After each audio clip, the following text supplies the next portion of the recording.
Welcome aboard. Stay tuned and subscribe to Han Li's Wuxia Adventures for more thrilling content. Chapter 780. The Interstellar Arbitration's head inquisitor was one of humanity's strongest powerhouses, and he was a mysterious figure. Generally speaking, even if a huge organization like the Day-Night Clan was put on trial, there was no need for the head inquisitors to act. 3 of them were enough, which showed how powerful the head inquisitors were.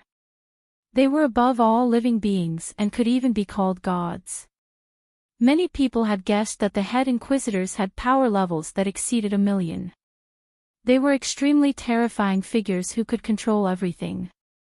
Lu Yin looked at the blood-colored bell and felt a chill run down his spine. He had actually unintentionally stolen the head inquisitor's command token. Elder Lohar was a powerhouse that was very difficult for Lu Yin to resist. Ancestor Arrow Mountain from Taima Temple, Northgate Taisui from the Innerverse, and an elder from the Yu family from the 7 Courts. These people could crush Lu Yin like an ant, but in the eyes of the head inquisitors, these people were just ants. It was no wonder why Elder Lohar's attitude had changed so drastically. Lu Yin knew that he had told a huge lie, and this lie might have caused him to be doomed.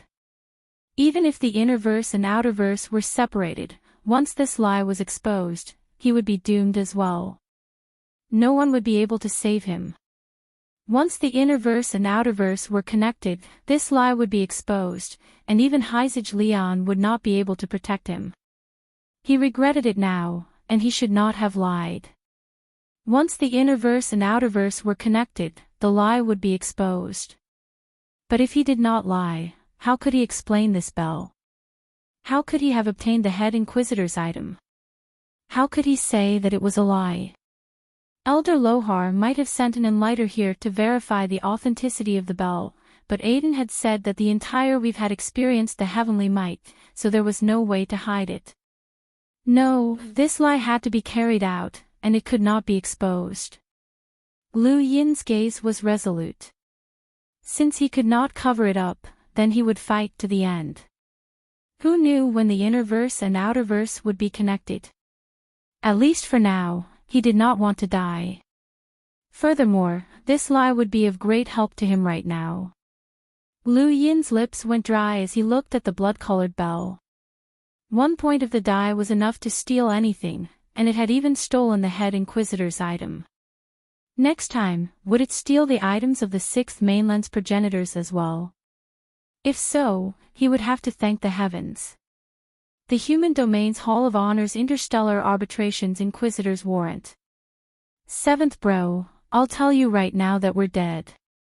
Lu Yin picked up the blood-red bell and solemnly put it away. He then looked at Aiden. Are you sure this is the referee's warrant? Aiden had a complicated look in his eyes as he solemnly said, when I was roaming the Neoverse, I felt this kind of heavenly might once. It's definitely the head inquisitor's command. He then looked at Lu Yin. Your Highness, what is your relationship with the head inquisitor? Why would he give it to you? I don't know. Lu Yin played dumb. Aiden didn't ask any more questions. Everyone was curious as to how Lu Yin had obtained so many foreign objects, as well as all those natural treasures. Aiden felt that he had guessed correctly, and it must have been given to him by the Hall of Honor. This person in front of him was backed by the Hall of Honor, which meant that he had an extraordinary status. Because of the mainland's auction house, Xenia's star had attracted the attention of countless influential people. Under these circumstances, the Amethyst firm's reconstruction sped up, and it was finally completed a few days later.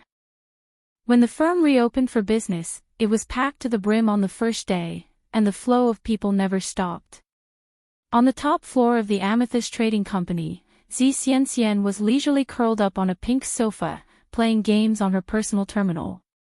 With a ding, a notification came. Xi Xianxian opened it to take a look and suddenly stood up. Deng Pu had appeared. At the same time, Xi Fang sent out a communication request.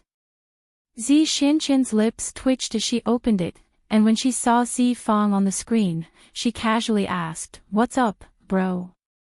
Zi Fang coughed and looked at Zi Xianxian seriously. "How's the rebuilding of the company coming along?" Zi Xianxian was shocked. "When did you become the chairman? Why didn't you receive any notice? You should have told me earlier, and I would have sent you the rebuilding report."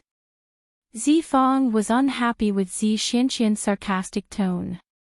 He wanted to scold her, but after thinking about it, he held himself back and patiently said, "Xianxian, I know that I was too strict with you in the past. I apologize." Zi Xianxian looked at Zi Fang strangely, her expression wary. Zi Fang continued, "The compensation for Aegis attack on Xenu Star has arrived. It will all be given to you, and it's enough to rebuild a few hundred branches. That matter ends here, and the board of directors does not intend to pursue the matter." "Oh, I don't mind." Zi Fang stared at her. "Right, did you receive the report?" Zi Xianxian nodded. "Deng Pu's whereabouts?" Zi Fang's eyes blazed. "Deng Pu has true insight, and you should know its value. Don't sell this information to anyone. Our amethyst company wants Deng Pu." Zi Xianxian was confused. "We don't know how to lock break, so why would we want true insight? With true insight, we can easily recruit powerful lockbreakers, and we can even work with Saul. He's an expert who can rival an enlighter." Zi Xianxian thought about it. "All right, I won't sell it." Zi Fang smiled in satisfaction. "That's good." He then exchanged a few more pleasantries before ending the call. Zi Xianxian walked over to the window and looked at the crowd and the distant King Zishan Palace.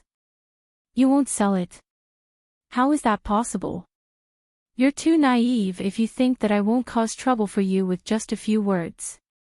At the same time, Lu Yin also received news of Deng Pu's appearance from Qian Yan.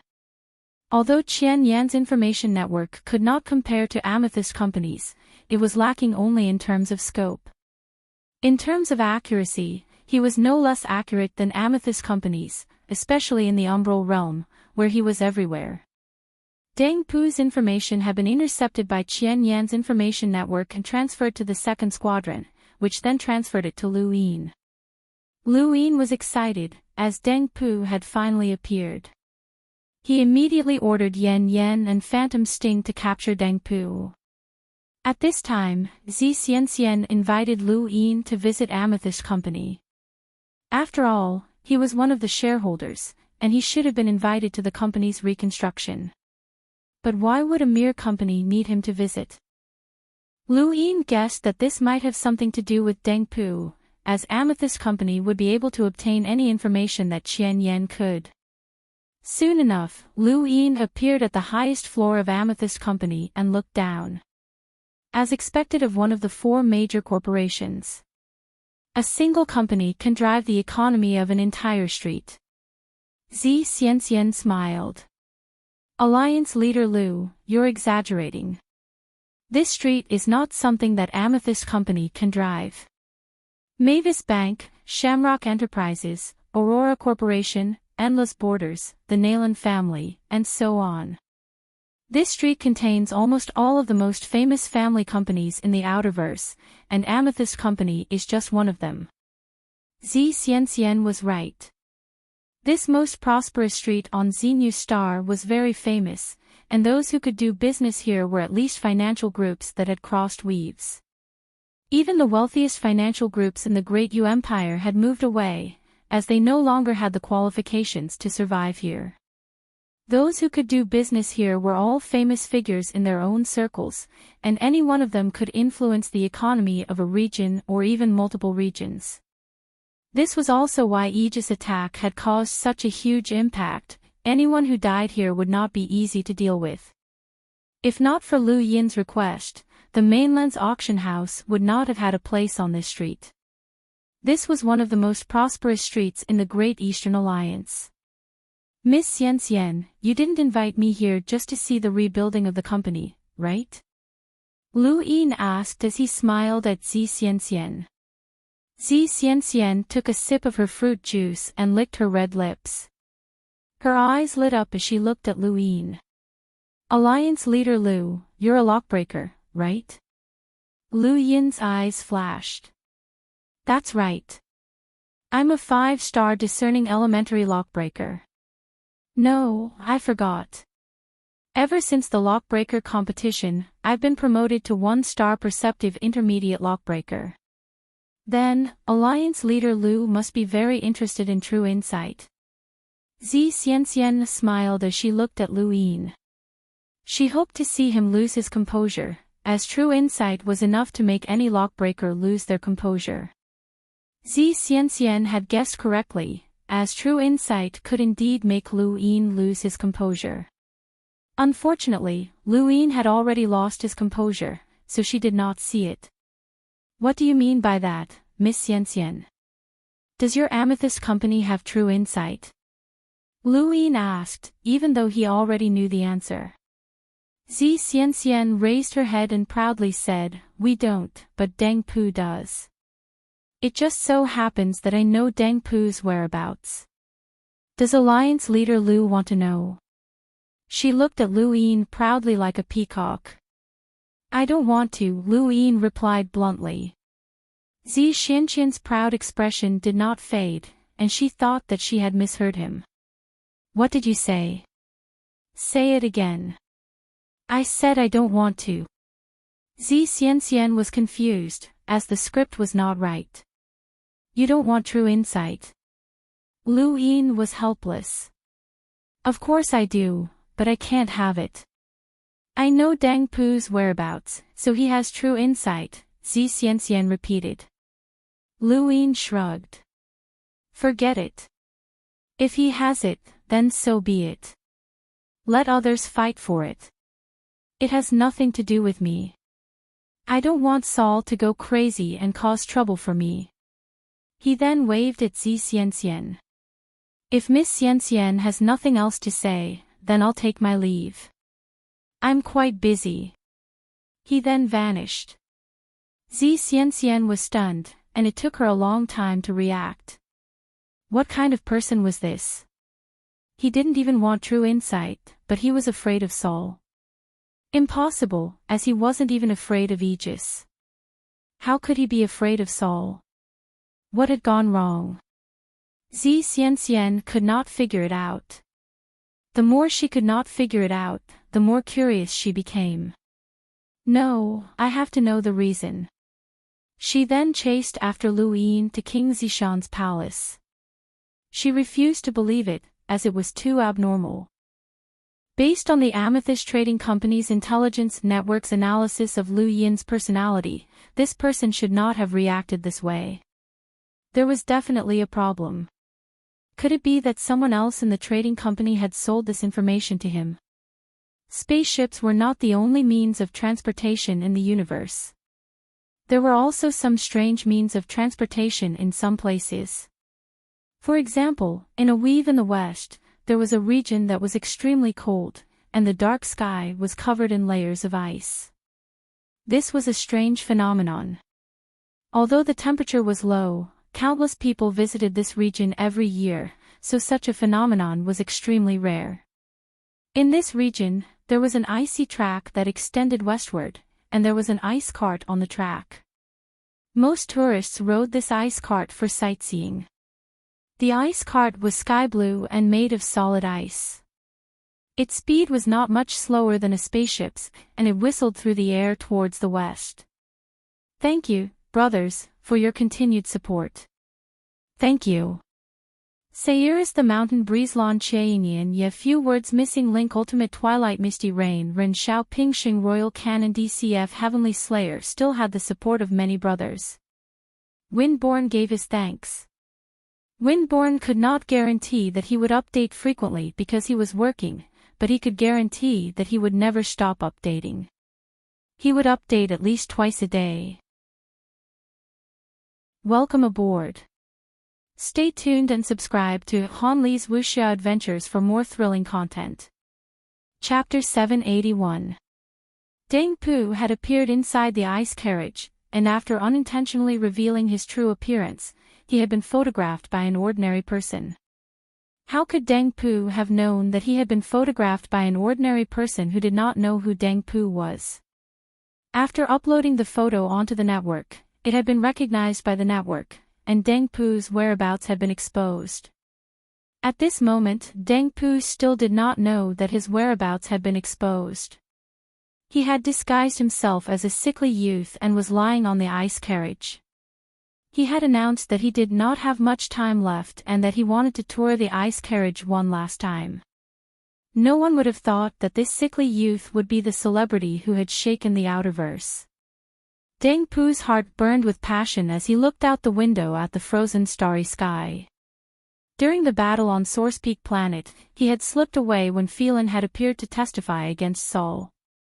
He had felt that the situation was not right, and as expected, Saul had been expelled from the society.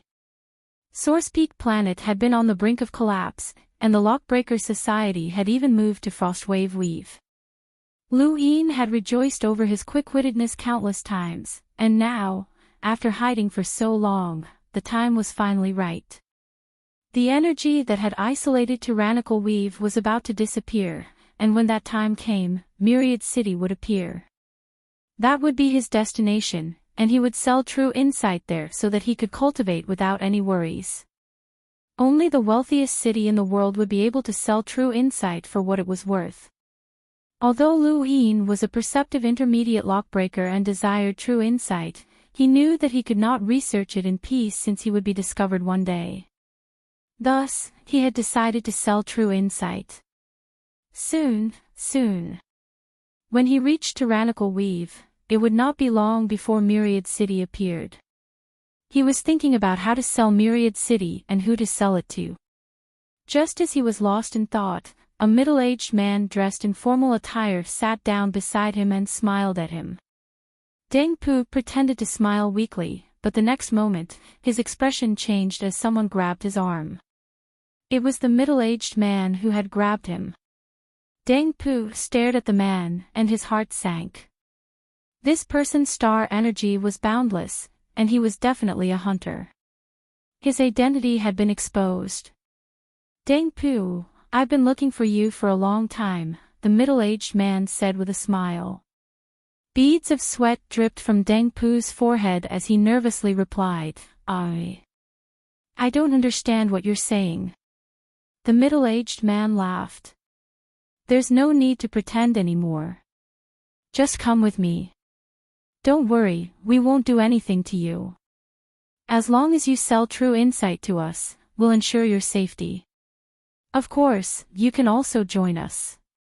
I'm from the Amethyst Company. Dang Pu's face turned pale.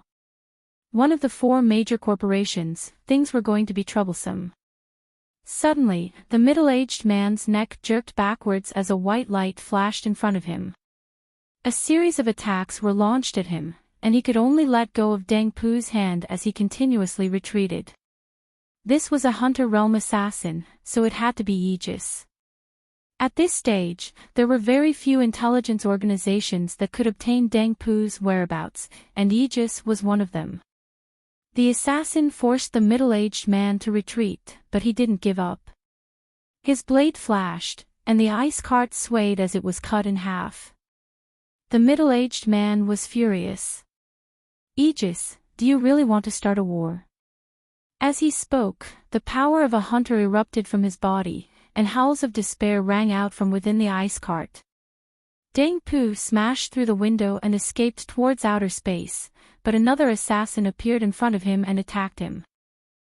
Fortunately, Dang Pu wasn't weak. He was a cruiser and a lockbreaker, so several assassins who weren't even hunters were no match for him. Inside the ice cart, Zifang's face was gloomy. He waved his hand, and 2 more hunters appeared behind him. For the sake of capturing Dang Pu, Zifang had put in a lot of effort. He had mobilized 3 hunters at once, and if he failed in the end, he would definitely be punished. The Amethyst Company had never fought for supremacy through force, but Zifang had broken that tradition. One hunter dealt with the Aegis assassin while the other grabbed at Deng Pu. Suddenly, countless mercenaries appeared all around them and attacked Deng Pu and the Amethyst Company's experts. A section of the ice cart was smashed to pieces. "Stop!" a woman shouted from afar.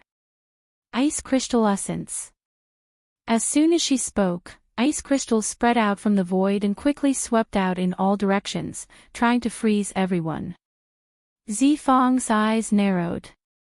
It was actually her, Big Sis Leng, who was ranked 10th on the top 100 rankings. Shouldn't she be in Iron Blood Weave? With a bang, the ice crystal essence failed to seal the crowd. The hunter from the Amethyst Company shattered the ice with a single punch, and a powerful fist wind whistled through the air towards Big Sis Leng. Her gaze was icy, and she raised her hand. Layers of ice crystals spread out and froze the fist wind. She then transformed it into an ice spear that shot towards the hunter.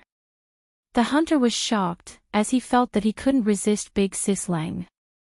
Although she was a cruiser, her strength was terrifying. He had no choice but to give up on Deng Pu and focus on Big Sis Leng. Big Sis Leng was a cruiser with a power level of 80,000 and ranked 10th on the top 100 rankings. She was strong enough to challenge hunters, and even a peak hunter like Kong Shi wasn't confident of defeating her, let alone these hunters. Within the Iron Blood system, her ranking was even higher than Kong Shi's. It wasn't that Kong Shi was inferior to her. First of all, Big Sis Leng had spent more time in Iron Blood Weave than Kong Shi. Second of all, she fought rather crazily, as if she didn't care about her own life. Once Big Sis Leng tangled with someone, unless they could crush her, it would be difficult to escape. Zifang's face was gloomy as he stared at Deng Pu. Deng Pu was being attacked by countless mercenaries, but he was dodging them with ease. These mercenaries had come with the intent to kill, which infuriated Zifang. Suddenly, the temperature plummeted. This place was already very cold, and Big Sis Leng had made a move to lower the temperature. This time, the temperature dropped even more, and it was also very cold. An extreme chill enveloped everyone.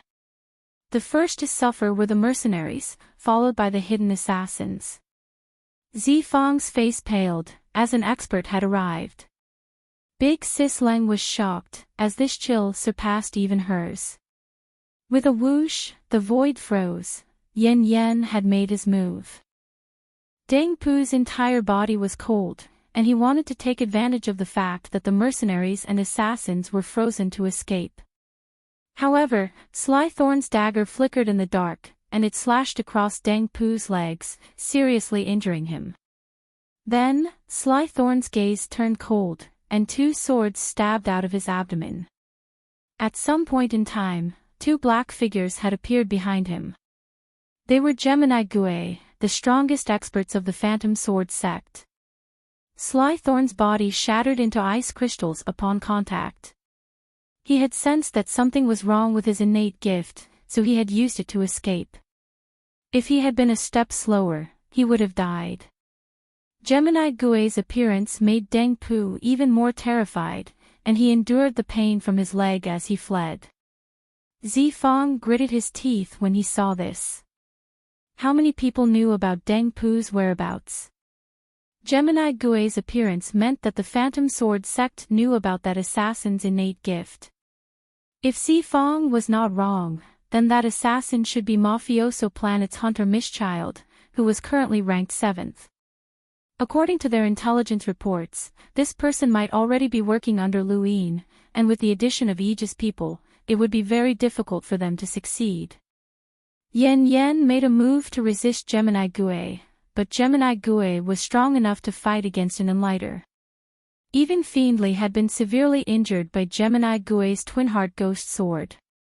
Although Yen Yen was very strong, it would be very difficult for him to resist Gemini Gue. He was not good at defense, and it would have been better if Aiden had been in his place. Suddenly, a figure appeared in outer space. His sharp gaze swept down as he shouted, "Evil disciple." Everyone looked up in shock, Sol had actually appeared. When he saw Sol, Deng Pu was the most terrified. His face was completely drained of blood, and he slowly knelt down. Moss. Master. Sol grabbed Deng Pu. Evil disciple, hand over true insight. Retreat. Phantom Sting's voice rang out. Yen Yen did not hesitate to retreat. Gemini Gue disappeared into the void and then reappeared to attack Sol. Sol roared as he faced off against Gemini Gue. Deng Pu's eyes lit up, and he hurriedly fled. Phantom Sting and Yen Yen wanted to capture him, but in outer space, Sol's star energy suddenly descended and enveloped everyone. Deng Pu spat out a mouthful of blood, but he retrieved his lock-breaking tool and put it on. He endured the pain from his leg and charged out of Sol's star energy suppression. Even the hunters present could not escape, only Deng Pu could because he was a lockbreaker. Sol saw that Deng Pu had fled, but he did not chase after him. He had his own backup plan. Deng Pu fled towards the west, but before long, a figure blocked his path with a sinister gaze. Long time no see, Deng Pu. Deng Pu's face changed, and he hurriedly changed direction. The figure tore through the void and blocked Deng Pu's path. What, you still want to escape? Come with me to see Sol. This figure was Mr. June. He was the backup plan that Sol had used to capture Deng Pu. Ever since the battle on Source Peak Planet, not only had Phelan become smarter, but Sol had also learned his lesson. He knew that he should always hold back, and this lesson had finally come in handy. Mr. June frowned when he saw the despair and confusion in Deng Pu's eyes. He suddenly thought of something and grabbed Deng Pu, only to discover that this person was just an ordinary cruiser. He wasn't even a lockbreaker, but he had a lock-breaking tool in his hand. Who are you? Mr. June barked with a sinister expression. The person bitterly replied, I'm just a substitute for that person. He's already escaped. Mr. June was furious. Where is he? The person shook his head. I'm just a substitute. How could that person tell me where he is? Mr. June slapped the person to death and then picked up his lock-breaking tool before heading towards the ice cart. He had made a mistake. Deng Pu had been too cunning, and he had actually arranged for a substitute. No, this substitute might not have been arranged in advance, but rather had been following Deng Pu the entire time in order to die in his place. On Xenia Star, Lu Yin put down his gadget with a calm expression. In the end, Deng Pu had still managed to escape. As expected of someone who had managed to escape from Source Peak Planet. Many powers had made their move, including Sol and the Gemini ghosts, but Deng Pu had still managed to escape. He was indeed cunning. However, Lu Yin had never expected that so many people would know of Deng Pu's whereabouts. It would be more difficult to capture him in the future, and after this battle, Deng Pu probably wouldn't dare to appear again in the near future. Your Highness, Lord Gavin requests an audience, Kay said. Let him in. Gavin quickly saw Lu Yin and respectfully said, Greetings, Your Highness. Lord Gavin, is something the matter? Lu Yin asked. Gavin replied, Your Highness, Tyrannical Weave might be reopened soon. The Nalan family has already moved to the west, and I would like to know what arrangements Your Highness has for the Nalan family. Lu Yin was stunned. Tyrannical Weave is reopening. Yes, Gavin replied. Welcome aboard. Stay tuned and subscribe to Han Li's Wuxia Adventures for more thrilling content. Chapter 782. Lu Yin opened his star chart and looked in the direction of the ice carriage. He then looked to the west where Tyrannical Weave was. Could Deng Pu be heading to Tyrannical Weave? Deng Pu had true insight with him, and the entire Outerverse was after him. He did not have the ability to protect himself, nor did he have the resources to become a boundless advanced lockbreaker. True insight was currently useless to him, and if Lu Yin were in Deng Pu's shoes, he would definitely sell true insight in exchange for cultivation resources. At the very least, he would be able to protect himself. Selling true insight would also divert attention so that he would not be targeted. And the best place to sell true insight was Myriad City. When will tyrannical weave be restored? Lu Yin asked. Gavin replied, within half a month to a month. Lu Yin thought about it. There were still 10 days before the auction, and he would still have time to head to Myriad City after the auction. However, if he could figure out Deng Pu's goal, then Sol, Wei Rong, and the others would definitely be able to as well. He could not afford to waste any time. Lu Yin then said to Gavin, let the Nayland family make their own arrangements. If they want to withdraw from some of the collaborations, then don't force them. Gavin acknowledged. Also, cooperate with Beijing and deal with the auction. Lu Yin dismissed Gavin and then had Yen Yen and Phantom Sting head to Tyrannical Weave. Lu Yin then contacted Elder Lohar to ask about the Hall of Honors and lighter guarding Xenu Star. Don't worry, I've already sent Ok. He's my disciple, Elder Lohar said. Lu Yin said, Elder, Myriad City is about to be restored, and I need to make a trip there. I'm unable to welcome Senior Ok, so please forgive me. Elder Lohar was puzzled. Why are you going to Myriad City? Lu Yin did not hide anything and told the elder about Deng Pu.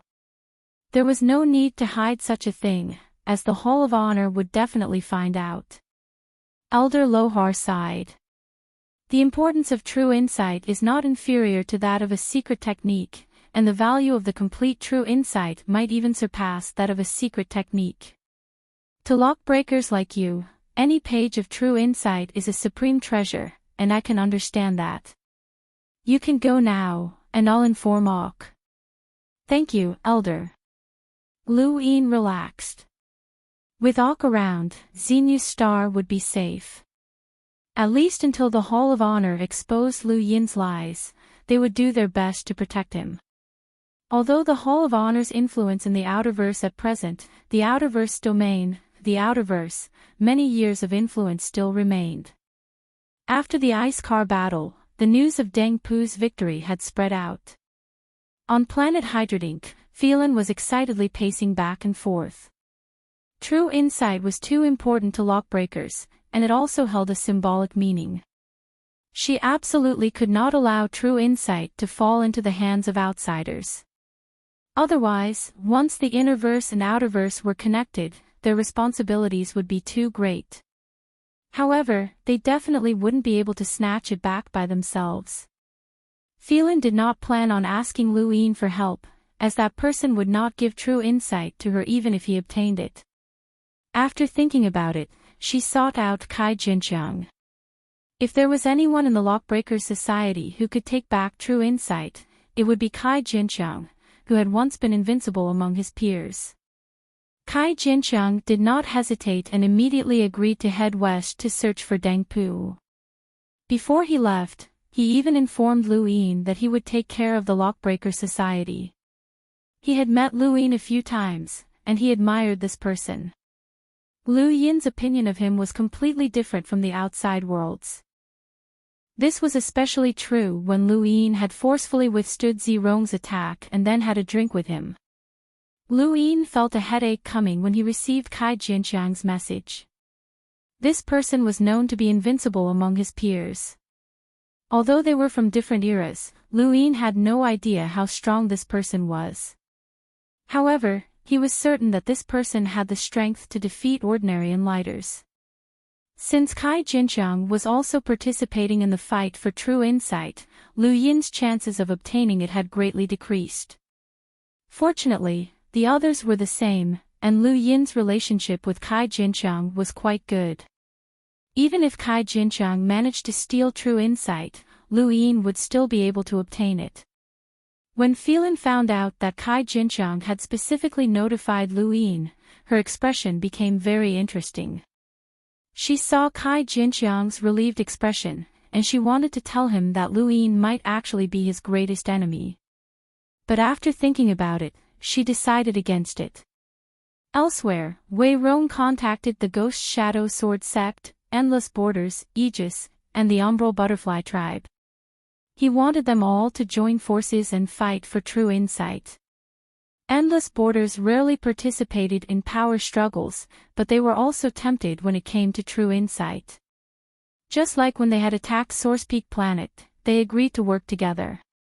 Aegis's strength had been greatly reduced after fighting against Luin, but they also agreed to work together. The Umbral Butterfly Tribe was basically tied to Wei Rong. Only the Ghost Shadow Sword Sect was somewhat hesitant. But in the end, they still agreed to work together.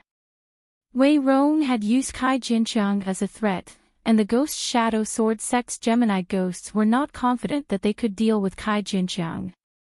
Wei Rong gazed deeply into outer space and muttered to himself, "True insight, Myriad City."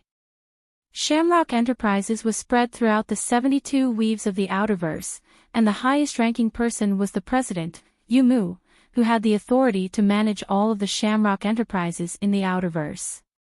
Under him were Western Frontiers President, Offman, and Eastern Frontiers President, Shen Fu. When news of True Insight spread, Offman was notified by Yu Mu, and he immediately left his planet and headed towards Tyrannical Weave. He was an enlighter, after all. At Aurora Corporation, a personal spacecraft was flying towards Tyrannical Weave at an unimaginable speed. This was a cosmic-grade Aurora, and no one in the entire Outerverse possessed one. The highest-grade Aurora that Luin had ever ridden was only a black hole-grade one. On a bustling planet, money drifted down, but no one picked it up. This was one of the largest branches of the Mavis Bank, and the people who frequented this place were either rich or respectable. They did not care about the cosmic dollars that had fallen to the ground, as they were nothing more than scrap paper. A woman with delicate features dressed in green walked out and stretched. "It's been a while since I've exercised. True insight. I can finally take it out and take a look. Those old fogies from the Lockbreakers Society are too stingy. It's a good thing that the Innerverse and Outerverse are separated." With that, she vanished. The spot where she had been standing had always been occupied, but it was as if no one had seen her. True insight was like the Day-Night Clan's inheritance stone. If the Innerverse and Outerverse had not been separated, no one would have dared to try and obtain it for fear of attracting the attention of those terrifying Lockbreakers from the Innerverse or even the Neoverse. But now that the Innerverse and Outerverse had been separated, the various great powers no longer had any misgivings. They all wanted to take a look at the contents of True Insight and see what was so special about this tome that could rival a secret technique.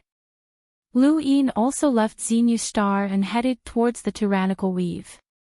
He had no idea that the people fighting for True Insight were not the same group of people that he had imagined, but rather the Mavis Bank, the Aurora, and the other major powers.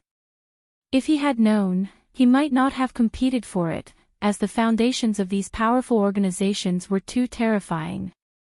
He had seen the Temple of Tiamo, and no matter how powerful it was still just an Outerverse organization. Countless people looked towards Tyrannical Weave and Myriad City, waiting for True Insight to appear. At the same time, countless people also looked towards Xenu Star and the mainland's auction house. The auction was about to begin. The auction house had sent out the auction list a month in advance, and it had caused quite a stir. It had attracted countless influential people to gather on Xenu Star, and it had even increased Xenu Star's economy. During this time, people had contacted Beijing from time to time, hoping to auction off some items. As a result, the number of items that needed to be auctioned had tripled.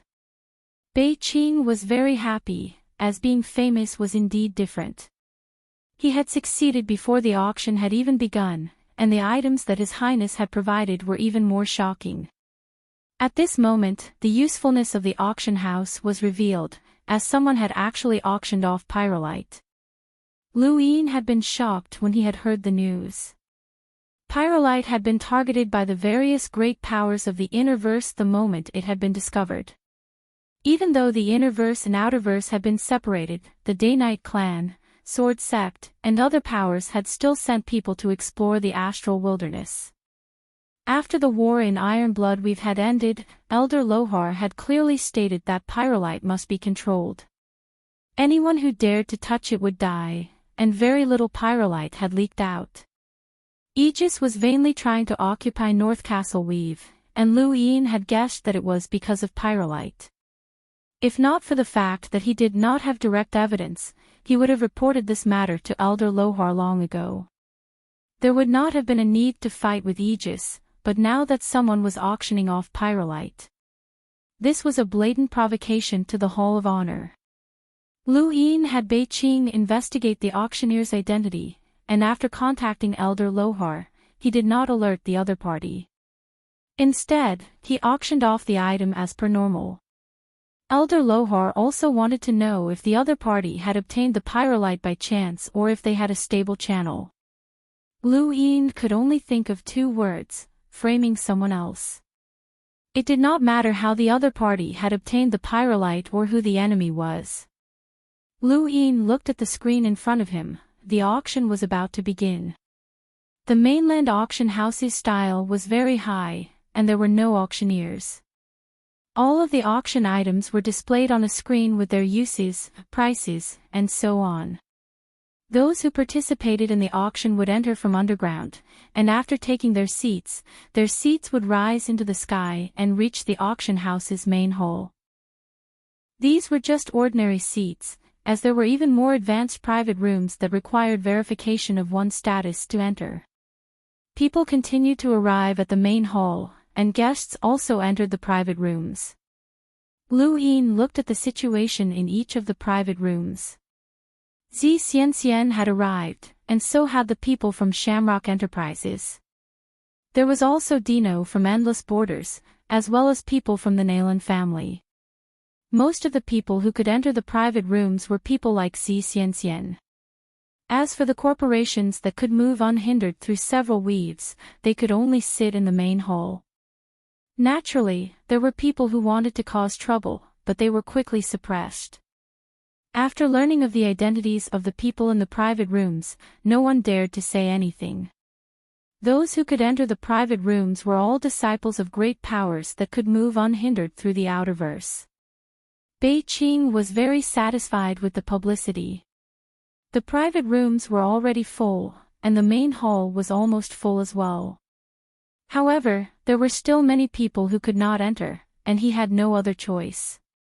The auction house was located in the most expensive location in the entire Great Eastern Alliance, and every inch of land here was worth more than gold. Thus, it could not accommodate many people. With the appearance of the first item, the atmosphere reached a climax. This was because the first item was a natural treasure that could help one avoid danger, as well as a painting by a master from 10,000 years ago. Lu Yin smiled when he saw the people on the screen arguing until their faces turned red. This was the right thing to do, as he still had many things that he did not need to sell. The mainland auction house would be the channel to deal with these things in the future. The auction proceeded smoothly, and the competition was fierce. Lu Yin was not worried about his safety.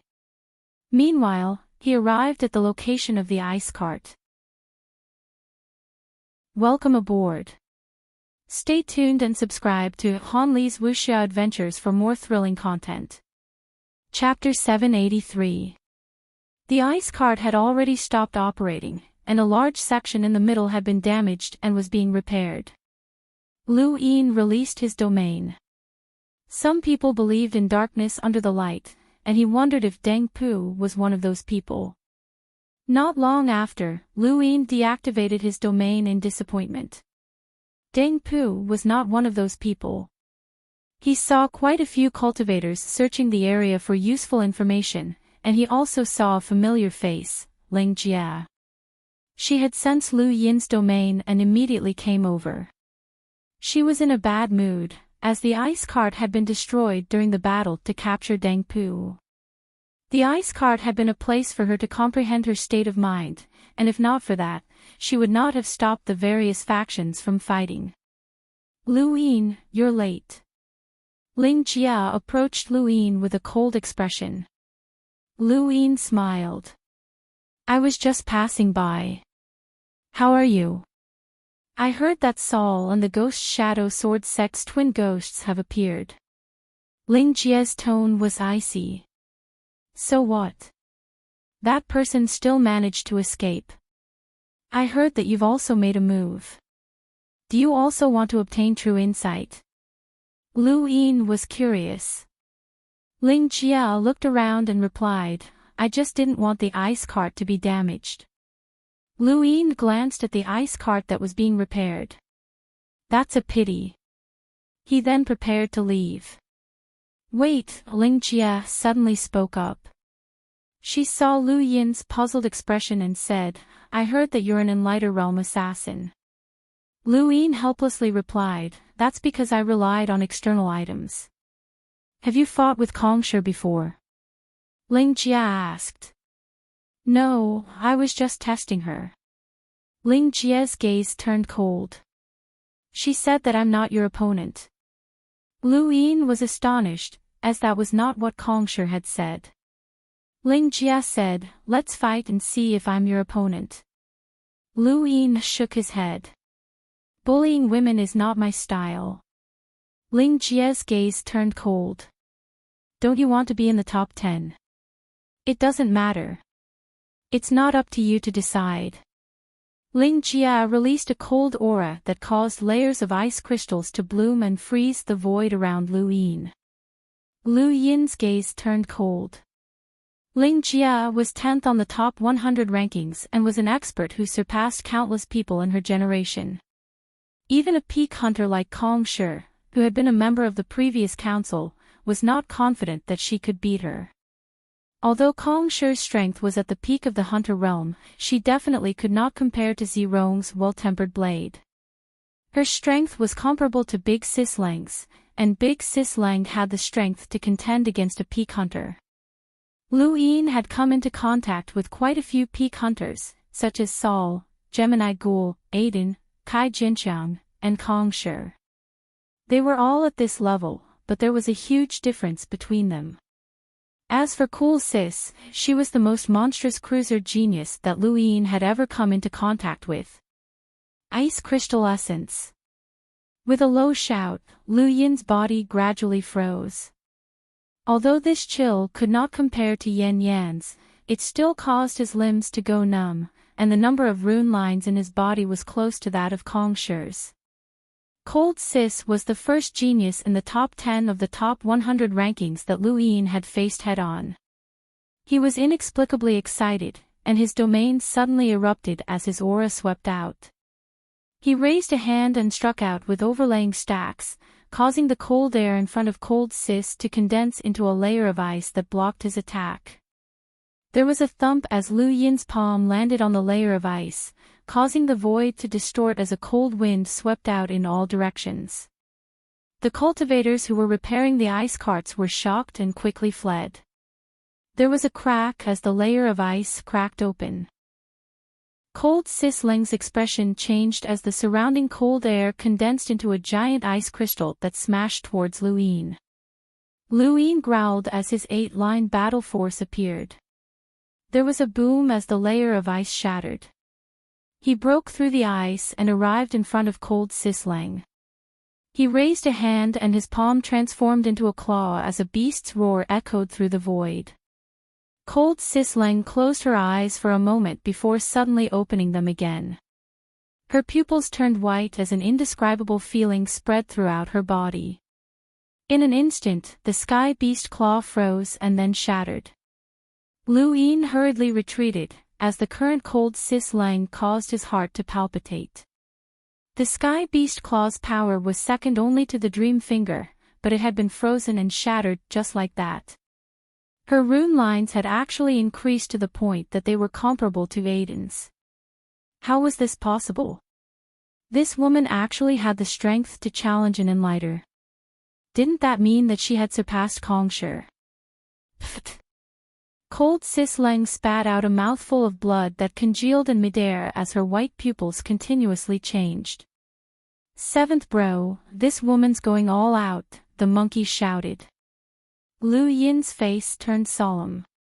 This woman's true strength was comparable to Kong Shi's at most, but at this moment, she had unleashed her full power. She must have used some battle technique that she could not withstand. Icefield Heart Sutra. Cold Sis Leng shouted as her hair fluttered in the wind. This was an ultimate technique that she had planned to use to challenge Zhongmu and even Hai Daxiao. Lu Yin was giving her too much pressure, especially with his 8-line battle force, which was invulnerable. His force field also made it difficult for her to breathe, and his star energy did not have an advantage either. If she did not use this ultimate technique, then she would not be able to win. This person was worthy of her putting her life on the line. Cracks in the void spread out and then froze over. A strange diagram mysteriously appeared behind Cold Sis Leng, and at that moment, the fate sand within Lu Yin's body actually trembled. Cold Sis Leng's rune lines had reached the same level as Aiden's, and her frigid aura was also pressing down on Yan Yan. This reminded Lu Yin of Yan Yan's ice-burst flame, and he did not wait any longer. He raised a hand and tapped out with a finger. The void froze, and with a bang, the illusory image of the ice field shattered. Cold Sis Leng retreated more than 10 steps and spat out a mouthful of blood. Her face was deathly pale, and she stared at Lu Yin in disbelief. That one finger had actually broken through her ultimate technique.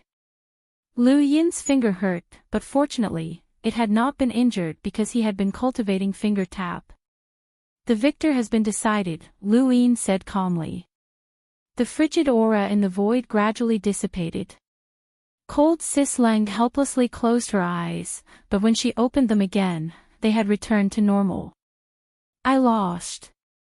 Lu Yin looked at her strangely. A cruiser with such power. No wonder people say that this generation's youths are terrifying.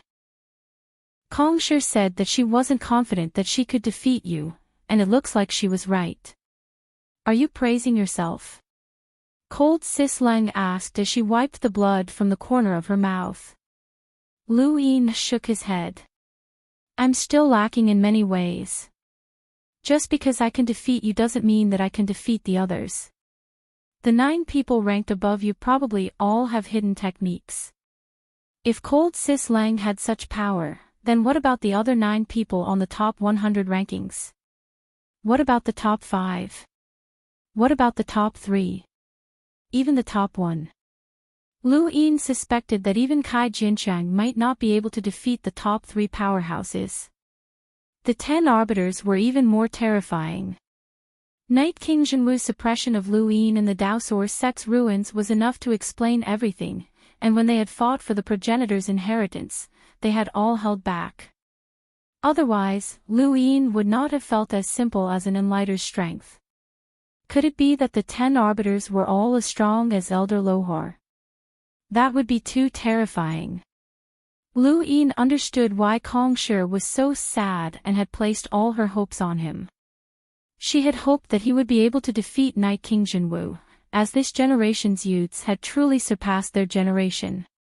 Cold Sis Leng's ultimate technique was something that even Zi Rong would have to use all of his strength to deal with. "What about your secret technique?" Cold Sis Leng asked. Lu Yin smiled, as he did not need a secret technique to deal with her. Cold Sis Leng's gaze dimmed. "You're just an explorer, and you've already reached this level after cultivating for less than 10 years. Perhaps you really can compare to the 10 arbiters." "I'm leaving," Lu Yin said, unwilling to say more. The 10 arbiters' foundations were too deep, and it was not something that he and Cold Sis Leng could guess.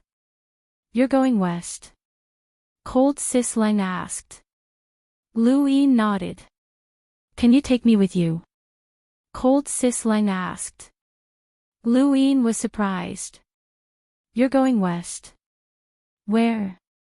"Wan Qianqing," Cold Sis Leng replied.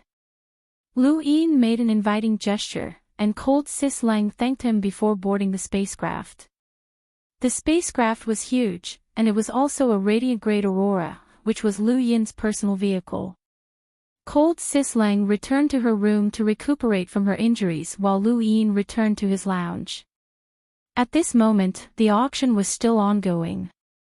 The prices of the natural treasures were indeed very high, and 6 of them had already been auctioned off. The average transaction price was 3,000 star essence. It should be known that 1,000 star essence was enough to hire Phantom Sting for a year. Phantom Sting was a Hunter Realm assassin, which showed just how expensive these natural treasures were. Lu Yin felt his heart ache when he saw the prices. Old Smoker had obtained nearly 30 natural treasures from him, and 20 of them had been reserved for membership and could be used directly in the future.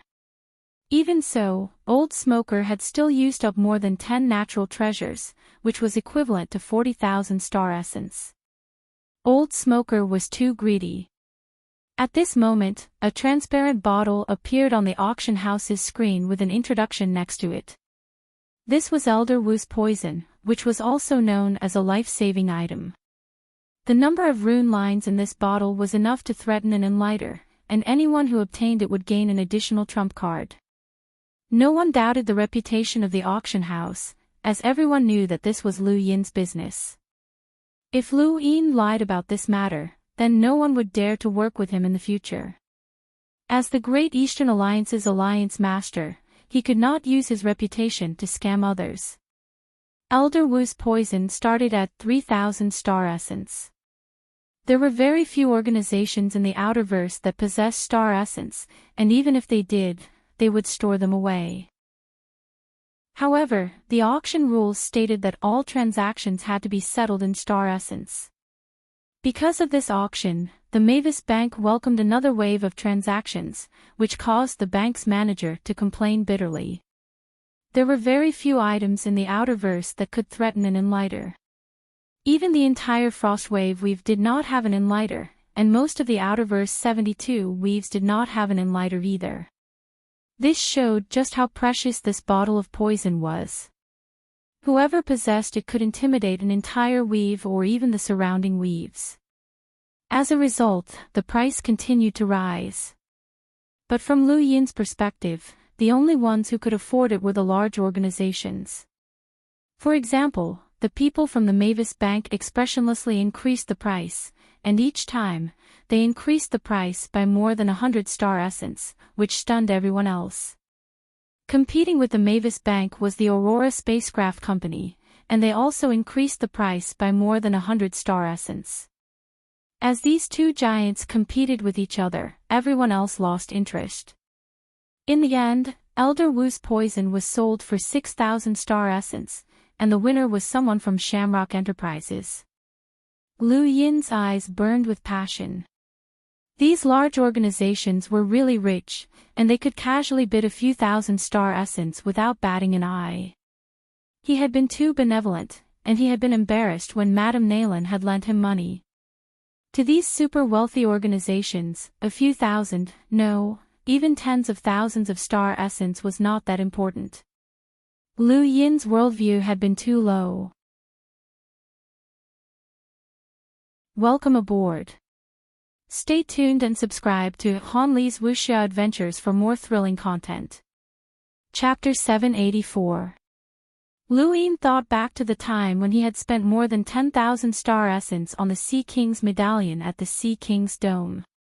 Lulu had spent quite a bit as well, and even if the other candidates had spent less, they would have spent more than 100,000 star essence in total. This amount of money was nothing in the Sea King's dome. This was the foundation of a large organization. The 4 major corporations dominated the Outerverse, and their wealth was probably beyond Lu Yin's imagination. Shamrock Enterprises had even more, and there was also the Mavis Bank, which controlled the universe's economy. They had so much money that Lu Yin did not even know. His horizons had to be broadened, and he had to continue broadening them. At that moment, Pyrolite appeared on the screen. At first, many people were confused, as not many people knew about Pyrolite. Only those in the private rooms were stunned, and even the Mavis Bank staff were stunned. Zi Xianxian was stunned. Is Lu Yin crazy? He dares to sell something like that. Isn't he afraid that the Hall of Honor will cause trouble for him? Suddenly, Zi Xianxian recalled that Lu Yin's backer seemed to be the Hall of Honor. She had been skeptical before, but now she was certain. If the Hall of Honor did not cause trouble for him, then it had to be the Hall of Honor behind him. Zi Xianxian was not the only one with such thoughts. In another private room, an ordinary-looking man sighed in relief. He had already bought a natural treasure on behalf of Aegis, but the competition had been too fierce, so he had only been able to buy one. Now that he saw the pyrolite being auctioned off, the man had the same thoughts as Zi Xianxian, and he guessed that Lu Yin's backer was the Hall of Honor. Although Lu Yin had caused Aegis to suffer a great loss, Aegis was actually quite grateful to him. They had wanted to occupy North Castle Weave for the pyrolite, but after fighting to the death with Lu Yin, they had discovered that the Hall of Honor's control over pyrolite was abnormally strict. Many of their powers had already been destroyed, and they were glad that they had not touched this minefield. At the same time, they were also afraid of the Hall of Honor's hidden power in the Outerverse. Lu Yin had the Hall of Honor behind him, and it was fortunate that they had not continued to fight to the death. Otherwise, it would have been hard to say who would have been the unlucky one. The pyrolite auction did not go smoothly, and no one dared to buy it. In the end, Beijing hired someone to buy it for 100 star essence more than the starting price. Because of the pyrolite auction, Lu Yin seemed even more mysterious and his background even more terrifying. At the same time, there was also a group of people secretly eyeing the continent's auction house. This place even dared to auction pyrolite, so what else wouldn't they dare to sell? Immediately, many people began to plan to sell some things that couldn't see the light of day. The pyrolite auction had only been a catalyst, and Lu Yin was not in a hurry to find out what the results would be. He had already instructed Beijing to send someone to follow the person who had sold the pyrolite. It would be fine if they had stumbled upon the pyrolite by chance, but if they had the means to obtain the pyrolite, then that would be a violation of the Hall of Honor's taboo and would have to be erased. The auction lasted for 2 days, and after that, Lu Yin smiled happily when he saw the numbers that Beijing had tabulated. There were more than 50,000 star essence, and the 10 natural treasures had been sold for 30,000 star essence. Coupled with Elder Wu's poison, the 5 drops of spring water from the exquisite lake, the collection from King Zishan's palace, and the commission he had taken from the auction, Lu Yin had made a small fortune in an instant. Lu Yin originally had 52,000 star essence on him, and now, he had more than 100,000 star essence after including what he'd gained from this auction. He suddenly felt a sense of security. 100,000 star essence was enough for Lu Yin to squander for the time being, but it was far from enough if he wanted to use his die to increase his strength by 3 pips. If he rolled another 6 pips, then he would be in trouble, and he would probably lose everything in one go. He had to continue working hard to earn more money. Lu Yin's spacecraft arrived outside of Tyrannical Weave while feeling the sense of security that money brought him. This was not Lu Yin's first time seeing the boundless energy in front of him, and the astral river was especially spectacular. Once the energy dissipated, Tyrannical Weave would be reconnected to the outside world. The energy had been isolated from Myriad City for more than 2 years, and it had finally reappeared. The various habitable planets outside of Tyrannical Weave were already filled with people. Lu Yin parted ways with Ling Jia and then met up with Yan Yan. After asking around, he found out that these people were all waiting for Tyrannical Weave to be reconnected. More accurately, they were waiting for Myriad City. Myriad City had gathered a considerable amount of wealth in the Outerverse, especially star crystals. Myriad City had been isolated, and dozens of weaves had been affected. The amount of star crystals had decreased, and this affected not only merchants, but also cultivators.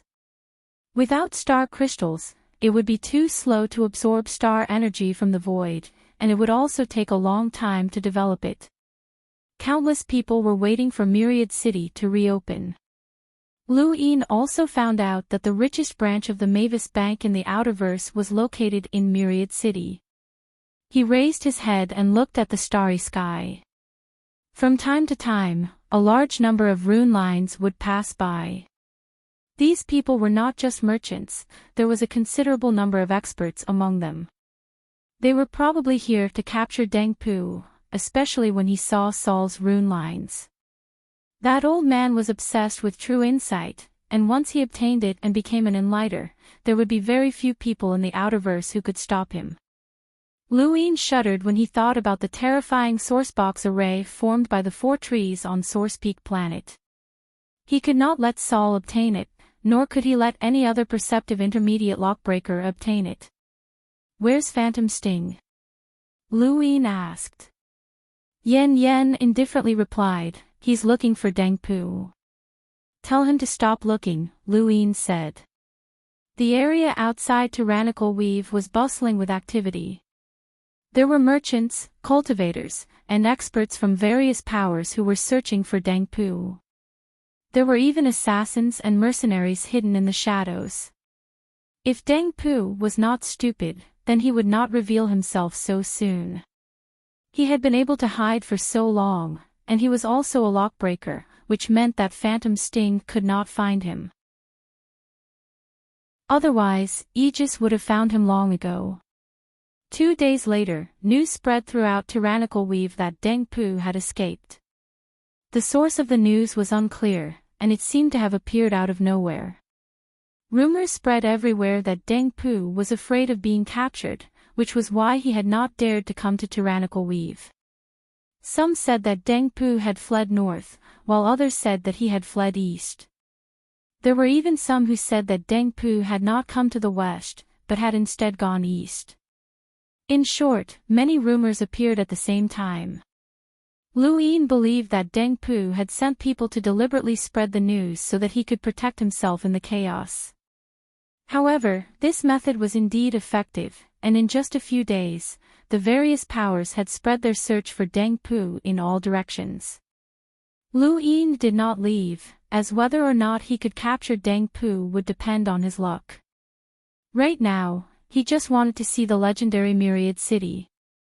This city was as famous as Taima Temple and the Dark Phoenix clan, and it was one of the 3 great powers in the Outerverse that no one dared to provoke.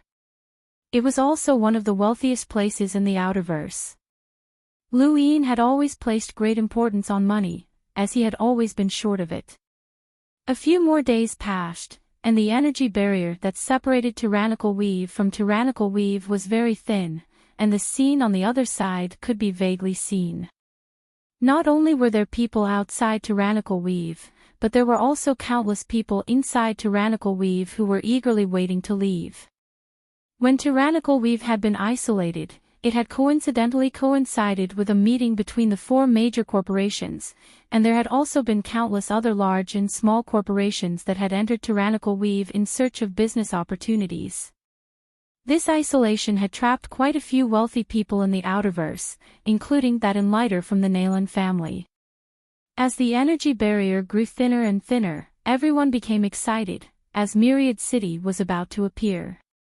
In outer space, Lu Yin calmly watched from within his spacecraft.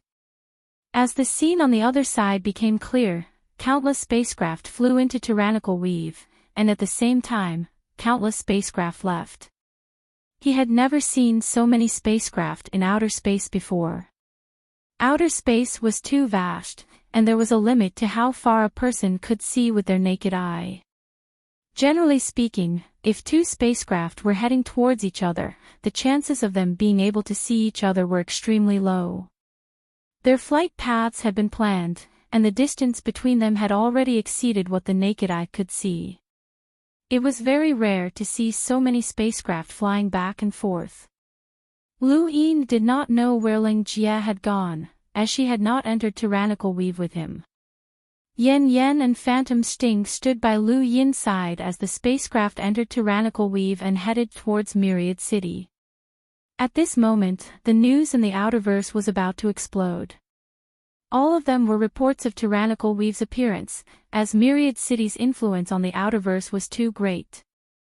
Myriad City was located slightly west of the center of Tyrannical Weave, and it would take another 7 hours to reach it. During this time, Luin had read up on Myriad City and gained a better understanding of the place. This was a city where everyone was greedy for money, and anyone who wanted to enter Myriad City had to pay an entrance tax of 10,000 star crystals. This was just the entrance tax, but it could also be seen as a barrier to keep the poor outside. Not everyone had 10,000 star crystals. During Earth's trial, the students of the Great U Empire had been lucky to have even a few star crystals, let alone one. 10,000 star crystals was a sky-high price for them, and this was just the entrance tax for Myriad City. Not only that, but there was also a time limit to entering Myriad City. If you paid 1 star crystal per day, then you would have to pay more than 300 star crystals per year. If you could afford the entrance tax, then it was not a high price, but there were too many people entering Myriad City, and everyone had to pay. In a single day, Myriad City's income would be unimaginable. Myriad City's food, lodging, and transportation all required money. If one wanted to settle down, then it would be troublesome, but as long as one had money, it could be solved. In short, there was nothing in Myriad City that could not be solved with money. Even if one wanted to meet someone for business, as long as they could afford it, the city lord would make an appointment on their behalf. This was Myriad City, a city where anything could be done with money. Myriad City had another unique feature: one had to prove one's wealth to enter. This was because there were some places where those who did not meet the requirements were prohibited from entering, such as high-class restaurants, academies, entertainment venues, and so on. Many places required a certain level of qualification, and there was a clear distinction between classes. It was to the point where everyone had to pay a price to do business, and it was easy to determine whether or not one had money, just by looking at one's qualifications. It was similar to how some businessmen had to buy a luxurious spacecraft. Fighting was not allowed in Myriad City, and if anyone was discovered, they would be compensated and expelled. This was the bare minimum that ensured the safety of everyone in the city. Although it was an open city, Myriad City was one of the safest places in the outerverse. The ruler of the city was the Cheong family, a family with the surname Cheong, who controlled the wealthiest city in the outerverse. After seeing the Hall of Tai Mo, Luin had thought that he wouldn't be too surprised by Myriad City, but when he saw it for himself, he was still shocked. The number of rune lines in Myriad City was enormous, and this city truly had a foundation that could rival the Hall of Tai Mo. In the entire outerverse, there are only 2 people who can catch my eye and have the qualifications to compete with me in terms of intelligence: Wei Rong and Cheongshi. I'm in the east, Wei Rong is in the middle, and Cheongshi is in the west. How should I put it? No one knows what this woman is thinking. She might plot against you at any time, and you won't even know how you died. She's that powerful. Luin was astonished. Wang Wen lazily replied, "You'll have to be careful if you run into her. She can deduce the development of a situation based on the minute details.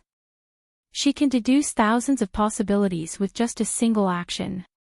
She's very troublesome, and I don't want you to be finished before I even leave Ironblood Weave. Good luck." Luin told Wang Wen about how Cheongshi had plotted against the merchants. Wang Wen laughed. That's her style, but it's just a small trick. If she really wants to scheme against someone, no one will know. She's probably just trying to disgust these people. It's considered a bad taste, so don't get targeted by her. Right, I have to remind you that this woman is a bit strange. Wang Wen then hung up. Luin rubbed his forehead, as he was most afraid of running into smart people like this. He wasn't afraid of powerful opponents, but he was afraid of smart ones. As long as there wasn't an absolute difference in strength, brains were more difficult to deal with than strength. He needed to gain a deeper understanding of Myriad City, and it was time to pay a visit to the inn-lighter that the Nalan family was serving. If he recalled correctly, her name was Villa Master Lien.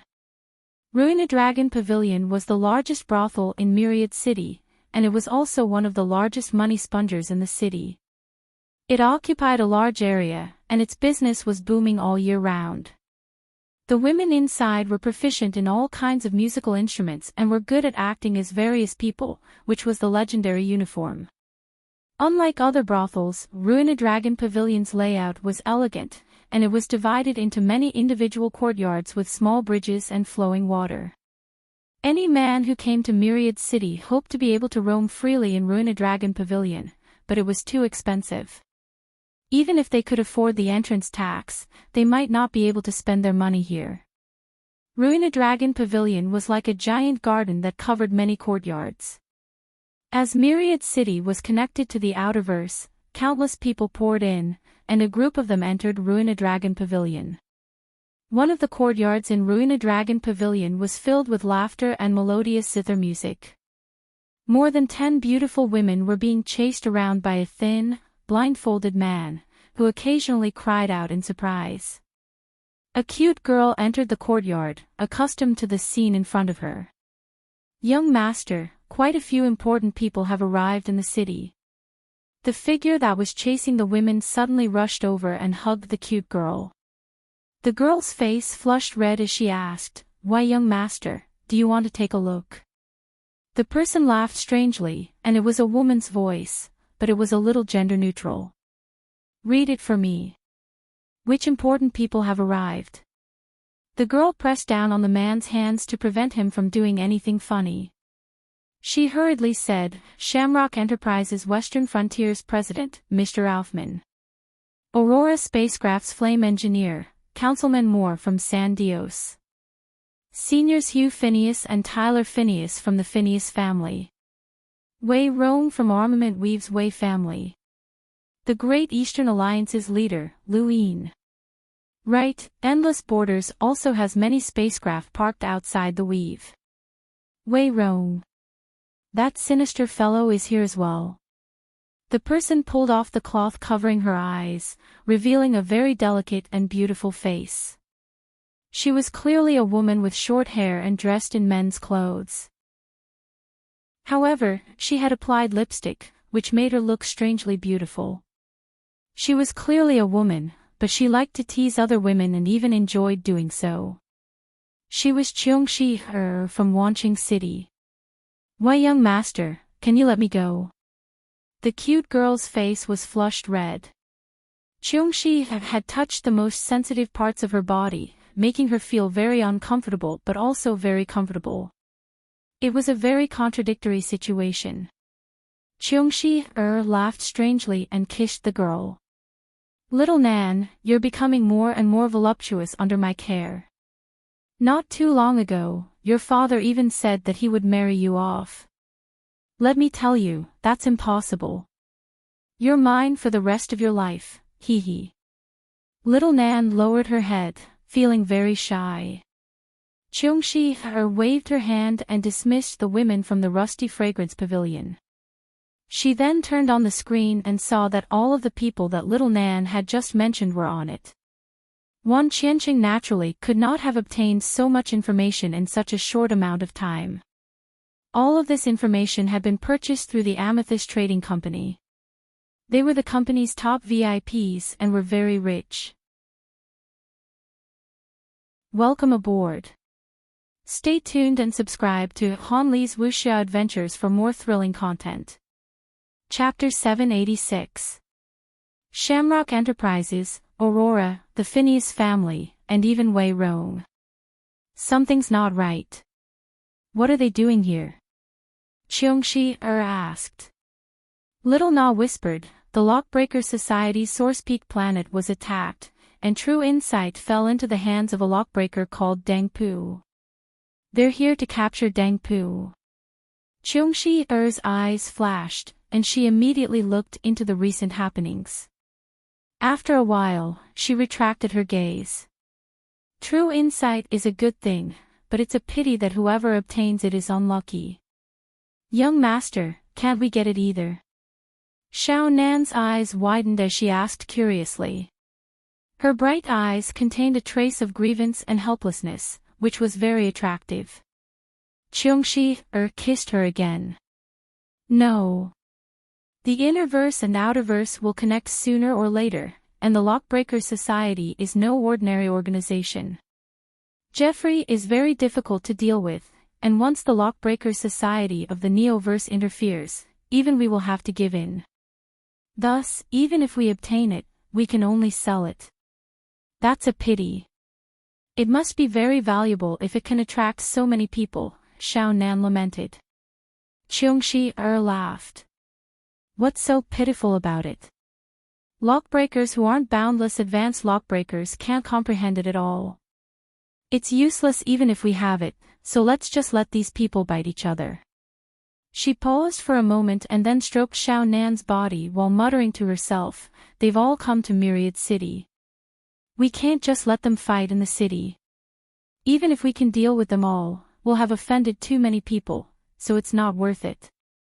We need to think of a way. Young master, even people from the Mavis Bank are here.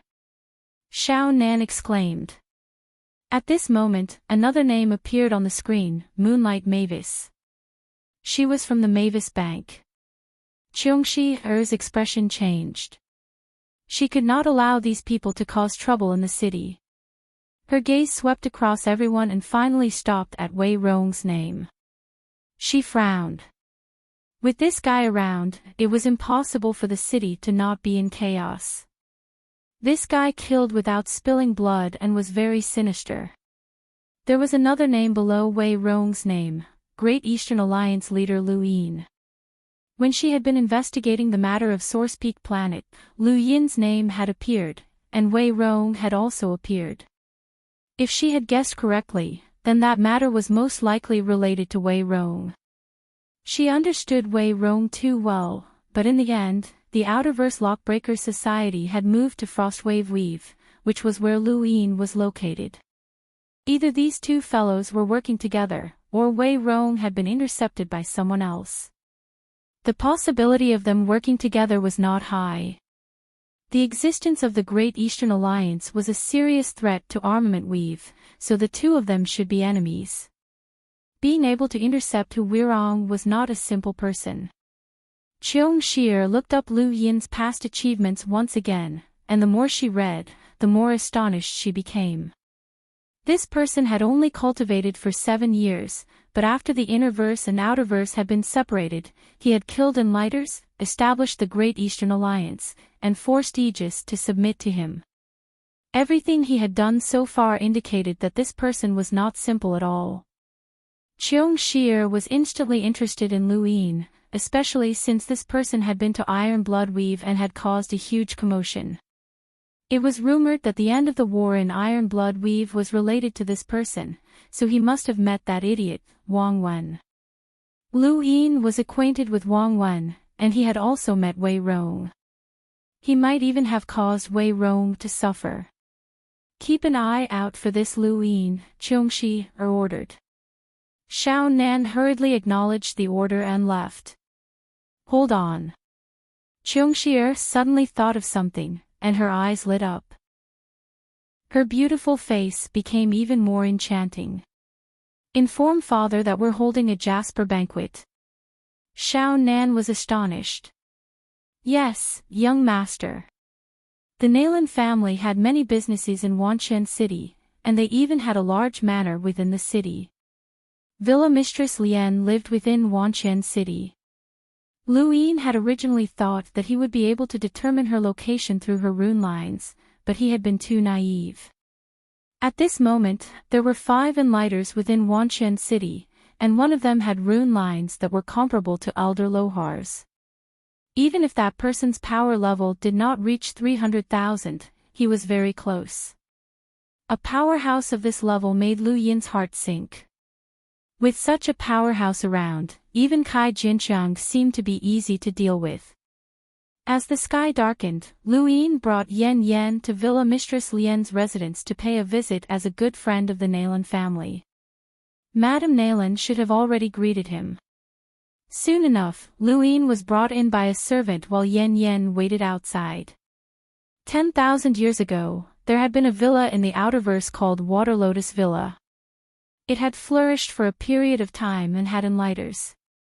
It was one of the Weave's leading powers, but for some unknown reason, it had been destroyed overnight.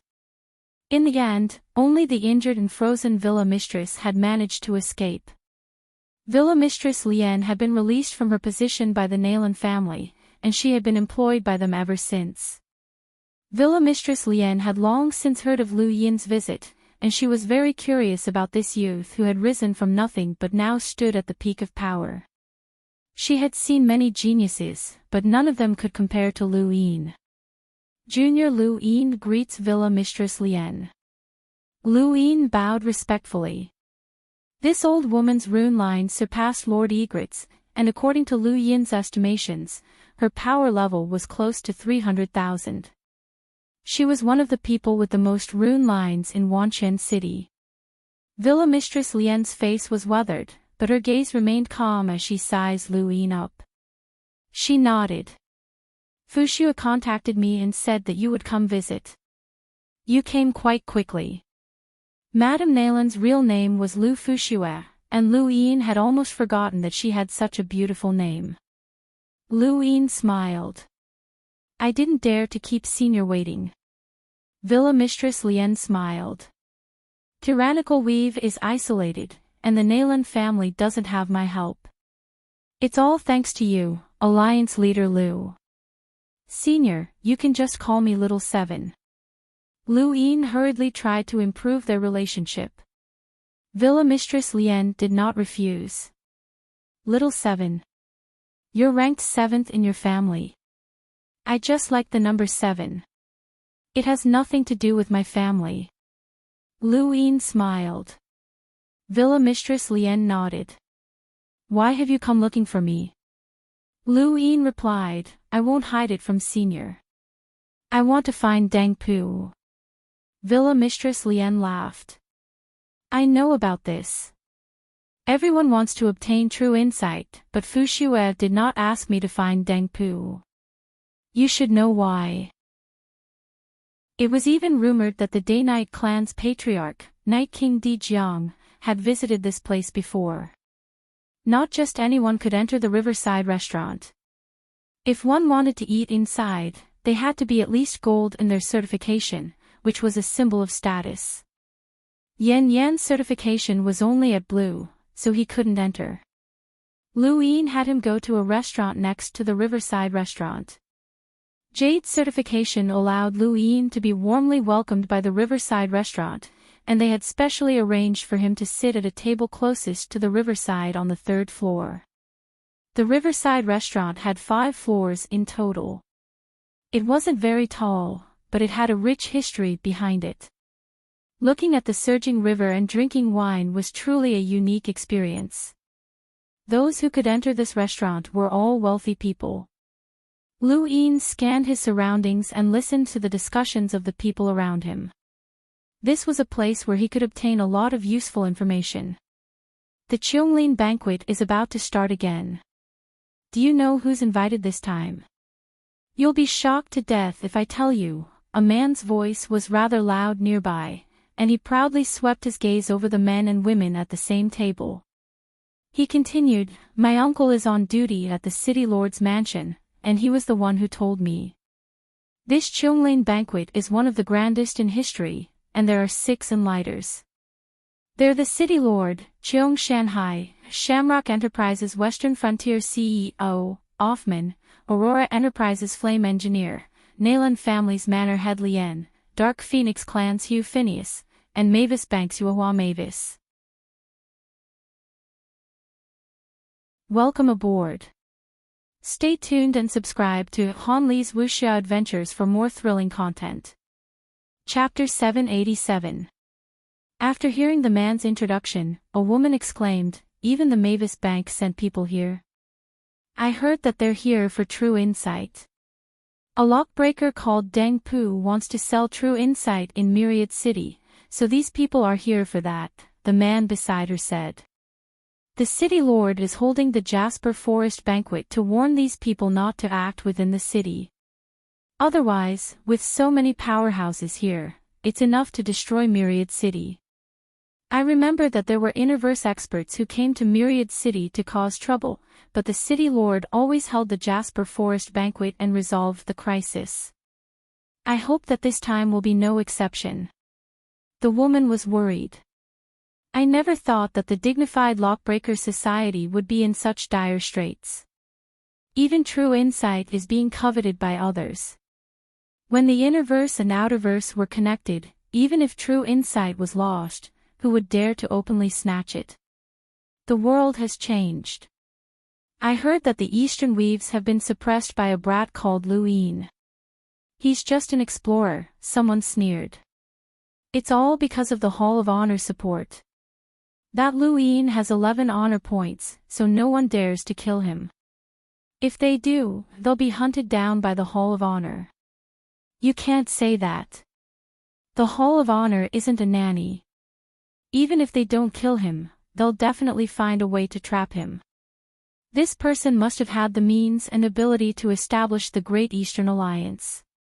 Furthermore, the Innerverse and Outerverse have been separated, and the Hall of Honor's influence has been greatly reduced. That's right. Even Aegis has admitted defeat. Aegis is afraid of the old smoker, and this Luin is just lucky. Just wait and see, the Central Weaves won't let him off. The main character of this Jasper Forest banquet won't be him, but rather those Enlighters. I hope that there won't be a huge battle. Luin smiled as he drank his wine. In a corner, someone else was similarly discussing the matter. The Lockbreaker Society was attacked, and I heard that the Mavis Bank was attacked as well. The Outerverse is becoming more and more chaotic. Our Myriad City is still safer. How long can you stay in Myriad City? You'll have to leave in the end. No matter how good this place is, it's not home. Sigh. Luin heard all the discussions around him.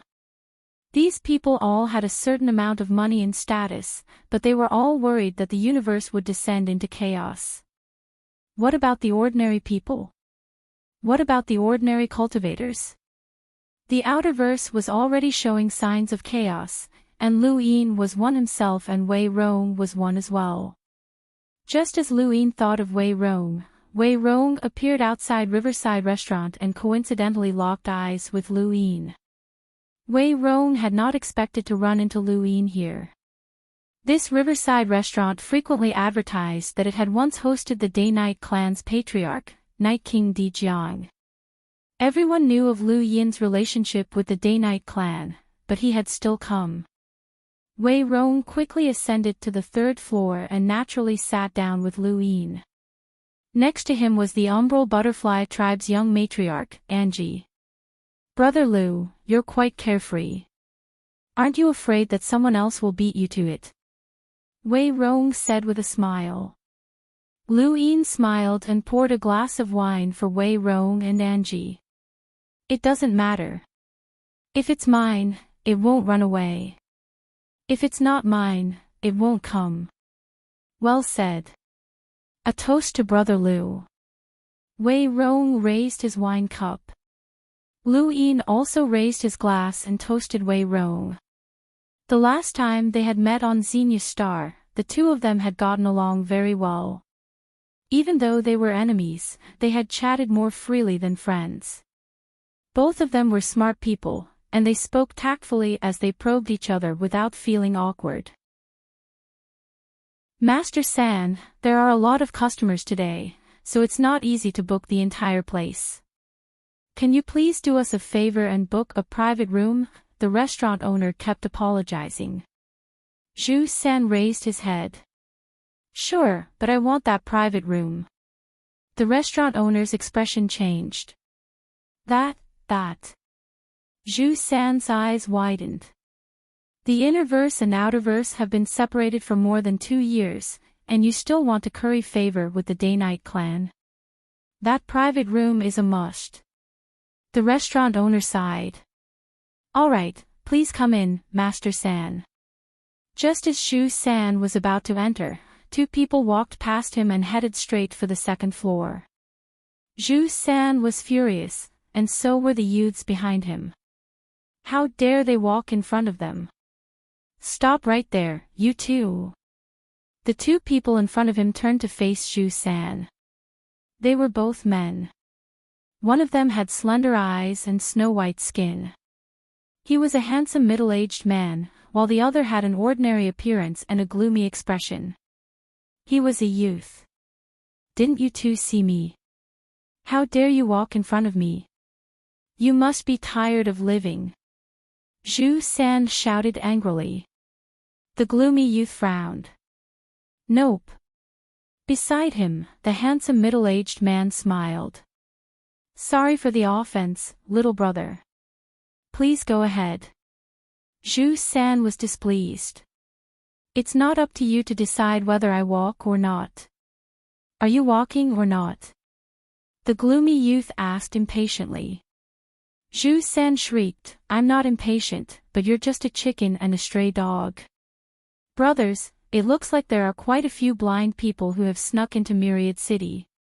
Beat them up. The youths behind him swung tables and chairs at the two men. Welcome aboard. Stay tuned and subscribe to Han Li's Wuxia Adventures for more thrilling content. Chapter 788. The middle-aged man was helpless. The young man took a step forward, and all of the tables and chairs were sent flying back by him. Most of the youths were only melders, and none of them looked like they had ever fought before. Thus, it was easy for them to be knocked around. Only Zhu San managed to avoid the tables and chairs, and he looked at the young man with apprehension. Just you wait, just you wait. I'll remember you. Be careful. He then ran off without caring about anyone else. The restaurant owner smiled bitterly, but he was not surprised. Zhu San was the most troublesome person in Wanqianqing. Fortunately, this person would not really take revenge on his family, and he would at most say a few harsh words. The restaurant owner turned to the two youths and said, Don't mind him. Master San was just saying that. He won't really do anything. Please come in. The middle-aged man patted the young man's shoulder and led him to the second floor. Halfway there, he sensed something and looked up at the third floor, where he saw Lu Yin and Wei Rong. The middle-aged man was surprised, but he nodded and smiled politely. The young man beside him also saw Lu Yin, and his eyes flashed with apprehension. He lowered his head and did not say anything.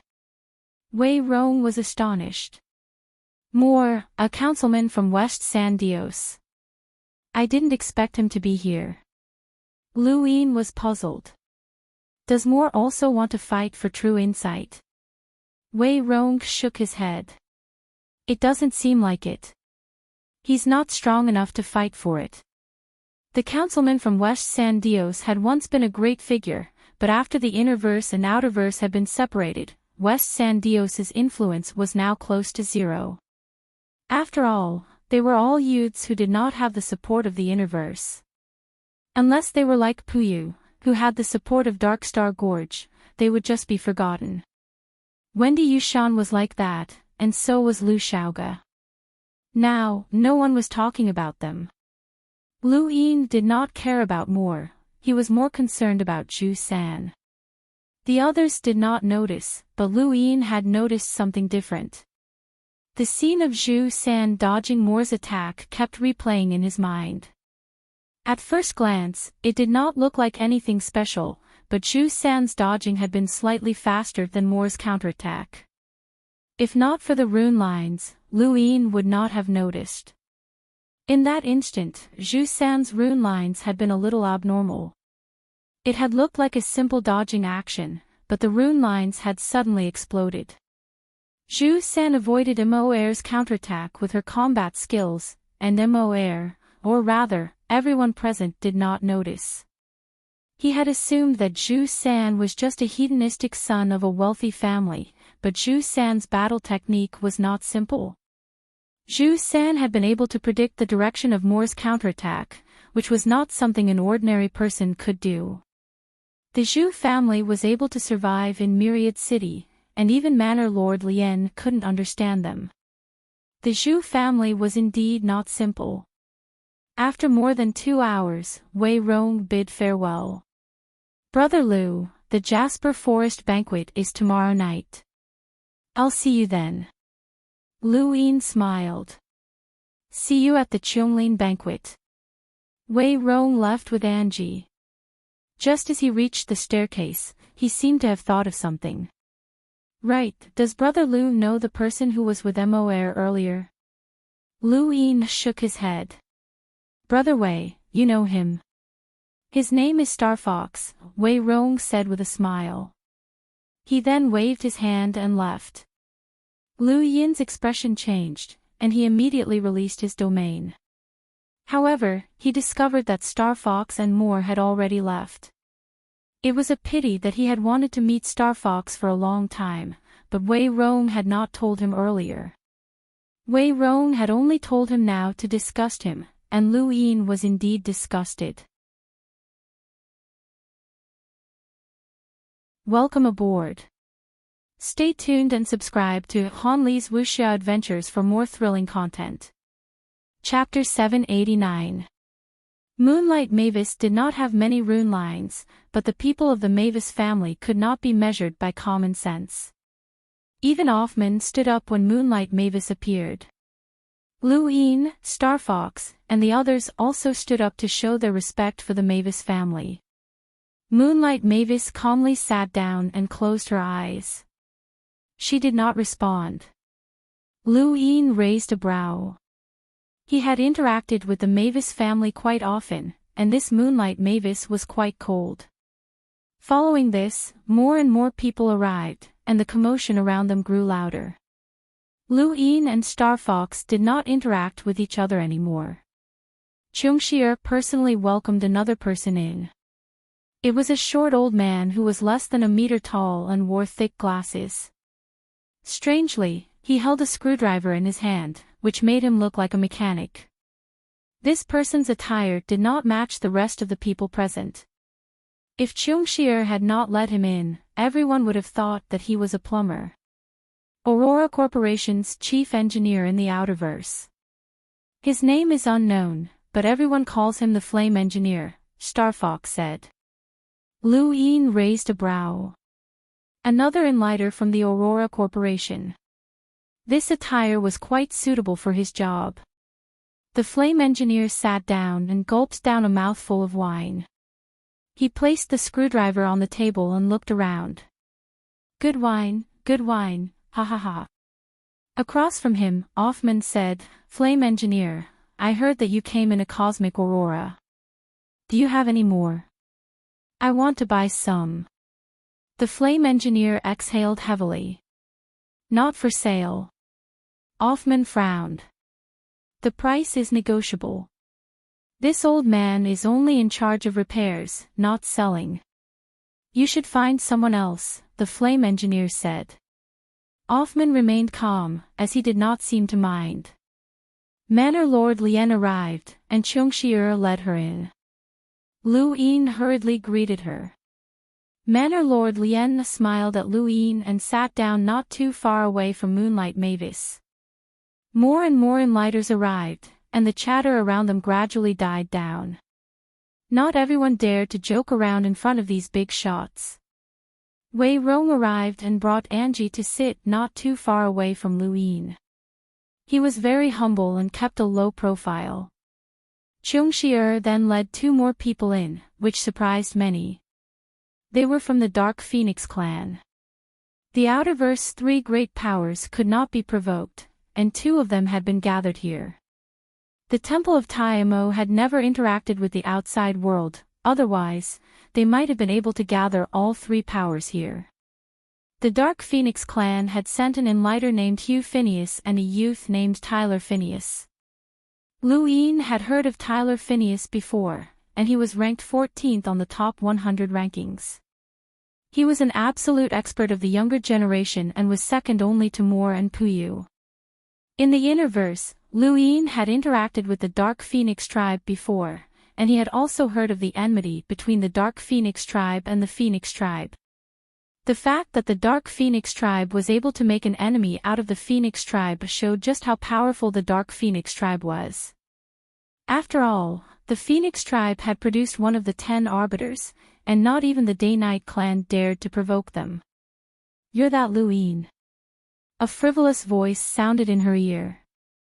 Lu Yin turned around and saw someone sitting in the empty seat beside him. It was Zhu San. He hadn't expected it to be him. "Are you Zhu San from the Zhu family?" Lu Yin asked. Zhu San was pleased. "Looks like you've heard of me." Lu Yin smiled. "We met yesterday at Riverfront Tower." Zhu San's expression turned ugly at the mention of this, and he snorted. "I had a stomachache at that time, or else I wouldn't have let that brat off so easily." He then looked past Lu Yin and coincidentally met Star Fox's gaze. His expression changed. "Why are you here as well?" Star Fox smiled. "Young Master Zhu, I've offended you yesterday." Zhu San gritted his teeth. "Pretty boy." Star Fox was taken aback and stopped talking. This brat's words were really unpleasant, and he wasn't the one who had beaten him up. Lu Yin found it funny and asked Zhu San, what was the battle technique that Brother Zhu San used yesterday called? "I'm very curious." Zhu San blinked. "Battle technique? What battle technique? Did I use it? Ha ha ha ha, I'm a genius, and I can use any battle technique I want. I can play with it however I want. There's no name for it." Lu Yin smiled and didn't ask any more questions. When a silver light descended from the night sky, everyone was present. Cheongshi stood gracefully in the center, and although she was a tomboy, her facial features were exquisite and beautiful. Soon after, Cheongshan Hai, the city lord of Myriad City, appeared. "Welcome to Myriad City. Cheongshan Hai greets all of you." Everyone stood up and returned the greeting. Cheongshan Hai smiled. Myriad City is located in tyrannical Weave, and despite the vicissitudes of time, it still hasn't fallen. It's all because of everyone's support and tolerance. Myriad City has its own rules, and the Cheong family asks that everyone refrain from using force in Myriad City. If there are any conflicts, they can be resolved at the Cheonglin banquet tonight. After the banquet, I hope that everyone will give me some face. Please accept my thanks. I believe that everyone has heard of the Cheonglin banquet. Before the banquet officially begins, there will be a small auction, and the proceeds from the auction will be used to develop Myriad City. This will be considered everyone's contribution to the city, and I thank everyone here. He then waved at Cheongshi and walked to an empty seat, where he sat down with Yuehua Mavis and the other enlighters. Cheongshi walked to the center of the room and politely said something to everyone around her. Zhu San looked on with infatuation, and his saliva almost flowed out of his mouth. Lu Yin was astonished. "Does Brother Zhu like her?" Zhu San muttered, "No."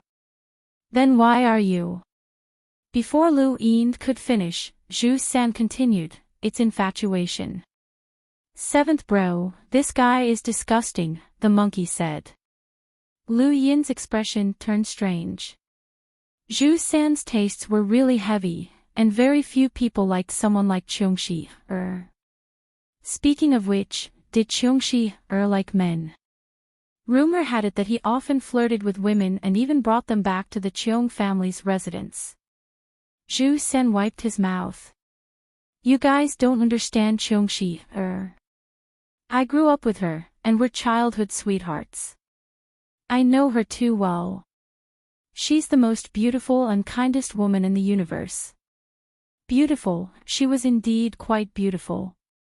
Even if she dressed up like a tomboy, it still couldn't hide her pretty face, but she was kind. She's kind. Zhu San nodded and stared blankly at Qiongxi. Very kind. You guys don't understand. Qiongxi doesn't want people to become slaves to money, so she does everything she can to keep other people's money in her own pocket. She doesn't want people to be blinded by money. She doesn't want to let some heartless people get their way, so she brings many girls back to the city lord's residence to educate them, often overnight. She wants me to understand that if I want to fight, I have to learn how to be beaten first. Lu Yin silently looked at Qiongxi. That Zhu San had gone crazy. Suddenly, Zhu San glared at Lu Yin. You won't steal Qiongxi from me after telling you so much, right? Lu Yin shook his head. Don't worry, I definitely won't. Zhu San nodded in satisfaction, his expression saying that Lu Yin was very tactful. Let's welcome the first item of the auction, the fire fungus. Xiao Nan walked out with a box in her hands. She opened the box, and the fiery red plant flew into the sky, but it was pulled back by an invisible force. It's actually a natural treasure that can avoid danger, someone cried out in surprise. Lu Yin was surprised, as he hadn't expected such a natural treasure to be auctioned here. Qiongxi smiled. This Huoling has been with my Qiong family for many years, and will be looking for a fated person tonight. The starting price is 1 star essence. Everyone, please make your bids. As soon as she finished speaking, someone made a bid, and it was 3,000 star essence. The average price of 10 natural treasures auctioned off in the mainland's auction house is 3,000 star essence. However, those natural treasures can only survive for less than a year, so I'll pay 4,000 star essence for this one, someone in the distance said. 4,500, 4,800. 6,000, Star Fox made a bid. Natural treasures that could avoid danger were being hyped up, and it had a lot to do with Aegis. He glanced at Lu Yin and decided to buy it. Lu Yin didn't bid, as everyone knew that he had quite a few of these natural treasures. Qiongxi beamed at Lu Yin. Mr. Star Fox has bid 6,000. Are there any other bids? If not, then this Huoling belongs to Mr. Star Fox. 7,000, Aufman made a bid. Although the price was higher than the Huoling itself, any natural treasure was a money-making tool for Shamrock Enterprises. It was only 7,000 star essence, and they could definitely earn it back. Star Fox watched Aufman make a bid, but he didn't bid. The 4 major corporations of the Outerverse couldn't compare to a colossus like Shamrock Enterprises. Even if the Innerverse and Outerverse were separated, they still didn't want to clash head-on. Lu Yin grew envious, as it could actually be sold for 7,000 star essence, which was double the transaction price at the mainland's auction house.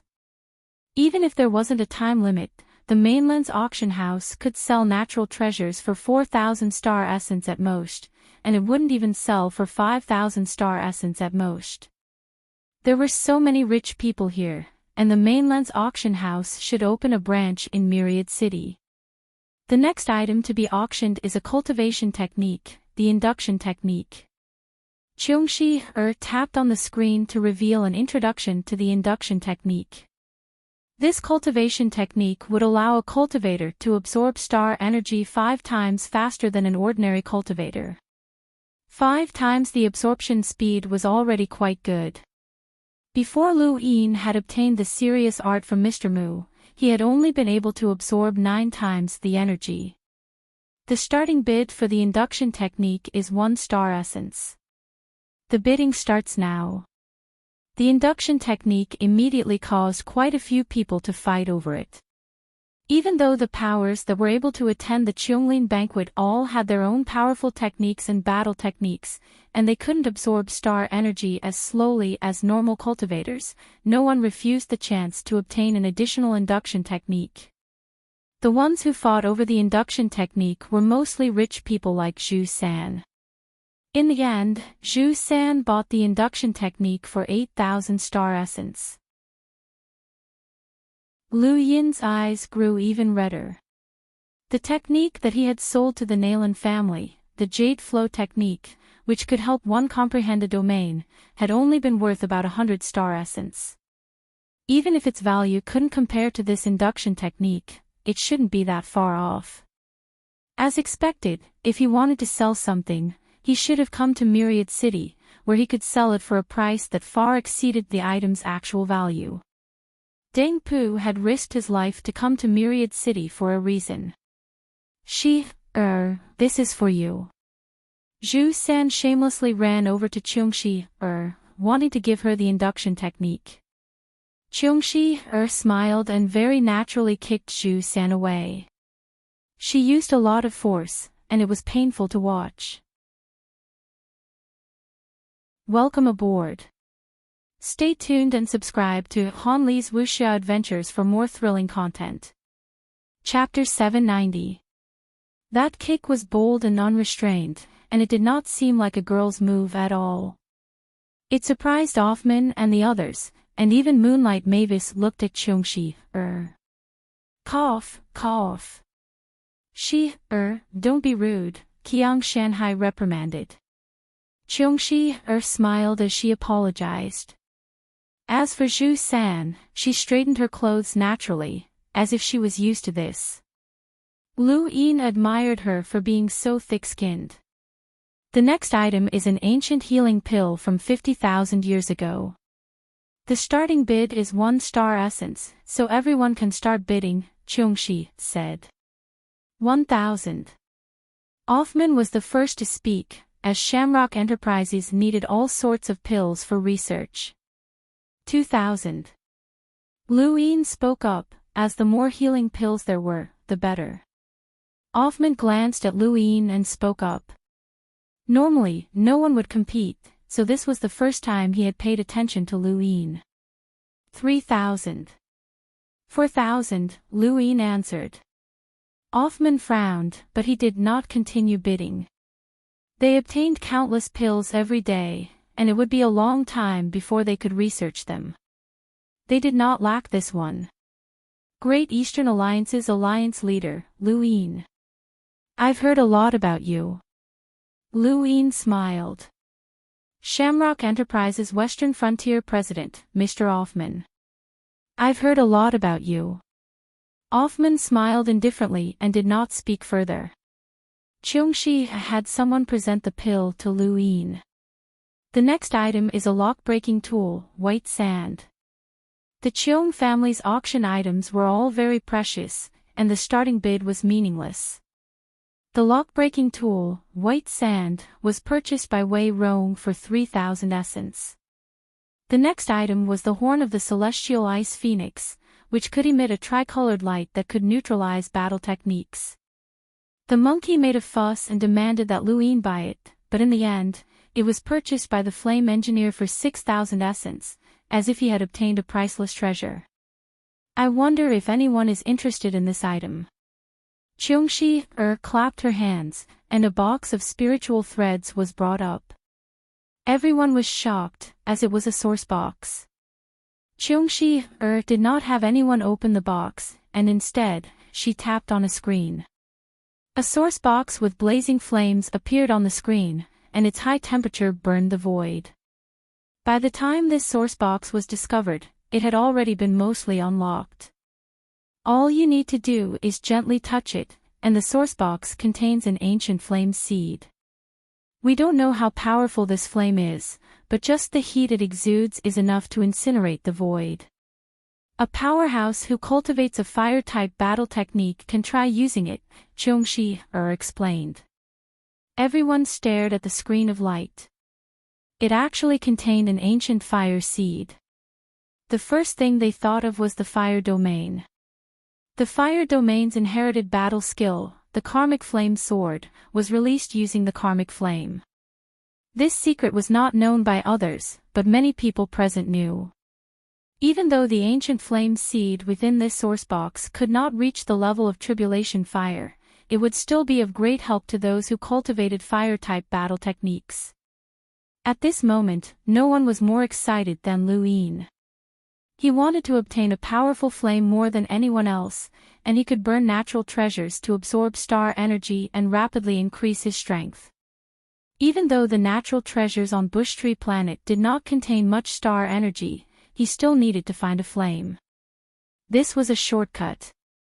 Before Cheong Shi could offer a price, the flame engineer was the first to speak. 10,000. Quite a number of people who wanted to bid were shocked. The first bid was 10,000. As expected of the chief engineer of the Aurora spacecraft company. 15,000, Aufman said, looking like he wanted to join in as well. Star Fox made a bid. 20,000. Quite a few people started to compete with each other, and most of them were the young scions of wealthy families, as they were the only ones who needed such an item. In the end, the cloud boots were purchased by Zhu San for 50,000 star essence. After that, the same scene repeated itself. Cheong Shi kicked him off the auction, but she left the cloud boots behind, leaving everyone speechless. Lu Yin admired Zhu San, as it had not been easy for him to survive until now. The next item is a little special. It's not an actual item, but a promise. It's the Starsibil Sect's right to divine, Cheong Shi said. Everyone's expressions changed. The Starsibil Sect's right to divine. Yuehua Mavis opened her eyes and looked at Jasper Mountain Sea in astonishment. The flame engineer and Aufman were both shocked as well. The Starsibil sect was the most mysterious sect in the human domain. It might not be considered powerful, but even ordinary people had heard of it. Starsibil was renowned throughout the world, and any top genius of the younger generation had seen it before, including the 10 arbiters. The changes in the universe and the top 100 rankings were all related to the Starsibil sect. Even when the Sea King had stolen Pyrolite, it had been divined by the Starsibil sect. This sect was known to be able to see the past and see the future. Everyone wanted to know their own future, so everyone wanted to seek divination from the Starsibil sect. However, there were very few who could actually enter the sect and obtain the right to divine. The Cheong family was even willing to sell this. Even if the inner verse and outer verse were separated, there would be a day when it would be restored. The Starsibil sect's right to divine could be passed down, so why would they sell it? 100,000, Yuehua Mavis said. Everyone was shocked. The highest price of the day had appeared, and the first bid was 100,000. Everyone looked at Yuehua Mavis with complicated expressions. To her, money was just a number. Since Yuehua Mavis had spoken, no one else dared to compete with the Mavis family. Cheong Shi smiled and transferred the right to divine to Yuehua Mavis. With that, the Jasper Forest Banquet's auction came to an end, and the banquet officially began. Sumptuous and fragrant dishes were served one after another, each of which was difficult to find in the outside world. Even though Lu Yin and Madame Naylan had eaten extravagant dishes before, they were still stunned by the dishes here. This was because these dishes actually contained rune lines. The ingredients used were all creatures or plants that had rune lines, and they were all extremely beautiful. The Zhu family was second only to the Cheong family in Wanwan City. Although they had a small population, they had always stood tall in Wanwan City. The Zhu family occupied a mountain, and their family's gardens spanned thousands of kilometers. When the Jasper Forest Banquet began, a man requested an audience with the head of the Zhu family under the moonlight. He introduced himself as Deng Pu. You're Deng Pu. Zhu Jia, the head of the Zhu family, was seated in the living room of the Zhu family. He looked at the obviously panicked man and asked in a low voice. The man's heart trembled, and he bent over in panic. No, I'm not. Are you messing with me? Zhu Jia's gaze was stern. The man became even more panicked. Yes, it's that Deng Pu who asked me to seek an audience with you. He said that he wants to sell you something. Zhu Jie's eyes flashed. What is it? The man was terrified. He said that you know what it is. Zhu Jie looked at the man. What's the price? 2 million star essence. Transfer it to 10 Mavis bank accounts, the man said in a trembling voice as his entire body trembled. He had never seen 2 million star crystals in his entire life, let alone 2 million star essence. Such a price was enough to make him panic. However, Zhu Jie was very calm. All right, my Zhu family will buy his item. Go and tell Deng Pu not to mess with me. Otherwise, my Zhu family will let him know what it means to have no escape. Yes, this lowly one understands. The silver moonlight illuminated Wanwan City, making it appear very beautiful. It was like a pearl sparkling in the darkness of the universe. Within Wanwan City, Kai Jinchang had been searching for Deng Pu all this time, but he had not been able to find him. Countless people traveled through the night in search of Deng Pu. But who would have thought that Deng Pu had already started doing business with the Zhu family? 2 million star essence was not a high price. Compared to a priceless treasure like true insight, such a supreme treasure would not have a price. However, Deng Pu could only ask for so much. He was afraid that the Zhu family would act against him if he asked for more. Saul also arrived at Wanwan City, but he did not attend the Jasper Forest banquet, even though he had been invited. He only wanted to find Deng Pu and personally slaughter that traitorous disciple. His hatred for Deng Pu could no longer be controlled, and it even surpassed that of the people who had ambushed Source Peak Planet. Gemini Ghost also arrived at Wanwan City, but he also did not attend the Jasper Forest banquet. That night, Wanwan City seemed especially gloomy. Welcome aboard. Stay tuned and subscribe to Han Li's Wuxia Adventures for more thrilling content. Chapter 791. Before the Jasper Forest banquet began, Qiang Shanhai's words were not just for show. The Jasper Forest banquet was both a welcoming banquet and a place for everyone to resolve their conflicts. Resolve grudges at the Jasper Forest banquet, and don't use force in Myriad City. I'm sure everyone has heard of this saying before. Then, I'll host a banquet where everyone can fight to their heart's content under the waterfall. After the banquet, I hope that no one will use force in Myriad City and give me some face, Qiang Shanhai said. Everyone ate and drank as they looked at each other. They had all mentally prepared themselves before coming here, and they had not planned to do anything in Myriad City. The Cheong family had given them face by hosting a banquet, so everyone had to give them face as well. Very few people actually dueled under the waterfall during the Jasper Forest banquet, but this time was an exception. Tyler Phineas stood up and looked at Luin. I heard that you defeated Puyu. Let's fight. Everyone was interested, as the most famous people of the younger generation were those on the top 100 rankings.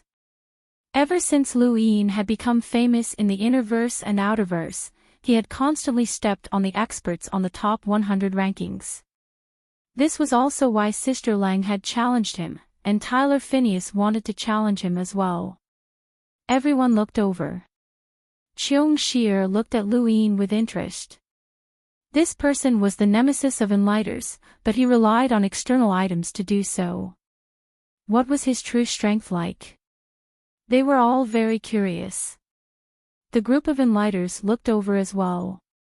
Only a few of the younger generation were worthy of their attention, and the most famous of them all was Luin. He was the nemesis of Enlighters, and this title really annoyed them. Luin looked at Tyler Phineas. Sorry, but I don't think there's any reason for me to fight you. He had already defeated Sister Lang, and even though the news had not spread, he was no longer interested in someone at Tyler's level. He had his own reputation, and he did not need to use Tyler's name to make himself famous. Only the top 10 of the top 100 rankings could benefit him from a battle, but Tyler obviously could not do that. "You don't dare." Tyler sneered. "Rumors say that you use external items whenever you fight, and that your actions are despicable. Sure enough, when you face a true powerhouse, you will only cower." Lu Yin's face sank. "Seventh bro, this guy isn't friendly." "Beat him to death," the monkey said. To the side, Zhu San looked at Lu Yin in shock. "You only use external items to fight. How disgusting. I'm so rich, but I don't use any external items. If I can't beat you, then I can't beat you." Star Fox smiled. To be honest, most of the outside world's understanding of Lu Yin's battles were based on external items, but they did not take into account who he was fighting against. He was just an explorer, while his opponents were all at least hunters, and there was no lack of enlighters as well. If Lu Yin was able to rely on external items to contend against those people, then the reputation he had built up was definitely not bad. However, there was no need for him to explain. "Taylor, don't force him. Some people can do anything to become famous, but when faced with a real challenge, they shrink back. It's very normal." Hugh Phineas laughed. Quite a few people looked at Lu Yin. Some looked at him with disdain, some didn't understand, and there were also some who rejoiced in his misfortune. This was especially true of the youths. Everyone was so young, so how had Lu Yin been able to participate in the Enlighters battle and even obtain such a title? Now, he had finally revealed his true colors. Wei Rong glanced at Hugh Phineas with disdain. These people always thought that they could look down on others just because they were from a powerful clan and were Enlighters. In the future, these people would cry. Times had changed, and the old fogies would be eliminated one by one. These youths were the ones who were walking on the right path. Lu Yin stood up and rolled up his sleeves. "Since you want to fight, fine." He then looked at Taylor with a sharp gaze. "But don't cry later." Taylor was furious. What arrogance! He then leaped up and rushed towards the waterfall, clearly impatient. Lu Yin's feet tapped lightly, and his figure disappeared. He was so fast that Star Fox and many other hunters could not even see his trajectory. Many of the Enlighters were astonished. What incredible speed! Just this speed alone was not something that an ordinary hunter could catch up to. Yuehua Mavis looked at Lu Yin with interest. The Mavis family had long since instructed them to invest in this young man. He should be proud that he had attracted the Mavis family's attention. It should be known that even the top 10 experts on the top 100 rankings might not be able to attract the Mavis family's attention. Qiang Shanhai looked at Lu Yin in shock.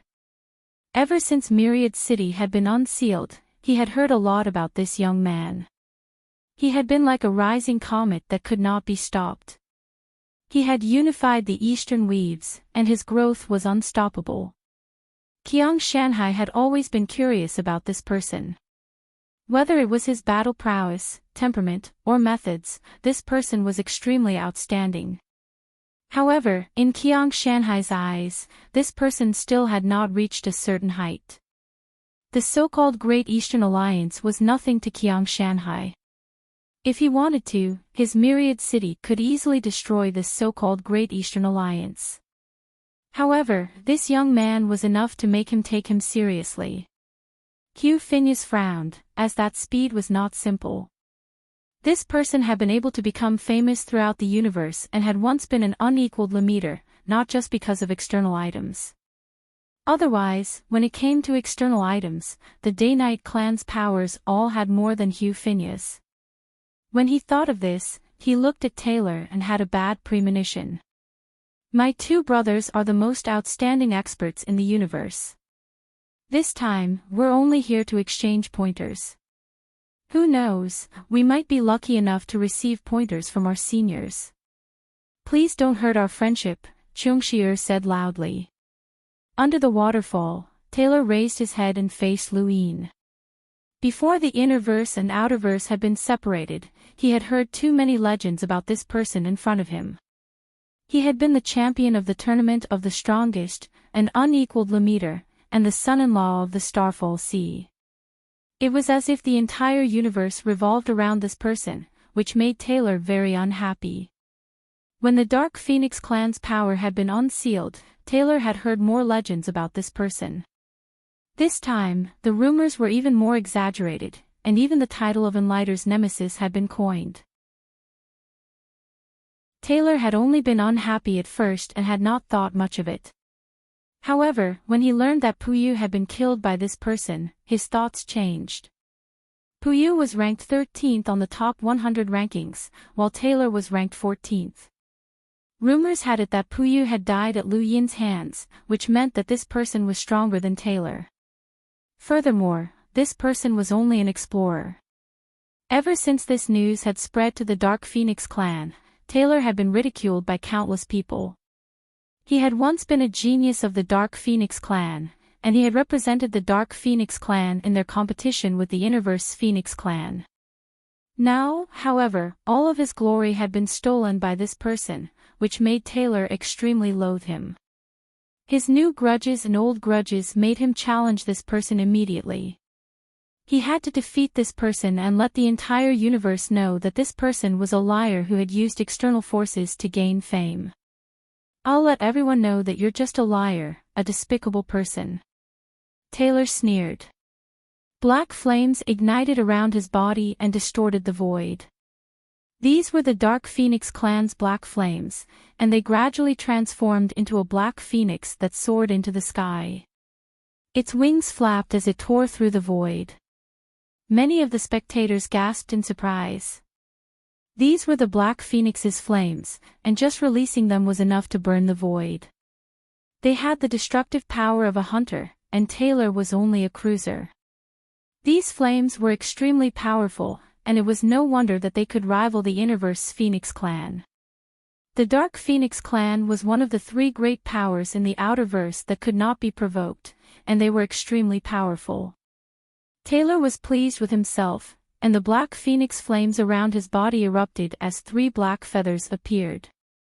Aufman was shocked. Rumor has it that the flames of the Dark Phoenix clan's powerhouses can give birth to feathers, just like the Phoenix clan's golden feathers. The more feathers there are, the stronger the flames.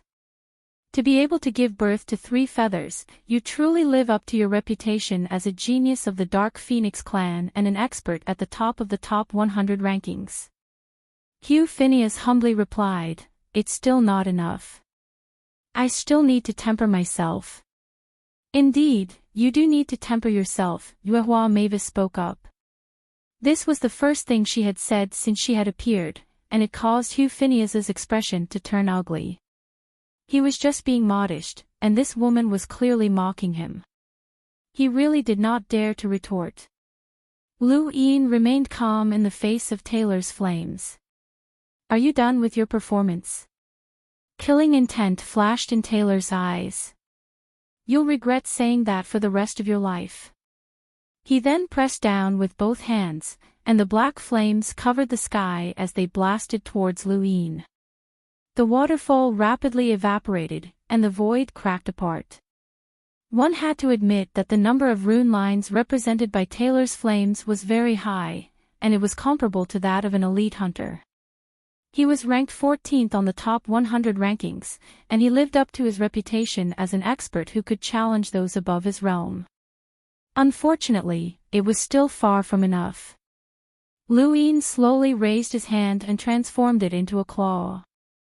A bestial roar echoed through the void as the sky beast claw descended, tearing apart the black phoenix and slamming into Taylor's body. Taylor was ruthlessly smashed into the depths of the lake while the black phoenix was split in two and burned in the void.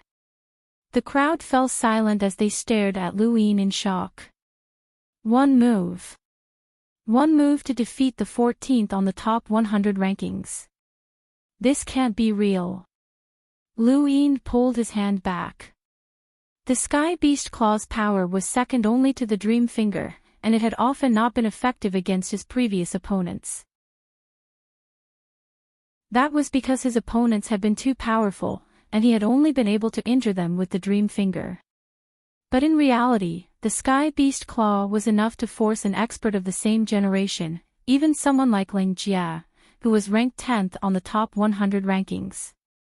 Ling Jia had been able to freeze and shatter the Sky Beast Claw because she had wanted to challenge Hai Daxiao's ultimate technique. That technique could injure both the enemy and the user, and its power was comparable to Aiden's. In other words, that technique could even shock enlighters and surpass a hunter's power level. Even Ling Jia had needed to use her ultimate technique to break through the Sky Beast Claw, let alone Taylor. The top 10 of the top 100 rankings were on a completely different level from the rest, and the difference between Taylor and Ling Jia was too great. A single move of the Sky Beast Claw was enough to instantly kill someone. This was Lu Yin's current strength, and only the top 10 of the top 100 rankings could match him. And that was under the condition that he did not use any secret techniques. Hugh Phineas suddenly stood up and stared at the scene in disbelief. How was this possible? Taylor had not even been able to withstand a single move from his opponent. Even if the rumors were true, this person was only comparable to Taylor at most, and he should not have been defeated so easily. Qiang Shanhai's eyes flashed, and he looked at Lu Yin in admiration. This was an absolute genius. Villa Mistress Lien smiled, as her family head was right. This kid's potential was limitless. Yuehua Mavis looked at Lu Yin seriously, as his value in her heart had risen once again. It was time to increase her investment in him. Lu Yin's gaze swept across the banquet, sweeping past everyone before finally stopping on Hugh Phineas' face. Don't worry, he's not dead, but he's probably crying. Hugh Phineas was furious. Junior, you're spouting nonsense. Welcome aboard. Stay tuned and subscribe to Han Li's Wuxia Adventures for more thrilling content. Chapter 792. Lu Yin sneered. With his current strength and status, he did not need to be courteous to anyone. He had even dared to provoke the Day-Night clan, let alone the Dark Phoenix clan. I've fought with someone from the Phoenix family before. Their phoenix is golden, and it's prettier than black. Everyone was stunned, as this was a provocation. Hugh Phineas's eyes went wide. The Dark Phoenix clan could not tolerate people saying that they were inferior to the Phoenix family. Suddenly, a storm of enlighter star energy swept towards Lu Yin. Lu Yin waved a hand, and the void trembled to disperse the energy. His body merely trembled, but his eyes remained cold and arrogant. He had completed 2 cycles, and the amount of star energy he possessed had already surpassed that of a peak hunter. An enlighter star energy suppression would not be able to injure him. Each cycle required about 200 times more star energy than a normal person. Even if he absorbed 100 times more star energy than a normal person, he would still need 20 years to complete a cycle. It was ridiculous, almost to the point of despair. However, this also meant that he would not be suppressed by star energy.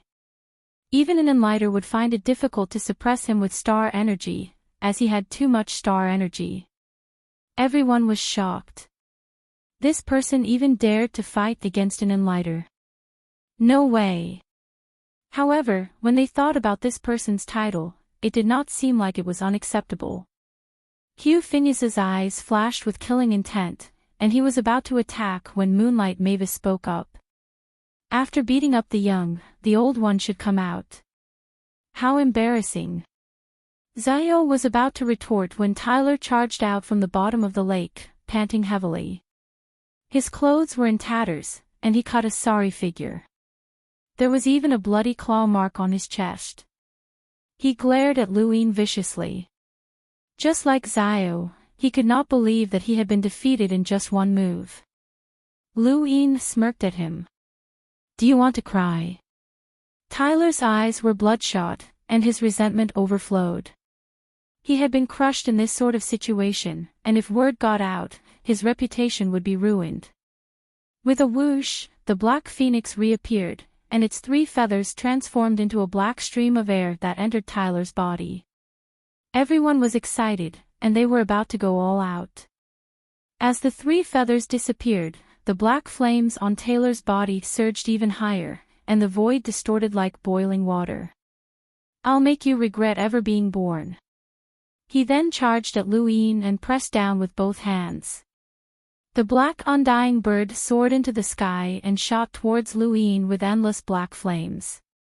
It was still the sky beast claw, but this time, 7-lined battle force appeared on his palm. With an ancient beast roar, the sky beast claw tore through the black undying bird for the second time and pressed down on Taylor. Taylor was in despair. Why was it still like this? It was yet another move, and it was the same move again, leaving him completely defenseless. "Stop!" Hugh Phineas roared. Black flames spread through the air. This was Hugh Phineas' power, and the black flames blocked the sky beast claw, preventing Taylor from being hit. Taylor's gaze was sinister as he pulled out a materialized black feather from his cosmic ring and started burning it. "Die!" The feather transformed into flames that enveloped him, and its cry shook the entire myriad cities. Taylor's black phoenix spread its wings and burst forth with a power that was infinitely close to a peak hunter's. Despicable. He raised his battle force to 8 lines and swung his sky beast claw downwards. Hugh Phineas' black flames were still there, and he was still standing in front of Taylor. However, Taylor's black undying bird bypassed Hugh Phineas' flames and charged towards Luin. At this moment, everyone's expressions changed. This was too despicable. Moonlight Mavis' gaze turned cold, and she gently moved her fingers, causing an indescribable power to sweep towards Hugh Phineas' black flames. At the same time, Manor Mistress Lien and the Flame Engineer acted at the same time, dispersing both Hugh Phineas and Taylor's flames. Naturally, Lu Yin's sky beast claw was also dispelled. Everyone's expressions turned ugly. This was clearly a battle between peers, but a dignified enlighter had actually acted so shamelessly. Not only had he interfered, but Taylor had even used a power vessel. This was despicable to a certain extent. Lu Yin's gaze turned cold as he glanced at Taylor and then at Hugh. "So this is the Dark Phoenix clan's method. I've experienced it myself." Hugh Phineas snorted. "Junior, there's a price to pay for your arrogance." Taylor glared at Luin. "Consider yourself lucky." Lu Yin's lips curled up as he smiled. "Remember what I said, I'll make you cry." Taylor sneered, not caring at all. Cheong Shanhai stood up to mediate. Everyone was dissatisfied with the Dark Phoenix clan's methods, but no one dared to offend the Dark Phoenix clan because of this. Only Moonlight Mavis had called them despicable, which infuriated Hugh Phineas, and he glared at Luin coldly once more. Luin returned to his seat, and the monkey kept muttering, "Seventh bro, kill them. You'll kill them sooner or later." Zhu San looked at Luin in admiration. "Bro, you're amazing. From start to finish, you only used 3 moves, no, 3 claws, and that bird couldn't even retaliate. Impressive." Luin smiled, as it had all been a farce. Fortunately, he hadn't been injured, but he would remember the Dark Phoenix clan. Wei Rong had been watching the show from start to finish, and he looked at Luin with interest before looking at Taylor. His eyes flickered, and his lips curled up in an indescribable arc. Although the battle had been disrupted, everyone had still witnessed Lu Yin's strength. Suddenly, everyone looked at him in a different light, especially the younger girls, who looked at him with admiration. Angie sighed. "This Lu Yin's aura is too strong." Among the younger generation, probably only the top 10 on the top 100 rankings can match him. Only the top 3 can suppress him. Wei Rong smiled. Some people can't stand to see others at their peak.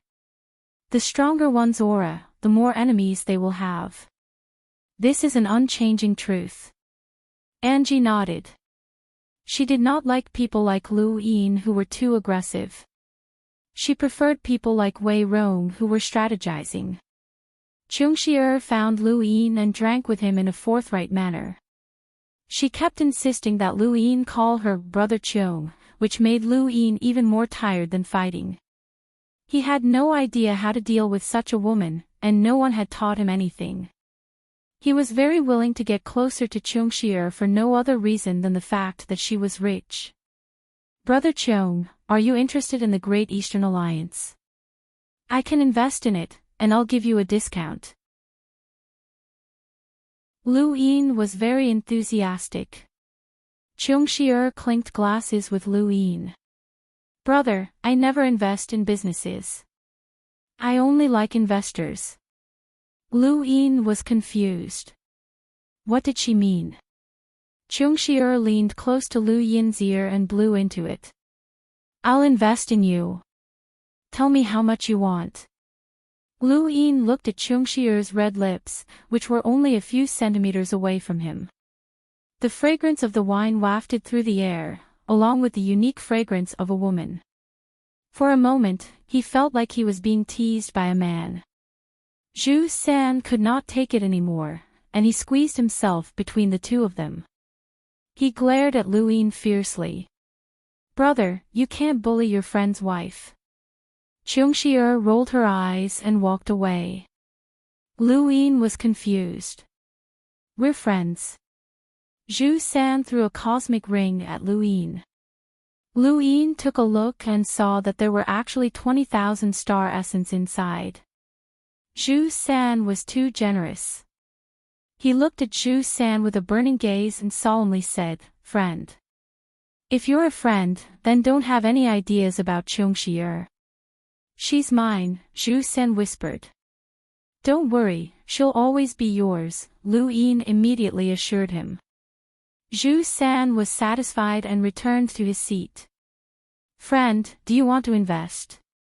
The Great Eastern Alliance welcomes you. Lu Yin thought of something and asked Zhu San.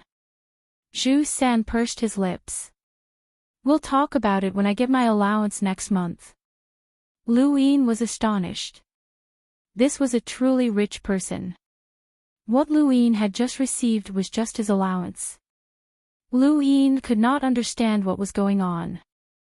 It seemed that he had always been living in the world of the poor. At this moment, Qiang Shanhai spoke up. Thank you for giving my Cheong family face. My Cheong family has stood tall in Myriad City for countless years, and we like to make friends. The Cheong family will return all the star essence that everyone has paid for the items that were auctioned just now. For those who did not manage to purchase anything, my Cheong family will naturally give you a small gift. He then waved his hand, and everyone who had not managed to purchase anything received a gift. Lu Yin was stunned. This was too rich. The 8 items that had been auctioned just now had totaled nearly 210,000 star essence. How could they just give them away like that? Just to make friends. Lu Yin really was poor. However, Lu Yin immediately became happy. He had spent more than 80,000 star essence, and now, he was returning the full amount. This meant that he had obtained more than 80,000 star essence from participating in the Jasper Forest banquet. Right, there was also the 20,000 that Zhu San had given him. This was Myriad City, the wealthiest city in the Outerverse. It was said that as long as one could enter, they would be able to strike it rich. Lu Yin could deeply feel the aura of a tycoon. Right, there's one more thing. Qiang Shanhai looked around, especially at the many youths present. He then smiled and said, My daughter, she is already an adult, and it's time for her to choose a husband. Everyone knows that Qiang Shanhai only has one daughter, and that is Wan Qianqing also only has one successor, so she will not be married off. My Cheong family can only recruit a son-in-law. If anyone has any suitable candidates, please recommend them. I would be very grateful to you." The others looked at each other and saw the solemnity in each other's eyes. The Cheong family's selection of a son-in-law was not simple. Cheong Shi was the only successor of the Cheong family, and whoever became the son-in-law would have their status completely changed. Lu Yin subconsciously looked at Wei Rong, who coincidentally met his gaze, and they smiled at each other. The two were not worried that the other party would marry into the Cheong family. Although they had not met much, they understood each other very well. Wei Rong and Wei Rong were not people who would marry into the Cheong family. What they were worried about was that if someone managed to climb up the Cheong family's power, the power structure of the universe would change. The Temple of Tai Mo, Wan Qianqing, and the Dark Phoenix clan were the three great powers of the outerverse that could not be provoked. To Lu Yin and Wei Rong, Wan Qianqing's influence far surpassed that of the Temple of Tai Mo and the Dark Phoenix clan.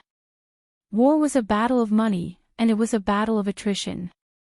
Whoever Wan Qianqing supported would have a greater chance of winning. Wei Rong had come here to look for Deng Pu, but ever since he had arrived at Myriad City, he had not looked for Deng Pu. In his eyes, true insight was not worth as much as Myriad City. Lu Yin felt the same way, as Wan Qianqing was too important. Cheong Shi-er's choice of son-in-law would not only affect Myriad City. With the innerverse and outerverse separated, the power structure would undergo a huge change, and Wan Qianqing would play an extremely important role. Uncle Cheong, I'm willing." Zhu 3 jumped up and shouted excitedly. He had been waiting for this moment for a long time.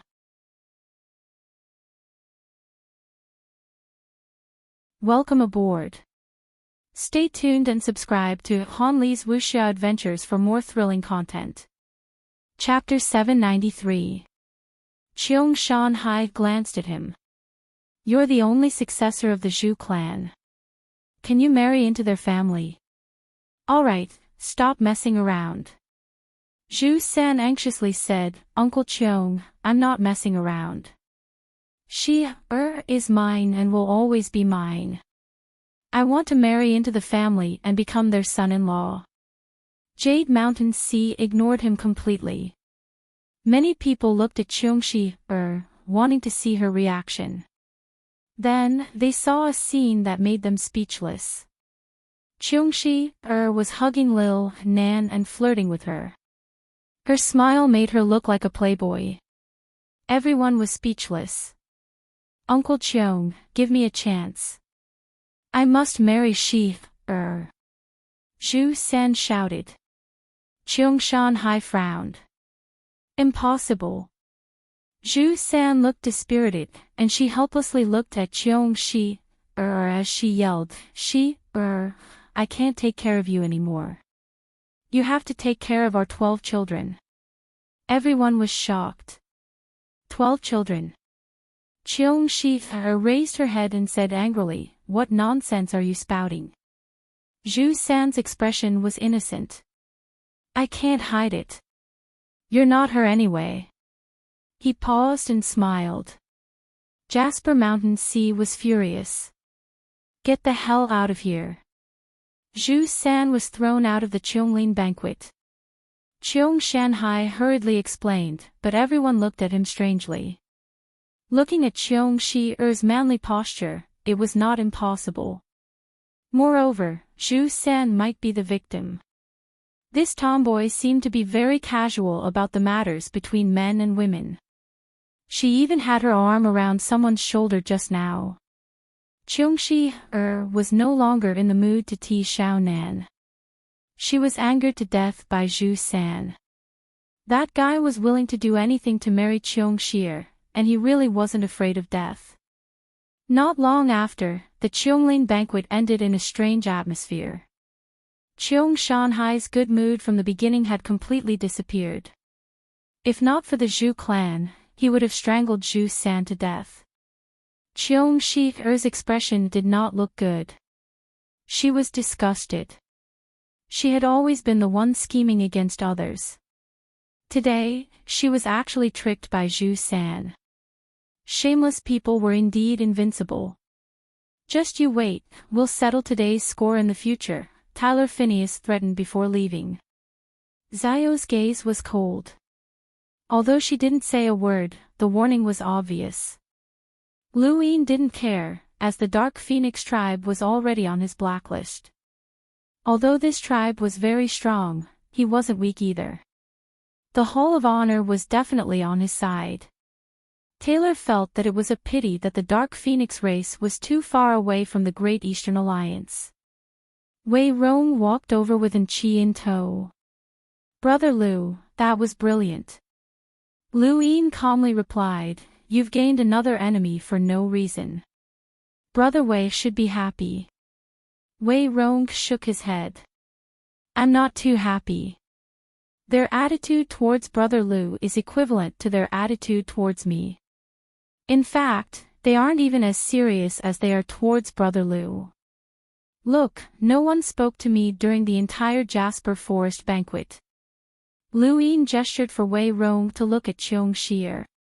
"She hasn't let you off, and her gaze is constantly on you. Brother Lu, don't you think that the outerverse isn't that transparent?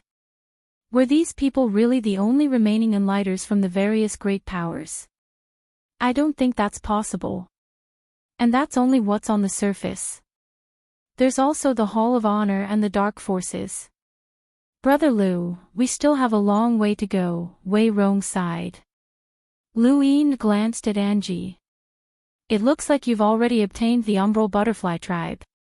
Angie raised an eyebrow when she heard his words. They weren't very friendly. Wei Rong patted Angie's shoulder.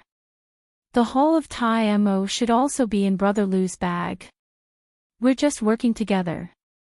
The two slowly walked out of the Jasper Forest, where Yen Yen and the rest were waiting for them. Lu Yin saw a familiar face, Mu. During the battle on Source Peak Planet, Angie had brought Mu along.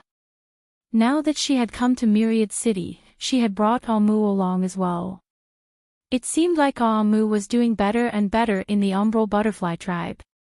The two pretended not to know each other, and they merely exchanged a glance before looking in another direction. "Brother Lu, have you ever thought about becoming a live-in son-in-law of the Cheong family?" Wei Rong asked as he looked at Lu Yin. Lu Yin glanced at Angie. "What if I say that I have?" Wei Rong thought about it and then answered seriously, "I'll be very happy." Lu Yin laughed. "Sorry to disappoint you.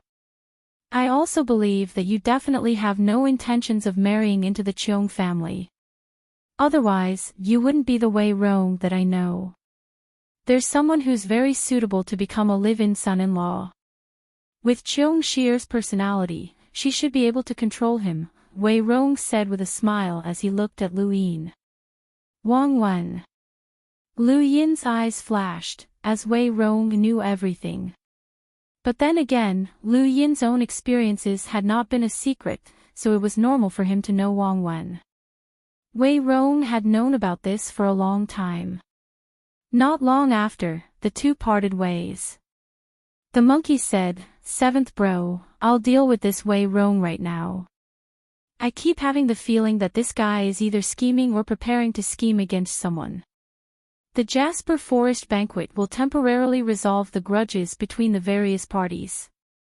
The Cheong family will try peaceful means before resorting to force, and we can't be the first to do so.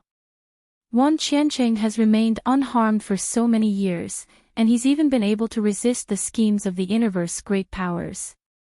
His background is no less than the Taimao temples," Lu Yin said. "What background? If we don't reveal it, no one will know." The monkey rolled his eyes. "You don't know." Lu Yin's gaze deepened, as he knew that the rune lines could not be faked. Wan Qiancheng's rune lines were rather terrifying. News of what had happened at the Jasper Forest banquet quickly spread throughout Myriad City. Countless people were astonished by the Cheung family's extravagance and Lu Yin's strength. The most shocking news was the Cheung family's son-in-law selection. For a time, countless people racked their brains and offered their qualifications to Cheung Shanhai through connections in hopes of marrying into the Cheung family. Although marrying into the Cheung family had a bad reputation, it also depended on the person.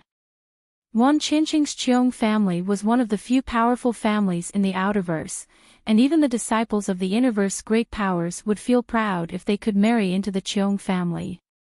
The Cheung family only had Cheung Shi, and once she married into the Cheung family, even if she could not control the family's enormous business, her son would be able to. To many people, this was a great opportunity to reach the heavens in a single bound. At the city lord's mansion, Cheung Shi flipped through some photos out of boredom. Next to the photos were resumes, and after looking through them for a while, she tossed them aside. A bunch of trash. They can't even compare to little Nan, and they want to marry into the Cheung family. No way. Cheung Shanhai said, Shi, there aren't many youths in the outerverse who can catch your eye. Is there anyone you like? Cheung Shi thought about it. No. What about Lu Yin? He seems very pleasing to the eye, Cheung Shanhai asked. Cheung Shi was amused. Do you think that with his personality, he'll marry into the Cheung family? As long as you want to, Cheung Shanhai replied confidently. Cheung Shi shook her head. Lu Yin isn't as simple as he seems. He has the Hall of Honor behind him, and... At this point, Cheung Shi grew serious. I'm not confident that I can suppress him. This person's ambition is too great, and he has the innate talent to match it. Cheung Shanhai was shocked. His daughter had never had such a high evaluation of anyone since she was young. Even Wei Rong and Wang Wen, who had been on the same level as her, had only been seen as rivals. However, her evaluation of Lu Yin was actually higher than those two.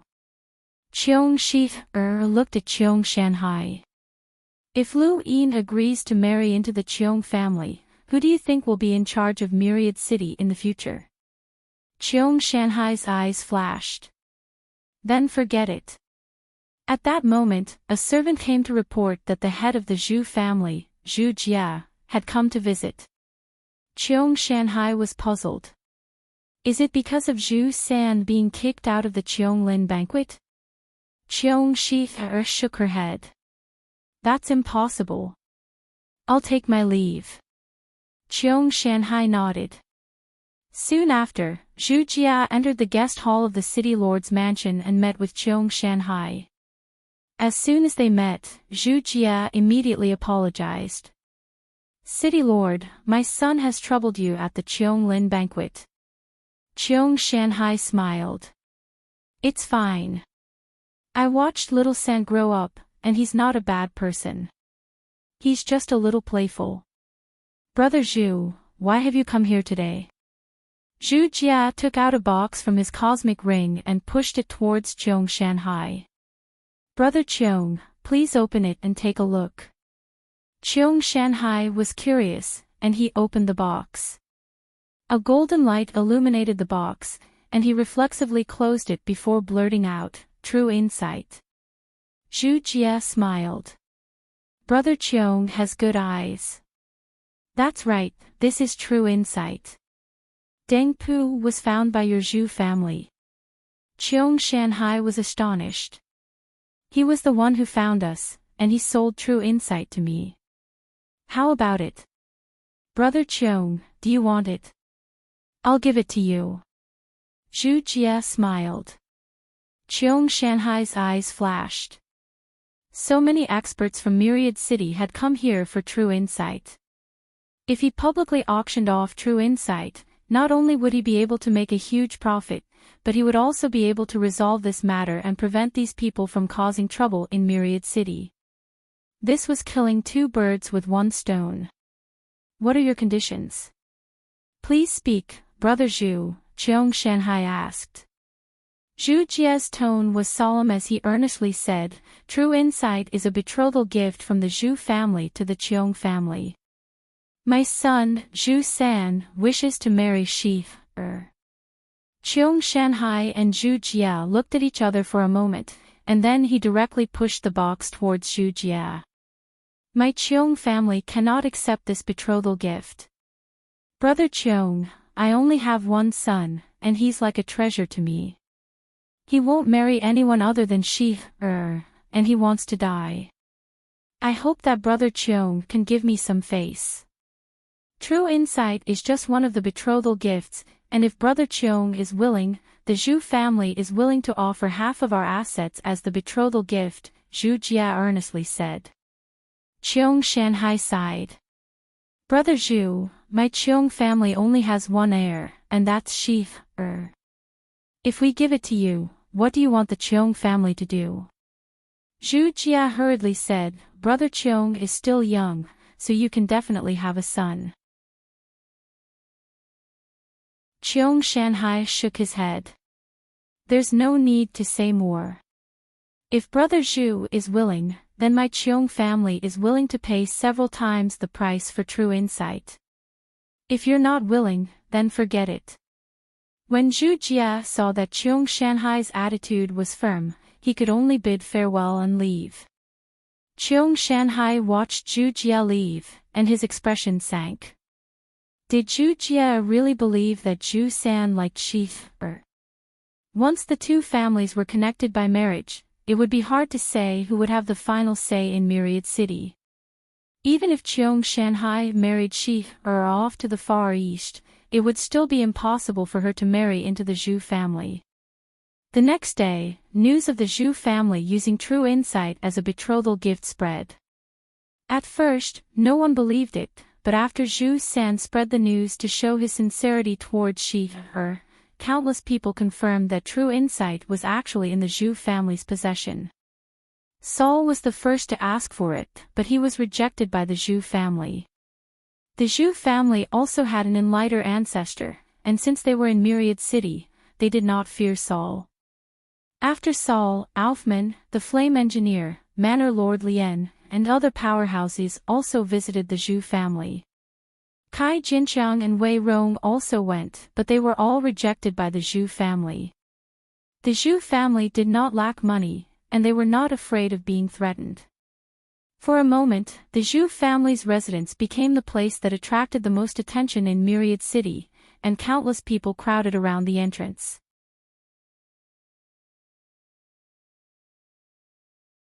Welcome aboard. Stay tuned and subscribe to Han Li's Wuxia Adventures for more thrilling content. Chapter 794.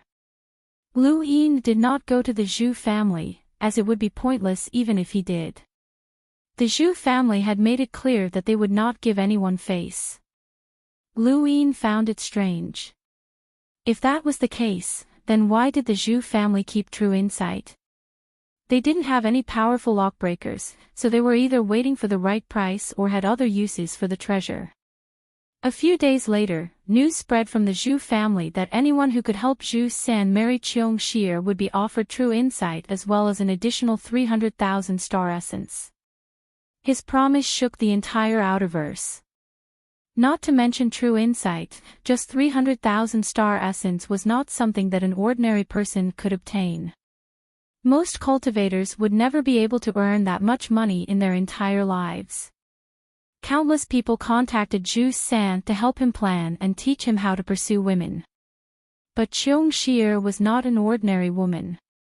For more than 10 days, Zhu San used all kinds of methods, but he was beaten by Cheung Shir every day. It made him angry when he saw those who helped him. Now, those people were often beaten by him before they even got close. Cheung Shir was even more annoyed. No one had expected this move from the Zhu family. She was sure that she would not marry Zhu San, but this move disgusted her. Even if she was hiding in the city lord's residence, Zhu San would use all kinds of methods to make her see his love. The most exaggerated one was when she was bathing. A series of mice appeared, and every mouse had Zhu San's declaration of love engraved on them. Cheung Shanhai was also furious. He went to find Zhu Jia and asked him to retract his promise. However, Zhu Jia refused to meet him. Even though Cheung Shanhai was the city lord, he had not done anything outrageous. There was nothing he could do. For a time, the entire Myriad City was discussing how to pursue Cheongshi. Not only Zhu San, but those who wanted to become the son-in-law of the family also used various methods. Sometimes, Zhu San would even fight with those people, causing the atmosphere in Myriad City to be foul. Lu Yin watched as the crowd dispersed. These people had just fought, forcing each other not to pursue Cheong Shi. He was speechless. She was just a tomboy. With her background, she could actually cause so many people to fight like crazy. This didn't just affect Myriad City, as it had long since spread beyond tyrannical Weave and towards the entire Outerverse. Many great powers wanted to ally themselves with Myriad City, and many places were thrown into chaos. Cheongshi was completely famous, not only because of her background, but also because of her hobbies, personality, dressing style, and even the fact that she had stayed out with several women in the past.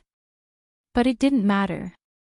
Even if she was promiscuous, there would still be countless people fighting over her. This was a farce, but Lu Yin did not intend to just be a spectator. Farces could sometimes be an opportunity to change the situation. If any of these people really married into the Cheong family, then the situation in the Outerverse would definitely change. Lu Yin would not allow anything out of his control to happen right under his nose. Thinking of this, he contacted Wang Wen. This person probably knew more about Cheong Shi. You want to pursue Cheong Shi? Wang Wen shouted exaggeratedly. Lu Yin rubbed his ears. Not me, I want to help Zhu San woo her. Is there any way? No. That woman is a pervert. She does what she wants in any situation. At the Cheonglin banquet, she could dress up demurely and gracefully. In the brothel, she could also be a playboy. In any case, this woman is very strange. If you want to pursue her, you'll have to become a woman. She has no interest in men, said Wang Wen. Lu Yin suddenly had a flash of inspiration. What did you just say? Wang Wen blinked. She's not interested in men. What's the first sentence? Wang Wen replied, unless you become a woman. Right, that's it. Become a woman. Lu Yin slammed the table and closed the screen. He then walked towards Rusty Fragrance Pavilion. Cheongshi had been there for the past few days, as if to announce that she was such a person and to not bother her. Zhu San was also there, and he was anxiously watching Cheongshi. He felt that if he did not capture Cheongshi this time, then there would be no hope for him in this lifetime. Thus, he kept an eye on Cheongshi all day, and if anyone dared to strike up a conversation with her, he would beat them up. If he couldn't beat them, then the Zhu family would find someone. There was no one in Myriad City that the Zhu family did not dare to beat, unless they really could not beat them. Ruixiang Pavilion was built in a courtyard. Outside of Cheong Shi's courtyard, the surrounding area had been taken over by Zhu San. Many people were discussing this matter. These people were all helping Zhu San with his schemes. They were all so-called love saints. Zhu San paced back and forth in frustration. In the distance, Wei Rong and Star Fox arrived. This was the first time they had met alone since arriving in Myriad City. Wei Rong smiled as he looked at Zhu San in the distance. Actually, if he can marry Cheongshi, then it would be pretty good. Star Fox nodded. The Zhu family will not step out of Myriad City, and even if the Cheongshi family leaves Myriad City, they will only be a powerful family. They are far from being able to change the situation. There are only a few powers in the outerverse that can change the situation, but no one knows the depth of these powers, Wei Rong said. Star Fox did not reply, and he continued to look into the distance with interest.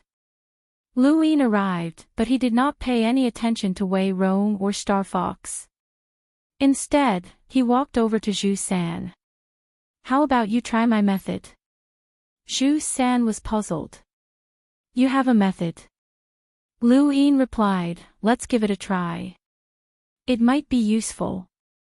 Zhu San was skeptical, and he whispered, you're not trying to break us up on purpose, are you?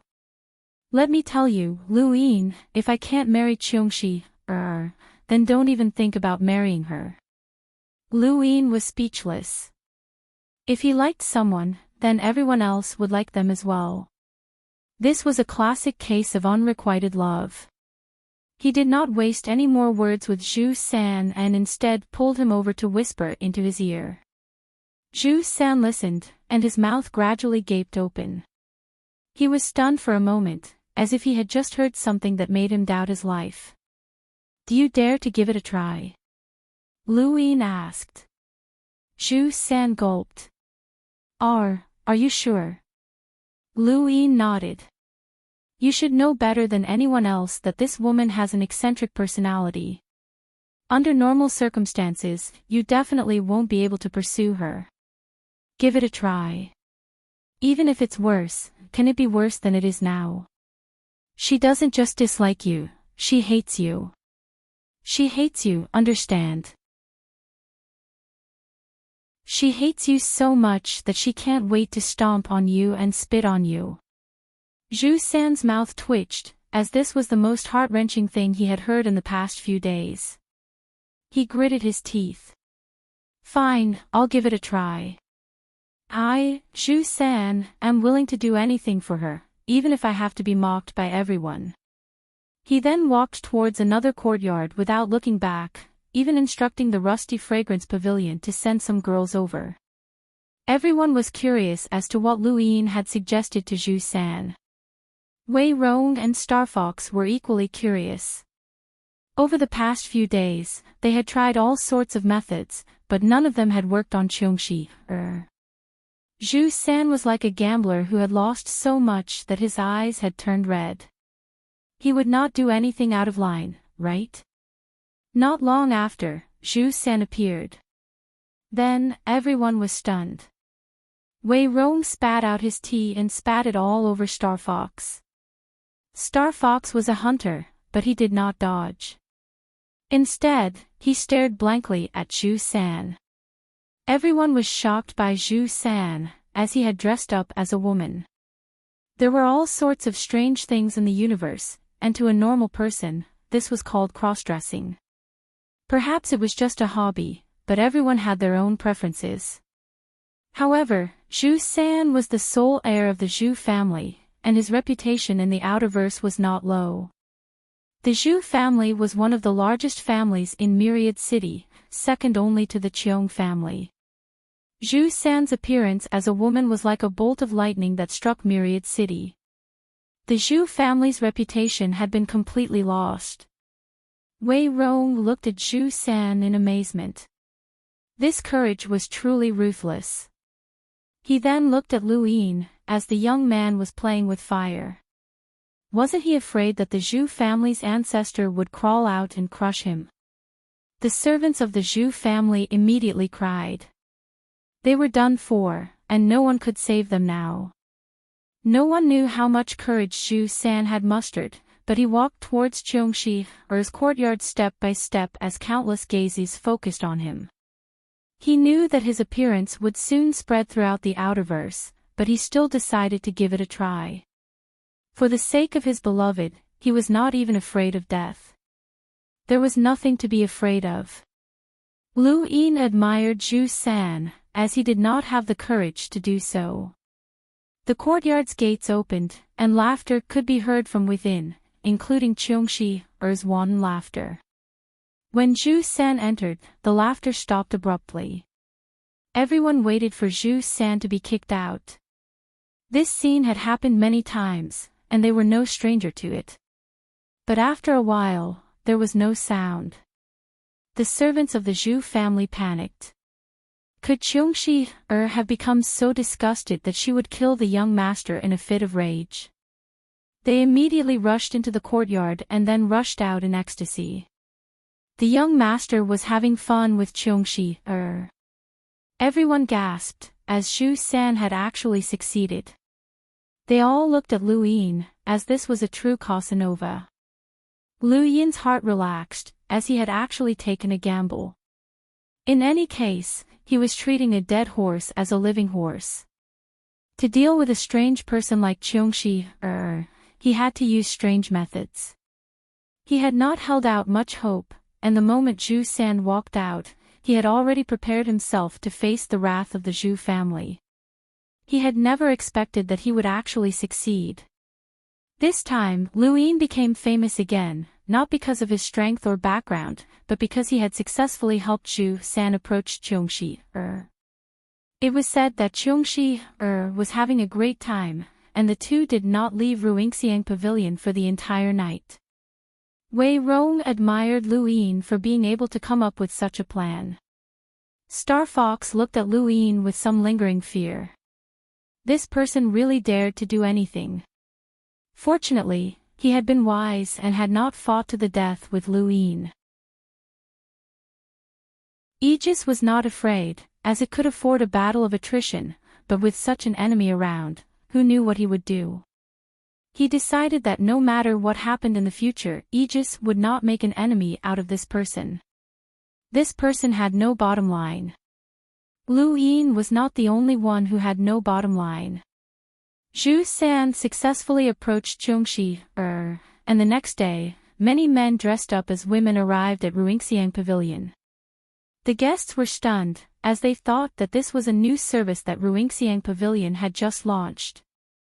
There was actually someone who was interested, and that person casually flirted with one of the women, only to have his leg broken.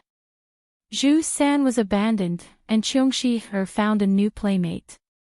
This person was dressed even more flirtatiously than Zhu San, and had no bottom line at all. Zhu San went all out and learned how to dance. These people were not bad, and they could do anything that women could do. All of them competed with each other in Qiongshi-er's courtyard, causing many men outside to feel nauseous. Lu Yin did not go there, as it was too much of an eyesore. The scene had completely changed, and he felt that he had made a bad start. On this day, Lu Yin accepted an invitation from Jasper Mountain Sea and headed to the City Lord's mansion. This was his first time visiting the City Lord's mansion since he had arrived at Myriad City. The City Lord's mansion was located at the center of Myriad City, and although it was called the City Lord's mansion, it was actually the Cheong family's residence.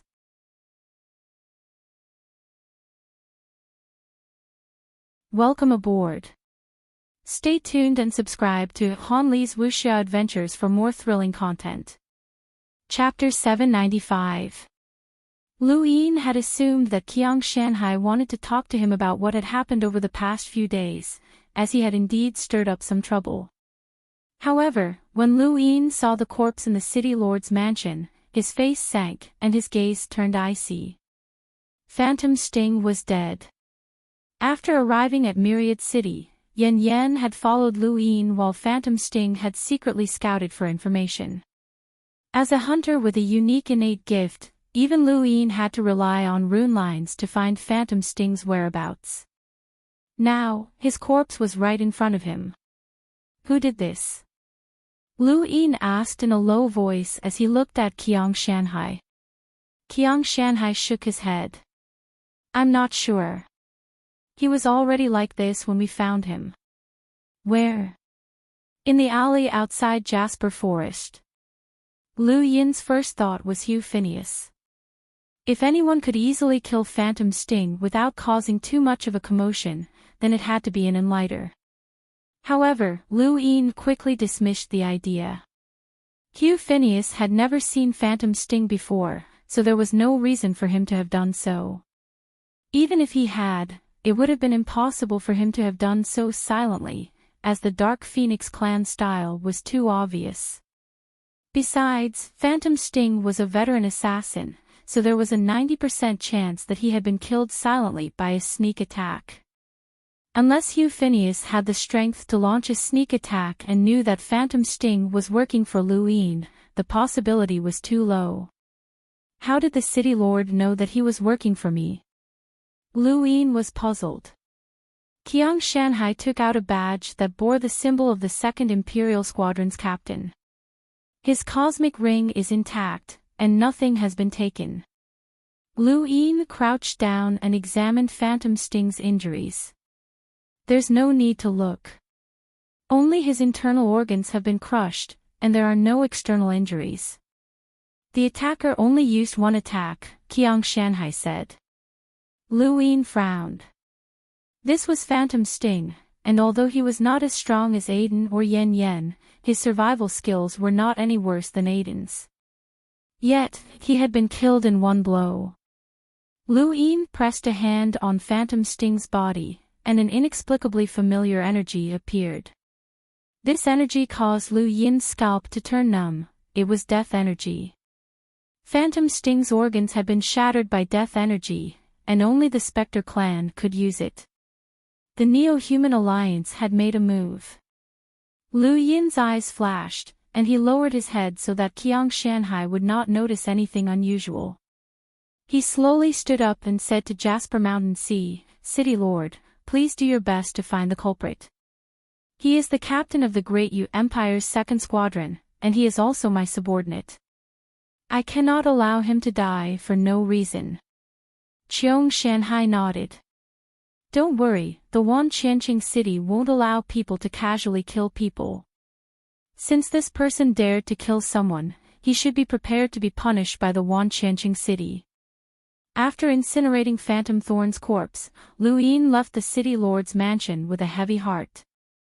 The Neo-Human Alliance had actually appeared. It would have been fine if it had been a Corpse King, but it was a Spectre clan member. His first experience with the Spectre clan had allowed him to understand the Spectre clan's status within the Neo-Human Alliance. Whenever a Spectre clan member appeared, the Neo-Human Alliance would definitely have great plans. It should be known that no Spectre clan member had ever appeared on Source Peak Planet, but now, one had actually appeared in Myriad City. Myriad City definitely had something that the Neo-Human Alliance needed. Nothing good would come out of the Neo-Human Alliance's actions, and Wan Qianqing was in deep trouble. Luin thought about it and then immediately wrote a letter and paid someone to deliver it to Qiong Shi, at Rustling Fragrance Pavilion. He then left Myriad City with Yen Yen and headed to a nearby planet. Otherwise, he felt that it would be too dangerous to expose himself to the Neo-Human Alliance. Brother Lu, you have to help me." Zhu Sen found Luin and grabbed him. He cried out, "Brother Lu, Chief doesn't want me anymore. You have to think of something." Luin hurriedly pushed him away. "I'm sorry, Brother Zhu, but I have to leave Myriad City to attend to some matters. We'll talk when I return." "No, nothing is more important than Chief. Brother Lu, you have to help me. 100,000. 100,000 crystal essences. Help me come up with an idea." Zhu San tried to tempt him with money. However, Luin remained unmoved. There were so many enlighters in Myriad City, and he was not confident that the Neo-Human Alliance would still dare to plot against them. Mr. Mu had given him a jade that could defend against He Wuxian, but He Wuxian was just a strand of spiritual force.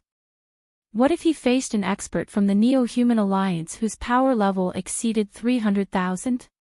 If they dared to plot against Myriad City, then it meant that they had a way to curb the city's power. Myriad City was basically useless, and Luin did not want to stay in such a dangerous place. As for Phantom Sting, he would definitely get his revenge in the future, as he could not coexist with the Neo-Human Alliance. "Brother Zhu, we'll talk about this later." Luin was getting impatient. "Brother Lu, don't you want true insight anymore?" "Nope, I'll give it to you." It was mine in the first place. Lu Yin was pestered by Zhu San for a long time, but he was eventually dragged to a tea house and delayed. Myriad City suddenly trembled, and a huge explosion rang out from afar. A shockwave surged into the sky and then exploded. Countless people felt an enormous pressure descend upon them, and many buildings were destroyed. Everyone in Myriad City looked up at the location of the explosion. Lu Yin's expression changed, and a boundless amount of rune lines shot into the sky and rushed out of Myriad City. These rune lines were no less than the rune lines of an ordinary enlighter. Who dares to attack my Zhu family? Angry shouts resounded throughout Myriad City, and numerous figures rushed out in pursuit of the intruders.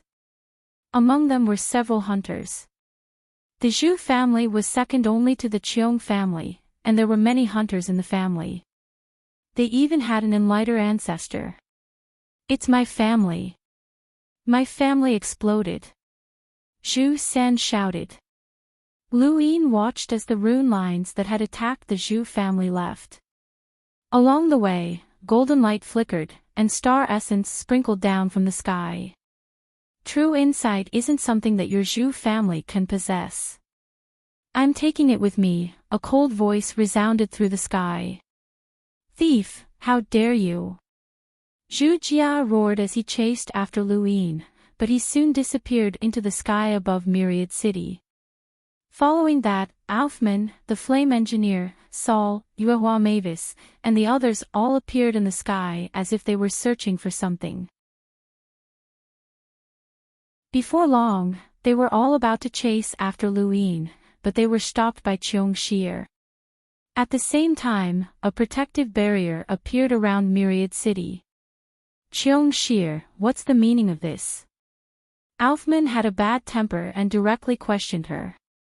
Saul snorted and charged into outer space, but he was stopped by the protective barrier. He pressed a hand against the barrier and tried to break it down. Don't waste your energy. This is a barrier that Myriad City can use to defend against powerhouses with power levels above 300,000. Unless a boundless advanced lockbreaker intervenes, it won't be broken down in a short period of time, Cheong Shier explained. Hugh Phineas coldly asked, what's the meaning of Myriad City? You're not allowing us to leave. Cheong Shier glanced at the enlighters in front of her and apologized, I'm sorry, seniors. My father was just attacked and was heavily injured, and the Zhu family was also invaded. In all of Myriad City, only you seniors can do such a thing. Please wait in Myriad City for a moment. Once this matter has been investigated, the Cheong family will give you all an explanation. Yuehua Mavis looked up. The people who attacked the Zhu family took true insight and left Myriad City. We know that, but we didn't sense any experts attacking the city lord. Cheong Shier angrily replied, that's the most terrifying thing. Only an enlighter can do such a thing. Senior Yuehua is wise and far-sighted, so I'm sure you can understand. Alfman frowned. We didn't do it. Let us go. We want to help the Zhu family recover true insight. I'm sorry, seniors. My father was attacked, and we must investigate this matter thoroughly. Please remain calm, Cheong Shier apologized.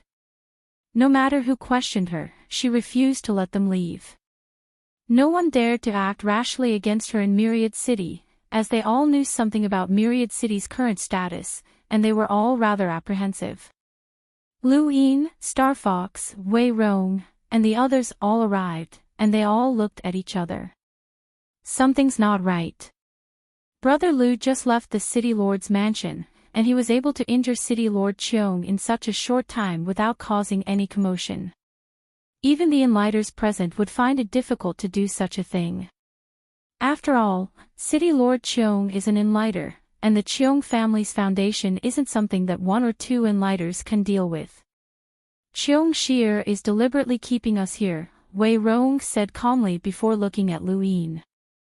Lu Yin's expression was calm, but he was very anxious.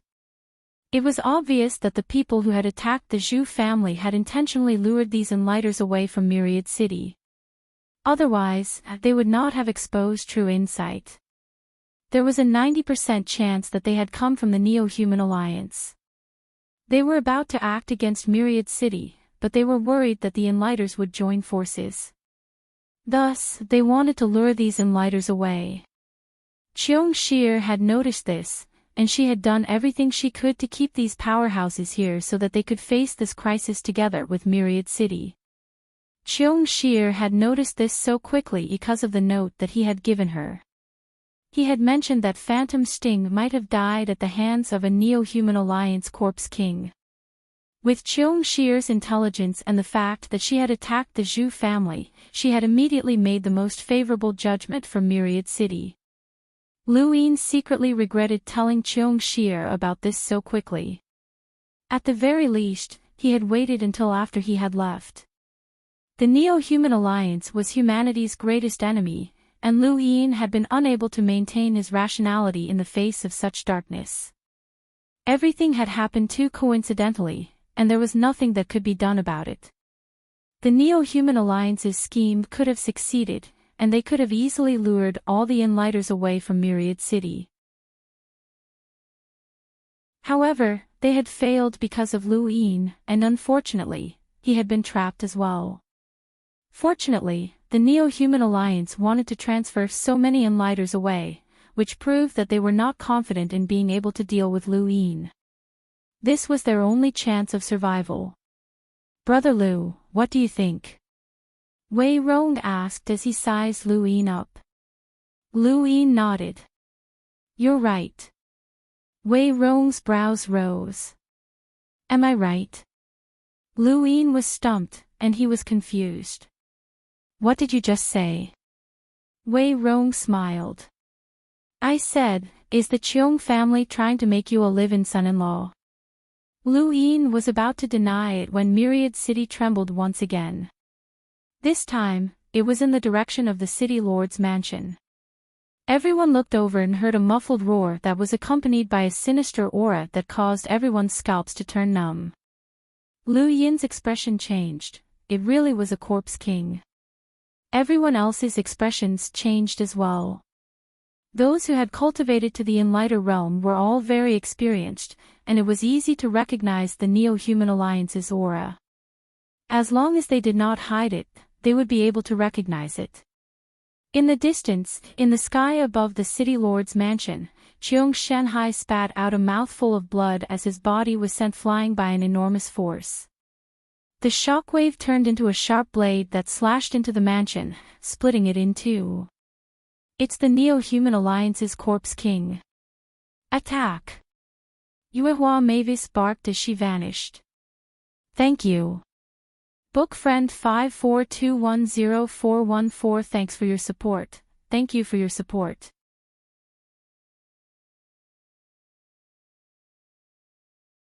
Welcome aboard. Stay tuned and subscribe to Han Li's Wuxia Adventures for more thrilling content. Chapter 796. The rest of the Enlighters acted at the same time. The Neo-Human Alliance was the public enemy of the entire universe, and as long as they appeared, they would subconsciously act to eliminate them. Moonlight Mavis appeared beside the Corpse King and struck out with a single palm. A jade-green light illuminated the Corpse King's face, and it raised an arm to block. Moonlight Mavis' attack seemed casual, but it sent the Corpse King flying back 1,000 meters. One of its arms was clearly twisted. This attack was extremely powerful, and Lu Yin felt a chill run down his spine. The amount of rune lines contained in this attack surpassed that of any Enlighter with a power level of over 200,000 that he had ever encountered. Hugh Phineas appeared, and the black undying bird cried out, causing the temperature in Myriad City to rise. Countless people looked up in shock at the black undying bird, which had 5 feathers. It arrogantly charged towards the Corpse King, causing black flames to ignite on the Corpse King's body and causing it to howl in anguish. Alfman's clothes exploded, and he clasped his hands together and fiercely attacked. Space was clearly compressed, but Alfman controlled it so that it did not tear apart. This attack far surpassed Liu Yin's overlaying stacks, as Liu Yin could only stack up to 30 stacks. However, Alfman's attack had been close to 70 stacks or even higher. The flame engineer appeared out of nowhere and slammed his flames onto the corpse king's body, but they were actually able to resist the black flames from before, which made Hu Phineas very unhappy. Villa Mistress Lien casually waved her hand, and illusory lotus flowers covered the corpse king's body. This was her battle technique, Lotus Force, and it was enough to bind an enlighter. Weaker enlighters would not be able to break free at all. The 5 enlighters attacked, and all of their attacks landed on the corpse king's body. If it had been a normal enlighter, even one with a power level of close to 300,000, they would have been severely injured by this round of attacks. However, the corpse king did not suffer any other injuries besides having his arm broken and his hair burned by 2 flames. His aura, however, became even colder. Liu Yin stared at the corpse king, who was also an enlighter. His rune lines were similar to Hu Phineas, but his unimaginable physical strength made him much more difficult to deal with than someone like Hu Phineas. However, what worried Liu Yin the most was that the corpse king had transformed. Liu Yin sighed. A cold air swirled around the corpse king, and it suddenly raised its head. Its gray eyes caused everyone's expressions to change. Corpse King Grey Pupil Transformation. Everyone attack, shouted Moonlight Mavis, wanting to work together to kill the Corpse King. But in the next moment, the Lotus energy was forcibly shattered, and the Corpse King sent a palm towards Manor Lord Lien. Manor Lord Lien's figure flickered as he evaded the Corpse King's attack, and the rest of the enlighters acted together. Suddenly, fine rays of light shot out from all directions towards the enlighters in the sky. Liu Yin looked around and saw that these thin rays of light had rune lines that could rival an enlighter's, and their power was enough to make even an enlighter feel apprehensive. More importantly, he had seen these thin rays of light before, when he had been attacked during the lockbreaker competition. Many people appeared in Myriad City with dazed expressions. The fine light was emitted by these people. Tens of thousands of cities were in chaos. Everything happened so suddenly that no one was prepared for it. The black lightning exploded in the air, domineeringly dispersing Hu Finha's black flames. The Corpse King's fist slammed into Alfman's body, smashing him into the ground. Alfman's chest had caved in, and this fist had heavily injured him. At the city lord's mansion, Cheong Shir found the injured Cheong Shanhai. Also, we detected more than one Corpse King just now. Be careful, Cheong Shanhai urged as he coughed up blood. He was an enlighter and was not weak, but he had still been heavily injured by the Corpse King's sneak attack. This was a serious injury, and the excuse that Cheong Shir had used to keep so many enlighters at bay had come true.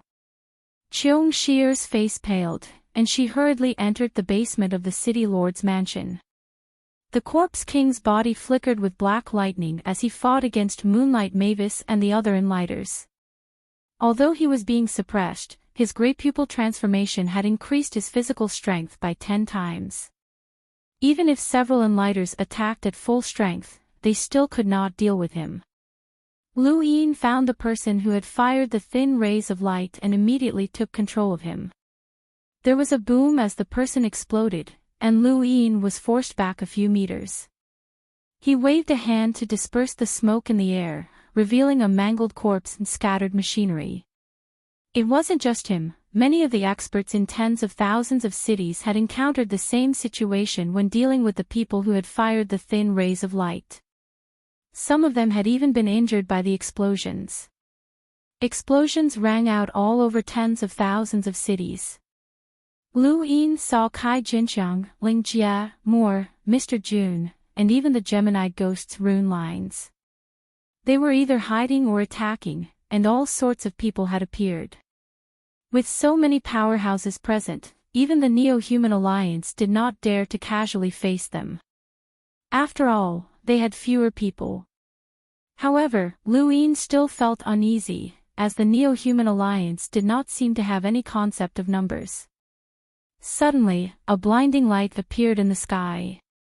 Luin looked up, and his pupils shrank.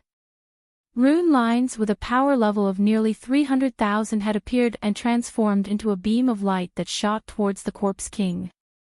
At the same time, dozens of thin rays of light shot out from a certain direction in tens of thousands of cities and converged to collide with the beam of light. In the sky, a giant crack appeared like a monster that was about to devour tens of thousands of cities. A powerful shock wave rolled out, causing countless buildings to crumble. Even the Rusty Fragrance Pavilion and Riverfront Tower were instantly reduced to smithereens. Countless ordinary people were killed or injured, and even cultivators could not withstand the pressure. The beam of light was not cancelled out by the thin rays of light, and it even melted them before continuing on towards the Corpse King. However, because of the delay caused by the thin rays of light, the Corpse King was able to dodge the attack. Immediately after that, a second and third beam of light shot out. However, thin rays of light could appear from any direction in tens of thousands cities, and no one knew how many of these deaths warned the Neo-Human Alliance had. Moonlight Mavis and the rest were not surprised, as the powers behind them had already guessed what was going on. The key to activating Wan Qianqing is the Cheong family's blood. The Neo-Human Alliance's experts underground have already taken control of Cheong Shi, and it won't be long before an even stronger attack falls on everyone's heads, Zhu Taizhu said loudly. This was also the reason why he had rushed underground. He had not wanted to expose himself, and even when true insight had been stolen, he had not appeared. The Zhu family also coveted Wan Qianqing, but they had no choice but to appear at this time, or else they would all die. The Neo-Human Alliance's attacks were swift and decisive, and they were very terrifying. Manor Lord Lien's gaze turned cold. The void cracked open, and lotus flowers blossomed from the void, wrapping around the Corpse King. Their power was completely different from before, and they could even bind space itself, making it impossible for the Corpse King to break free. The Flame Engineer and Hugh Phineas attacked at the same time, and two flames ignited on the Corpse King's body. Moonlight Mavis clasped her hands together and then slowly opened them. A ray of moonlight shot out from her palms and pierced through the Corpse King, causing it to spit out a mouthful of blood and slowly fall to the ground. This attack caused the others to tremble in fear. The Mavis family's foundation was not any weaker than the Three Dark Hands, and in terms of age, they were even older than the Neo-Human Alliance. No matter how the others attacked, they could not cause much damage to the gray-eyed Corpse King. Only Moonlight Mavis was able to strike fear into the Corpse King's heart.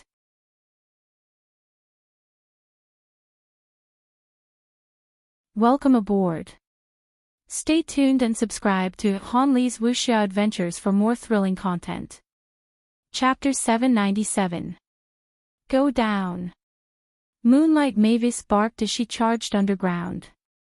The Flame Engineer and Bamboo Iron Pillar also charged underground without hesitation. Villa Mistress Lien used her lotus energy to trap the heavily injured Corpse King and also charged underground. Only Hugh Phineas did not go down.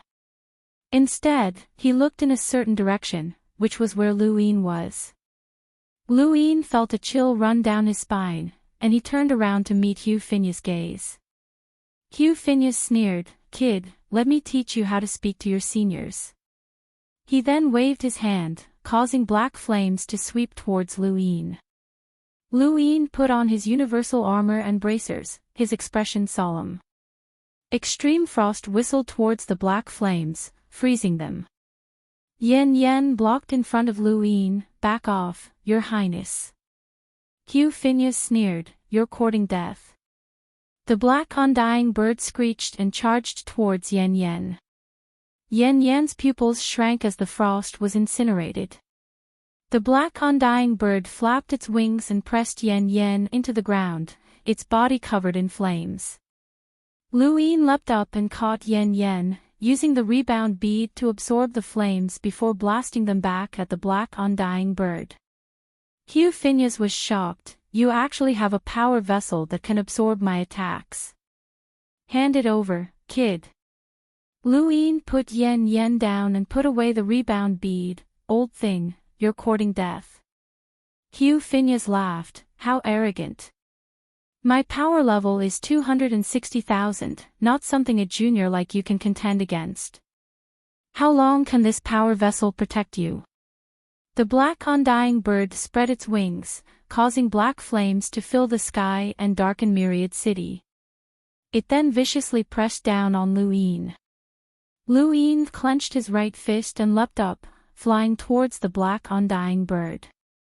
Hugh Phineas's lips curled up. Die. Luin waved his left hand and activated the Use secret art, causing the black undying bird to change direction and brush past him. He then raised his right fist and punched at Hugh Phineas, using the bracers to double his strength and shattering the layers of space around him. There was a loud boom as space exploded and a giant crack extended into the distance, shocking countless onlookers. Luin's expression changed as he realized that he had missed Hugh Phineas. Black flames spread behind him and wrapped around him as Hugh Phineas appeared. Kid, you underestimate me. He opened his palm and activated Super Flash. The tear bomb exploded, causing a blinding light to erupt and illuminate all of Myriad City. At that moment, Hugh Phineas couldn't help but close his eyes. Luin punched out again, and Hugh Phineas quickly retreated. Just like before, he wasn't hit directly. Enlighters had too much battle experience, and there were times when dodging was done subconsciously. However, Luin had already expected this, and he knew that it wouldn't be easy to hit him. His punch was the day-night punch. The alternation between white and black was obscured by the flash grenade, and a sea of spiritual force swept past Hugh Phineas, causing his brain to rumble and blood to flow out of his orifices. The strength of one's spiritual force was not directly related to one's power level. Even an enlighter might not necessarily have a spiritual force that could compare to a day-night clan hunters if they did not specifically cultivate. Lu Yin's spiritual force could be said to be exaggerated. Hugh Phineas was almost stunned by the punch, and he subconsciously used the black undying bird to burn the void and block Lu Yin's attack. If not for the day-night fist, it would not have been easy to injure this old man. In the distance, Tyler Phineas saw that Hugh Phineas had been forced back by Lu Yin, and his burning black undying bird leapt up in an attempt to ambush Lu Yin.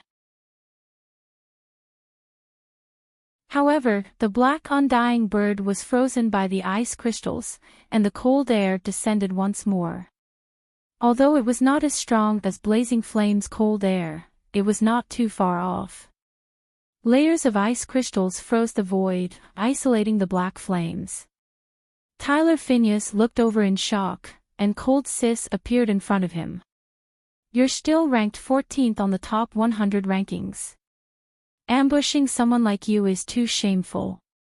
Tyler Phineas looked at Cold Sis in disbelief. Why are you here? Cold Sis waved her hand, and ice crystal condense swept out.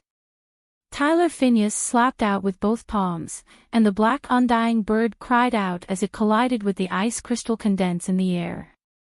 The collision of ice and fire caused scorching steam to erupt. Countless people dodged.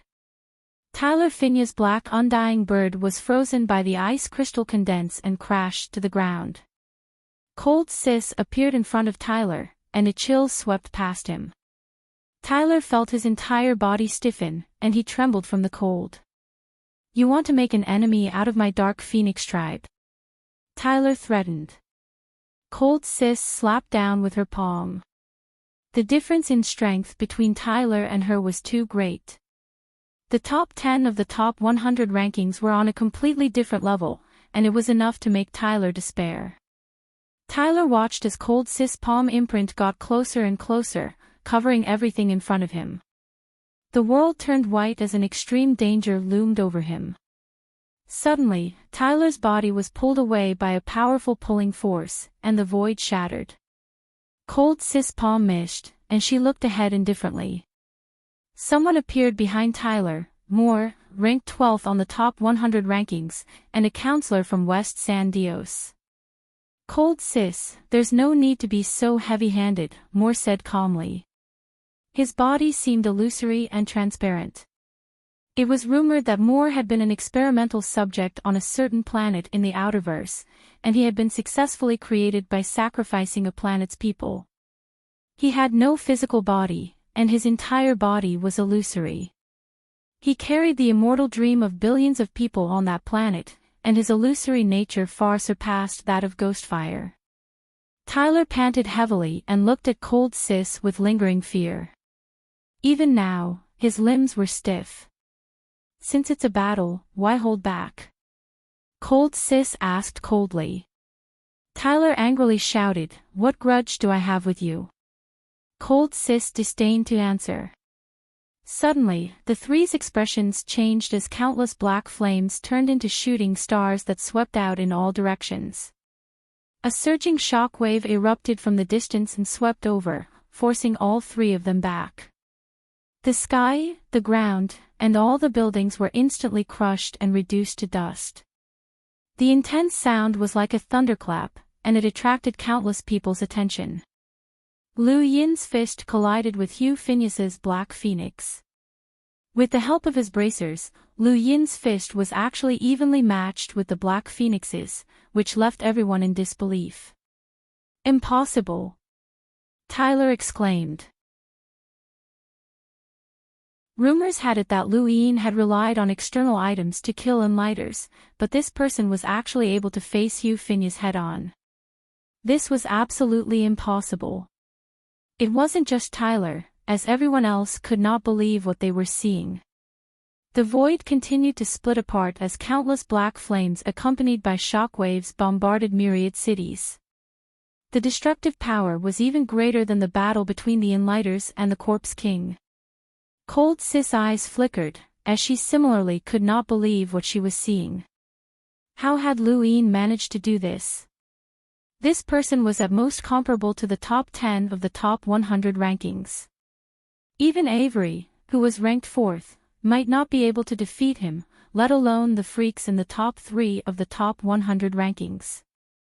As for the younger generation, only the top 3 of the top 100 rankings and the 10 arbiters could challenge Enlighters. Had Liu Yin already reached that level? How much strength had he been hiding in the previous exchange? Of course, Liu Yin could not face the Enlighter Hugh Phineas head-on, but with the Universal Armor's defense and the Bracer's double amplification of strength, he had no problem facing Hugh Phineas head-on. He was still relying on external items, or else he would not have been able to reach this level. In terms of personal strength, if he used all of his battle techniques and secret techniques, he could at most contend with a peak hunter. An Enlighter was a qualitative leap. Moore looked fearfully at Liu Yin, who was fighting Hugh Phineas head-on. This person was too terrifying. He was only an explorer, but he could actually reach this level. What if he became a cruiser? What about a hunter? In the younger generation, only the 10 arbiters could contend with him. This was a true freak. Hugh Phineas's angry roar spread throughout Myriad City. If he could not take down Liu Yin, he would become the laughingstock of the Dark Phoenix clan. In the distance, a shocking battle could be heard. Saul and the Gemini Ghost were fighting, and these two powerhouses who had not appeared at the Jasper Forest banquet were still fighting. Tyler and Moore looked at each other. "Let's go together and get rid of her." The two then joined forces to attack Ling Jia. Ling Jia did not care, as she did not care about anyone below the top 10. So what if they joined forces? All of Myriad City was filled with battles. Alfman slowly woke up, as he had been severely injured by the Corpse King's attack. Not too far away, the Corpse King was still bound by the Lotus energy and could not break free. Alfman endured the pain as he stood up and slowly approached the Corpse King. Beneath the city lord's manor, Moonlight Mavis, the flame engineer, Villa Mistress Lien, and Zhu Taizhu found Qiongxi, and the Spectre clan expert who had been kidnapped. Moonlight Mavis's gaze was sharp. Spectre clan member, release Qiongxi, The Spectre clan expert's face was calm, and his white eyes looked at the group. Moonlight Mavis hurriedly reminded them, don't look him in the eye. You'll be controlled. The Mavis clan will pay the price sooner or later. Today, we'll collect some interest. A cold voice sounded out, and the ground trembled. Moonlight Mavis and the rest discovered that their positions were beginning to change. It was not just them, the entire Myriad City was changing. The ground split apart, as if something was about to emerge. Qiang Shanhai's eyes narrowed. Not good. The fortress battle form had appeared. He wanted to rush underground, but his injuries were too severe, and he spat out blood after just a few steps.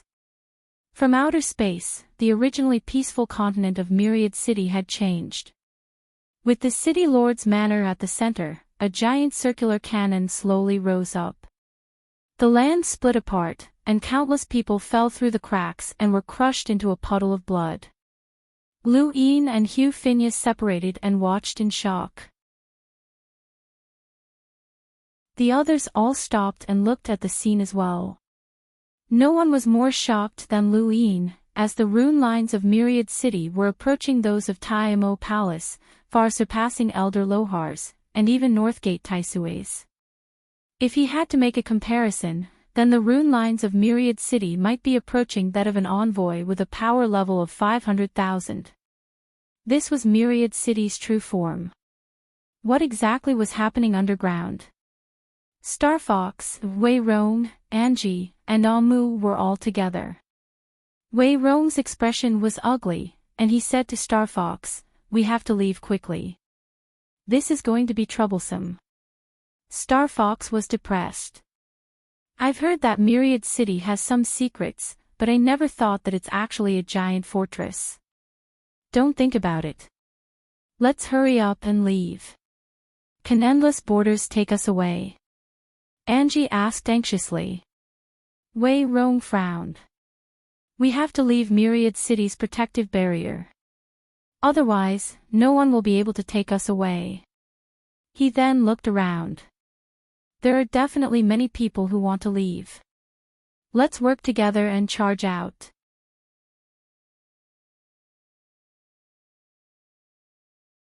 Welcome aboard. Stay tuned and subscribe to Han Li's Wuxia Adventures for more thrilling content. Chapter 798. When he heard Wei Rong's words, Star Fox's gaze deepened. "We have to rush out." In the distance, Saul and Gemini Ghost's battle stopped, and Wei Rong's voice traveled to everyone's ears. He told them to set aside their grudges and rush out into space. Gemini Ghost revealed himself and looked up at the sky. He did not want to stay behind either, as it was too dangerous. Suddenly, his hair stood on end as danger appeared. He subconsciously used the Twin-Heart Ghost sword to escape into the void, but it was too late. A hand pressed down on his back, and 9-lined battle force shone brilliantly. "This palm is for Source Peak Planet." A deep voice traveled into Gemini Ghost's ears, causing his scalp to go numb. His heart trembled as the void shattered like a spider web. There was a thump as a shockwave rippled out from Gemini Ghost's chest, and blood splattered onto the ground. Saul, Wei Rong, and the others looked over. This was the first time they had seen Gemini Ghost's true face, but it was also the last time they saw him. Kai Jinqiang walked out from behind Gemini Ghost. "I've taken revenge for Source Peak Planet.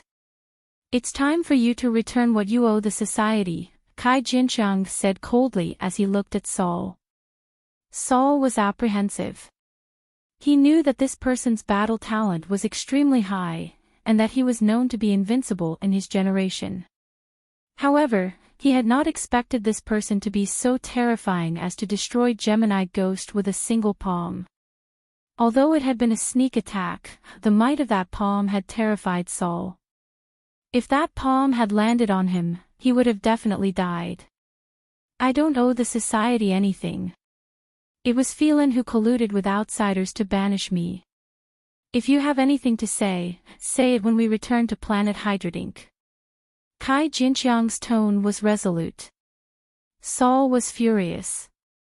Impudent. As long as the Lockbreaker Society's headquarters in the Neoverse does not remove me from my position, I will still be the Outerverse Lockbreaker Society's vice president. Kai Jinqiang, you're just a one-star perceptive intermediate lockbreaker. What right do you have to capture me? Kai Jinqiang raised his head. Based on my strength. Saul was furious, and he felt as if he could not communicate with this person. Wei Rong narrowed his eyes. Gemini Ghost had actually died, which was a huge help. Kai Jinqiang was terrifying. Be careful. Luin shouted. Kai Jinqiang shouted. Mr. June tore through the void and appeared with a lock-breaking tool pressed against Kai Jinqiang. Kai Jinqiang snorted coldly and raised his own palm as well.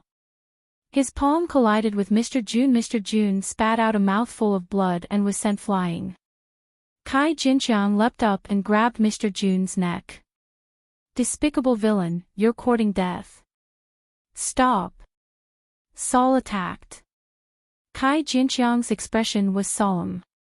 On the other side, the black undying bird above Hugh Phineas's head soared into the sky. The 5 feathers burned, causing the black undying bird to expand infinitely, enveloping the entire myriad city. The high temperature baked the sky, and the black flames that filled the sky suddenly condensed, turning into a black undying bird that could devour all light. The rune lines of this black undying bird had increased by several times, infinitely close to Elder Lohar's. Junior, the Dark Phoenix clan was able to kill their way out of the Interverse, and that's not something you can imagine. Today, I'll turn you into a vengeful spirit beneath my flames. The black undying bird then charged towards Lu Yin. Lu Yin's expression turned solemn. His universal armor was capable of withstanding attacks from powerhouses with power levels above 300,000, but he was still wary of this black undying bird.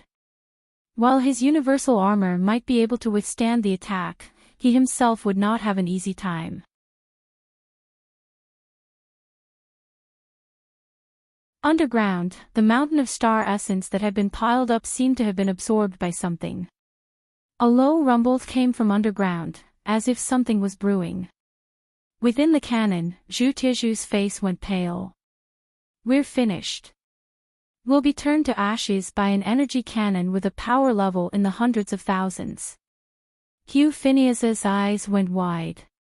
What did you say? Say it again. Hugh Mavis coldly said, this is the cannon of Myriad City's fort. The energy cannon will shoot out from the cannon's muzzle, and will be right inside.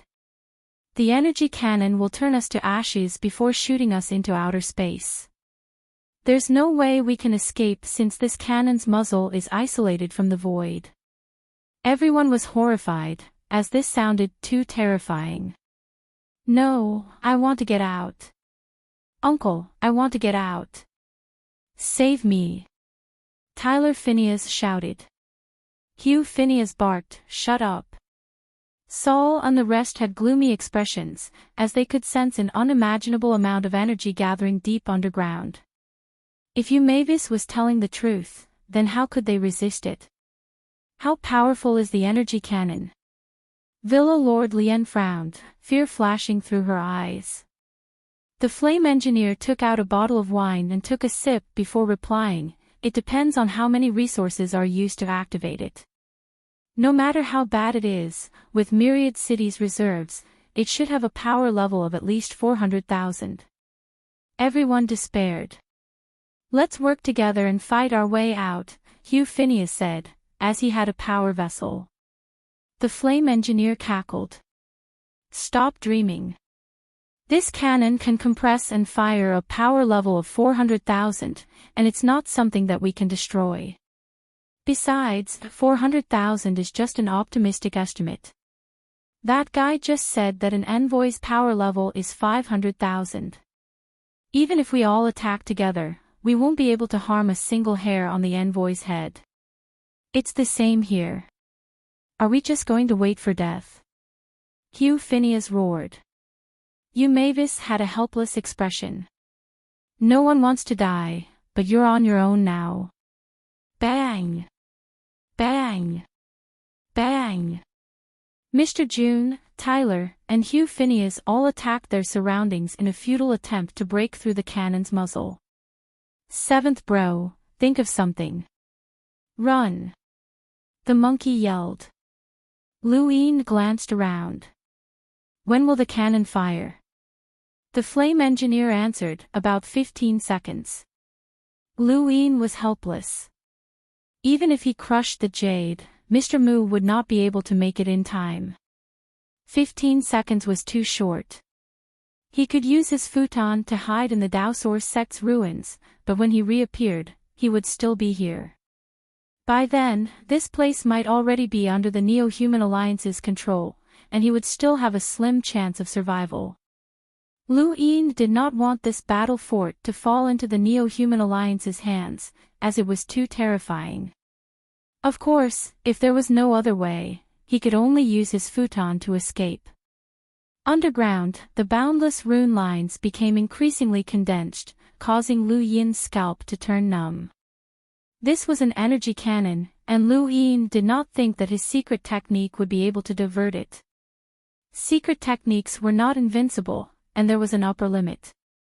Although he did not know what the upper limit was, he estimated that it would not be able to divert an attack with a power level of 400,000 to 500,000.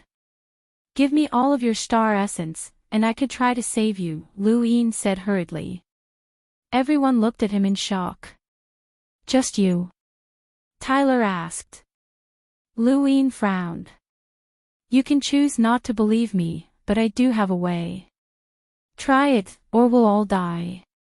Yuehua Mavis did not hesitate to toss a cosmic ring to Lu Yin along with a drop of her blood. The flame engineer, Zhu Taizhu, Manor Head Lien, Kai Jinxiang, Saul, Mr. June, and even Hugh Phineas all tossed their cosmic rings to Lu Yin. External items were useless at this point, so they might as well take a gamble. Don't look, or we'll all die together, Lu Yin threatened. Everyone could only listen to him. Lu Yin turned his back to the group and raised his hand, causing his die to appear. At that moment, the red light from underground grew brighter and brighter, and they could feel that it was getting closer and closer. The energy cannon was about to fire. This was a scene of despair, as if a normal person had fallen into the mouth of a sealed volcano. If the volcano erupted, they would definitely die. Lu Yin did not want to die, and he tapped out with his finger. The die slowly spun until it finally stopped at one point.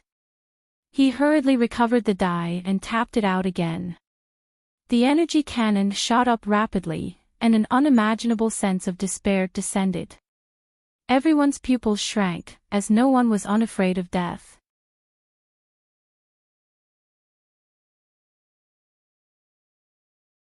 Welcome aboard. Stay tuned and subscribe to Han Li's Wuxia Adventures for more thrilling content. Chapter 799. On the other side of the battlefield, the Spectre expert was very pleased with himself. He had defeated 5 Enlighters and 2 who were comparable to Enlighters in one go. In the Outerverse, this was a magnificent feat, and one of them had even been a Mavis. This was a huge contribution, and with the war fortress that he had stolen, it was enough for him to advance to the silver rank. The die stopped spinning. 4. Lu Yin was delighted as the scene before him changed, and he appeared in the time-stop space. He was no longer flustered since he had plenty of time. Lu Yin lined up all of his cosmic rings and took off his universal armor. I hope that this armor can be upgraded to the point where it can resist envoys. Any item that wanted to be upgraded was limited by its material, and there was an upper limit. Although Lu Yin did not know what the upper limit of the universal armor was, it should not be too high. Thus, he took out an item, a piece of metal that contained ancient crimson copper. It had been decomposed from a perceptive intermediate source box, and it was rumored to be one of the main materials for a weapon with a power level of 500,000.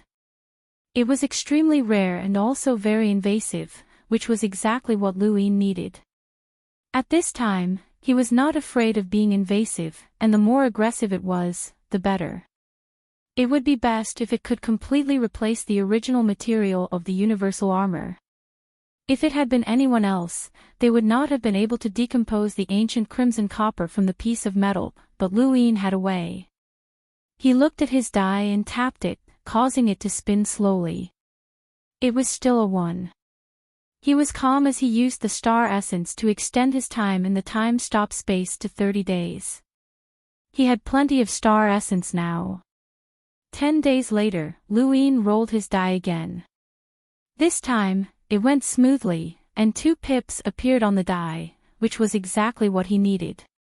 He decomposed the piece of metal, and the ancient crimson copper that the monkey had described appeared. It was very little, but even so, Lu Yin still needed it. He needed to upgrade the material of the universal armor, or else it would not be able to be upgraded. The ancient crimson copper needed to be melted, as it was one of the main materials for a weapon with a power level of 500,000. Melting it was very difficult, and Lu Yin could not do it with his current strength. Thus, he took out the ancient fire seed source box. Perhaps it was fate, but he had everything he needed. Right, the cosmic rings of the others. Lu Yin's eyes lit up as he opened each of their cosmic rings, especially the flame engineers. He was an engineer, so he should have a lot of materials. When Lu Yin opened Yuehua Mavis's cosmic ring, he was stunned. This woman's cosmic ring was several times larger than Lu Yin's, and there were at least a few million star essence piled up inside. Lu Yin was speechless, as releasing all of these star essence would cause chaos in the market. As expected of the Mavis family. He found more than 10 materials in their cosmic rings, but he did not recognize any of them. However, it did not matter since they had all melted. Lu Yin was only 1 step away from successfully unlocking his source seed source box, and he used the next 2 days to completely unlock it. Extremely high temperatures roasted the time-stop space. If he had been outside, this heat would have melted Lu Yin, but this was his personal space, and he could change everything, so he was naturally able to isolate himself from the high temperatures. He tossed the ancient crimson copper and the other materials into the flames, and as he watched the materials slowly melt, he hurriedly separated them and tossed them all towards the universal armor. The other materials were fine, as they stuck to the surface of the universal armor like ugly patches. Only the ancient crimson copper, while the amount was the least, was able to fuse into the universal armor. Very quickly, the armor's color changed slightly, and one could see a faint green color. It was worthy of being called an invasive material, as just a little bit of it could directly change the internal materials of the universal armor. The ancient flame seed was still burning, and if there were no supporting materials, the flames would gradually extinguish. Lu Yin could not bear to see it extinguish so quickly, but he suddenly thought of something and hurriedly tossed the star essence into the flames. The star essence instantly melted, and the air was filled with scorching star energy. Lu Yin's body slowly recovered, and the pain of being roasted caused him to sweat profusely. The temperature of the flames was extremely high, and it was not something he could endure. He could only adapt bit by bit and gradually approach the flames, but he could only adapt to a certain degree of heat. Still, it was enough. He immediately absorbed the star energy while being roasted by the high temperature, and his eyes widened in delight. It was effective. Using the ancient flame to burn the star essence and combining it with the high temperature of his body to absorb the star energy was much faster than directly absorbing it. Although it was far from the exaggerated absorption speed that he had experienced in the flame furnace, it was still several times faster than normal. As he thought about it, Lu Yin activated the serious art. A visible whirlwind of star energy swirled around him and was absorbed into his body. The star energy quickly disappeared. Lu Yin opened his eyes and exhaled. Using the ancient flame to burn the star essence was more than 20 times faster than using the serious art. The serious art was originally 100 times faster than a normal cultivator's absorption speed. In other words, this method was more than 2,000 times faster than a normal cultivator's absorption speed, which was already an exaggerated figure. Although it was far from being able to absorb 40,000 times faster, it was still much faster. Unfortunately, half of the star energy produced by the ancient flame had been consumed, as this cultivation method was too costly. Lu Yin looked at the flames and saw that they were smaller than before, which meant that the consumption of the ancient flame was greater as well. This was a cultivation method that pursued speed and did not care about the energy consumption. Lu Yin stood up and touched his arm, which was still scalding hot. This cultivation method was not something that a normal person could endure. His body was abnormally strong, but even so, it was still very difficult for him to endure the ancient flame's high temperature. A normal cultivator would probably be reduced to ashes before they could even absorb the star energy. Although there were many drawbacks to this method, it was still one of the shortcuts to quickly increasing one's strength.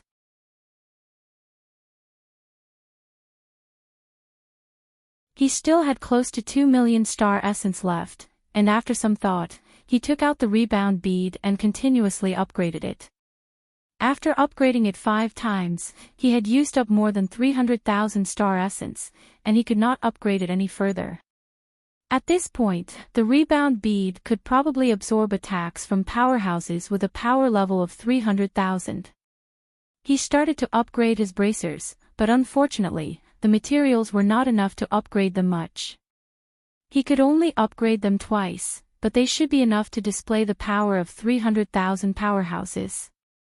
He still had close to 1,500,000 star essence left, and he did not hesitate to upgrade his super flash. He upgraded all of his tier bullets 22 times, and he had used up 100,000 star essence to upgrade them to the max. He still had about 1,400,000 star essence left, which was a lot if he added the 120,000 star essence that he already had. Lu Yin did not plan on upgrading them any further, and he would use the rest to cultivate. He looked up at the time and saw that another 100 days had passed.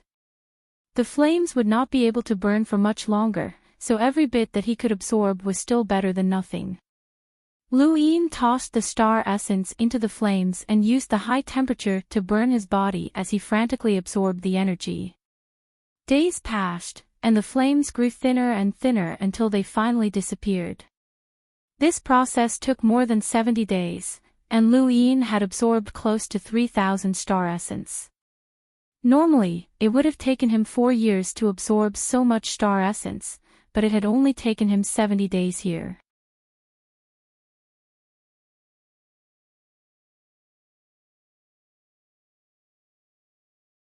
Lu Yin inexplicably discovered that the energy that had invaded his armor could be absorbed, and a thought flashed through his mind. Could this energy be star energy? Was it a terrifying destructive force that had been compressed to the extreme? If it was star energy, then wouldn't he be able to absorb it? The star energy that had been compressed to the extreme was essentially the same as the star energy from the natural treasures that had been burned in the Daosaur's sex furnace. Furthermore, this place was similar to a furnace. Lu Yin's eyes flickered, but he decided to give it a try. But before that, he crushed the jade. If anything happened, Mr. Mook should be able to rescue him in time. With the universal armor and the pearl, he should be able to hold on for half a minute.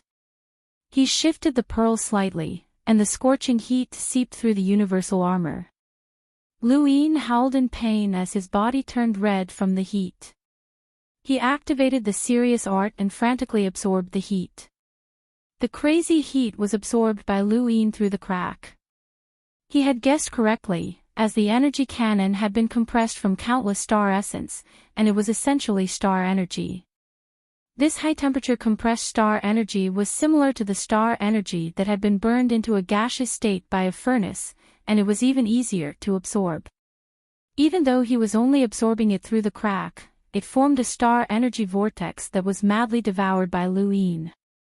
If Lu Yin's absorption speed had been 40,000 times faster than a normal cultivator's when he had been in the Daosaur's sex furnace, then his current absorption speed was even higher. This was because this star energy had been compressed to the extreme, and it had been transformed into the most suitable form for absorption. Generally speaking, it was impossible for anyone to absorb it, as the power of the energy cannon's instantaneous explosion was enough to vaporize any powerhouse. Powerhouses who could directly withstand such power would not need to absorb it, but Lu Yin had blocked it and even absorbed it through the crack. Behind him, Yuehua Mavis and the others struggled to resist the energy cannon's shockwaves.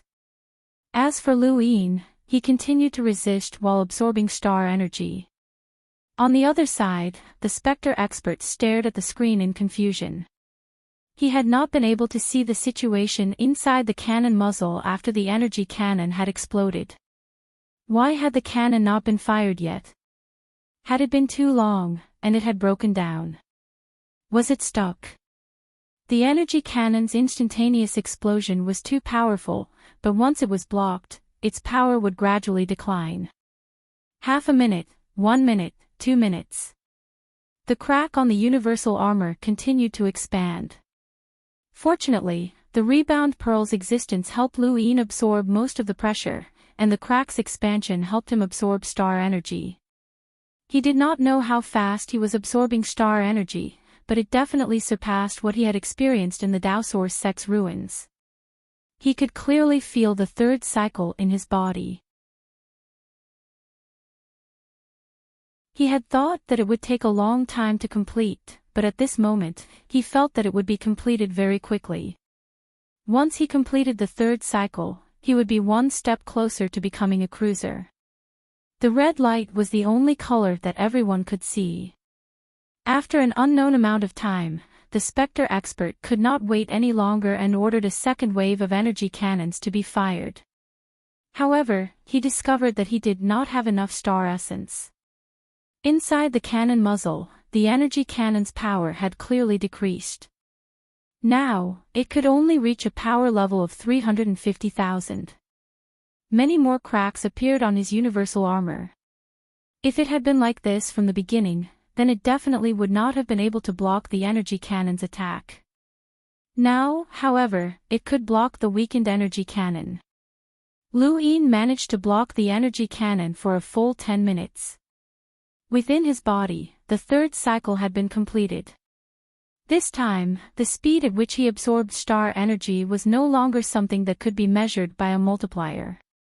This was a different type of absorption method, and it was more similar to the imbuement technique.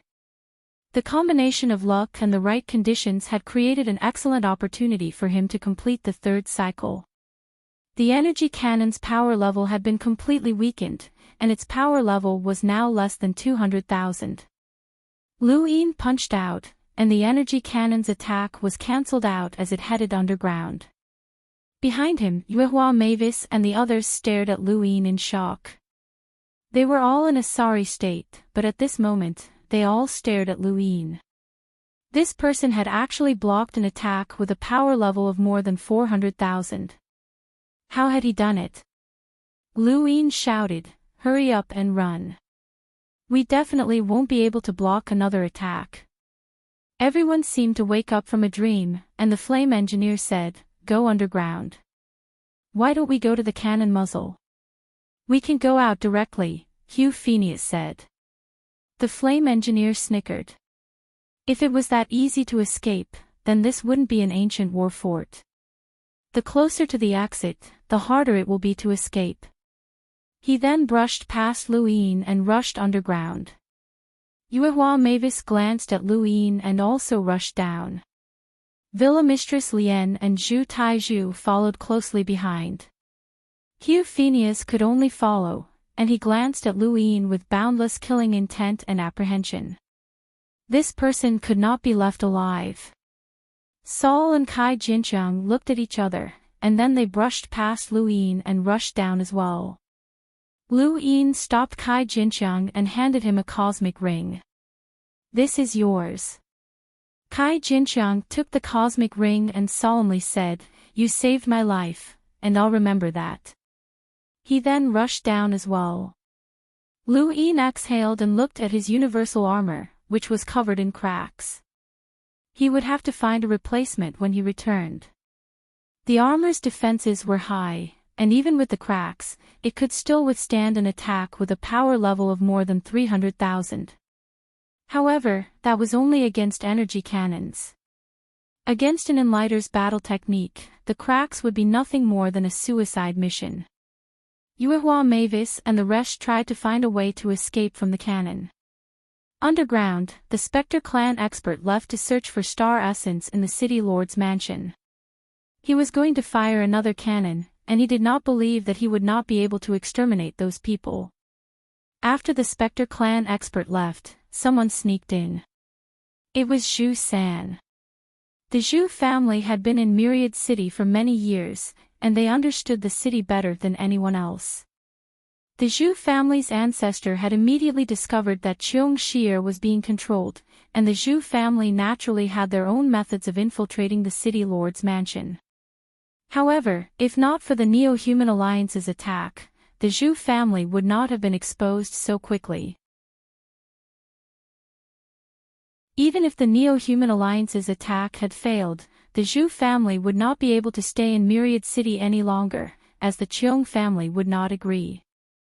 Zhu San sneaked underground, and he only needed to make a turn to reach the control room where Cheong Shir was controlling Myriad City. Just as Zhu San was about to enter, his expression changed. Cheong Shir, who should have been controlled by the Spectre clan expert, had actually moved on her own. Her eyes were clear, and she was not being controlled at all. "Who's there?" Cheong Shir barked, and she looked in Zhu San's direction. She stretched out her right hand, and her fingers curled into a strange pattern as she pointed in the direction where Zhu San was hiding. If Lu Yin could see Cheong Shir's finger at this moment, he would definitely be shocked. Cheong Shir was clearly a Lammeter, but her finger was able to erupt with a power that could rival an expert on the top 100 rankings. Although it could not reach the power level that Lu Yin had when he had been a Lammeter, it was not far off. Zhu San was overwhelmed. "Shir, it's me." Cheong Shir's gaze was cold, and her fingertips formed a strange pattern as she pointed at Zhu San. She did not hesitate at all, and her killing intent was awe-inspiring. Zhu San's eyes narrowed, and he stared at Cheong Shir's finger as it neared him. At the last moment, he shifted his body and dodged it. Cheong Shir's finger tapped the wall, leaving behind a strange mark. "Thank you." Book friend 568232286. Thanks for the brother's tip. Thanks for your support. Thank you very much.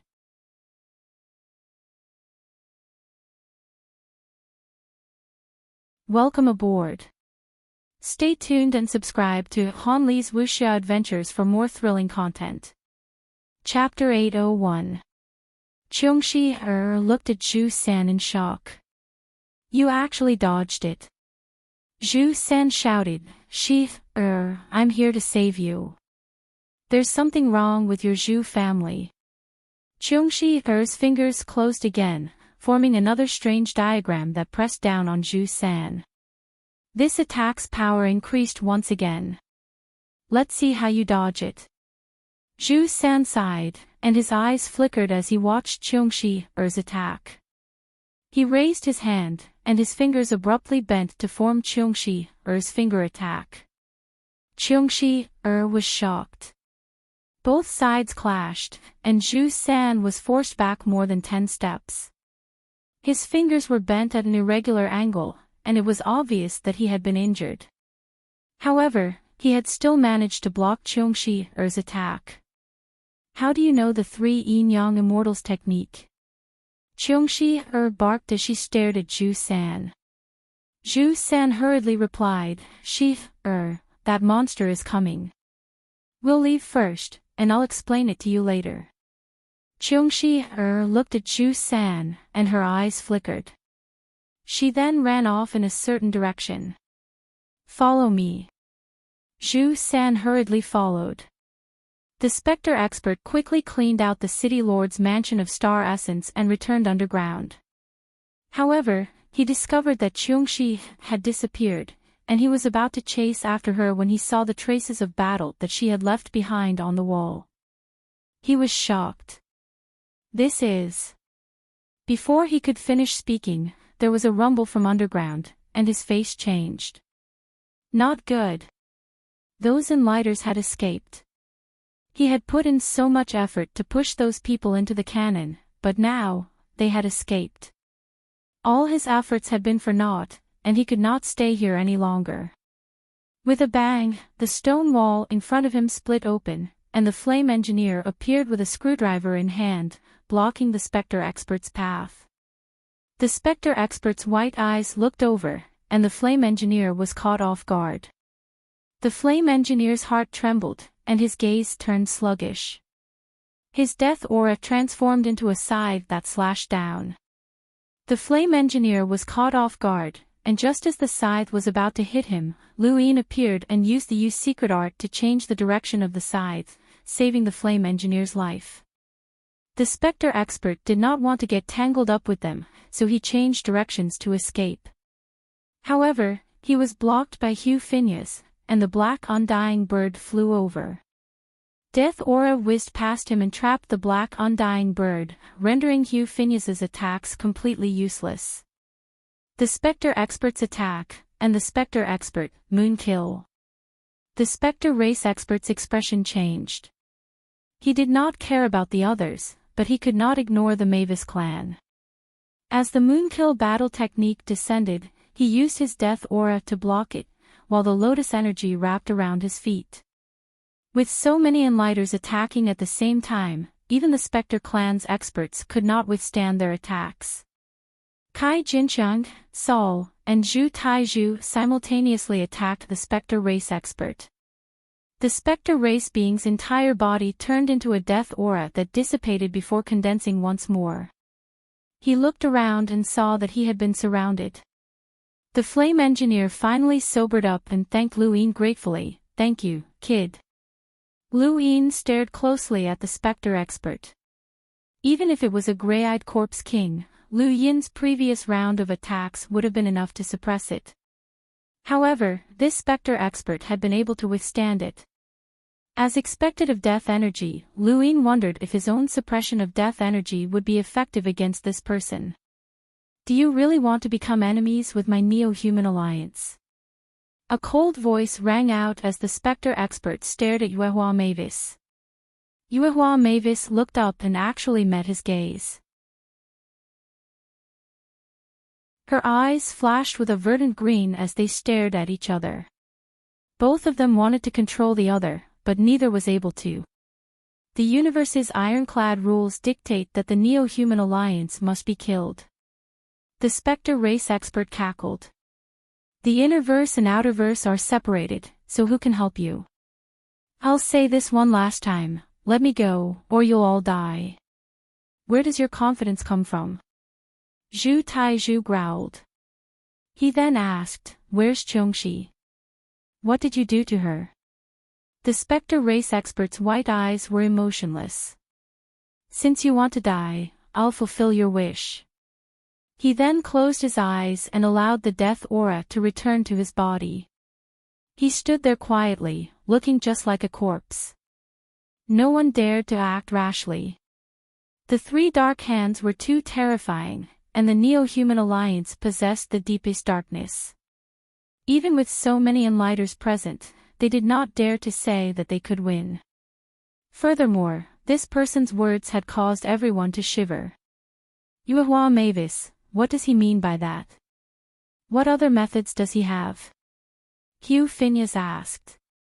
Yuehua Mavis's expression turned solemn. I don't know.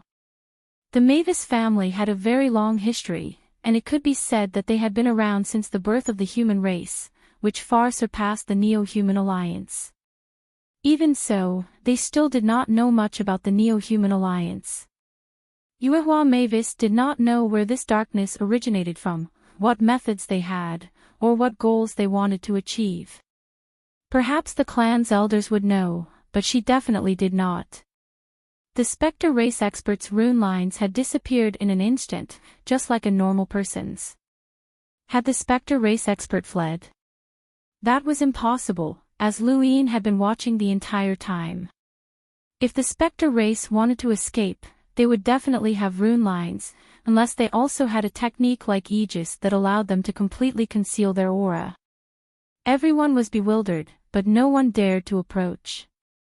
The Spectre race expert's eyes were closed, and he looked just like a corpse. He did not have any aura, but this caused the Enlighters to tremble in fear. Trying to act mysterious, Kai Jinxiang growled. He flicked his finger and activated his 9-line battle force, sending a shock wave towards the Spectre race expert. This attack was enough to kill a normal cruiser, as it contained 9-line battle force. However, the stone shattered when it was less than a centimeter away from the Spectre race expert. Similarly, no aura leaked out, and no rune lines appeared. Luin felt a chill run down his spine, as this situation was a little strange. Suddenly, the Spectre race expert opened his eyes. What appeared before everyone's eyes were no longer white, but rather a pair of very ordinary eyes. They were bright, intelligent, and deep, like a boundless starry sky that one could not see the bottom of. Following that, the eyes changed again, and 3 pitch-black lines overlapped to form a star-shaped image that was branded within the eyes. It was a very strange sight. Everyone looked at the Spectre race expert warily. "You can't escape," Zhu Taizhu growled. The Spectre race expert did not have any aura, and he still looked just like a corpse. It could also be said that he was just a normal person. His eyes moved as he looked at the crowd. His gaze first paused on Yuehua Mavis before sweeping over everyone else. Finally, his gaze landed on Zhu Taizhu, and there was obvious surprise in his eyes. "People from the Su family. Interesting. You also want this battle fort?"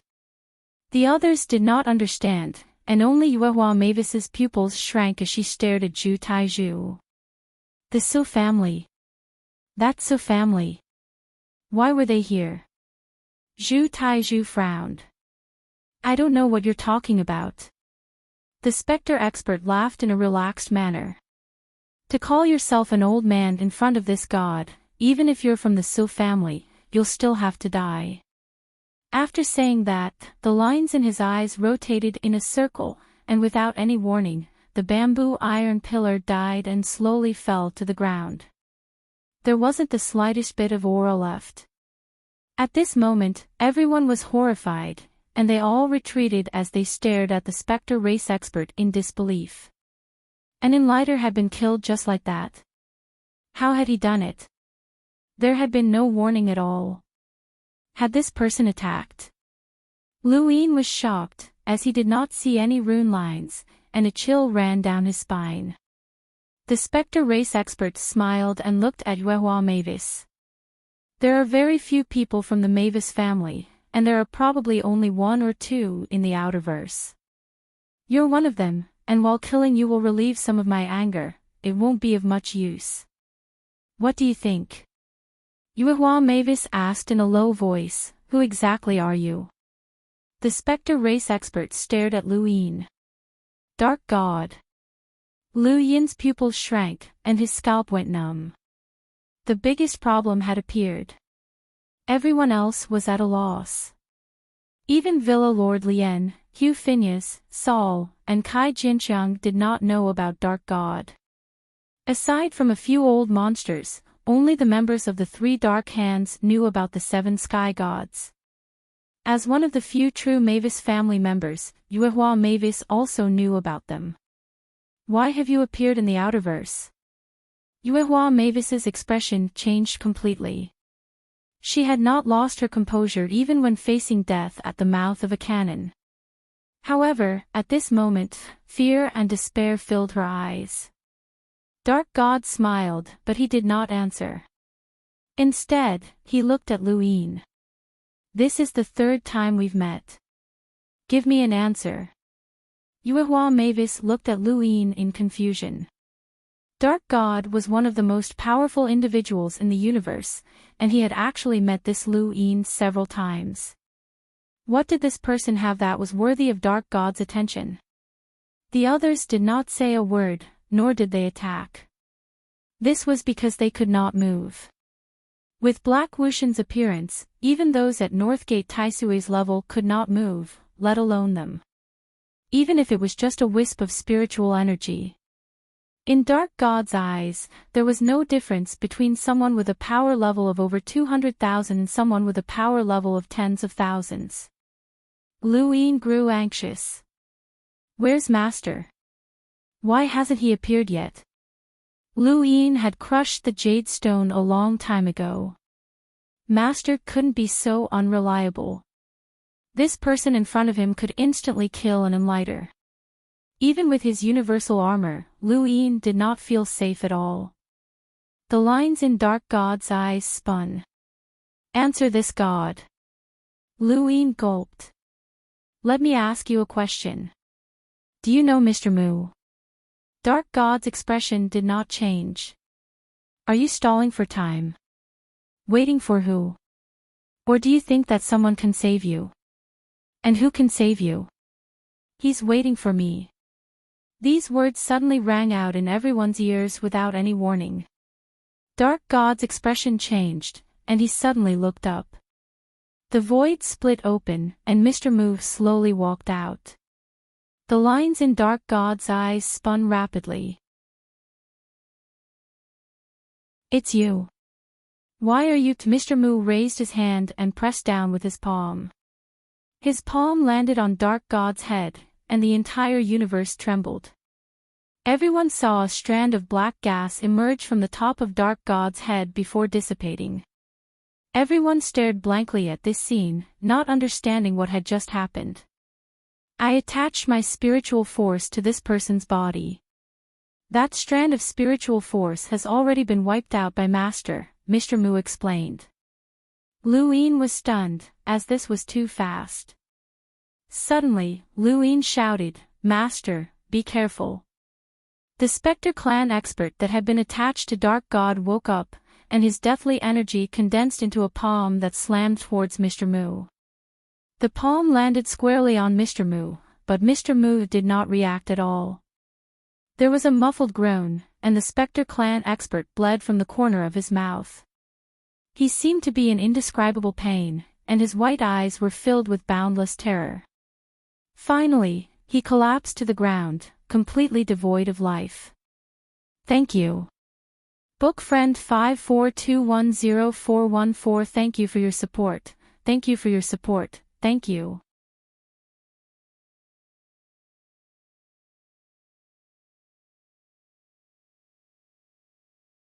The chess piece landed with a thud, and the light dispersed the darkness. The chessboard encompassed the universe, and Lu Yin suddenly woke up.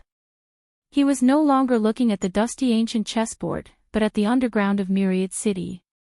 In front of him was Mr. Mu. Beads of cold sweat formed on Lu Yin's forehead as he recalled everything he had just seen. So Wang Tian. Withdraw a move. Was it the Scattered Stars chess? That was a secret technique of the Su family. How is it? Mr. Mu asked, his expression indifferent. Lu Yin hesitated. Master, I don't know if I have comprehended it. Mr. Mu nodded. Opportunities are destined by the heavens. Whether or not you have comprehended it, it is still an experience. Lu Yin didn't know if he had comprehended it, but the Yu's secret art was different. The Yu's secret art could be cultivated, but the Su's secret art seemed to be a state of mind. It could also be said that Su Wang Tian had passed it on through the chessboard. Master, where is that chessboard? He wanted to observe it one more time, as it would be a pity if he couldn't comprehend the secret art.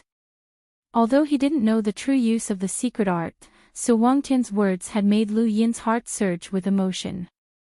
One could go back on one's words, and it was equivalent to reversing time and space. One could redo everything that had happened in the past, and Su Wangtian had done it. Could the secret art of plan really do that? Lu Yin really wanted to comprehend the secret art of plan.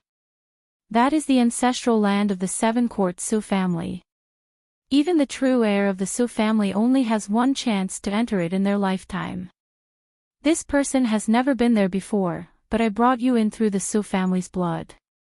If you want to go again, you will need the Su family's permission. Lu Yin hurriedly asked, Master, there are still his grandson and son outside. Can you bring me in to take a look at their blood again? Mr. Mu looked at Lu Yin with an abnormally deep gaze. Yes, but they have to die first. Lu Yin smiled awkwardly. Then forget it. He had no enmity with the Zhu family, and it wouldn't be right for him to kill them. Mr. Mu's insight was worth investigating, and if he really did kill Zhu San in order to observe the chessboard, Mr. Mu might even expel him. By the way, Master, what about them? Lu Yin asked. Mr. Mu's figure vanished, but before he left, he said, part of their memories have been erased. Lu Yin relaxed, as that was good. He didn't want these people to remember that he was the one who had saved them from the cannon. Wait, if their memories were erased, didn't that mean that their cosmic rings were his as well? Lu Yin blinked and rubbed his chin. Wasn't that a little too despicable? He felt a little embarrassed, as he had already taken their star essence, so it was better for him to return their cosmic rings to them. Lu Yin returned the cosmic rings of Yuehua Mavis and the others, but he didn't have Hugh Phineas's. He wasn't a saint, and an enemy was an enemy. He was already being merciful by not killing him. Should he kill him or not? Lu Yin was conflicted. Suddenly, he thought of something and released his domain. He found Chungxier and Zhu San close to the surface, and they were both unconscious. With a wave of Mr. Mu's hand, neither of them would be able to escape. But strangely, Chungxier should have been controlled. Lu Yin didn't hold back and drained Chungxier's blood. If he hadn't heard wrong, someone had said that Myriad City would be controlled with the blood of the Cheong family, so he had to hold back. As for Zhu San, Lu Yin had felt that he wasn't simple the first time he had met him, but he hadn't expected him to be someone from the seven courts. He had already met people from the Yu, Ku, and Su families in the seven courts, and there were still 3 families that he hadn't met yet. Whatever was happening underground did not affect the surface. Wei Rong had joined forces with many others to attack the protective barrier that sealed off Myriad City. Even Alfman had woken up, and he wanted to escape instead of going underground. The moment he had regained consciousness, he had wanted to kill the Corpse King, but no matter how he attacked, the Corpse King would not die. The Grey Eyes transformation had increased the Corpse King's physical strength by 10 times, and even Alfman had not been able to break through its defenses. Now, all he wanted to do was leave. On the ground, the Corpse King roared, and cracks appeared on its lotus energy before it shattered. High up in the sky, Alfman and countless other cultivators were still attacking the protective barrier, but the Corpse King's roar shook Myriad City. Alfman's expression changed, and he looked at the surface of the City Lord's mansion. The Corpse King also stared at him, and it leapt up and tore through the void, causing black lightning to descend. Myriad City turned dark once more as lightning streaked across the sky, killing countless cultivators. Star Fox and the rest quickly descended. Qiang Shanhai coughed up blood, and his injuries recovered slightly. He ignored the Corpse King's massacre in the sky and instead charged towards the underground. That was the most important place. The Corpse King swept through the area with black lightning and clawed at Alfman. Alfman's gaze turned sinister, and his body transformed into a humanoid monster that was more than 10 meters tall. He also swiped at the corpse king with his claw. This was his innate gift, the Tyrant King. With a bang, a shockwave tore through the void, and the spreading spatial cracks turned into a black curtain that enveloped Myriad City, causing countless people to scream in panic. Even though Alfman had transformed into the Tyrant King, he was still unable to block the Corpse King's attack, and his claw was pierced through. The Corpse King appeared above Alfman's head, and black lightning bombarded him. The Tyrant King howled and shook off the Corpse King before clenching his claw and attacking the Corpse King. The Corpse King condensed lightning and punched out. With a bang, many people in Myriad City died with blood flowing out of their 7 orifices. Wei Rong's brain was buzzing, and blood flowed out from the corner of his mouth. He looked up in shock and saw that the Tyrant King's arm had been broken. The Corpse King descended in front of the Tyrant King, and black lightning flashed past. The Tyrant King fell straight to the ground, and he finally returned to Alfman's appearance. His head was pitch black, and he had no aura. The Corpse King's body had been burned into his brain. The Corpse King's battle prowess had already surpassed Alfman's, and in addition to the gray eyes transformation, his physical body was strengthened by 10 times. Other than Yuhua Mavis, no one was his match. Underground, Qiang Shanhai found everyone. When he saw Alfman's death on the screen, he hurriedly deactivated Myriad City's protective barrier. The Corpse King leapt into outer space and disappeared. Qiang Shanhai heaved a sigh of relief and scanned the area. Everyone had fainted, and he hurriedly shook Cheongshi awake to ask her what had happened. However, Cheongshi only remembered that she had encountered a Spectre clan expert and had pretended to be controlled. She had no recollection of what had happened after that. She had lost nearly 10 minutes of her memories, and that was when the energy cannon was about to be fired. Mr. Mu had left, and everyone except Lu Yin had their memories erased. Lu Yin pretended to be unconscious, but he was shaken awake by Yen Yen not long after. The others gradually woke up, but none of them remembered anything about those 10 minutes. Everyone was horrified, as erasing memories was not easy, especially when it came to cultivators. Yuehua Mavis was also present, and the Mavis clan was very protective of their memories. However, her memories had still been erased, which was terrifying. Furthermore, that Spectre clan expert and Bamboo Iron Pillar had both died. Bamboo Iron Pillar had died in a very strange manner, and all the blood in his body had disappeared. Everyone immediately contacted the organizations behind them to verify their memories.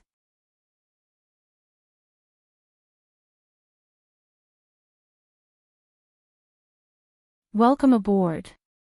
Stay tuned and subscribe to Han Li's Wuxia Adventures for more thrilling content. Chapter 803. Qiang Shanhai's expression turned ugly. Fortunately, the Neo-Human Alliance had been pushed back, and Myriad City was still under the Cheong family's control. Your Highness, do you still remember what happened? Yen Yen asked. He had been heavily injured by Hugh Phineas. Lu Yin shook his head. I don't remember. It seems like someone erased our memories. What about you? Did you find anything strange on the surface? Yen Yen shook his head. Alfman was killed by a Corpse King, but there's nothing else. Everyone was trying to verify their memories, but no matter how hard they tried, they could not understand what had happened during those 10 minutes. Cheong Shi-er's face was pale, as she had lost too much blood. Zhu San and Zhu Jia mournfully examined Zhu Tizhu's corpse. Lu Yin looked at Zhu San, who was not from the Zhu family but from the Su family. They had been staying in Myriad City all this time, and their goal was probably the same as the Neo-Human Alliance's, which was to control this fortress. However, now that Zhu Taizhu was dead, and the innerverse and outerverse had been separated, the Su family could no longer help them. They no longer had the ability to take over Myriad City, and they might even be destroyed by Qiang Shanhai. Hugh Phineas was looking for Tyler Phineas, but he could not find him. Tyler Phineas had been vaporized at the mouth of the cannon. Mr. June was the same. Kai Jinqiang was heavily injured, and he found a place to recuperate. Saul also found a place to recuperate. Everyone only wanted to recover, and they had long since forgotten about true insight. Qiang Shanhai arranged a place for everyone to rest, and they also gifted them with some star essence as a sign of gratitude. When the star essence was mentioned, everyone felt a strange sense of familiarity, as if something had happened before. Lu Yin's heart skipped a beat. He couldn't have remembered, right? Moonlight Mavis and the others checked their cosmic rings, but they discovered that the star essence was all gone. Where had it gone? Where's my cosmic ring? Hugh Phineas was confused. Qiang Shanhai immediately sent people to help Hugh Phineas search, but it was destined that they would not be able to find it. It was with Lu Yin. Lu Yin's gains were great. Not only had he completed the third cycle, but he had also obtained more than 1,000,000 star essence. He had also upgraded his universal armor and other items, as well as the secret plan. Although he did not know if he had comprehended it, being able to observe it would be beneficial for him. Besides these substantial benefits, there was also Myriad City under his feet. He had the blood of the Cheong family members as well. He wondered if he could control this fortress with just his blood. The Neo-Human Alliance had instigated a huge battle. There was a Corpse King and a Spectre Clan expert.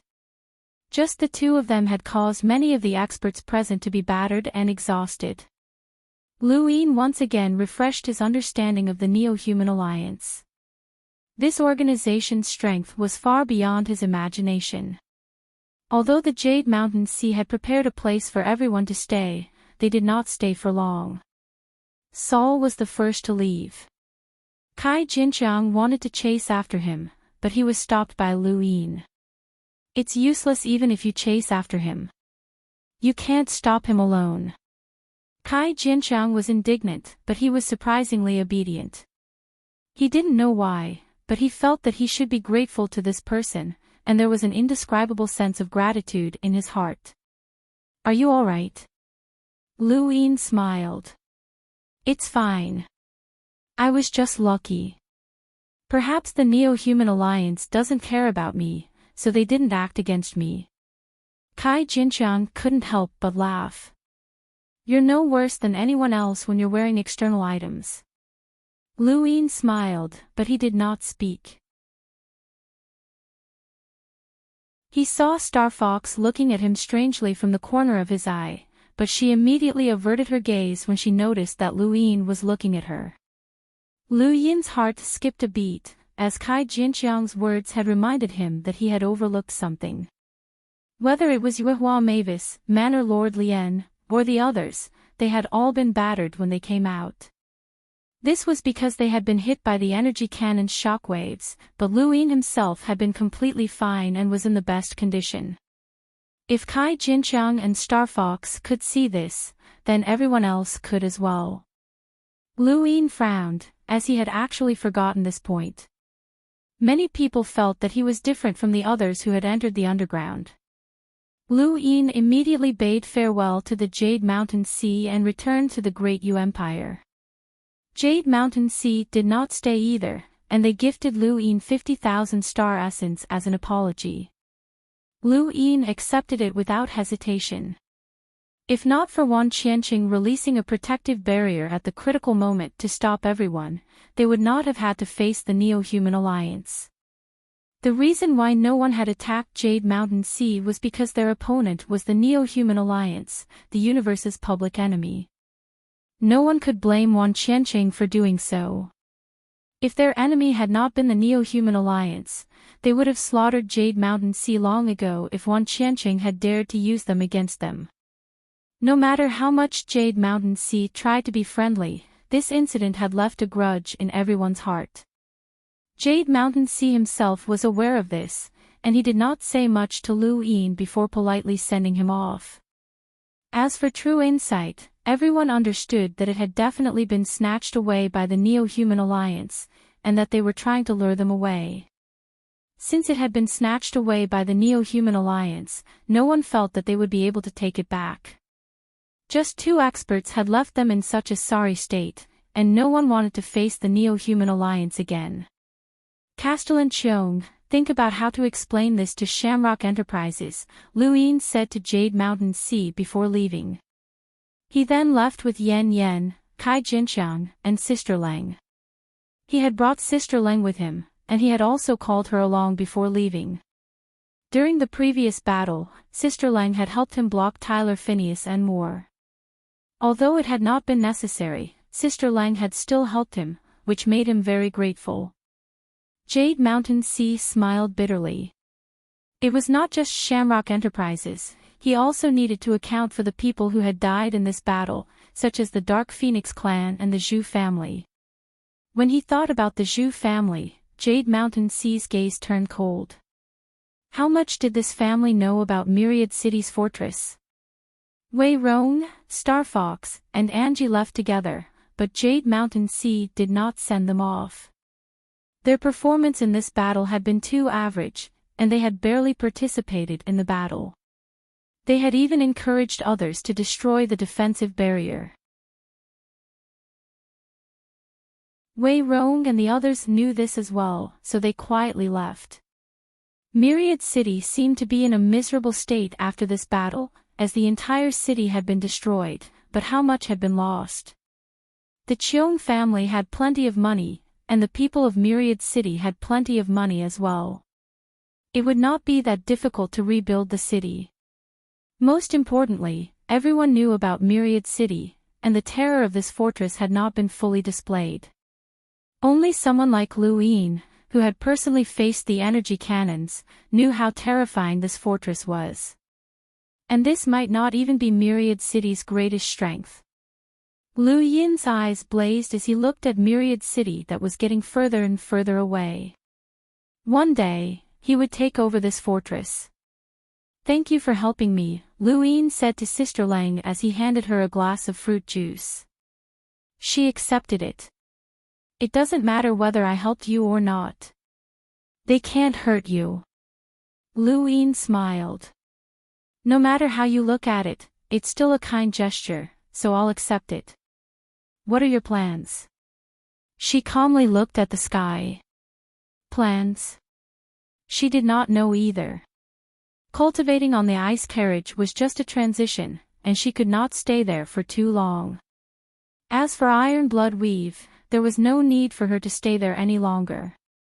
The battle there had stopped, and she did not know where she should go. Have you ever thought of going to the Great Yu Empire? Lu Yin asked. She looked at Lu Yin. Is there any reason worth going there? Lu Yin thought about it. You can watch how I widen the gap between us. She raised her brows and looked at Lu Yin. You're really asking for a beating. Lu Yin laughed. But that's the truth. Perhaps you hope to meet me in outer space one day, only to discover that you can no longer see through my strength. Wouldn't you be disappointed? She rarely laughed, but at this moment, she did. Perhaps. I've never seen someone invite someone to be a guest like you. It's a different type of provocation.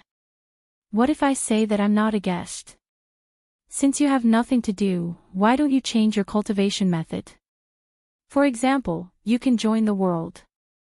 Most cultivators would only focus on their cultivation, especially those who did not need to worry about resources. Aside from cultivating and fighting, they had nothing else to do.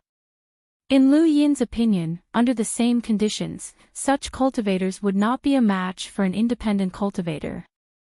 Independent cultivators would use all sorts of methods to deal with them, and their chances of survival would also be greatly increased. However, independent cultivators lacked resources, battle techniques, power vessels, and everything else. Thus, they could not be seen in public, but that did not mean that independent cultivators were necessarily weak. Lu Yin had climbed up step by step from the lowest level of cultivators. He had earned his own money, and he had fought for his own authority. He had relied on his own two hands to make a name for himself. In his opinion, this was cultivation, and this was true cultivation. To those cultivators who were born a cut above others and had powerful backgrounds, this was joining the world and making a living for themselves. She was puzzled. What are you planning to do?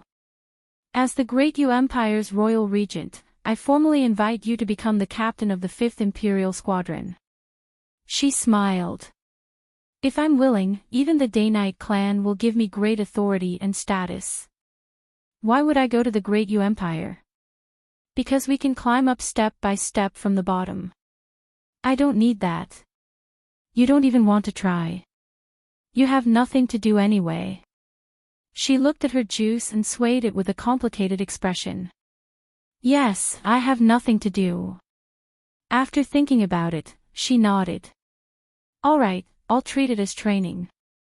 But let me say this first, I have absolute freedom, and I can leave whenever I want. Do you agree? There was a clang as their cups clinked. Lu Yin smiled. Welcome. She smiled and took a sip of her juice. She really wanted to see how this person was able to widen the gap between them. It had only been 7 years, but he had already reached this step.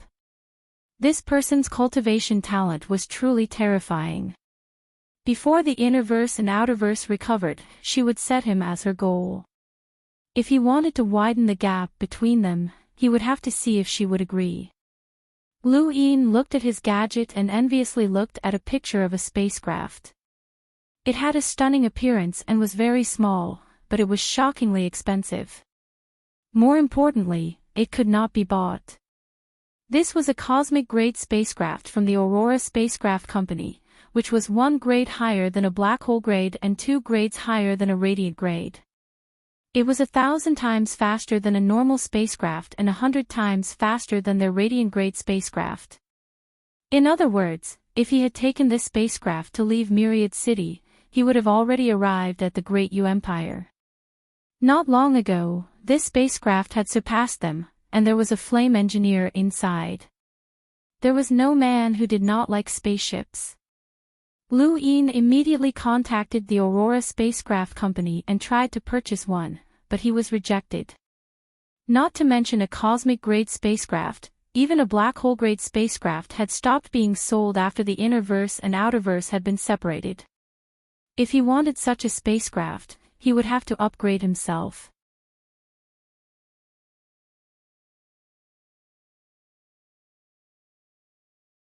Welcome aboard. Stay tuned and subscribe to Han Li's Wuxia Adventures for more thrilling content. Chapter 804.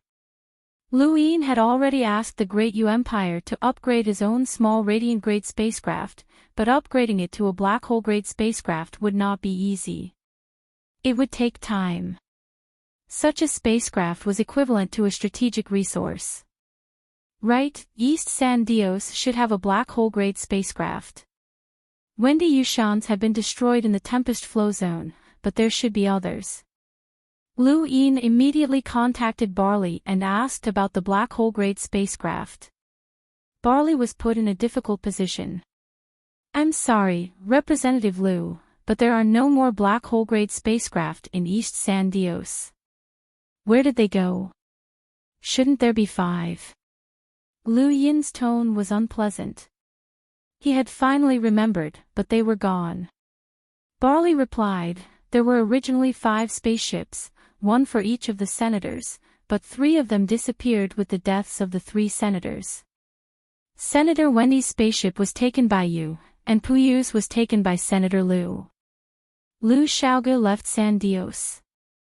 Lu Yin's gaze trembled. Barley replied, he's already back, but his spacecraft is nowhere to be found. Lu Yin's eyes narrowed. Keep an eye on Lu Xiaoge and don't let him leave. Inform me immediately if he does. Understood, Barley replied respectfully as he wiped the sweat from his forehead. For some reason, Lu Yin was always wary of Lu Xiaoge. Perhaps it had something to do with himself, as he was well aware of how difficult it had been to reach his current position in the universe from a remote planet like Earth. He had almost died, and that was only because Big Sis had helped him forge an identity. Otherwise, it would have been impossible for him to reach his current position. But what about Lu Xiaoge? A true Earthling had become a representative of San Dios, and his methods were chilling. An Earthling had entered Arbiter Zhenwu's eyes and could even borrow his strength. Even someone from the Night King clan might not be able to do such a thing. Lu Xiaoge's thoughts, methods, and strategies were all chilling. Wang Wen had said that he only cared about Wei Rong and Qiong Shi, and that he recognized them as intelligent people on the same level. However, Lu Yin felt that if the three of them had also been born on Earth, they might not have done any better than Lu Xiaoge. Lu Xiaoge was the one who had hidden himself deeply. Earth was truly a mysterious planet. It had produced Lu Xiaoge, Bai Shui, who had joined the Amethyst Trading Company, and Zhang Dingtian from the Starfall Sea and the Prairie Fire Continent. Oh, and there was also Bai Qian, Bai Shui's older sister. She had discovered Qingyu and was the first Earthling to leave the heavens. She was someone that even Zhang Dingtian could not compare to. If this person was still alive, she wondered how he was doing. She was able to suppress Zhang Dingtian, Lu Xiaoge, and the others. If this person wasn't dead, he might have a shocking identity in the future. Beep beep beep. Lu Yin raised a hand, and a screen appeared. Elder Lohar's figure appeared on the screen, and he looked at Lu Yin with a kind smile. Junior Lu Yin greets Senior, Lu Yin said respectfully. Elder Lohar hurriedly replied, Alliance Master Lu, there's no need to be so courteous. Just call me Lohar. Ever since the discovery of the blood-colored bell, Elder Lohar's attitude towards Lu Yin had completely changed. Lu Yin smiled. How can that be? A senior is a senior. Elder Lohar exchanged a few more pleasantries before asking Lu Yin about what had happened in Myriad City. The appearance of the Neo-Human Alliance was a huge matter for the Hall of Honor. Lu Yin recounted everything that had happened in Myriad City. As for what had happened underground, he had lost his memories. Everyone gave the same answer. Elder Lohar was disappointed, but he did not pursue the matter.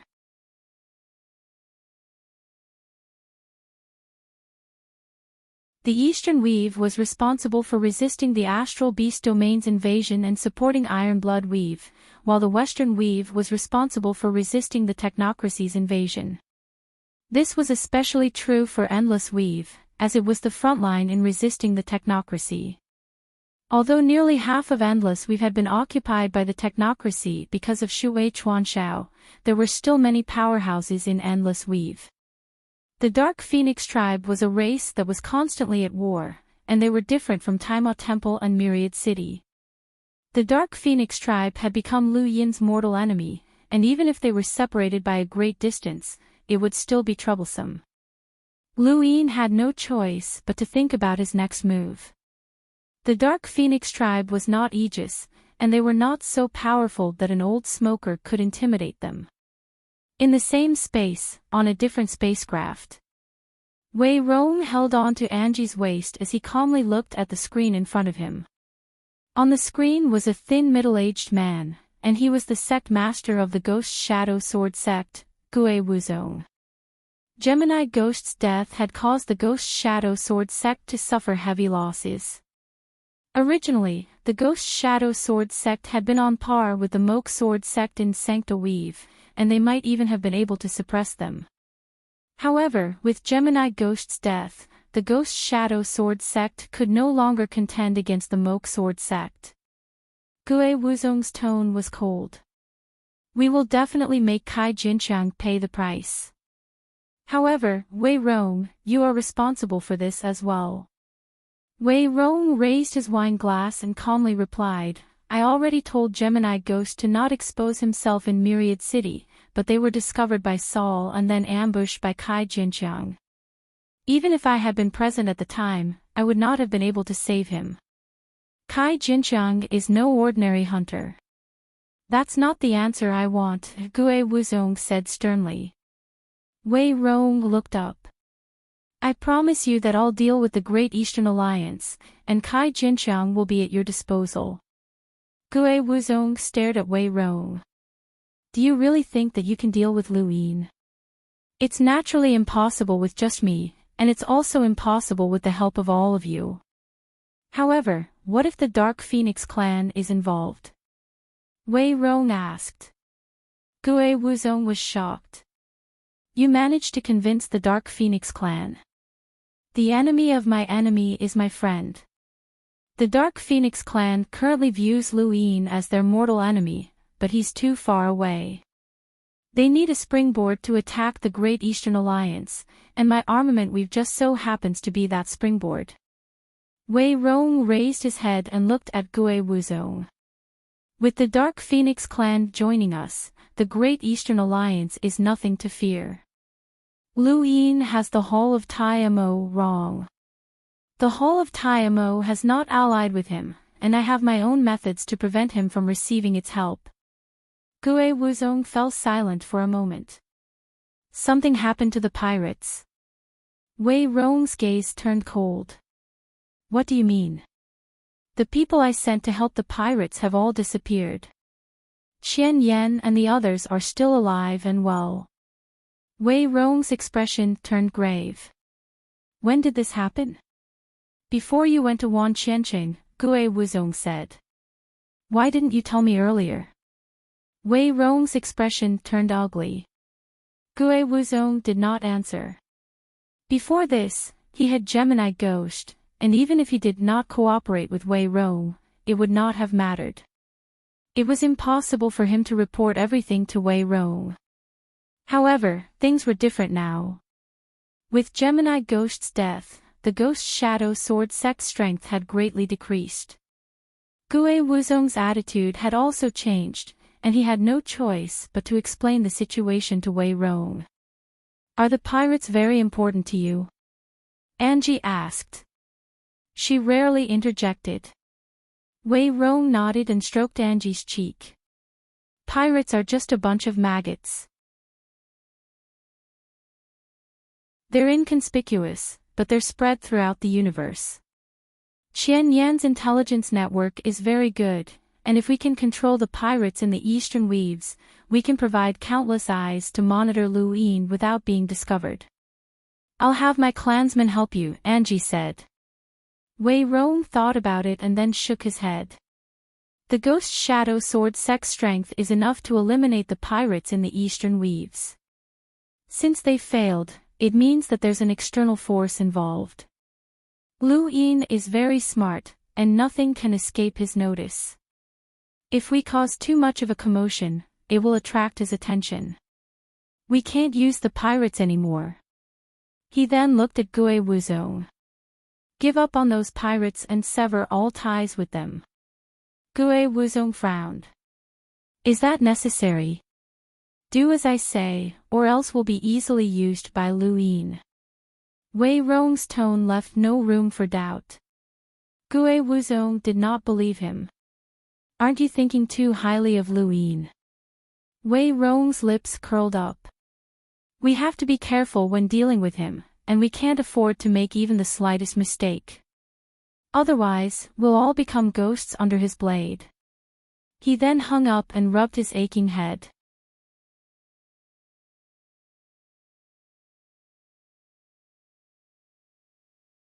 Welcome aboard. Stay tuned and subscribe to Han Li's Wuxia Adventures for more thrilling content.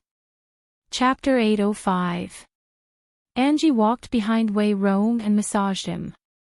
Mu walked in and quietly stood to the side, his eyes unperturbed. That bunch of idiots. If not for me, it would have been too easy for Lu Yin to reclaim the Central Weaves, Wei Rong said tiredly. Angie said, I never thought that an unremarkable student from Astral 10 would be able to reach this step. Wei Rong laughed. Everything is impermanent. From the moment he stepped foot into the heavens, the universe was destined to change. Who would have thought that time would pass so quickly, and the outerverse would become a battlefield between him and me? You don't seem to care about the others, Angie commented. Wei Rong took a deep breath. Many people have already reached the peak, but they can only fall. They can't climb any further, as there are limited positions at the peak. Only a few people have managed to climb up, and the ones at the very front are Lu Yin and me. I originally thought that I would be the one to pioneer this path, but he was one step ahead of me. This person is very difficult to deal with. Did the Dark Phoenix tribe really agree to cooperate with you? Angie asked. Wei Rong smiled. They had to. Otherwise, how could they deal with Lu Yin when they were so far away? Taylor Phineas was the favorite son of the Dark Phoenix tribe's leader, and he was ranked 14th on the top 100 rankings. The Dark Phoenix tribe had placed high hopes on him, but he died at Lu Yin's hands. The entire Dark Phoenix tribe went crazy. Was Taylor really killed by Lu Yin? Angie asked. Does it matter if it was? What's important is the result. Someone has to bear the responsibility for his death. It's either Hugh Phineas, Myriad City, or Lu Yin. Who do you think can be the scapegoat? Wei Rong laughed. Angie nodded. Lu Yin is unlucky. If the Dark Phoenix tribe makes a move, he'll definitely die. Wei Rong's eyes flickered. Would he definitely die? Not necessarily, as this person still had the Hall of Honor behind him. Although he did not know why the Hall of Honor supported him so much, as long as the Hall of Honor made a move, the Dark Phoenix tribe would also be wary. Even though the innerverse and outerverse were separated, Wei Rong did not believe that the Hall of Honor's power in the outerverse was enough to fear the Dark Phoenix tribe. If he wanted to topple Lu Yin, the Hall of Honor would have to abandon him. This was the most difficult part, but it was not impossible. In the corner, Amu watched as Wei Rong carried Angie into the room. He slowly backed away and returned to his own room. He turned on his gadget and heard a voice. Amu. Amu said respectfully, "Seventh bro, it's me." Amu had contacted Lu Yin, and Lu Yin had not expected Amu to suddenly contact him. Lu Yin had given Amu his contact information back on Source Peak Planet, and this was the first time they had contacted each other. What is it? Lu Yin asked. Amu's voice sounded tired and bleak. I want to make a deal with Seventh Brother. Lu Yin's eyes flashed. Speak. Wei Rong has already contacted the Dark Phoenix clan. The Dark Phoenix clan will use Armament Weave as a springboard to attack the Great Eastern Alliance, Amu said. He had expected that Wei Rong would definitely seek out the Dark Phoenix clan for cooperation, but he had not expected it to be so soon. That's not all. Wei Rong had previously wanted to use the pirates to infiltrate the Great Eastern Alliance and steal information. However, due to a huge change in the pirates, he gave up on them and even ordered the expulsion of a Central Weave's pirates. Amu told Lu Yin many things. Lu Yin listened quietly. After more than 10 minutes, Amu finally finished. I got it. What do you want by telling me all this? Lu Yin asked. Amu was apologetic. I'm sorry, Seventh Brother.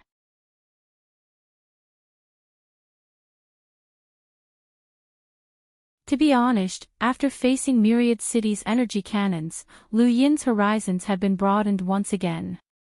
Most importantly, he had Mr. Mu, who had destroyed He Wuxian's spiritual force with a single palm strike. There was probably no one in the outerverse who could withstand such power. The coordinates that Wendy Yushan had given him were in the Frostwave Weave, and it was not far from Xenu Star. It was also within the first filament. A few days later, a light blue planet appeared on his screen. This was the location that Wendy Yushan had given him. She was on that planet. Lu Yin looked over and saw that there were not many rune lines on the planet. Could it be that the Yu bloodline was not on this planet? The civilization on this light blue planet was still a feudal society, and there were no signs of technology. Even paper had not been created yet, and all writing was done on bamboo slips. Lu Yin had Kai Jinxiang and Sister Ling stay on the spacecraft while he brought Yen Yen down. He scanned the area with his domain, and it did not take long for him to find Wendy Yushan in a village in the middle of a mountain range. This place was isolated from the rest of the world, and the civilizations outside the mountains could not interfere with this place. Lu Yin stood on the mountain range and looked at the village. Aside from Wendy Yushan and Ku Wei's rune lines, there were no other rune lines. Wendy Yushan and Ku Wei sensed Lu Yin's domain and appeared on the grass. Lu Yin brought Yen Yen with him. Wendy Yushan had lost some weight, while Ku Wei's smile was infuriating. Bro, I have good news and bad news. Which one do you want to hear first? This was the first thing Ku Wei said when he saw Lu Yin. Lu Yin glanced at him and looked at Wendy Yushan. You don't look well. Wendy Yushan had a complicated expression on her face. Here are the descendants of the Yu bloodline. Lu Yin was stunned. Ku Wei asked, Bro, tell me. Which one do you want to hear first? The good news, Lu Yin said. Ku Wei smiled. No one's trying to steal your great Yu empire anymore. The Yu bloodline does indeed exist, and the great Yu empire was also built by them. The sourcebox array in the Imperial Palace was also created by them. However, this bloodline has already weakened, and aside from a half-dead old man, most of the others have never even left this planet. They've completely declined. Lu Yin's eyes flashed. What about the bad news? Ku Wei's expression turned solemn. You won't be able to get any help from your father-in-law. What do you mean? Lu Yin was stunned. Ku Wei pursed his lips and looked at Wendy Yushan. Once you marry her, the Yu bloodline will belong to your father-in-law. It's a pity that your father-in-law can't help you. It's just bad news. Lu Yin was speechless, as he had assumed that Ku Wei was talking about undying Yushan. He was relieved that the Yu bloodline had declined, but it wasn't to the extent of complete decline. He looked at Wendy Yushan. Wendy Yushan walked into the village and arrived at the innermost cottage. Elder Su, Lu Yin is here. Lu Yin frowned and looked at the cottage. Elder Su. He should be an elder of the Yu bloodline, but he didn't have any rune lines. Let him in, an ancient voice said. Lu Yin followed Wendy Yushan into the cottage while Ku Wei and Yen Yen waited outside. The cottage was very dim and simple, with only a wooden bed and some simple furniture. An old man was sitting on the bed. He was so thin that one would mistake him for a corpse at first glance. His eyes were turbid, and he looked like he was half dead. His entire body emitted a cold aura. The old man that Ku Wei had just mentioned couldn't be him, right? Junior Lu Yin greets Elder Su, Lu Yin said respectfully. The skinny old man sized Lu Yin up and nodded with satisfaction. You're very outstanding, and you're worthy of Wendy. Wendy Yushan lowered her head and didn't say anything. Lu Yin glanced at her. Elder Su, you've misunderstood. I'm friends with Wendy, as well as family. The old man hoarsely said, I heard that you've only cultivated for 7 years. Lu Yin nodded. I have indeed cultivated for 7 years. The old man praised, you've cultivated for 7 years to reach your current realm, far surpassing your peers. Your talent is comparable to the 5 signs of the stars. Lu Yin was confused. The 5 signs of the stars? What the heck? He looked at Wendy Yushan. This seemed to be the first time she had heard this name as well. Elder Su, who are the 5 signs of the stars?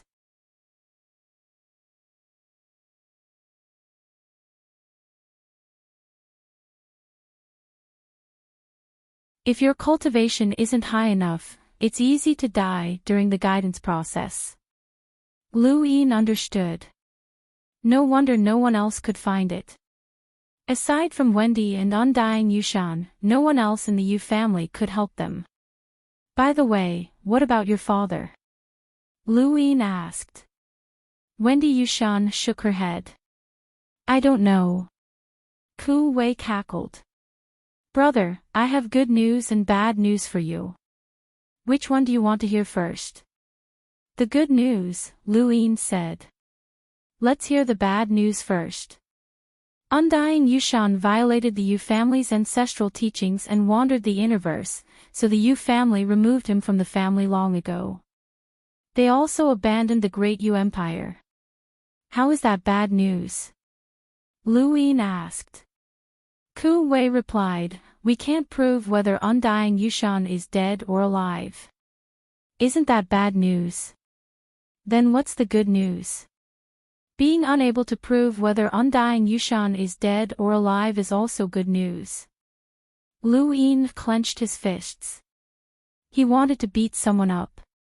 Seventh bro, beat him up. Beat him to death. The monkey shouted. Wendy Yushan replied, my father wandered the Interverse on his own, causing many people from the Starfall Sea to come to Frostwave Weave. It was at that time that the Yu bloodline completely cut off all contact with the Great Yu Empire to prevent the Neo-Human Alliance from finding out. That's why they haven't heard any news about my father even after so many years, and they've never tried to verify it. But according to Elder Su, my father is most likely dead because the Neo-Human Alliance rarely fails. Rarely fails. Seventh bro, the Neo-Human Alliance rarely wins against you. The monkey shouted. Lu Yin looked into the distance. The only evidence that could prove that Undying Yushan was still alive was the sourcebox array in the Imperial Palace and the possibility that he had cultivated the Undying Manual. Now that the sourcebox array was confirmed to have been created by Elder Su, if Undying Yushan had not cultivated the Undying Manual, then he might really be dead. But if he had cultivated it, then it was hard to say. Fortunately, the Yu bloodline would not become a hindrance to Lu Yin, which was good news.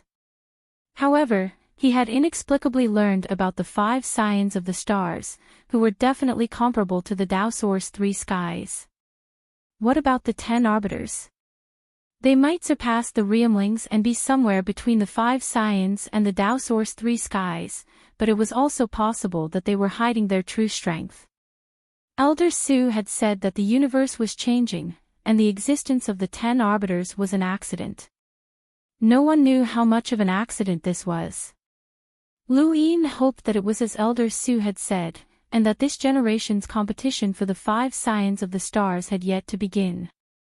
Elder Su had also said that this universe was not that simple, and that the 6th mainland would be at a disadvantage. Lu Yin could not figure it out, as the 6th mainland had 3 light progenitors, so how could it be at a disadvantage? Unless, of course, there were still progenitors in this universe who had not died yet, and they were most likely hiding in the Neoverse. Let's go back, Lu Yin said to Wendy Yushan. Wendy Yushan nodded and then looked around. This is a paradise. It would be nice if the Yu bloodline could settle down here.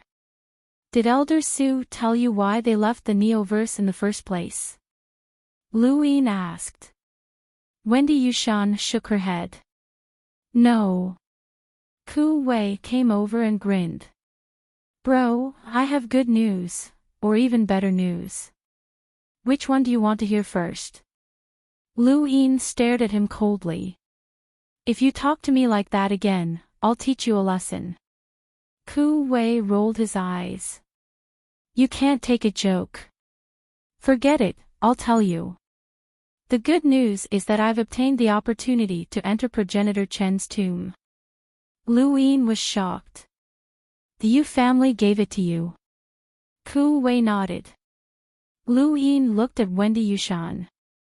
Wendy Yushan calmly replied, it doesn't matter. We won't have anything to do with the 7 courts.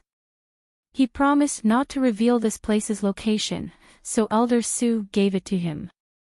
Lu Yin nodded.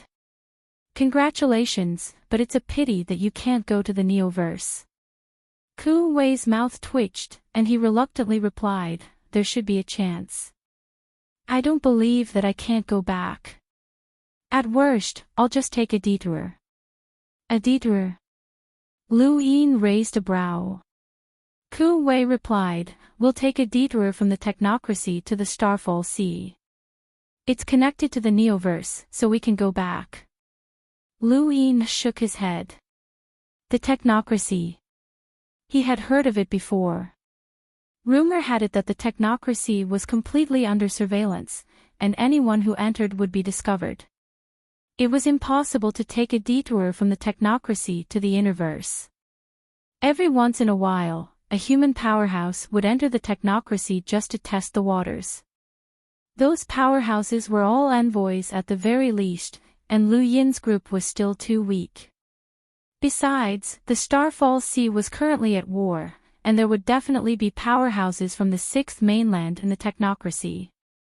Taking a detour would be suicide. Ku Wei leaned over. Brother Lu, I've decided to wait 8 to 10 years. If the astral river still hasn't recovered, then we'll take a detour from the technocracy. But that's too long, and we'll have to kill some time. I'll give you a chance to recruit some experts. How about I take up an official position in the Great Yu Empire? I promise that I won't be corrupt. Lu Yin was puzzled. You want to take up a position in the Great Yu Empire? Ku Wei nodded and helplessly replied, there's no other way. I really have nothing to do, and there aren't many places in the Outerverse that are worth exploring. The astral wilderness is too dangerous, so I can only follow you.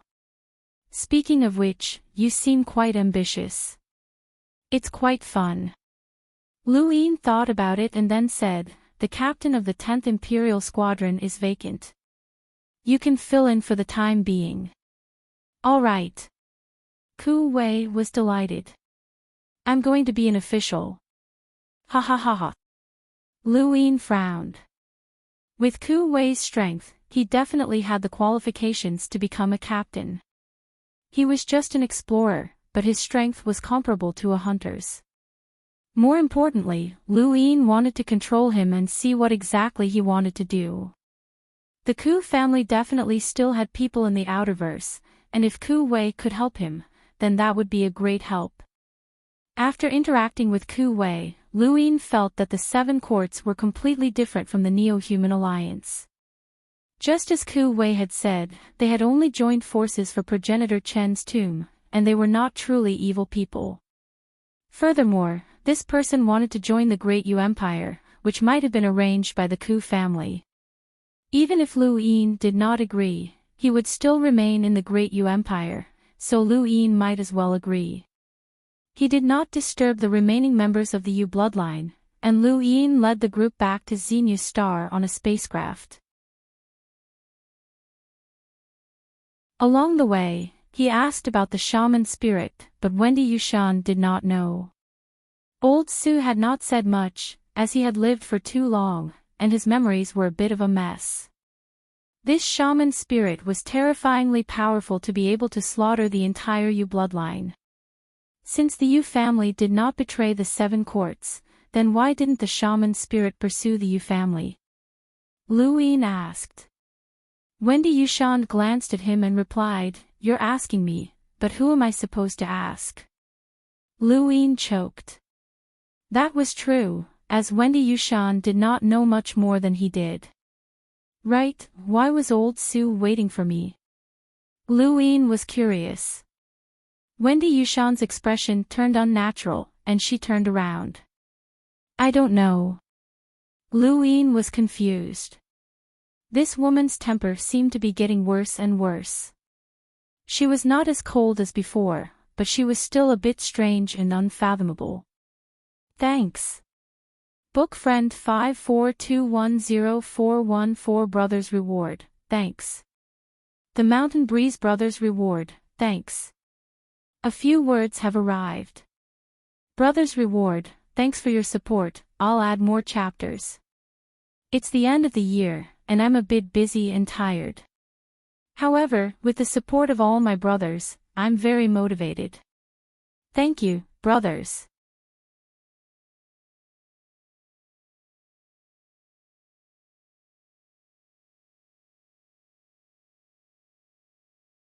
After leaving Ox Place, Louine looked up at the sky.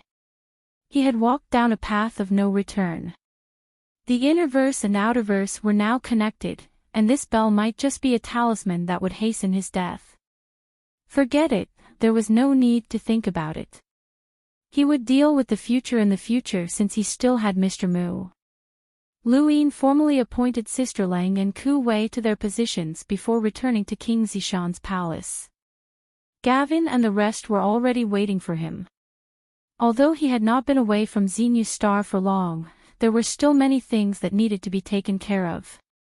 Louine spent the majority of the day listening to Gavin, Huan Sha, and the rest's reports, and then finally met with Bei Qing. Bei Qing handed over 50,000 star essence to Louine, which had been obtained from the auction. Louine accepted it with satisfaction. There were no accidents, right? Bei Qing respectfully replied, no, everything went smoothly. No one dared to cause trouble on Xenu Star. Louine grunted. How's the investigation of the pyrolite's origin coming along? Bei Qing replied, I was just about to report this matter to Your Highness. The pyrolite's origin has been clearly investigated, and it was leaked from within the Innerverse internal organizations that mine pyrolite. It's not a legitimate source, Louine said. Bei Qing continued, at present, all of the pyrolite that has been mined has been sent to Iron Blood Weave. These large organizations will receive compensation, but they cannot keep it for themselves. The pyrolite that has leaked out is the private stash of the disciples who mine pyrolite. Since the production is too small, no one cares. For example, the pyrolite ore that was auctioned off this time only contained a few grams of pyrolite. Pyrolite's true value lay in the fact that it could be stacked infinitely. 100 grams of pyrolite was equivalent to a power level of 1,000,000. Although it could not be compared to a true powerhouse with a power level of 1,000,000, its destructive power had indeed reached that level. It was extremely terrifying, and it was a terrifying strategic resource. After the Innerverse and Outerverse had been separated, the Innerverse's large organizations, such as the Day-Night Clan, the Sword Sect, and the First Class Hall, continued to mine pyrolite. However, after the battle in Iron Blood Weave, Elder Lohar had realized the potential of pyrolite, and he had ordered all pyrolite to be returned to Iron Blood Weave. The Innerverse's large organizations did not dare to resist, and they were forced to mine for the Hall of Honor.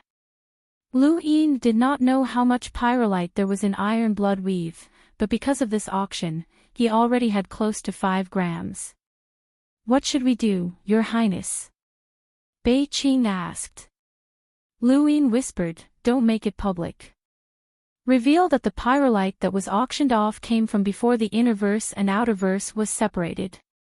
It was accidentally obtained by someone in the astral wilderness 2 years ago, and it has nothing to do with the current astral wilderness. Capture the person who sold the pyrolite and find someone to trade with him. I want all of the pyrolite that they have stashed away, and the price will be based on the auction price. Based on the auction price. Then we'll have to pay a huge price, Bei Qing said. Louine waved a hand. Only when we have enough money will those disciples risk their lives to hide. Pyrolite is more important than money.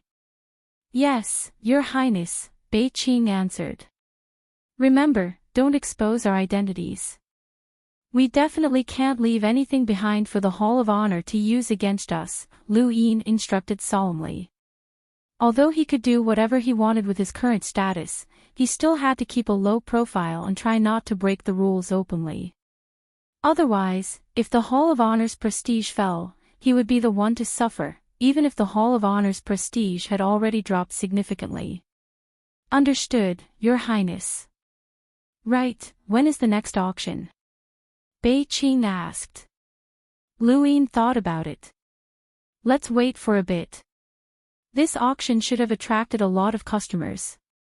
Just hold on for now, and I'll give you some treasures after a while. Bei Qing was delighted. Thank you, Your Highness. The battle at Myriad City was the only big news that had happened over the past few days. Aside from that, the universe was very peaceful. Lu Yin calculated the time, and it had been 6 months since he had left the Daosaur sect's ruins. He decided to wait until he could find another escape tool like the Void Thunderbeast's flesh before heading back in to search for the battle techniques within the 9 cauldrons. If the 9 cauldrons' battle techniques were combined into one, they would be invincible. He wondered how the war in the Interverse was going. There had been a rumor from the 6th mainland that a progenitor would make a move. Would the Interverse be destroyed? The Interverse had countless flow zones that were separated by the astral river.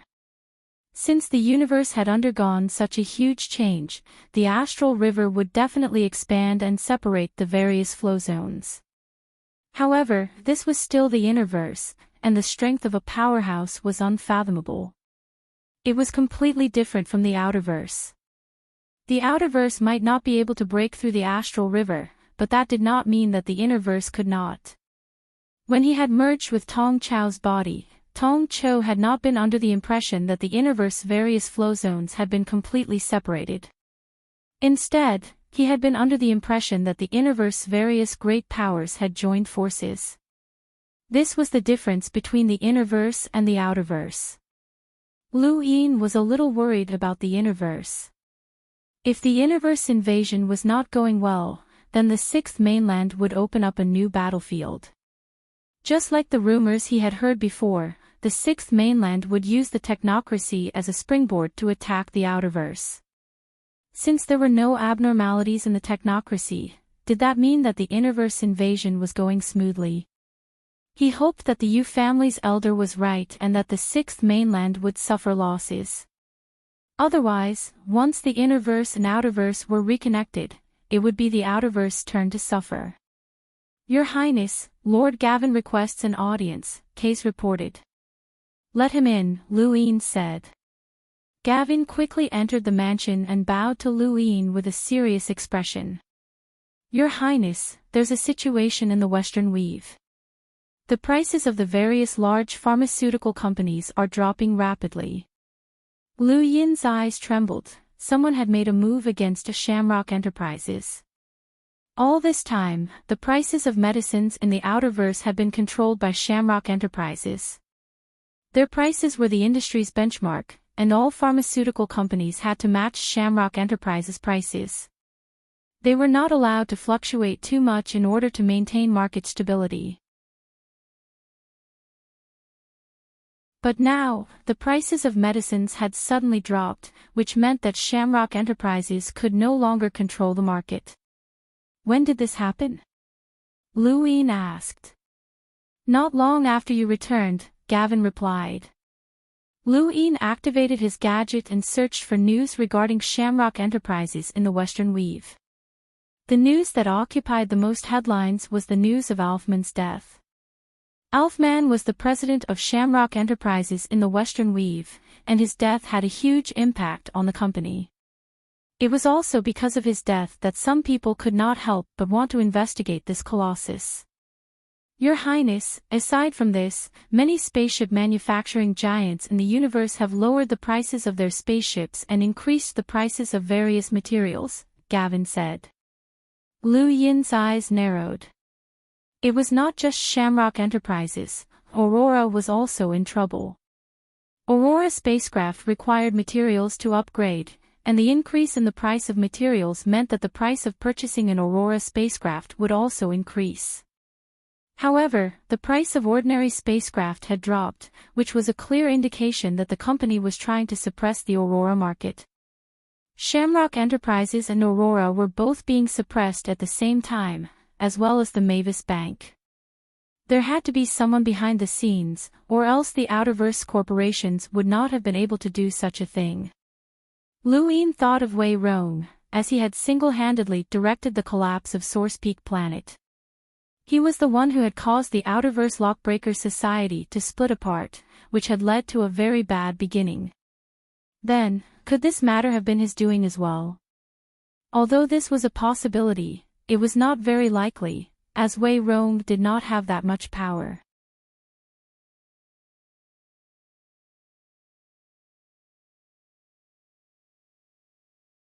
Welcome aboard. Stay tuned and subscribe to Han Li's Wuxia Adventures for more thrilling content. Chapter 808. Lu Yin put down his gadget. No matter who did it, it had nothing to do with him for the time being. Those giants were arrogant, and taking them down would be beneficial to him. He'd asked Gavin to keep an eye on this matter and see how Shamrock Enterprises and Aurora would retaliate. Now, he stood up. It was time to head to the first ring. U Academy was recruiting new students, and not only were there youths from Frostwave Weave, but there were also youths from other weaves who wanted to join.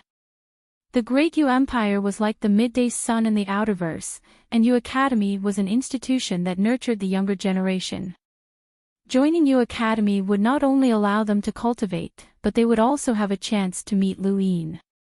This was an opportunity for countless people in the Outerverse.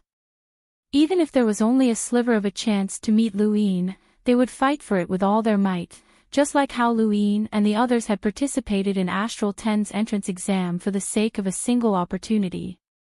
The first ring was bustling with activity, and many youths jumped into the sea excitedly as they swam towards the nearby land. That was where the exam was held. No matter what method was used, the one who survived to the end would be able to join U Academy. This time, U Academy was recruiting 500 students. There were 1 million people participating in the exam. Only 500 out of 1 million was a 1 in 2,000 chance, and this was even after most people had already been eliminated. The number of people signing up for U Academy's exam had already broken the record from several years ago, reaching nearly 100 million people. These people had all been selected from the various weaves and were qualified to sign up. This showed how difficult the exam was. Lu Yin watched the youths fighting to the death on the screen and felt rather emotional. Back when Earth had ended, the 7 sages of China had appeared out of nowhere and stood at the pinnacle of Earth's billions of people. They were known as Sky Realm powerhouses, but such powerhouses did not necessarily qualify to participate in U Academy selection. This showed just how cruel it was, and this was only the Great U Empire of the past. This cruelty had been magnified countless times after the Great Eastern Alliance was formed, resulting in the current situation. U Academy's Hall Masters were all Emitters, and most of its members were Melders.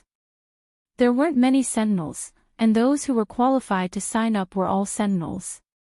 Those who had come to the first ring to participate in the exam either used Formcast models or were strong enough. They had all gone through several rounds of elimination before reaching this point.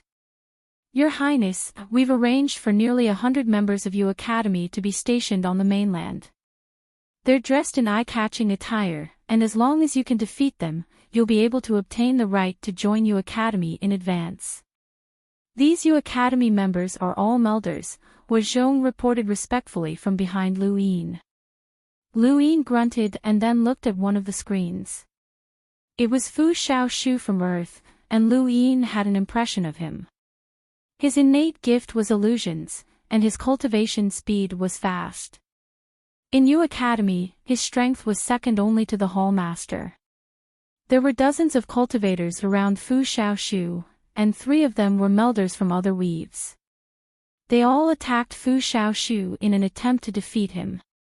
However, Fu Xiaoshu's eyes only flickered for a moment before all of them fell to the ground and sank into his illusions. Given the strength of these people, numbers meant nothing to Fu Xiaoshu. Lu Yin's gaze shifted to another screen.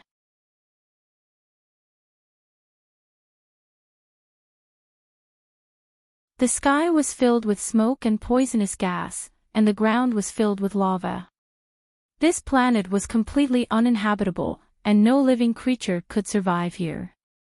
Suddenly, a spacecraft appeared above the planet, swaying as it descended. It crashed into the lava, causing lava to fill the sky and shatter everything within 10,000 meters. Thick black smoke rose from the spacecraft, and it was obvious that it had been damaged. Several figures wearing universal armor walked out of the spacecraft and walked towards the damaged area. A middle-aged man walked out, but he wasn't wearing any armor. Since he could survive in such an environment, he was clearly an explorer. The middle-aged man waved his hand, causing a strong gale to sweep away the lava that was spreading over. The shockwave shot off into the distance and cut off a black mountain. "Captain, there are no signs of life on this planet," the middle-aged man said through his gadget. "Got it. Repair the spacecraft as soon as possible. We still have a mission." "Yes, Captain." The spacecraft was large and could hold over 1,000 people. They weren't distressed by the damage, and they either cultivated, rested, or went to the bar to party. They were the Sword Guard mercenaries, one of the most famous mercenary groups in the Great U Empire. Their vice-captain was Shalosh, the captain of the 8th Imperial Squadron. They could do whatever they wanted in the Great U Empire. Inside the bar, a tall and beautiful woman held a leather whip in her hand. She was dancing around a steel pole in her black boots. The people around her were whistling and shouting excitedly. Beside the bar, Ian frowned. He didn't like this kind of environment. He had been with the Sword Guard mercenaries for a few years now, but he still hadn't gotten used to it. That woman, in particular, sometimes seemed like a lunatic. The beautiful woman finished her song, but the people around her were still cheering. She waved her whip and whipped quite a few people, causing the crowd to become even more excited. "Scram, you pack of wolves!" she shouted. The crowd cheered even louder. Not long after, the woman walked over to Ian and put an arm around his shoulder. Her breath reeked of alcohol. "Little brother Ian, let's go. Dance with me." Ian was helpless. "Sister Dinah, you can go by yourself. I don't know how to dance." The woman was Dinah, the daughter of the leader of the Sword Guard mercenaries, Chi Jean. Back on Xenu Star, she had been the one to bring Ian into the Sword Guard mercenaries. Although she often bullied this talented student, she also took good care of him. If it weren't for her, Ian would have died during his previous mission. Although Ian wasn't used to interacting with Dinah, he was grateful to her from the bottom of his heart. Of course, there were also some indescribable feelings. Dinah rolled her eyes. "It's already been a few years, and you're still like this. Be careful, or I'll take care of you." She then walked back to the dance floor and started dancing crazily. Ian rubbed his head helplessly and walked out of the bar. After thinking about it, he put on his universal armor and decided to go out for a walk. There were many uninhabited planets in this part of the universe. There was no water or oxygen, and the air was filled with deadly toxins. It was like hell, and Ian had seen too many of such scenes. In just a few years, he had gone from being a top student at the Imperial Military Academy to a mercenary with rich combat experience. Sometimes, he thought that if he had had such combat experience back on Earth, he wouldn't have lost to the Royal Regent. As he walked on the scorching red earth, Ian looked into the distance and saw a giant fire tornado roaring towards him. Chi Jean appeared behind him and waved his hand, tearing the fire tornado apart. The strong winds caused the lava on the ground to fly everywhere. "Still not used to it?" Chi Jean asked as he looked at Ian. Ian smiled. "It's a little boring." Chi Jean said, "Mercenaries are different from the army. They fight separately, and even though they have more experience, they don't have much discipline. It's the complete opposite of what you were taught." Ian replied, "Our mercenary group's discipline is already very good."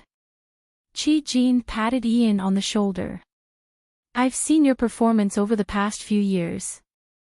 You're a top military student, and it's a waste for you to stay in the mercenary group. I'll find some time to talk to Shalosh and have him transfer you to the 13 Imperial squadrons. Ian's eyes lit up, but when he thought of Dinah, he felt conflicted.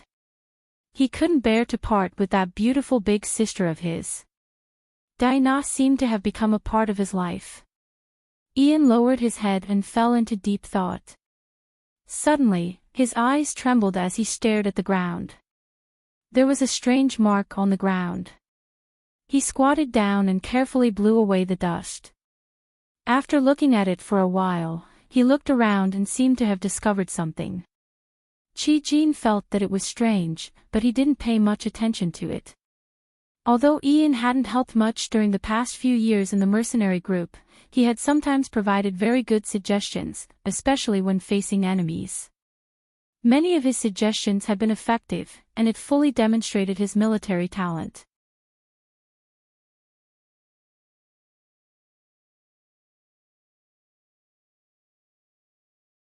Welcome aboard. Stay tuned and subscribe to Han Li's Wuxia Adventures for more thrilling content. Chapter 809. After a while, Ian looked into the distance with a solemn expression. Captain, can you take me around? Chi-Jin did not ask any more questions and led Ian into the distance. Ian was already a leader and had the power to destroy an ordinary planet, but he still wanted Chi-Jin to accompany him. This meant that there might be enemies here. Chi-Jin warned the mercenaries to be on high alert. Ian spent more than an hour searching for something on the ground. Finally, he looked at Chi-Jin with a solemn expression. Captain, I would like to speak with Vice Captain Shalosh. In King Zishan's palace, Lu Yin activated his gadget, and Shalosh's image appeared on the screen. Your Highness, the Bladestorm mercenaries might have discovered an army from another we've hidden in our Frostwave weave. Lu Yin was shocked, but he did not hesitate and immediately sent an express response team to the uninhabited planet where the Bladestorm mercenaries were. The rapid response team was an army that Lu Yin had personally formed after a discussion with the leaders of the various weaves. They would be driven by radiant great auroras, and their goal was to complete missions as quickly as possible. There were 113 people in the team, with 100 explorers, 10 cruisers, and 3 hunters. This was the Great Eastern Alliance's trump card, and this was Lu Yin's first time using it. The 3 hunters were all independent cultivators, and the only ones who could give orders to this team were Lu Yin and the commander of the allied armies, Luing Zishan. On the uninhabited planet, Ian whispered, Captain, we might have been targeted. Let's put up a facade, or else we might be annihilated. Are you sure there are enemy troops here? Chi-Jin asked. Shalosh had just contacted the royal regent, and if there were no enemy troops, then it would be embarrassing, especially in front of the royal regent. Ian replied, I'm not sure, but there were enemies in the past. Chi-Jin's heart sank. How long is in the past? Ian replied confidently, about 10 days. Chi-Jin relaxed. This was good. As long as they could confirm that there had been enemy troops in the past 10 days, then this discovery would not be considered a mistake. Under Chi-Jin's orders, the Bladestorm mercenaries pretended to be searching for minerals in the surroundings to confuse any enemy troops. Far away from them, there was a huge underground space that was densely packed with hundreds of thousands of soldiers. Ian's analysis was correct, and there was indeed an army here. General, should we exterminate them? In the underground spaceship, a middle-aged man looked at the star chart and listened to the adjutant's report. They didn't monitor the surface, and any surveillance equipment could be discovered. Therefore, they used the most primitive surveillance method, telescopes, special telescopes that could see the starry sky.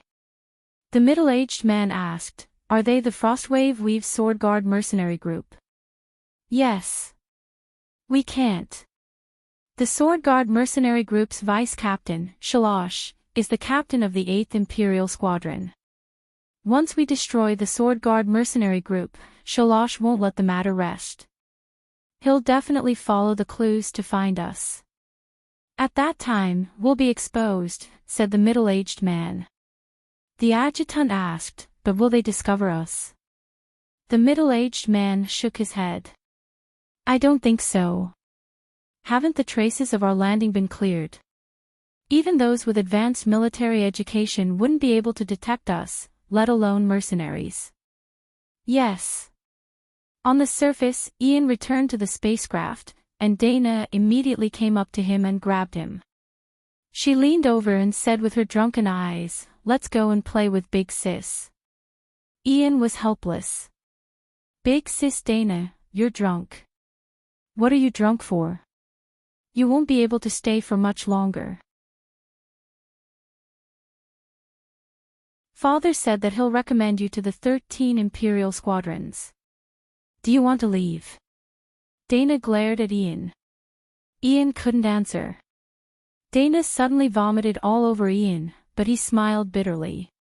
He was already used to this. Ian held Dana in his arms and looked outside. From time to time, he would glance at his gadget and look up. Soon. Although Frostwave Weave was large, with the speed of a Radiant-grade spacecraft, its range was infinitely reduced. When a spacecraft appeared in the sky, Ian sighed in relief. It was here. Underground, the adjutant's face changed when he heard the report. "General, something's wrong." As soon as he spoke, the ground trembled as a huge force came crashing down from the surface. This was the strength of a hunter. The middle-aged man was shocked. "Quick, get into the spacecraft and prepare for battle." Unfortunately, it was too late. A hunter tore through the surface and appeared in front of the army. This army only had 2 cruisers, and they were unable to resist a hunter. They were quickly suppressed and captured alive. Outside King Zishan's palace, Qishan Jin was nervous. As the leader of the Sword Guard mercenaries, he had weathered many storms, but at this moment, he was about to face a legend. With his qualifications, he shouldn't have been able to meet such a person in his lifetime, but today, he was about to meet the royal regent, Lu Yin, a legend of the universe. Ian was beside Qishan. He had performed a great service, and Lu Yin had specifically requested to meet him. Ian's thoughts were complicated. Back on Earth, he had been robbed by Lu Yin, and everyone had used him as an example. At the Imperial Military Academy, he had become a laughingstock. Because of this, he had gone to a bar to get drunk, offending Dana, and was forced to join the Sword Guard mercenaries. His life had been divided into 2 extremes. Before Earth's trial, he had been a top student at the Imperial Military Academy, an elite among elites. He had been qualified to join U Academy and had a bright future. After Earth's trial, he had been nothing more than a small mercenary. In the beginning, Ian had hated Lu Yin, but as Lu Yin's reputation had spread throughout the universe after the Tournament of the Strongest, Ian's attitude had changed. Back then, he had told Dana that not everyone had the experience of fighting against a legend. He had thought that he would never cross paths with Lu Yin in this lifetime, but he had never imagined that he would be facing him again so soon. This was the person who had robbed him, but was now known as a legend. The leader of the Sword Guard mercenaries, Qishan Jin, "Greets your highness." Qishan Jin bowed in the living room of King Zishan's palace. Ian of the Sword Guard mercenaries, "Greets your highness." Ian bowed as well. Lu Yin smiled. "No need to be so polite. Sit." Qishan met Ian's eyes and sat down in a reserved manner.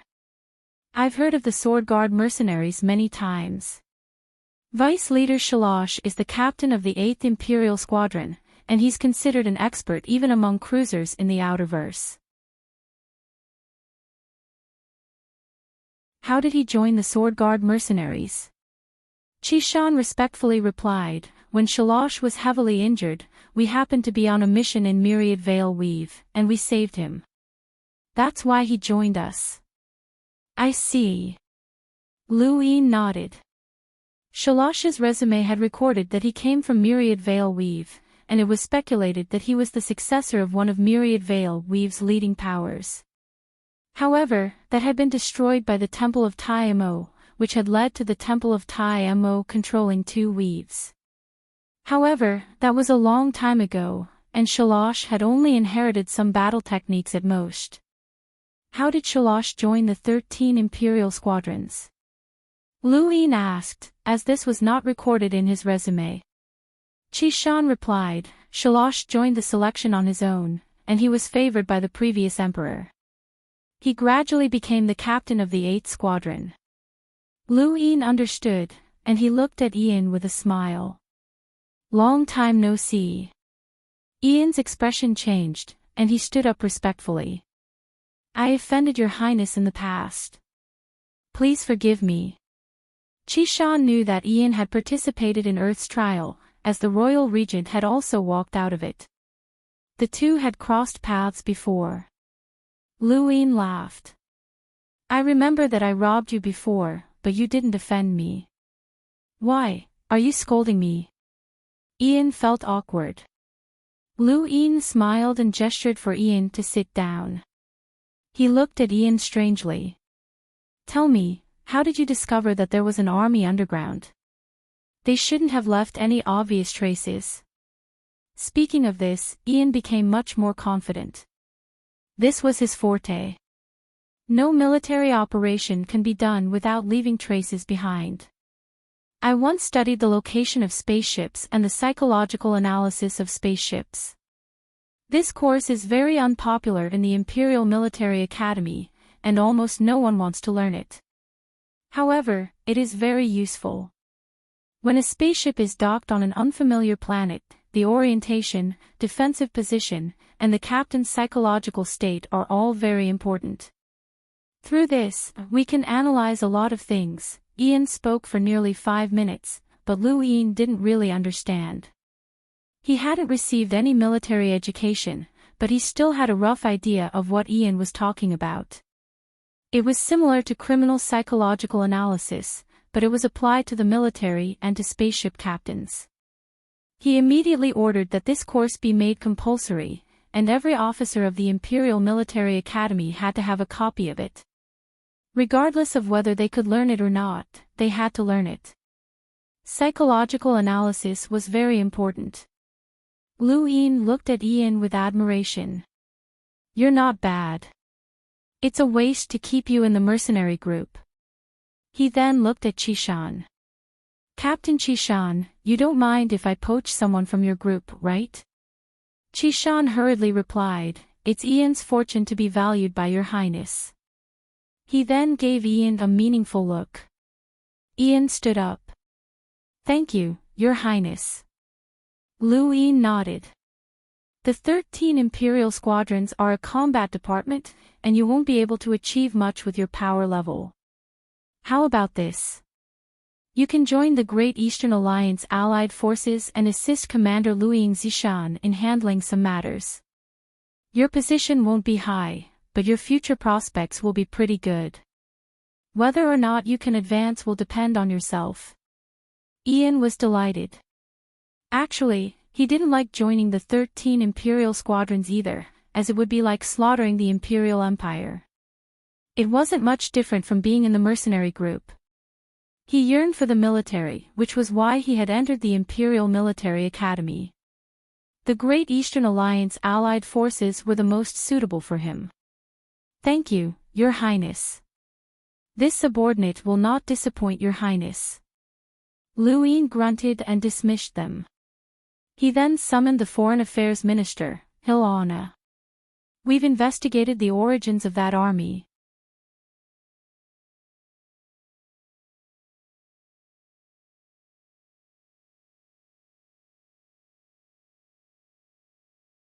Welcome aboard. Stay tuned and subscribe to Han Li's Wuxia Adventures for more thrilling content. Chapter 8-10. After Mu had told Lu Yin that Wei Rong and the Dark Phoenix clan had joined forces, Lu Yin had wanted to declare war.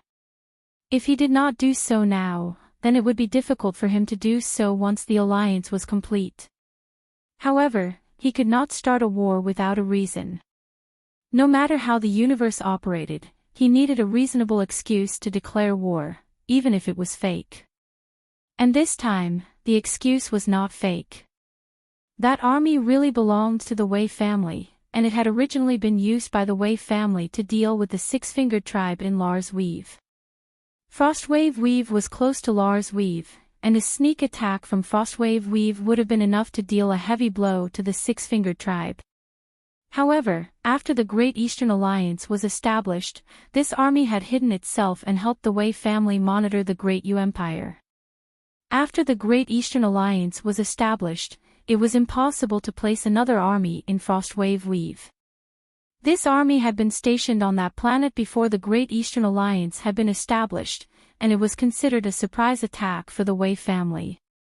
Fortunately, Ian had discovered it, and not only had he helped Lu Yin remove this nail, but he had also used it as an excuse to declare war.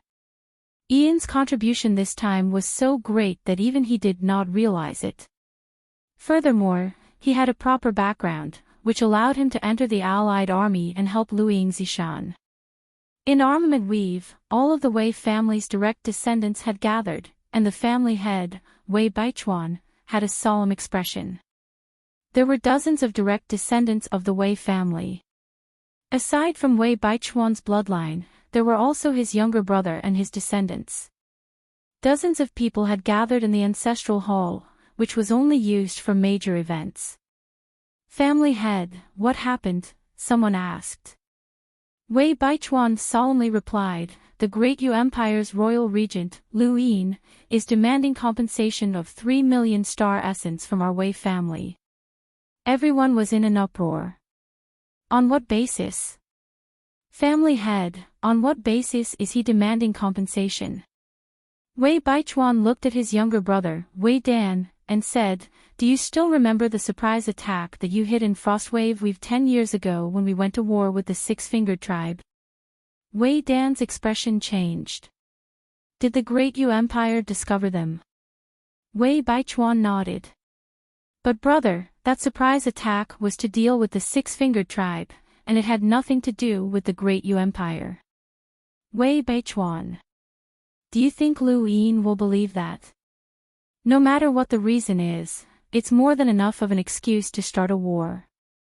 Lu Yin will demand compensation of 3 million star essence from the Wei family, and he'll also demand that we hand over the mastermind.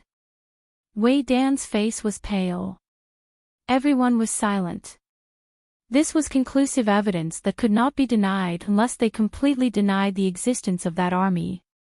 In that case, not to mention whether they could succeed or not, once they did so, the Wei family would lose the morale of the army. No one would work for the Wei family anymore. The losses would be great. Beep beep beep. Wei Baichuan's gadget beeped, and he tapped it open. Wei Rong appeared on the screen with a serious expression. Father, has Lu Yin discovered that army? Wei Baichuan nodded. Wei Rong's eyes narrowed as he pondered. Little Rong, you're acquainted with Lu Yin. Contact him and see what he's up to. 3 million is impossible, and even 30,000 would be too much. He definitely has some other goal, Wei Baichuan said solemnly. Wei Rong felt a headache coming on. He had just reached an agreement with the Dark Phoenix tribe to work together to deal with the Great Eastern Alliance, but the Great Eastern Alliance had actually taken action first. Could Lu Yin have found out about this? Otherwise, it was impossible for a single army to demand such a sky-high price. It was clear that they wanted to start a war. Wei Rong had originally thought that even if the Great Eastern Alliance wanted to start a war with them, it would only begin after the Eastern Weaves had completely taken over the Great Eastern Alliance. That way, he would have enough time to prepare, but he had not expected it to be so soon. There was only one possibility. Lu Yin had discovered that he had allied with the Dark Phoenix tribe. Little Rong, contact Lu Yin and see what he's up to, Wei Baichuan said anxiously. Wei Rong was helpless. No matter what, he had to talk to Lu Yin first. It would be best if he could calm him down. The Dark Phoenix tribe also needed time to prepare, and both sides needed time to work together. Not long after, Wei Rong dialed Lu Yin's gadget, and Lu Yin appeared on the screen. Lu Yin had guessed that Wei Rong would contact him soon, and he had been waiting. "Brother Lu, it's only been a few days since we parted ways with Wan Qianqing, and there's already a misunderstanding between us. This is not something that I want to see," Wei Rong said. Lu Yin's expression turned solemn.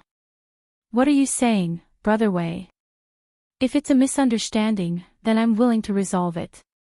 However, there's an entire army of 100,000 hidden in my Frostwave weave, and it's not too far from Xenu Star. Is this a misunderstanding?" Wei Rong sincerely replied, "This army was originally used to deal with the Six-Fingered Tribe, but after the Great Eastern Alliance was established, the borders were placed under martial law, and they can no longer return. They have no plans to do anything to the Great Yu Empire, so please calm down. My Wei family is willing to compensate." Lu Yin's expression relaxed. "If you're willing to compensate, then everything can be discussed. 3 million star essence, and hand over the mastermind." Wei Rong laughed. "Let's not beat around the bush. 3 million star essence is too much. Brother Lu, you've already made a trip to Wan Qianqing City, so you can't compare the wealth of Wan Qianqing City to the other weaves, right? My Wei family is willing to pay 20,000 star essence to resolve this misunderstanding." Lu Yin laughed. "Is Brother Wei joking? Even if you want to bargain, that's not how it should be. How about this? I'll give Brother Wei some face, and you don't have to hand over the mastermind. However, 3 million star essence, and not a single one less." Wei Rong was helpless. "It looks like Brother Lu is determined to start a war." Lu Yin's eyes flashed. "I don't want to start a war. Once war starts, it's all about money. But it's easy to decide how to spend that money. If people die, then there's nothing left. I don't wish for anyone to die either, so it all depends on the Wei family's sincerity." Wei Rong's expression changed, and his gaze turned sharp. "There's no point in talking too much. Since Brother Lu wants to start a war, then I'll accompany you. However, I must advise Brother Lu that there are always exceptions. Although the Great Eastern Alliance is powerful, it's not invincible." Lu Yin smiled and ended the call. He activated his gadget once again, and Luiying Zishan appeared on his screen. "Declare war on Armament Weave." Luiying Zishan's expression was solemn. "When?" "Now. Attack!" Lu Yin shouted. 3 words signaled the arrival of war.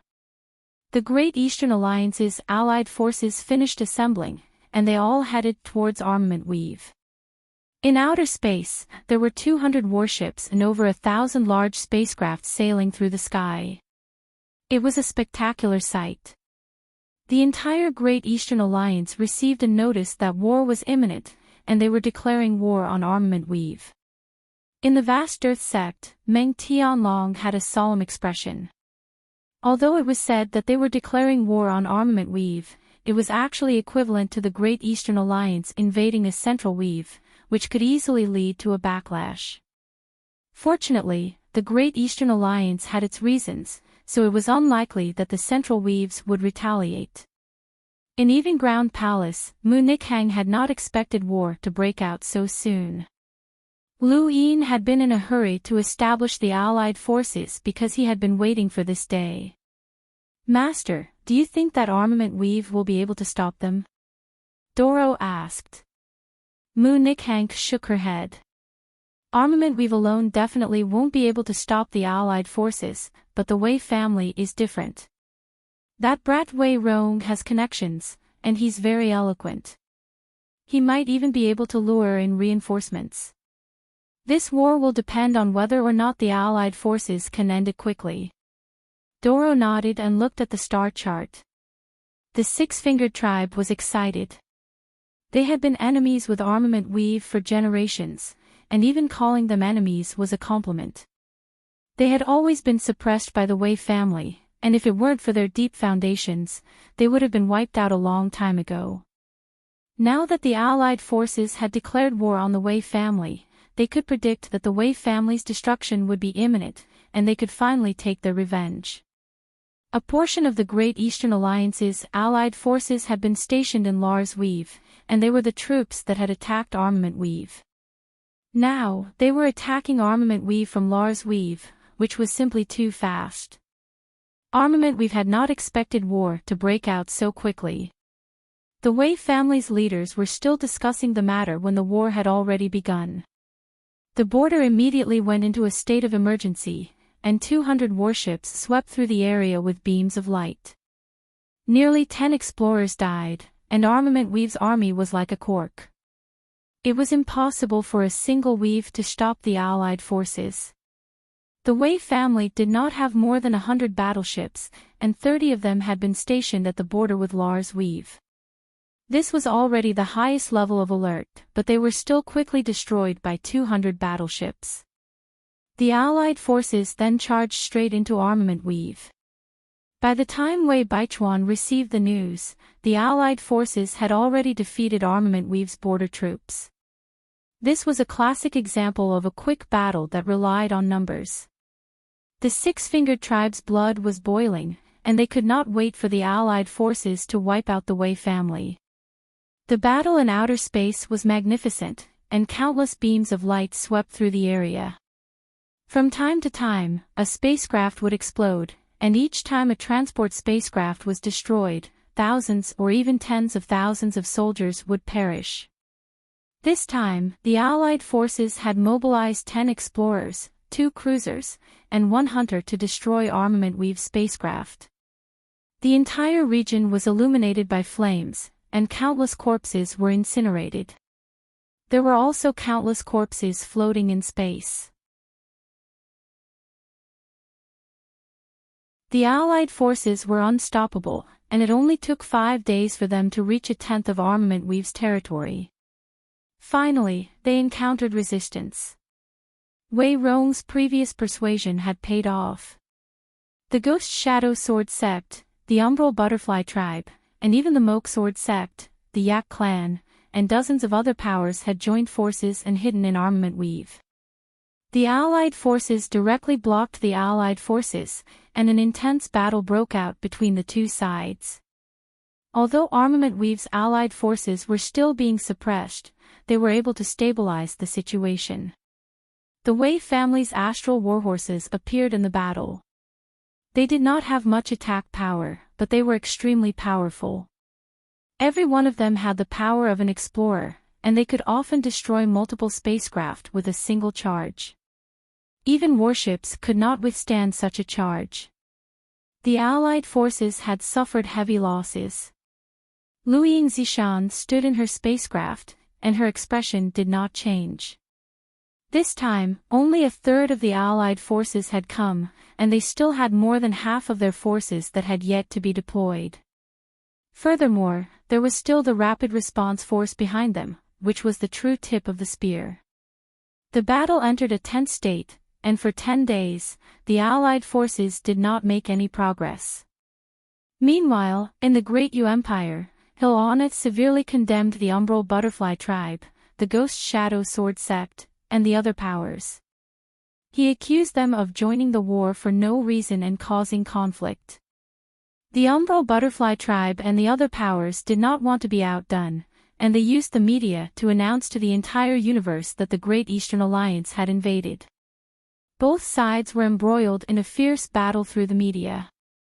The remaining forces of the Allied forces moved towards Armament Weave, and Wei Rong continued to rope in reinforcements. The battle heated up. In a single battle, a single move would affect the entire situation. Lu Yin had no way of stopping Wei Rong from persuading the Central Weaves, and he could not guarantee those weaves either. It was an ironclad fact that he wanted to pull those weaves into the Great Eastern Alliance.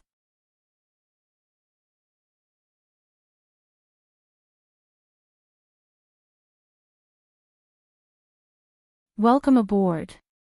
Stay tuned and subscribe to Hanli's Wuxia Adventures for more thrilling content. Chapter 811. At this moment, Luyin was in a spacecraft heading towards the front lines. This war was very important, and speed was the key. Once Wei Rong stabilized the situation, things would become troublesome. Not just the Dark Phoenix clan, but Lu Yin might even be able to obtain some unexpected reinforcements. Lu Yin's gadget beeped, and Amu's voice came through. "Seventh bro, Wei Rong is borrowing a large sum from Myriad City." Lu Yin's eyes twitched. "How do you know?" He told Angie. "He didn't hide it from me," Amu replied. "Hang up and delete my contact information. You've been probed, so think of a way to protect yourself." With that, he disconnected the call. War was a battle of money, and borrowing money from Myriad City meant that the Wei family could not hold on any longer. Once this information was leaked, it would be a huge blow to the Wei family. Wei Rong was no fool, and there was no way he would let this information leak.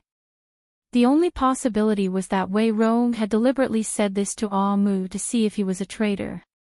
Lu Yin's impatience to attack Armament Weave seemed to have made Wei Rong think of something. That made sense, as Lu Yin would not be in a hurry to attack Armament Weave until the Eastern Weaves were completely integrated into the Great Eastern Alliance. Now that things were a little abnormal, it was normal for Wei Rong to suspect something.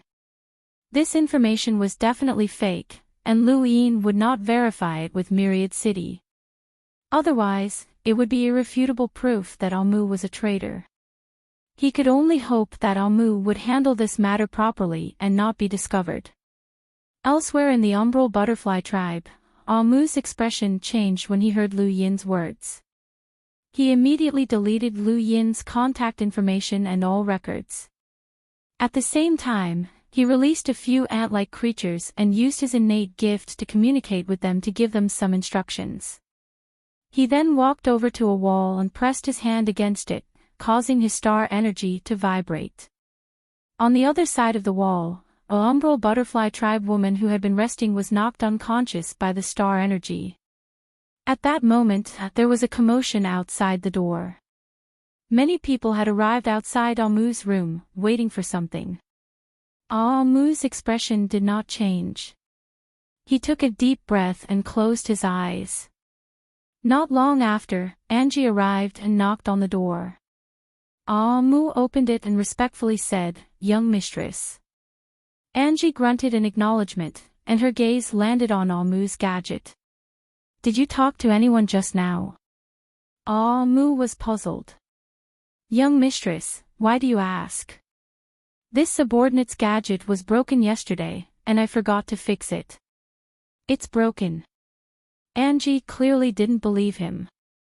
She had Amu take off his gadget to check. It was indeed broken. This was even more suspicious.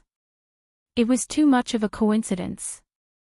Wei Rong guessed that Lu Yin was in such a hurry to attack Armament Weave because Lu Yin might have discovered that he was working together with the Dark Phoenix clan.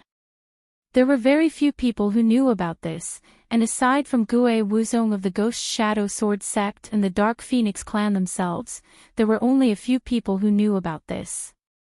If Lu Yin really did know, then there was a mole among them, and the possibility of it being Amu was very high.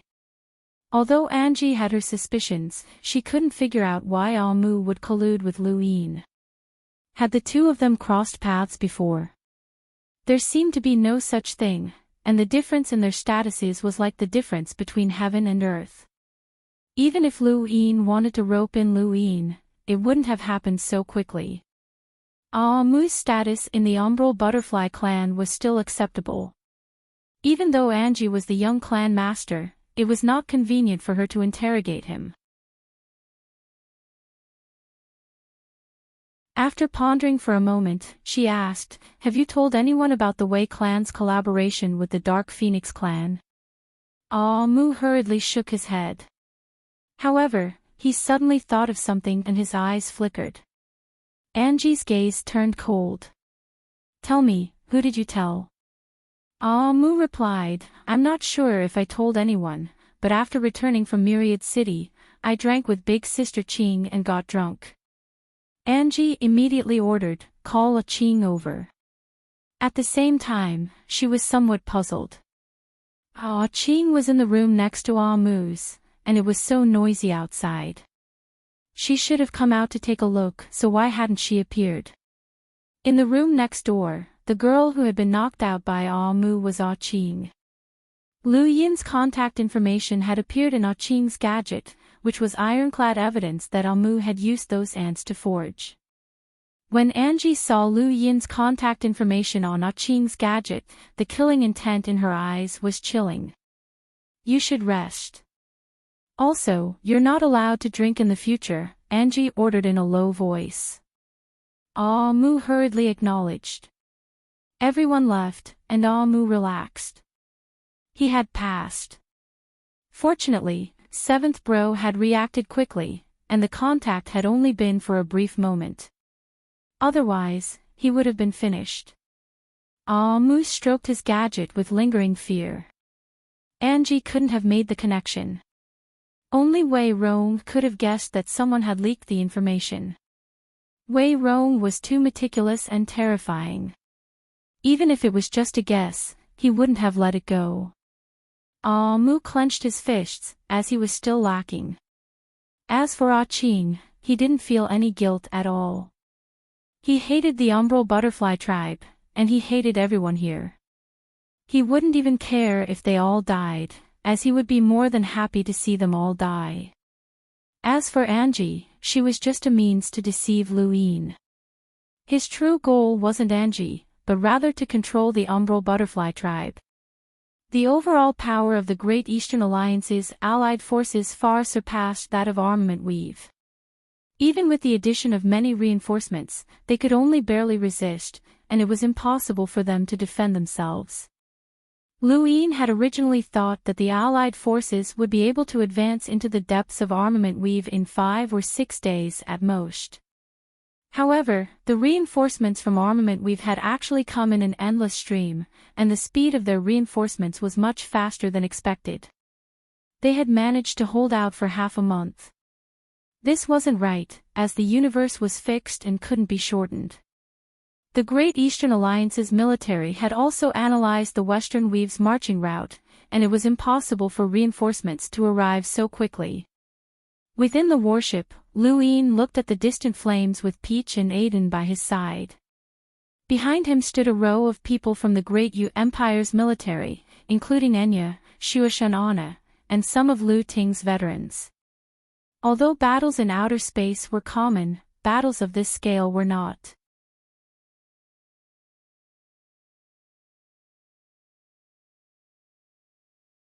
So you're saying that Endless Borders can't control this so-called development team?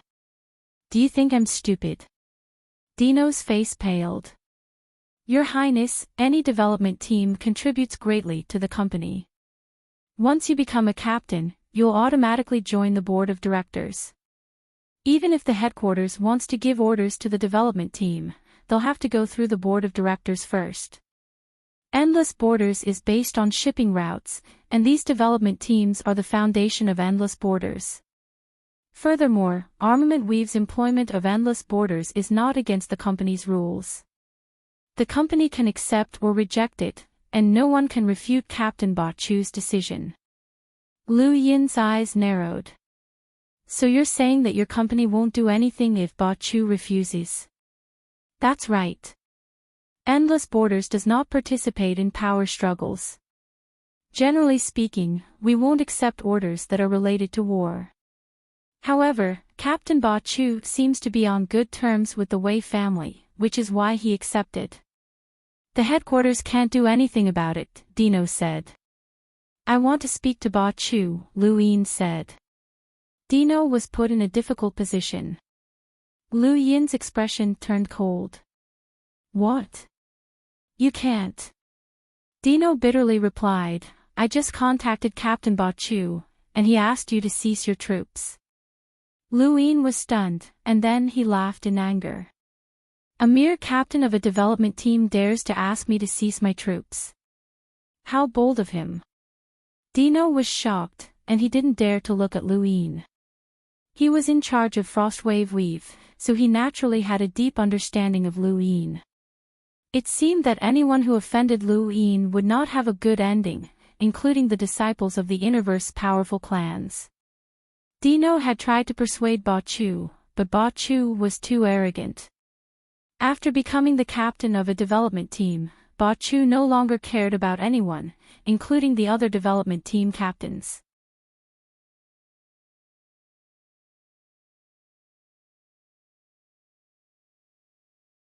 Welcome aboard. Stay tuned and subscribe to Hanli's Wuxia Adventures for more thrilling content. Chapter 8-12. Tell Endless Borders headquarters that this is a war. Since they're participating, their lives will be forfeited. If Ba Chu dies, don't blame me. Luin ended the call and contacted the old smoker. He offered 5 natural treasures to the old smoker to assassinate Ba Chu. Ba Chu might not be as powerful as a top-tier assassin, but his status was high and his location was well hidden. The price of 5 natural treasures was not high. Luin had actually wanted to hire the old smoker to assassinate Wei Rong, but he had not made up his mind. He did not know why, but there were some things that required a bottom line. Wei Rong was a respected opponent, and even though they had only met a few times, Luin found it difficult to assassinate him. Your Highness, the 6th Imperial Squadron requests to participate, Peach said eagerly. Gong Ku, who had been protecting Peach, was shocked. No, the battlefield is too dangerous. You can't go. He then stared at Luin with a warning look. Luin ignored him and said to Peach, if you want to go, then go. Take care of yourself. Peach was delighted. Thank you, Your Highness. She leapt out of the spacecraft and headed towards the battlefield. Gong Ku was shocked and glared at Luin. If anything happens to her, the Hall of Tai Mo won't let you off. Luin frowned. I'm not in a good mood right now. Watch your attitude. Gong Ku wanted to say something else, but he swallowed his words when he saw Lu Yin's cold glare. This person was not to be trifled with, and he was lawless. Gong Ku was unwilling to give up and hurried to the battlefield to protect Peach while contacting the Hall of Tai Mo. Within the main hall of the Tai Mo Palace, Master Bei was enraged. This Luin is too bold. He actually dares to let little Peach participate in the battle. Who's going to take responsibility if something happens? He didn't care about Peach's life or death, but if that arrow was lost on the battlefield, it would be difficult to find it again. Gong Ling immediately contacted Luin. Luin had already guessed that the Hall of Tai Mo would contact him when he sent Peach to the battlefield. Sect Master Gong Ling, what can I do for you? Luin asked with a smile. Gong Ling's expression was solemn. Alliance Master Lu, do you know the consequences if something happens to little Peach on the battlefield? Lu Yin's expression changed. Sect Master Gong Ling, are you threatening me? Of course not. Alliance Head Lu is an ambitious and ruthless person. Even my Tai Mo Hall has to respect Alliance Head Lu. However, little Peach is very important to my Tai Mo Hall. If anything happens to her, no matter who it is, my Tai Mo Hall will not let them off, said Gong Ling coldly. Luin nodded. I understand Headmaster Gong's intentions, but war is imminent. Since Peach is the captain of the 6th Squadron and has volunteered to fight, I shouldn't reject her. Otherwise, what would others think? Special treatment. You're the leader of a faction, so you should know that this isn't an easy position to hold. I hope that Alliance Master Lu understands what the Hall of Tai Mo has relied on to achieve its current status. Gong Ling said one last thing before hanging up. Luin put away his gadget and looked at the battlefield. The battle in the distance was intense, and there were already more than 5 cruisers participating in the battle. Next up would be the hunters. It was still far from the most intense moment. "Your Highness, this subordinate requests to participate," Shuashan Anna said respectfully as he stepped forward. Ever since the Anna family had become Lu Yin's butcher's knife and gotten rid of a large number of corrupt officials, they had become hated by everyone in the Great Yu Empire. They had suffered great losses, but they had still achieved their goal.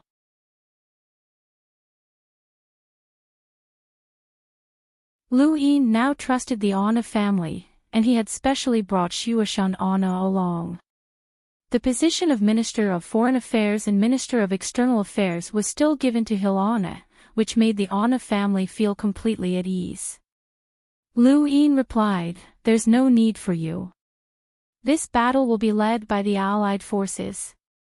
After speaking, Lu Yin ordered the Allied forces to send 2 hunters to join the battle.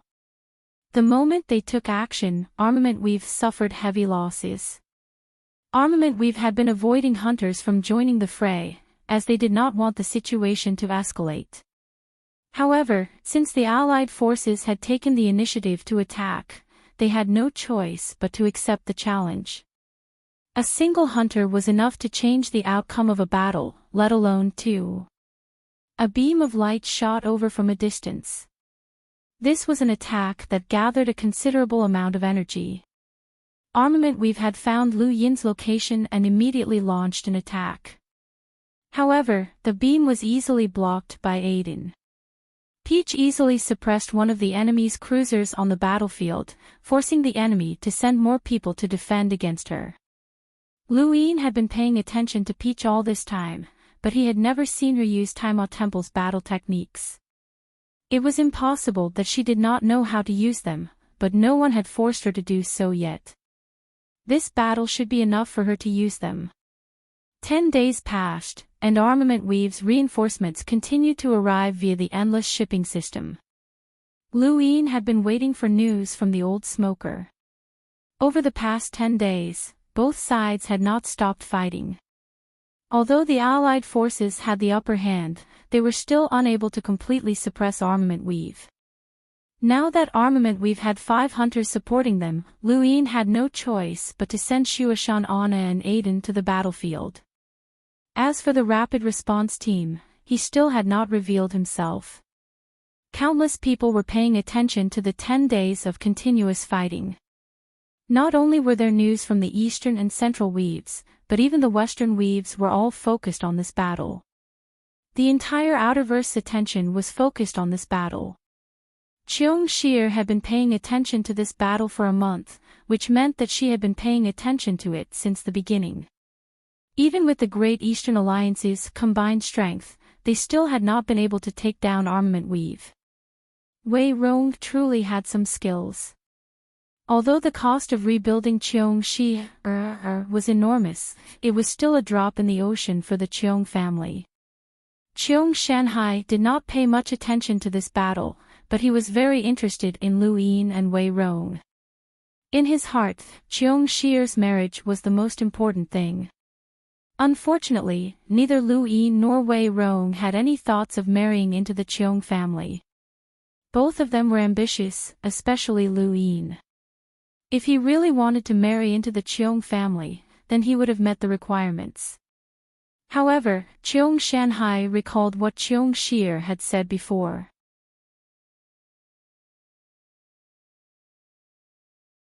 Truthfully, he did not dare to let Lu Yin marry into the Cheong family. That would not be inviting a son-in-law, but rather a wolf. Shir, what do you think of this battle? Cheong Shanhai asked. Cheong Shir was puzzled. Dad, you care about this too. Cheong Shanhai replied, after all, both of them participated in the Cheonglin banquet, so I'm curious. Cheong Shir casually turned off her gadget screen. If nothing unexpected happens, then the Wei family is finished. Are you that sure? Wei Rong is an opponent that even you are afraid of. Rumor has it that he's good at forming alliances and is good at seizing opportunities. Even he isn't Lu Yin's match. Cheong Shir replied, "That's why I said that nothing unexpected happened. Wei Rong is someone who is good at creating accidents, but Lu Yin is even stranger. No one knows what methods he has up his sleeves. Just like this battle, it came out of nowhere. Everyone thought that he would attack the central weaves after he completely unified the eastern weaves, but he just so happened to attack now. Isn't he afraid that his own backyard will catch fire? What if he has to fight?" Cheong Shanhai asked meaningfully. Cheong Shir's eyes flashed. "Dad, do you know something?" Cheong Shanhai laughed. "Don't pretend. How could you not know?" The Cheonglin banquet gave Wei Rong a platform to ally with the Dark Phoenix clan. With that kid's personality, how could he not contact the Dark Phoenix clan? Hugh Phineas insisted that Lu Yin killed Tyler Phineas, and the Dark Phoenix clan hates Lu Yin, which gave Wei Rong the perfect opportunity. Cheong Shir nodded. "That's right. From the moment Hugh Phineas blamed Lu Yin for Tyler's death, this battle was unavoidable. Even if Wei Rong didn't contact the Dark Phoenix clan, Lu Yin still wouldn't have stopped. He had to quickly eliminate Wei Rong before the Dark Phoenix clan intervened in the East-West Weaves War. Unfortunately, he's still too slow. Wei Rong has been planning for so long, and it's still effective. He can hold on for now. If the Dark Phoenix clan participates, then won't the Great Eastern Alliance be in trouble?" Cheong Shanhai asked. Cheong Shir disdainfully replied, "The Dark Phoenix clan alone won't be able to deal with Lu Yin. Although we lost our memories of the underground battle, Lu Yin was the only one who was unscathed when we came out. Even Yuehua Mavis was in such a sorry state, which shows how powerful Lu Yin's methods are. Furthermore, he has the Hall of Honor behind him, so it'll be too difficult for the Dark Phoenix clan to deal with him." Cheong Shir then looked at Cheong Shanhai. "Dad, don't get involved in this battle. No matter who you help, it won't do us any good." Cheong Shanhai replied, "Don't worry. Wanqian City is still being rebuilt, and I don't have the energy to participate in anything else." He was in a good mood. The Neo-Human Alliance had coveted Wanqian City, and since they had failed this time, there shouldn't be any other forces that would attack Wanqian City. Now that the Zhu family's ancestor was dead, the Zhu family was no longer a threat, and Wanqian City was safe. Cheong Shir looked at Cheong Shanhai's relaxed expression, but she couldn't relax. She was more inclined to side with the Wei family in this battle, as she hoped that the Wei family would be able to stop the Great Eastern Alliance from expanding westward. Otherwise, if Lu Yin succeeded in expanding westward, Wanqian City would also be on the path to expansion. Even if Wanqian City had the ability to protect itself, if the surrounding areas became Lu Yin's territory, then they would be like turtles in a jar. How long could they last? Lu Yin wasn't from the Neo-Human Alliance. He had a brain, and more importantly, he had the support of the Hall of Honor. This person was far more dangerous than Wei Rong. Furthermore, she felt that the memories she had lost underground were very important.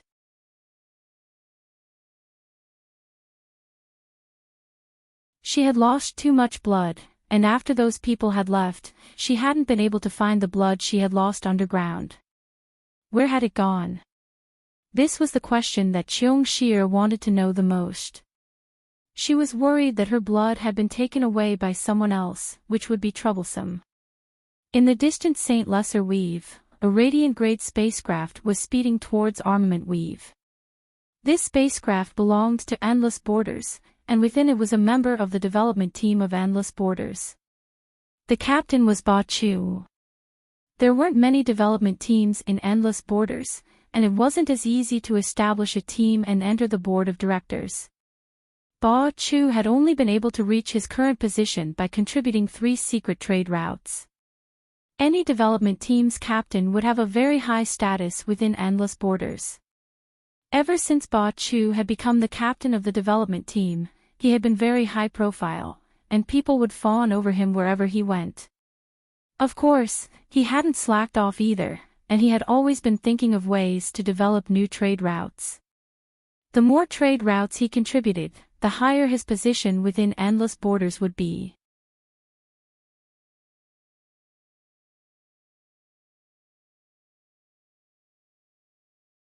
Welcome aboard. Stay tuned and subscribe to Han Li's Wuxia Adventures for more thrilling content. Chapter 813. Captain, the headquarters contacted us again. They hope that we won't affect Armament Weave's war. The person in charge of Armament Weave, Moss, also said that he doesn't want to help the Wei family with the transportation anymore. The pressure from the Great Eastern Alliance is too great, someone reported. Ba Chu did not mind. The Great Eastern Alliance. So what? Is Endless Borders afraid of them? Then, what about the headquarters? Don't be in a hurry to reply.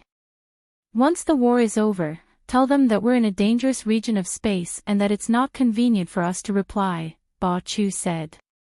Yes, Captain. Ba Chu sneered as he looked at the star chart. Only those who had a deep understanding of Endless Borders would know that it was a colossus. Although he was not clear on the strength of the other three major corporations, he was certain that Endless Borders was the strongest power in the Outerverse. So what if the puny Great Eastern Alliance could suppress Aegis?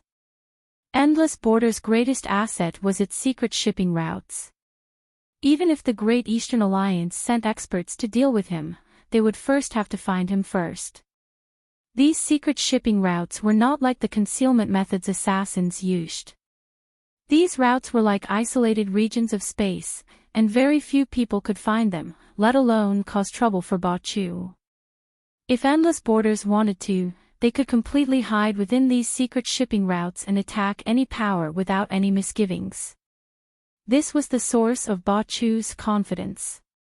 He was not afraid of anyone, especially since he controlled the secret shipping routes that even Endless Borders did not know about. Even if the entire Great Eastern Alliance turned out in full force, they would not be able to find him. He had threatened Moss to help the Wei family with the transportation for a month now, and the Great Eastern Alliance could only watch helplessly. The more he thought about it, the more pleased he became. Ba Chu held a cigarette in his mouth and lit it. Smoke curled around him, and it was very choking. Ba Chu frowned. Is this cigarette broken? Why is there so much smoke? Suddenly, his heart skipped a beat. Not good, I forgot about someone. The next moment, the smoke coiled around him like a python and entered his body through his eyes, ears, mouth, and nose. Ba Chu was a hunter with a power level of 180,000. He had an innate gift, comprehended battle force, and even had a power vessel. He had worked hard to obtain all of this over many years, but in this instant, all of his efforts were useless. The white smoke entered his body, and the red smoke left his body along with all of his blood. His body rapidly shriveled up, and in the end, he became a desiccated corpse that fell to the ground. When the other team members entered, they saw this horrifying scene. Ba Chu had died without being able to fight back. It was true that no one had been able to find Baka's hidden route, but that did not include the old smoker. The old smoker's methods were unfathomable, and he had been able to infiltrate the Blaze domain with an old freak whose power level was in the hundreds of thousands. Although he had not been able to assassinate the old freak, he had still been able to escape unscathed. Even the Interverse's great powers could not figure out his methods. No one knew how Old Smoker had done it. Whether it was infiltrating the Blaze realm or escaping, even powerhouses with power levels of 300,000 or even 400,000 might not have been able to accomplish such a feat. Old Smoker was the #1 assassin in the Outerverse, an existence that even the Innerverse didn't dare to provoke. The news of Ba Chu's death spread quickly. Most people didn't know who Ba Chu was, but those who knew him had an extraordinary status. Many people were left speechless. Ba Chu had died at the hands of the old smoker, and when the old smoker was mentioned, the first person that came to mind was Lu Yin.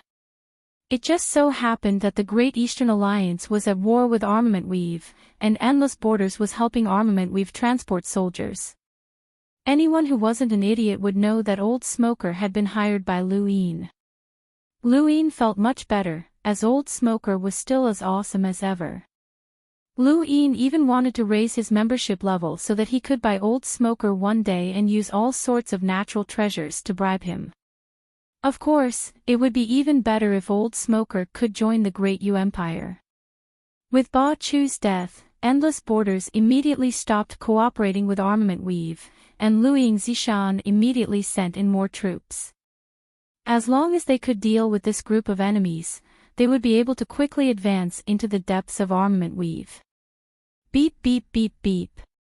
Lu Yin looked at his gadget and saw that it was an unfamiliar number.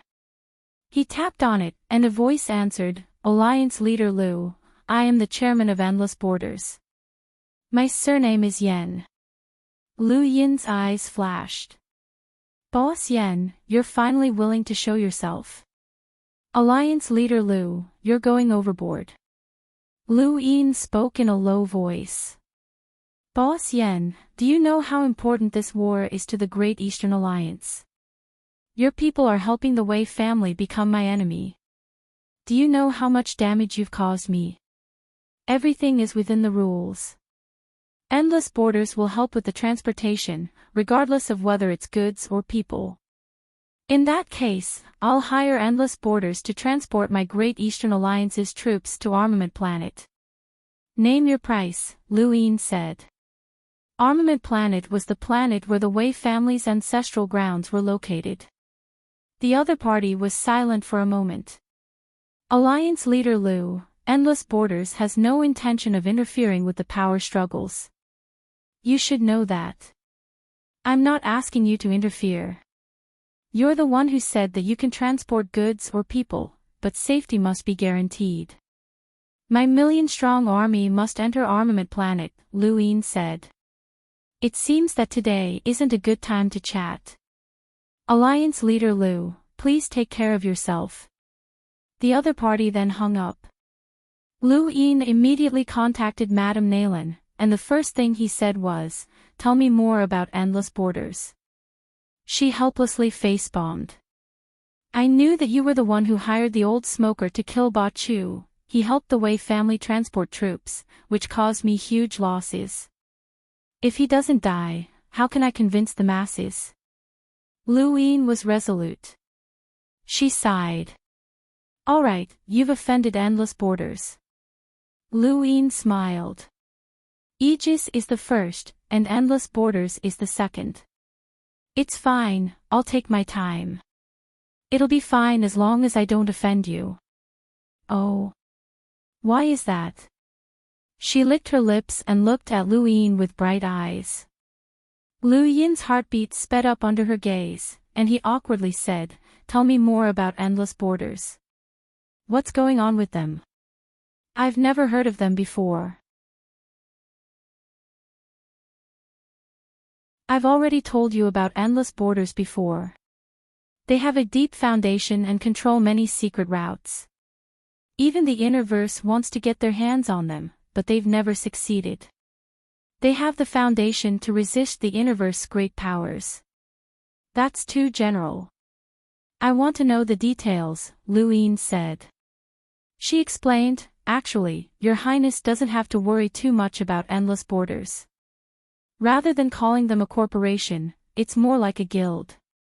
A guild that should have existed a long time ago, but isn't recognized. It's an adventurers' guild." "Guild?" Lu Yin was astonished, as this name was unfamiliar to him. Back then, the Adventurers Guild had gathered many hot-blooded cultivators for no other reason than their love for adventure and exploration. It could be considered a hobby organization, but as time passed, many of the items that the Adventurers Guild unearthed were sold at high prices, and its nature changed. It became a profit-making organization, and since it was profitable, there would naturally be disputes. After going through ups and downs, the Adventurers Guild gradually developed a mature system, and that is, all of the profits will be used for the guild's own benefit. No one, including the guild leader, is allowed to keep any profits for themselves. I heard that it was because of the Hall of Honor that they wanted to merge with the Adventurers Guild. However, anyone who joined the Adventurers Guild liked freedom and didn't want to be controlled. Thus, the name of the Adventurers Guild was changed to Endless Borders under the suggestion of a certain president. They developed transportation and opened up new routes. This is the true nature of Endless Borders. She paused for a moment before continuing. What we see, or rather, what most people see, is just the surface of Endless Borders. They're still the same Adventurers Guild, and their main strength is still focused on exploration and adventure. They're concentrated in the astral wilderness. Luin had never expected Endless Borders to be like this, and he had thought that they were really a corporation. Why didn't you tell me before? She smiled. I didn't think that your highness would offend them so quickly, but it doesn't matter. I've already said before that your highness doesn't need to care too much about Endless Borders. They're rather loose and don't have the same restrictions as a corporation. This is also why the board of directors can't control the development team's captain. You hired the old smoker to kill Ba Chu, but at most, it would cause some dissatisfaction within Endless Borders. Luin was relieved, as he didn't want to make enemies out of nothing. However, your highness, you still have to be careful. Although it's unlikely that Endless Borders will take revenge, if they really do become your enemy and want to take revenge, their strength will be terrifying. Aegis will have a Lord of the Egret, but Endless Borders might have more than one. No one knows how strong they are in the astral wilderness. Even the Hall of Honor might not know, Madame Nayland cautioned. Luin replied, I'm well aware that only the Innerverse's great powers have the resources to explore the astral wilderness. Endless Borders has the confidence to do so, and they've persisted until now. They have a very deep foundation. Madame Nayland replied, It's good that your highness knows this. Although the Outerverse is the weakest in the universe, it's still very large, and many people want to get involved. The four major corporations are able to stand at the peak and dominate the weaves, so your highness shouldn't view them with narrow-minded eyes. This includes Aegis, which has admitted defeat to you, and no one knows the strength of their slumbering assassins. Luin had never underestimated Aegis, and he had always kept that in mind. Of course, he wouldn't underestimate the other corporations either, especially the Nayland family. As the wealthiest family on the surface, they were on par with the other three, and they definitely weren't as simple as they seemed. Madame Nayland was from the Sword Sex Lu family, but it shouldn't be forgotten that she had married into the Nayland family. Before she had married into the Nayland family had already been one of the four major corporations. Lu Yin's conversation with Madame Nayland allowed him to understand quite a bit about Endless Borders. At the end of the day, this was an organization that advocated freedom.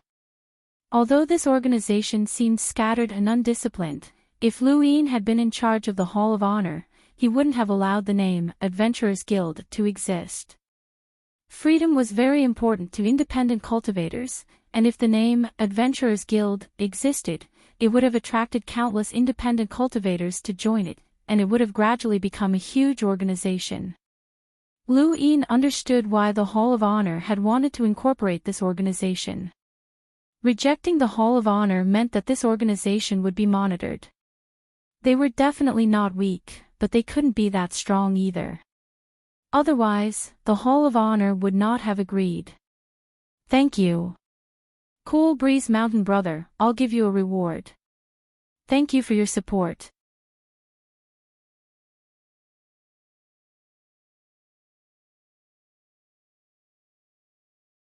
Welcome aboard. Stay tuned and subscribe to Han Li's Wuxia Adventures for more thrilling content. Chapter 8:14. Lu Yin contacted Dino and told him that he wanted to speak directly with one of the development team's captains, as Dino only knew one of the captains. Alliance Master Lu, I heard that you were looking for me. A low voice came from one of the captains of the development team, Yang Hai. Lu Yin politely asked, what does Captain Yang think of the Great Eastern Alliance? Yang Hai was silent for a moment. That has nothing to do with me. Lu Yin continued, it must be very dangerous to explore an unknown route. Dino participated in an auction on the mainland before, so he must be here to purchase something for Captain Yang. What does Captain Yang need? Yang Hai replied, if you have something to say, just say it. Alright, I want to purchase the new route that Captain Yang has. Yang Hai was not surprised, as this was the only reason Lu Yin had contacted him. I'm sorry to disappoint you, but all of the new routes that the development team discovers must be handed over to headquarters. If you wish to purchase them, you can directly contact headquarters. Lu Yin replied, Captain Yang, there's no need to be in such a hurry to reject me. Endless Borders is not a purely profit-making organization, and its main purpose is to provide convenience for everyone when it comes to adventuring. The most important thing about adventuring is finding life-saving items. I have natural treasures that can help one avoid danger, poisons that can threaten enlighters, lock-breaking tools, and many other things that you might need but are difficult to obtain. Yang Hai did not say anything, but he was clearly very tempted. Their development team did not have a death quota because no one knew how many people would die during an exploration. These people all loved exploration and adventure, and they were all cultivators who shared the same goal. Yang Hai did not feel good whenever he saw someone die, so Lu Yin's conditions were very tempting. Although Endless Borders headquarters also had many life-saving items, most of them were given to the development team in the astral wilderness because those places were more dangerous, and they could not obtain many. I'm sorry, Alliance Master Lu, but I can't agree to your request for now. Lu Yin smiled. It's fine, there's no rush. Captain Yang, you can consider it carefully. Of course, the new route that you have must be useful to me, or else I won't have any value in purchasing it, right? Yang Hai raised his voice. The new route that I have is definitely something that you need. Alright, I'll look forward to your answer. I hope that the next time we contact each other will be when we make a deal. Lu Yin then hung up. The battle in the distance was still in full swing, and casualties were constantly being reported. This was how war was, especially when it came to battles in outer space. If one was not an explorer, they would not be able to protect themselves. A single attack could easily destroy a spacecraft and kill thousands of soldiers, and not a single one would be able to escape. The war had been going on for a month. Logically speaking, the experts of the Dark Phoenix race should be arriving soon. Lu Yin's gaze turned cold.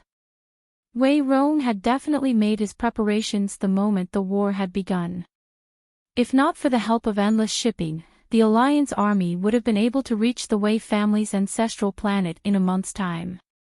Unfortunately, they had failed to finish off the Wei family quickly.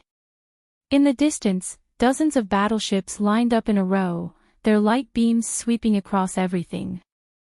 The reinforcements from the Wei family, the Umbral Butterfly tribe, the Ghost Shadow Sword Sept, and many others were destroyed by the beam of light.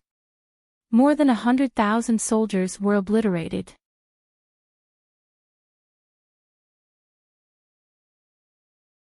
Wei Rong hadn't come to the front lines, but he had been giving orders all along.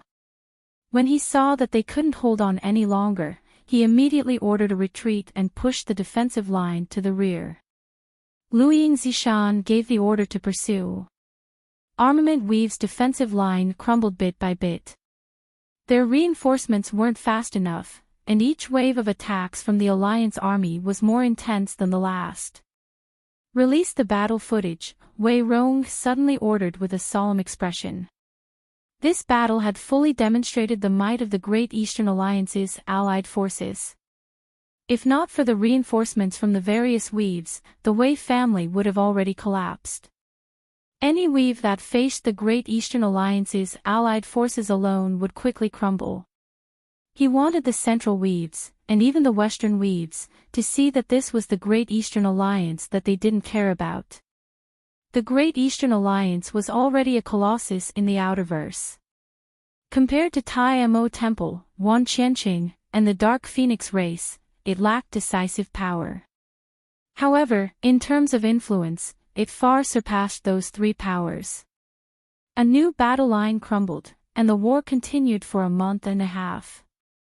The Allied forces were now less than 5 regions away from the Wei family's ancestral planet. If everything went smoothly, they would be able to cross this distance in half a month at most. Countless members of the Wei family were terrified, and many requested the family head to contact the Great Eastern Alliance to find a way to end the war. The Wei family had ruled Armament Weave for too long, and they could no longer remember the last time they had faced such a crisis. They had always been the ones scheming against others, and it had been a long time since someone had come knocking on their door. Wei Baichuan continued to observe the war, and it was not over yet. The Lockbreakers had not joined the battle, and neither had Yifeng. The Wei family had not reached its final moments yet. Frostwave Weave, Planet Hydrodink. Wei Axaner pleaded with Phelan to stop the war, but Phelan mercilessly refused. Phelan did not want her escape route to be cut off, but was there any point in pleading now? Would Lu Yin listen to her? What a joke! At a time like this, anyone who dared to stop Lu Yin would be an enemy, and she did not want to die.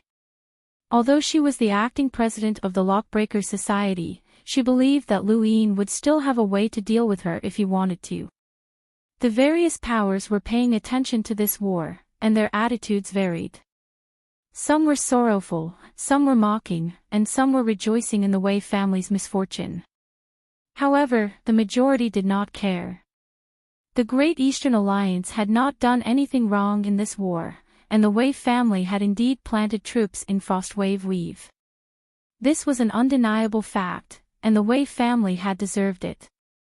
This was especially true in the Western Weaves.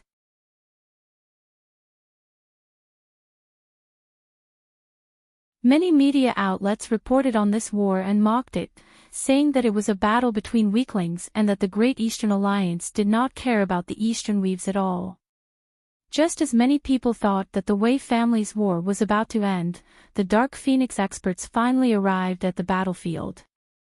The war had already been going on for nearly 2 months, and the Allied forces were only 3 filaments away from the Wei family's homeworld. Lu Yin sighed, as they had still come. Wei Rongzhen was still able to remain calm, and he still had not evacuated the Wei family from the homeworld. Did he really trust the Dark Phoenix clan that much? More than 10 experts from the Dark Phoenix clan had arrived, along with an army of nearly 10,000 Dark Phoenix cultivators. As soon as they appeared, black flames began to burn the heavens. If Lu Yin had not been prepared, these flames would have been enough to burn the Allied forces to ashes. The express response team was dispatched, and in addition to the Allied forces and the Six-Fingered Tribe's experts, there were a total of 7 hunters participating in the war. The Dark Phoenix clan had also dispatched 5 hunters. The battle between more than 10 hunters repelled the Allied forces, causing the heavens to crumble and planets to shatter. A terrifying pressure descended, and the spacecraft that Lu Yin was on cracked. This was the strength of an enlighter. Lu Yin was not surprised, as he had seen Hugh Phineas's rune lines the moment the Dark Phoenix clan had arrived. Aiden leapt out, and his thunder shield, reinforced by his 9-line battle force, blocked Hugh Phineas's black undying bird. Hugh Phineas was shocked, as a hunter had actually blocked him. The Great Eastern Alliance actually had such an expert. Back in Myriad City, Yen Yen had also exchanged blows with Hugh Phineas, but he had been defeated. Compared to Yen Yen, Aiden's defenses were enough to make others feel helpless. However, this only surprised Hugh Phineas for a moment. Hugh Phineas's strength surpassed even Lord Egret, and he was not someone that Aiden could block. "Junior, I'll show you the consequences of offending my Dark Phoenix clan." Hugh Phineas barked, and the black undying bird's feathers ignited, just like what had happened back in Myriad City. Back then, Luine had been forced to shatter the earth, which had caused the other Enlighters to act in order to block the attack. But now, it did not matter. In outer space, Aiden faced the enormous black flames that pressed down on him.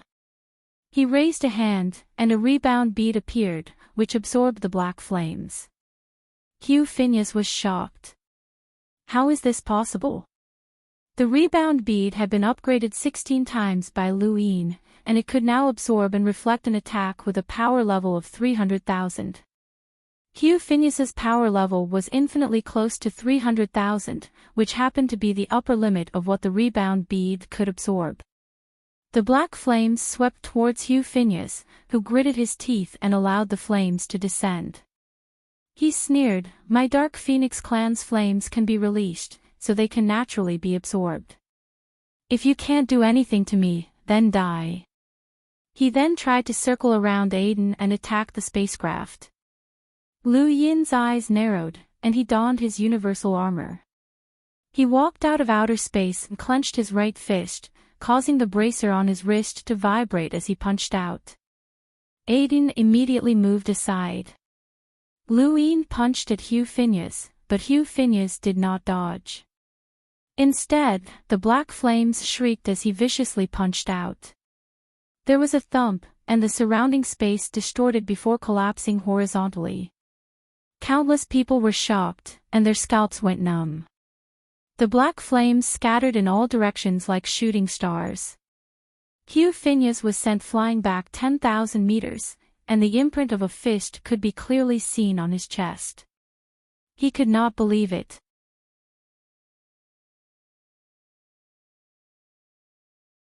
Back in Myriad City, Lu Yin's punch had indeed sent him flying, but it had not been enough to injure him.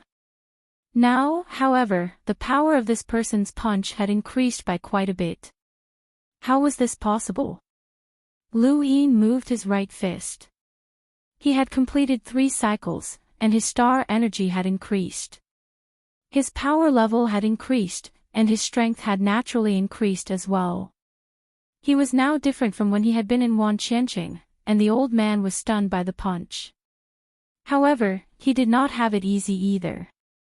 There were cracks in his universal armor, and the black flames had injured him. Fortunately, the cracks were not large, and most of the flames had been torn apart by Lu Yin's punch.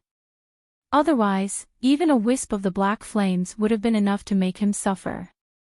In terms of true power level, Lu Yin was far from being Hugh Phineas's opponent, and his strength had only been doubled by the bracer. He knew that it was an external item, but others might not know the same thing. The universal armor could be seen as an external item, but the bracer was not. Lu Yin's punch had not only stupefied Hugh Phineas, but it had also stunned countless people on the battlefield. Who would have thought that a puny explorer would be able to force back an Enlighter from the Dark Phoenix clan? The entire astral battlefield was filled with cheers, and countless people cheered for their alliance leader. Lu Yin raised his head, as this was the effect that he had wanted.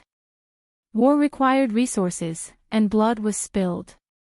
What was needed was momentum. He could not speak words of encouragement, so he could only act. He had done the right thing, and the entire battlefield's momentum had been completely reversed.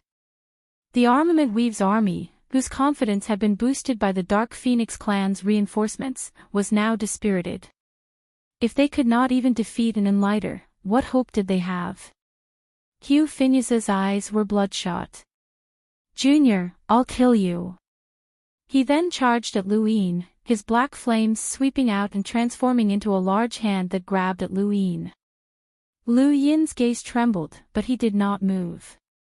Behind him, an extremely cold aura appeared as Yen Yen appeared to block the black flames.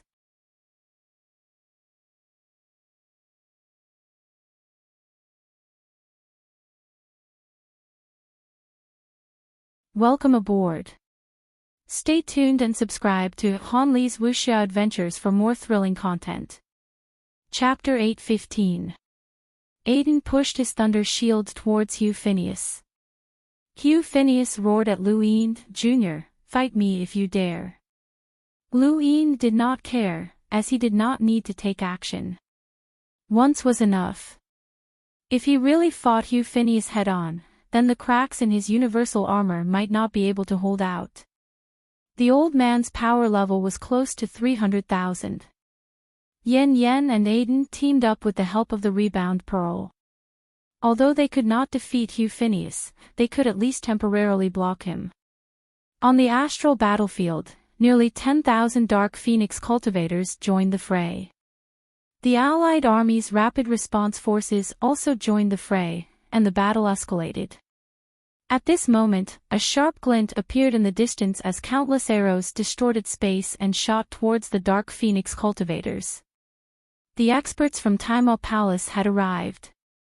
With Peach participating in the battle, how could Taimao Palace be at ease? With Taimao Palace's intervention, the nature of the battle had completely changed, and the Dark Phoenix clan no longer had the advantage.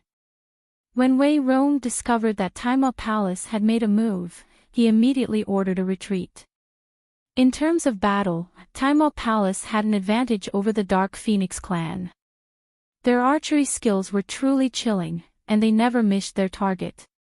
Furthermore, their arrows were extraordinarily powerful, and the Dark Phoenix clan could not compare to them. Hugh Phineas had no choice but to retreat. Everyone who was paying attention to this battle realized that the scales of victory were tilting towards Lu Yin. Lu Yin waved his hand, and the Allied army broke through another defensive line. They then headed towards the Wei family's homeworld. He wanted to see if the Wei family would retreat from the homeworld. This time, Taimao Palace did not send any enlighters as reinforcements. Instead, they sent several hunters, and the leader was Gong Cho. Gong Cho looked at Lu Yin with an unfriendly gaze. "Alliance Master Lu, I want to bring little Peach back to Taimao Palace." Lu Yin agreed. "Sure, but it depends on whether she's willing or not." Gong Cho immediately contacted Peach, but she decisively refused. Gong Cho was helpless. "Alliance Master Lu, please help me send little Peach back to Taimao Palace." Lu Yin calmly replied, "Brother Gong Cho, you should know that this is a war, not a game." Gong Cho replied awkwardly, "Father ordered me to take little Peach away. Please do not make things difficult for me." "I'm not making things difficult. You can take Peach away yourself, but you cannot use force. Otherwise, it will be considered kidnapping." A hunter behind Gong Cho shouted, "Lu, don't go overboard. Do you really think that we don't know that you want to use little Peach to force us to join the battle? Despicable." Gong Cho hurriedly shut him up. Lu Yin's gaze turned cold. "Brother Gong Cho, I'll give you some face, so I won't bother with this person's words. However, there can't be a next time. Otherwise, even if he's an expert from the Taimao Palace, I'll still make him suffer." The hunter still wanted to say something, but he was stopped by Gong Cho. Lu Yin had not relied on his schemes to reach his current level, but rather his strength. Without strength, he would have died the moment the inner verse and outer verse had been separated. If they had been in the Temple of Taimao, then they would not have cared about this person. However, in the outside world, this person's strength surpassed that of the Temple of Taimao, and even an enlighter from the Dark Phoenix clan could not do anything to him. Unless Ancestor Arrow Mountain intervened, the Temple of Taimao would not be able to do anything to him. "Alliance Master Lu, there are countless experts in the Great Eastern Alliance, and there are even powerhouses who can resist enlighters. There's no need for little Peach, right? She's just a cruiser," Gong Cho continued. "I already said that as long as she's willing, she can go with you. I won't force her." Gong Cho smiled bitterly. If Peach was willing, she would have left long ago. She wouldn't have waited for them to pick her up. Their main purpose here was to protect Peach. It would be best if they could take her away. Peach's appearance on the battlefield meant that they had been roped into the Great Eastern Alliance's warship. Luin was happy that the Temple of Tiamo had intervened, but even if they did not, he still had his own ways of dealing with the Wei family. Hugh Phineas wanted to start a war several times, but he was stopped by Wei Rong. There was no point in starting a war now. Those two hunters can't stop me. It won't be long before I deal with them, Hugh Phineas said. Wei Rong respectfully replied, Senior can naturally deal with them, but it will be difficult to deal with Luin. If Senior is willing, this junior hopes that Senior can take action against the Allied army. Hugh Phineas frowned. You want me to take action against the army? Yes. Without the army, the Great Eastern Alliance will not be able to defeat us no matter how strong they are, Wei Rong said.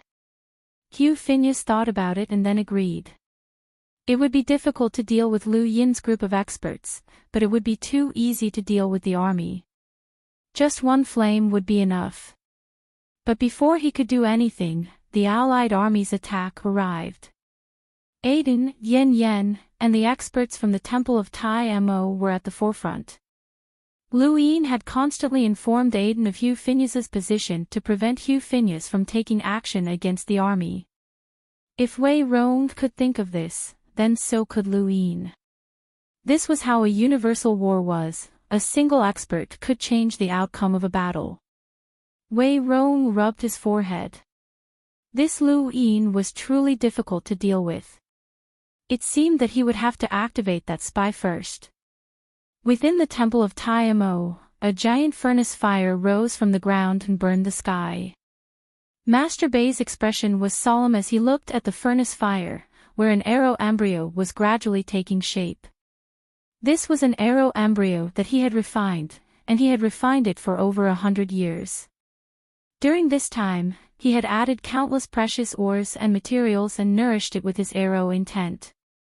He wanted this arrow to become one of the most precious divine arrows in Arrow Mountain and leave its name in the history of the Temple of Tiamo.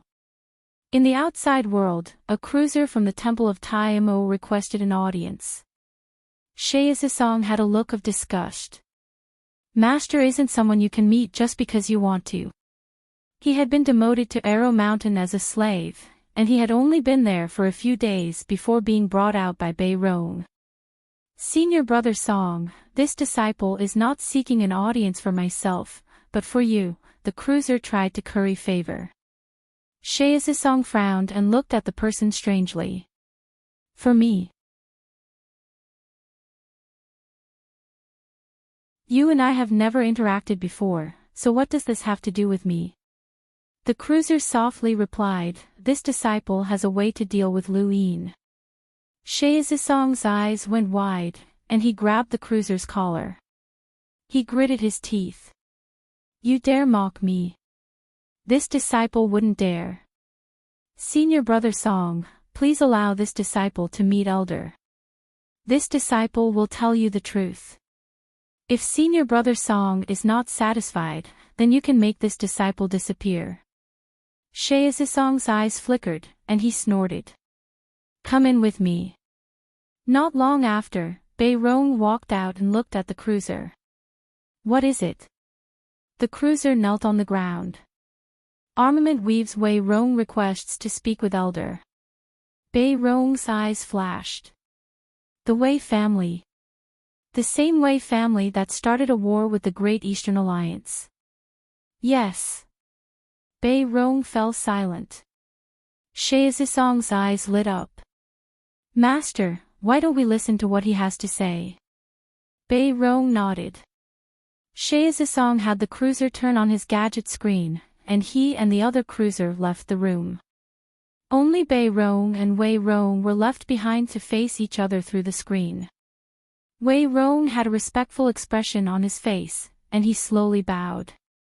Junior Wei Rong greets Bei Rong. Bei Rong indifferently asked, what business do you have with this old man? Wei Rong solemnly replied, "This junior would like to request that Bei Rong preside over justice." The Great Eastern Alliance started a war without permission, causing the Outerverse to be plunged into misery and suffering. Countless lives have been spilled. I've heard that Bei Rong has always been fair and kind, so please help Armament Weave. Bei Rong coldly asked, "That's all?" Wei Rong's expression changed. If Bei Rong is willing to help, then the Wei family will naturally present a gift. I'm not free. Bei Rong was about to leave. Wei Rong hurriedly said, "Please wait a moment, Bei Rong. I believe that you will not refuse the Wei family's gift." Peach. Bei Rong suddenly stopped and slowly turned around. His gaze was cold. "What do you mean?" Wei Rong respectfully replied, "The Wei family is willing to present Peach as a gift to Bei Rong. We hope that Bei Rong can help us." Bei Rong's eyes narrowed. "Peach is someone from my TMO hall. Are you trying to use her to threaten me?" Wei Rong smiled. "Let's not beat around the bush. Gifting Peach to Bei Rong is a secret transaction between us.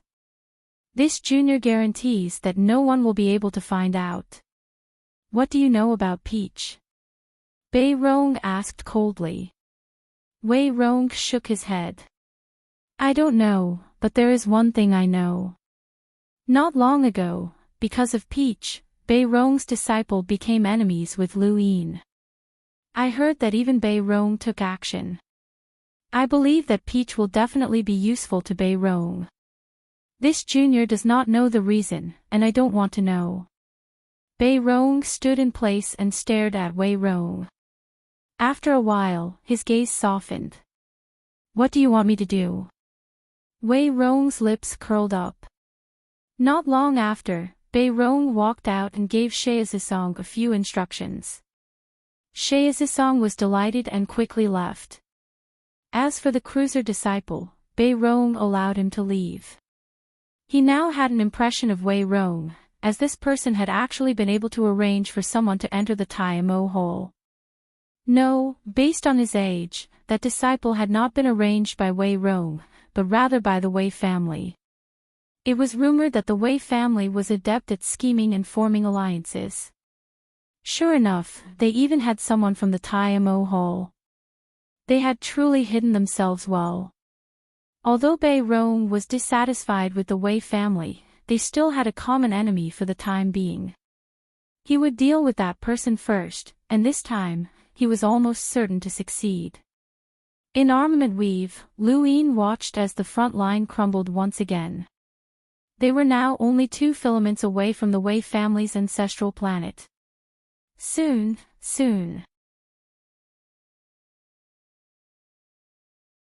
However, he had a feeling that Wei Rong would not admit defeat so easily. At the very least, Yi Feng and the other lockbreakers had yet to make a move. Wei Rong had not abducted those lockbreakers to Armament Weave for show. This was the 5th time that the astral troops had appeared. Each time, they would cause losses to the Allied forces, but ever since the experts from the TMO hall had appeared, the losses had been greatly reduced. "Your Highness, more reinforcements have arrived. They're from the Umbral Butterfly tribe and some other powers from the surrounding weaves," Luiying Zishan reported to Lu Yin. Lu Yin was not surprised, as it was about time. If he had not cut off Endless Borders reinforcements, then those reinforcements would have arrived long ago. It seemed that it would take a bit longer for this defensive line to collapse. At this moment, the Allied forces, the Six-Fingered Tribe, the Great Yu Empire, and the TMO Hall had all joined forces to suppress the enemy. Even if there were more reinforcements, they would only be able to hold out for another day or two. The most troublesome of all was Hugh Phineas. If he had not lent Aiden the rebound bead, then even if Aiden and Yen Yen worked together, they would not have been able to hold out for long. In the distance, a heat wave surged over, and the spacecraft's surface was slightly scorched. Some parts even melted, and the spacecraft gradually broke off.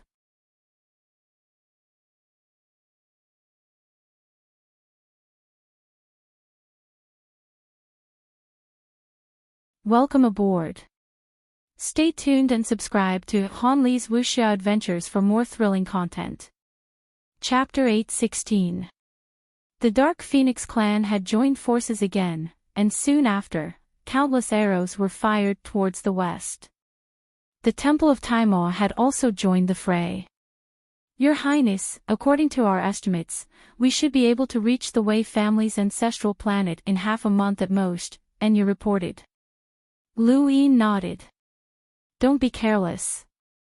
Don't worry, Your Highness. The Great Eastern Alliance is already under martial law, and there's an enlighter overseeing Xenu Star. Wei Rong won't be able to cause any trouble, Enya reassured him. Lu Yin frowned. The further they went, the more likely there would be problems. Your Highness, we've received news that the Wei family has withdrawn from the ancestral planet, someone reported. Lu Yin raised his brows. Wei Rong had admitted defeat. The spacecraft shook, and Hugh Phineas suddenly attacked.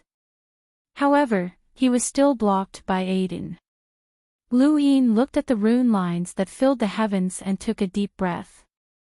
As long as he dealt with Wei Rong and dealt with this person, then even if the Central Weaves joined forces, Lu Yin would not necessarily care about them. Wei Rong was like a thread that connected the Central Weaves. If this thread was broken, then the other Weaves' alliances would be easily broken. Just like how Wei Rong was the thread of the Great Eastern Alliance, the moment something happened to him, the Great Eastern Alliance would also collapse. Lu Yin was once again conflicted. Should he hire the old smoker to deal with Wei Rong? He could not make up his mind about this person. This person was like a mirror to him, and Lu Yin could not assassinate him. He only wanted to defeat him fair and square, no matter what method he had to use. In the universe, the victor was king. Perhaps Lu Yin still harbored some unrealistic fantasies of subduing this person, but the possibility of that happening was too small. Suddenly, the sound of hurried footsteps could be heard. Your Highness, Captain Peach has died in the line of duty. Lu Yin was shocked. What did you say? Captain Peach was just killed. The reporting soldier's face went pale. Lu Yin's pupils shrank, and his heart ached. He took a step into outer space and headed towards the battlefield. At this moment, the disciples of the Temple of Taimao were crazily attacking the Dark Phoenix cultivators. Gong Ku, Gong Cho, and the rest were all shouting something. Hugh Phineas no longer tangled with Aiden and the rest, and he blocked the Allied forces' attacks by himself. When Lu Yin arrived, Hugh Phineas sneered, and black flames transformed into a wall that blocked the Allied forces. The disciples were all dazed, especially Gong Cho, who was trembling all over. Lu Yin walked up to him and asked in a low voice, "What happened?" Gong Cho stared at Lu Yin and bellowed, "Little Peach is dead, and her body has been shattered. Are you satisfied now? You were the one who sent her into battle, and you were the one who caused her death." The Taimao Palace's disciples all stared at Lu Yin with murderous intent. Around them, the various hunters from the Allied army, including Aiden and Yen Yen, appeared and faced off against the disciples from Taimao Temple. Lu Yin stared at Gong Cho, "What's going on? Speak clearly."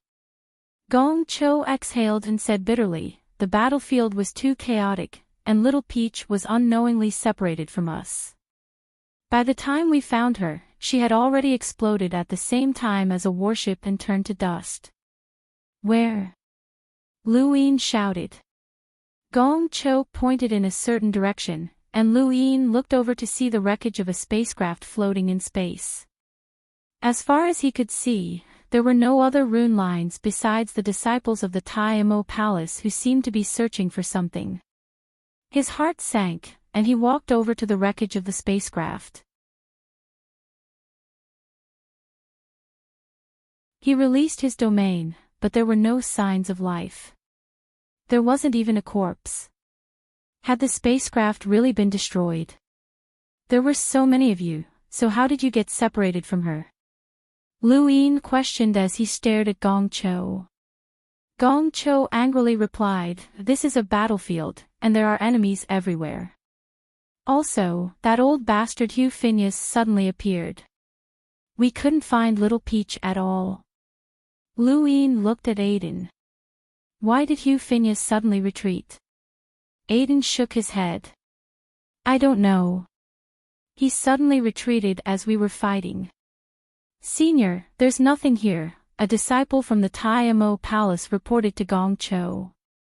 They had been searching for something. Gong Cho was unwilling to give up, and he personally went to search the wreckage of the spacecraft. Lu Yi knew that Gong Cho was looking for the arrow, and his heart sank.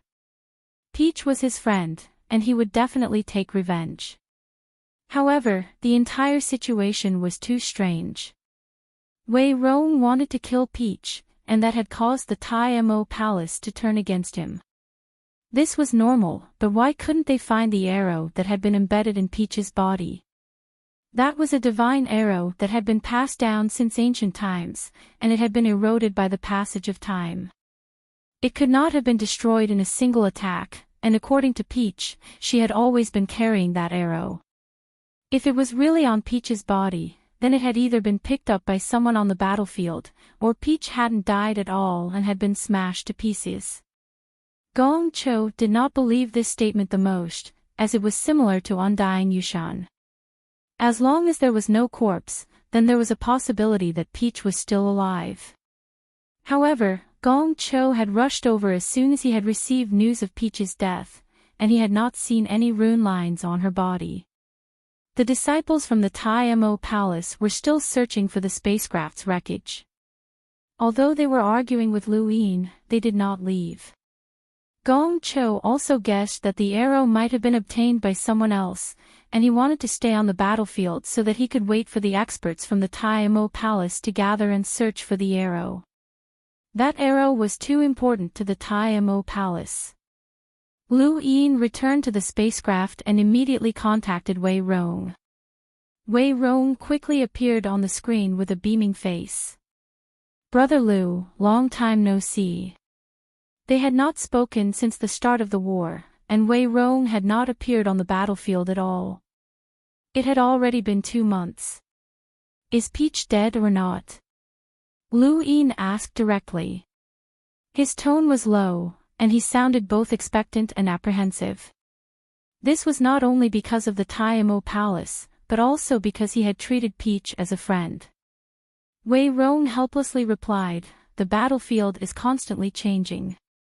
My condolences, Brother Lu." Lu Yin's eyes narrowed. "Is Peach really dead?" Wei Rong smiled. "Brother Luke shouldn't be asking me this question, as I didn't appear on the battlefield. You should ask those disciples from the Tai Mo Palace. They saw it with their own eyes." Lu Yin was unwilling to accept this outcome. "Brother Wei, if Peach isn't dead and has been captured by you, then I'm willing to end this war in exchange for her." Wei Rong's expression changed, as he had not expected Lu Yin to be willing to pay such a high price. "Is it worth it?" Lu Yin firmly replied, "She's my friend." Wei Rong laughed. "Brother Lu, you're afraid of the Tai Mo Palace's revenge, right?" Lu Yin solemnly replied, "You're underestimating me too much. The universe is a place where the strong prey on the weak, and we believe in the dark forest law. The word friend is especially precious, and the friends that I, Lu Yin, acknowledge will never change in this lifetime." Wei Rong's face was solemn as he looked at Lu Yin seriously. He then sighed. "Today, I've gotten to know Brother Lu all over again. Although you're ambitious, you have a bottom line when you do things. Unfortunately, you've disappointed me. If you care too much, you'll become afraid of losing something, and in the end, you'll lose even more. Brother Lu, in the future, I'll walk ahead of you." "Is Peach dead or not?" Lu Yin asked sternly. Wei Rong sighed. "It's a pity that she's dead." Lu Yin's heart sank, and he stared into Wei Rong's eyes. This is your only chance to seize the opportunity to end this war. Think carefully before you answer. Wei Rong replied, if Brother Lu doesn't believe me, then there's nothing I can do about it. Brother Lu, you should be careful of the Tai Mo Palace's revenge. Goodbye. He then hung up. Lu Yin stood in his spacecraft and looked out into space. The battle in the distance had stopped, and he somewhat regretted sending Peach to the battlefield. He should have withdrawn her the moment the Wei family had retreated from the homeworld. Hugh Phineas had suddenly retreated in order to deal with Peach. Wei Rong's move had been beautifully executed, and he had successfully stopped the war and forced Lu Yin to face pressure from the Tai Mo Palace. Beep beep beep beep. Lu Yin looked at his gadget and tapped it open. Gong Ling's image appeared. Alliance Master Lu, you haven't forgotten what I told you, right? Gong Ling's tone was icy, and his eyes were filled with killing intent. Lu Yin's tone was bleak. I'm sorry, Headmaster Gong Ling. I didn't take good care of Peach. There's no need to say anything else at this point. Everyone who participated in this war must remain behind and be thoroughly investigated. As for you, Alliance Master Lu, my Tai Mo Palace will personally pay you a visit. Even if you have the support of the Hall of Honor, my Tai Mo Palace will not let this matter rest. I'll ask Ancestor Arrow Mountain to personally make a trip there. Gong Ling then ended the call. Lu Yin took a deep breath and smiled bitterly. All his efforts had been for naught. All his efforts had been for naught. They hadn't been that far from the Wei family's homeworld, but this had happened. It was impossible for the Tai Mo Palace to help him, as it would be impossible to take down the Wei family in a short period of time without their help. Hugh Phineas had single-handedly blocked off the Allied army's path of attack. Your Highness, please give the order. Even without the Tai Mo Palace's help, we can still attack the Wei family's homeworld, Lu Yingzishan said resolutely as she arrived at Lu Yin's spacecraft. Lu Yin waved a hand. Wei Rong's backup was not limited to the Dark Phoenix clan, but also those lockbreakers. The closer they got to the end, the crazier they would become. Lu Yin still had to deal with the pressure from the Tai Mo Palace. There were internal and external threats, and if he wasn't careful, he could easily lose everything. Right now, he had to think about how to deal with the Tai Mo Palace. Control the battlefield. No one is allowed to leave without permission, Lu Yin said. That arrow was of utmost importance, and if they could find it and hand it over to the Tai Mo Palace, they might not do anything. Lu Yin's gaze was bleak. This was war, and he had lost his friends. Peach's bell-like laughter echoed through the air, but he was about to lose them forever. Did he regret it? A little, but if he could choose again, he would still go to war. Just as Wei Rong had said, if he was afraid of losing something, he would lose even more. He was indeed afraid of losing his friends, family, and lovers, but he could endure any kind of loss. Even if he was afraid, he still had to do it. Seventh bro, my condolences, the monkey's tone was bleak. He had quite liked Peach as well, and that girl was like a pure child who was very likable. Lu Yin took out the miniature arrow that Peach had given him and reminisced about the past. As he was looking at it, the miniature arrow suddenly trembled. Lu Yin thought that his eyes were playing tricks on him, but then, the miniature arrow trembled again and soared into the sky. It pierced through the void and shot off into the distance. Lu Yin immediately chased after it and grabbed the arrow by the skin of his teeth. He had almost lost it. The arrow's speed increased, and from the direction it was heading, it seemed to be heading southeast. Lu Yin grabbed the arrow and allowed it to carry him into the distance. His heart was in turmoil. This arrow couldn't be one of the 3 arrows that Peach had inherited, right? Otherwise, there was no way to explain its might. At this moment, the number of rune lines on this arrow had already surpassed that of an enlighter's, and it was still increasing. "Seventh bro, what's that?" the monkey cried out. Luin was shocked. Peach had actually given that arrow to him. Why?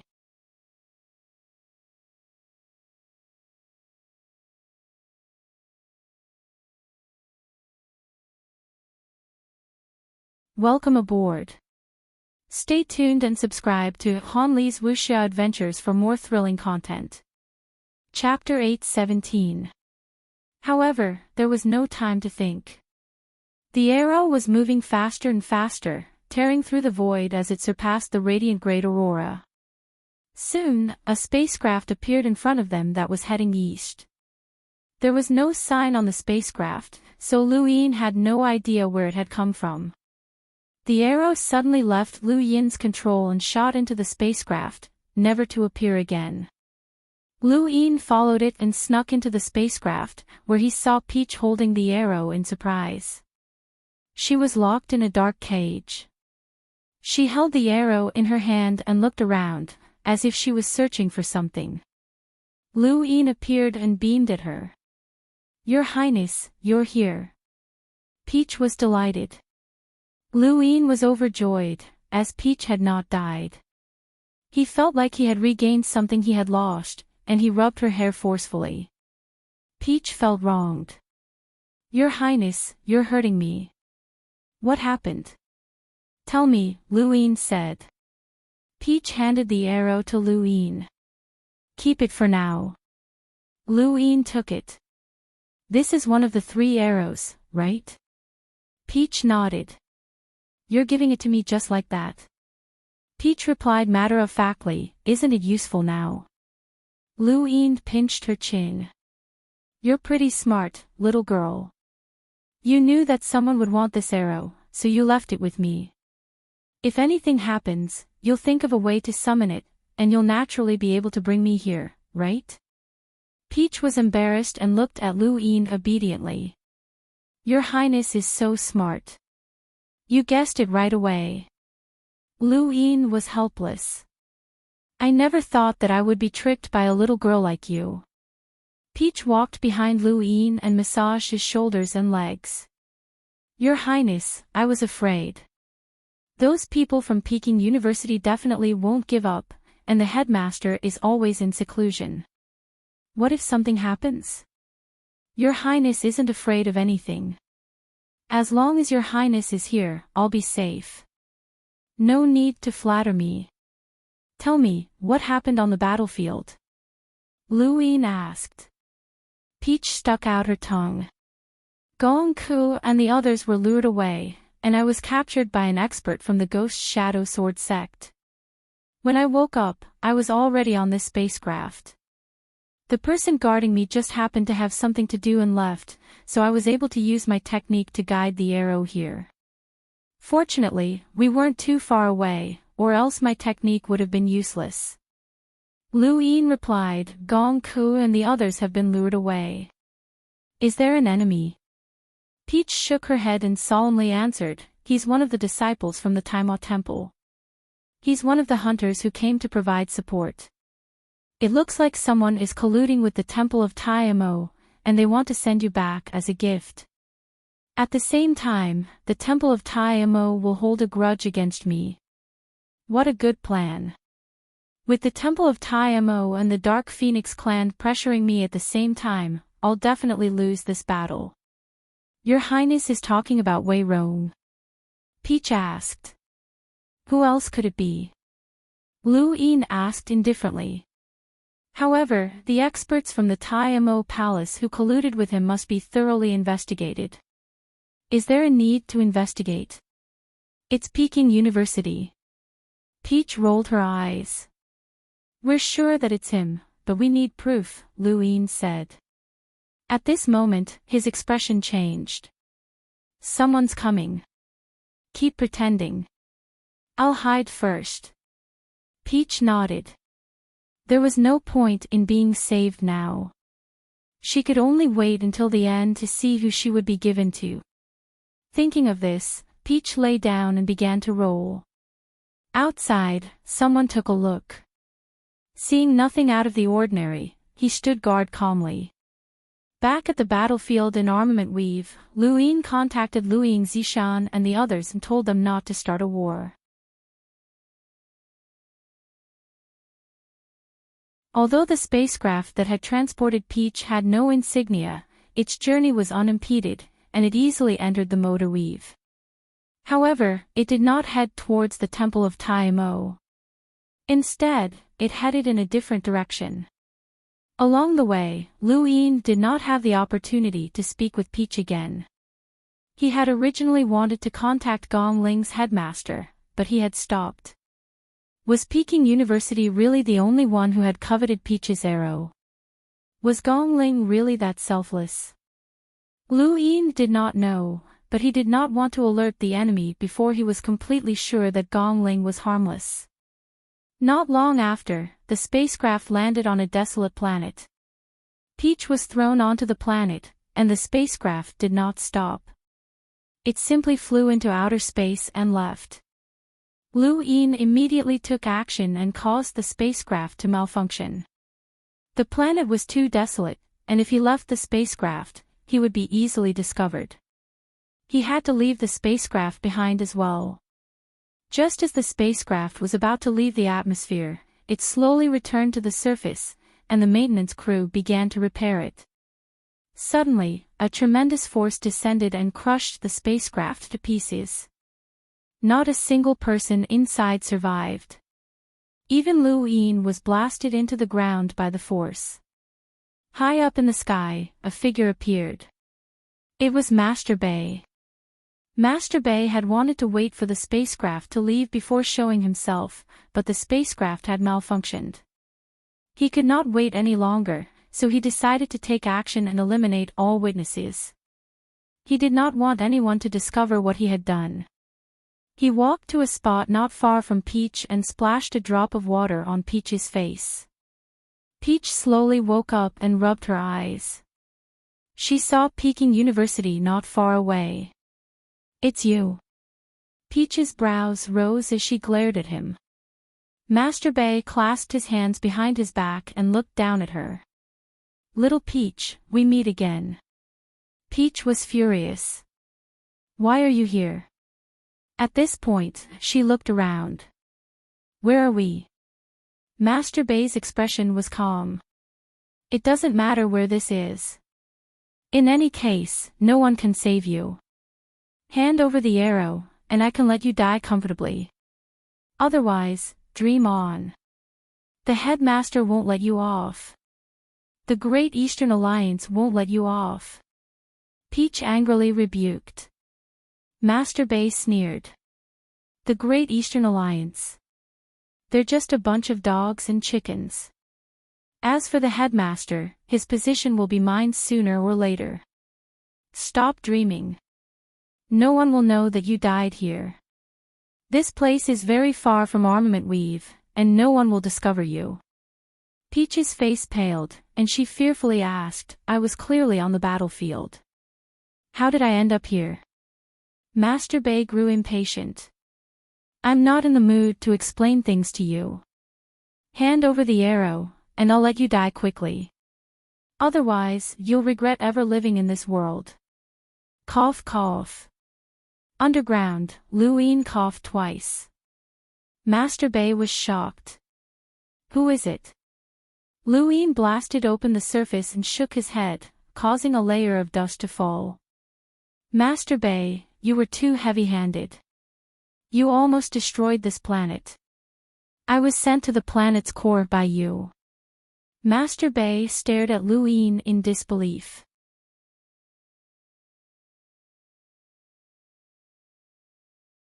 "Why are you here?" Peach's expression changed, and her originally fearful expression turned into one of mockery. She glanced at Master Bai with disdain and then ran over to Lu Ying to brush away the dust.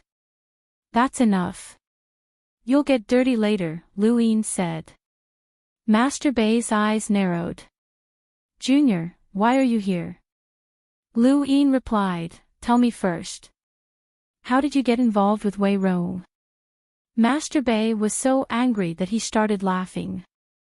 Star energy suddenly swept out in all directions and spread out from the planet. Peach was confused. Has he gone mad, Your Highness? Lu Yin solemnly replied, he's looking for anyone else. Peach, go to outer space. Peach was worried. Your Highness, he's not an ordinary enlighter. Don't worry. He's at most comparable to Hugh Phineas. I'm not even afraid of Hugh Phineas. Peach grunted in acknowledgement and then flew into outer space. Don't even think about escaping. Master Bei attacked, and the star energy that filled the sky transformed into a large hand that grabbed at Peach. Lu Yin donned his universal armor and blocked in front of Peach while releasing star energy from his body. In terms of star energy, he was confident that he had surpassed the Hunter realm, and even if he could not compare to Master Bei, he wasn't that far off. Master Bei had not expected Lu Yin to have so much star energy that he could not suppress someone who was 3 realms above him. This was impossible. Master Bei flipped his palm, and his star energy transformed into an arrow that shot down. Lu Yin had experienced this scene before. When he had first arrived at Tai Mo Temple, Master Bei had wanted to kill all of them with a single arrow. Master Bei's arrow was very large. Lu Yin's gaze turned solemn as he activated his 8-line battle force imprint and equipped his bracers. He punched out, causing the giant arrow to deviate from its course. Lu Yin then took the opportunity to throw Peach into outer space. Master Bei appeared behind Lu Yin and tapped out with a finger. His fingertip transformed into an arrow that pierced towards the back of Lu Yin's head. Lu Yin waved his hand and activated the Yu's secret art. Master Bei's finger deviated, and the arrow pierced through the void. A strong wind blew through the planet, causing it to tremble. Lu Yin swatted at Master Bei. 30 stacks, 100-fold shockwave palm. There was a thump, but Master Bei did not move at all. Junior, you underestimate me too much. How can a disciple of Tai Mo Temple be weak when it comes to forging bows and arrows? He then slammed a palm into Lu Yin's chest, causing a stifling pressure to descend and send Lu Yin flying. Lu Yin was not injured. Although the palm's strength had seeped into his body through the cracks in his armor, most of its power had been dispersed. At most, it was equivalent to a peak hunter's strength, and it could not break through his defenses. Master Bei's eyes went wide, and he suddenly retrieved a longbow from his cosmic ring along with an arrow. This was a physical arrow, not an illusion of star energy. With Master Bei's status and power, the physical arrow he used was definitely one of the strongest. The moment Master Bei knocked the arrow, Lu Yin's scalp went numb. An incomparably sharp aura tore through the heavens, and even outer space could not withstand the arrow's tip as it headed straight for Lu Yin. Although Lu Yin's universal armor had withstood an attack from an energy cannon with a power level of 400,000, it had still cracked in the end. Furthermore, that was an energy cannon, and this was a battle technique. If this arrow struck him, the power that passed through the cracks would be enough to severely injure him. This arrow was equivalent to the power of Hugh Phineas' 5 blazing feathers. The arrow's sharpness caused even the heavens to tremble. Lu Yin immediately took out his super flash. The tear grenade detonated. The blinding light was like a star exploding, illuminating the entire universe. Each tear grenade had been upgraded 22 times, and it was enough to blind a peak hunter. Even an enlighter would be affected, and they would be blinded for an instant. Lu Yin did not flee, as Elder Wu's poison had been tossed out along with the flash grenade. Although Elder Wu was just an ordinary enlighter in the outerverse, his poisons were terrifying. Poisons had nothing to do with one's power level, and if used properly, they could even kill powerhouses who were far stronger than him. The flash grenade blinded Master Bei for less than 2 seconds, and when he opened his eyes again, he found that Lu Yin was still standing in the same spot. Lu Yin's scalp went numb as an extreme crisis enveloped him. The sound of metal clashing accompanied the arrow, and he subconsciously activated the Yu's secret art. The void in front of him ruptured as the tip of the arrow shot out. The moment it was about to pierce Lu Yin's body, the Yu's secret art changed its direction. However, the arrow was only slightly deflected, and it still pierced his left abdomen. Coincidentally, it had pierced through a crack in his armor, and the sharp aura entered his body through the crack.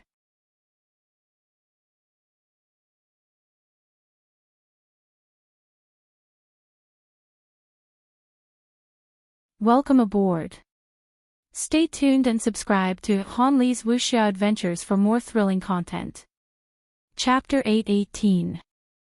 At that moment, Lu Yin felt as if his organs were being stirred up. He spat out a mouthful of blood and hurriedly swallowed some special medicine.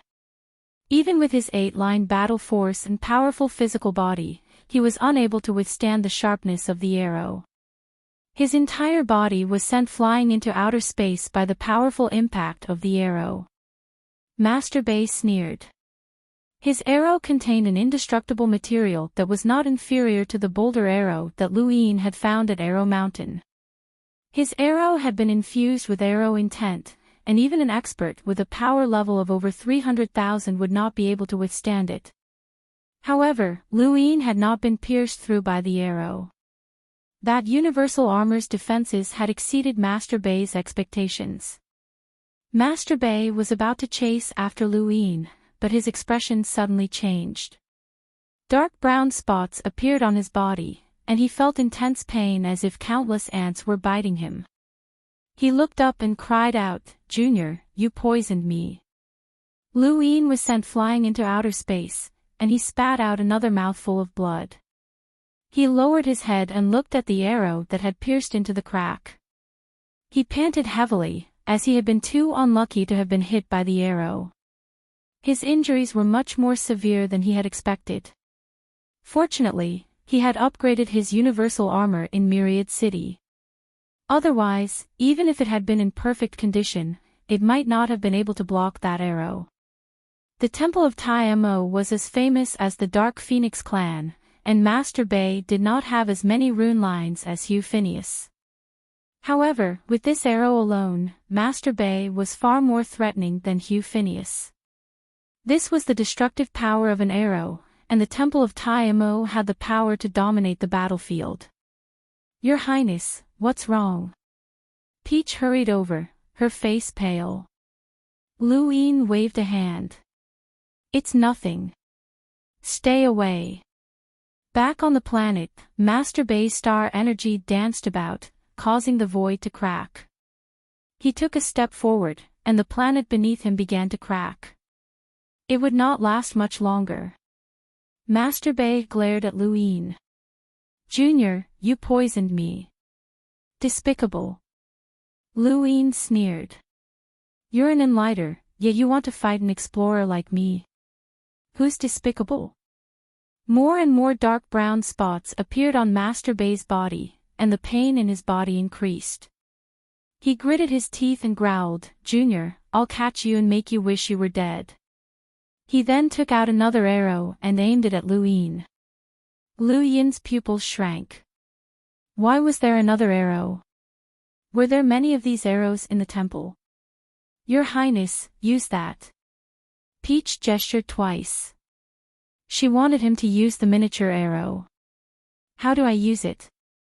Peach was just about to teach him how to use mini arrow when a loud shout rang out from the distance. At the same time, an arrow of star energy appeared and tore through the void, heading straight for Beifong. Teacher Bei's heart sank. Why was the sect leader here? Lu Yin heaved a sigh of relief. When Bei had attacked that spacecraft, he had notified Headmaster Gongling.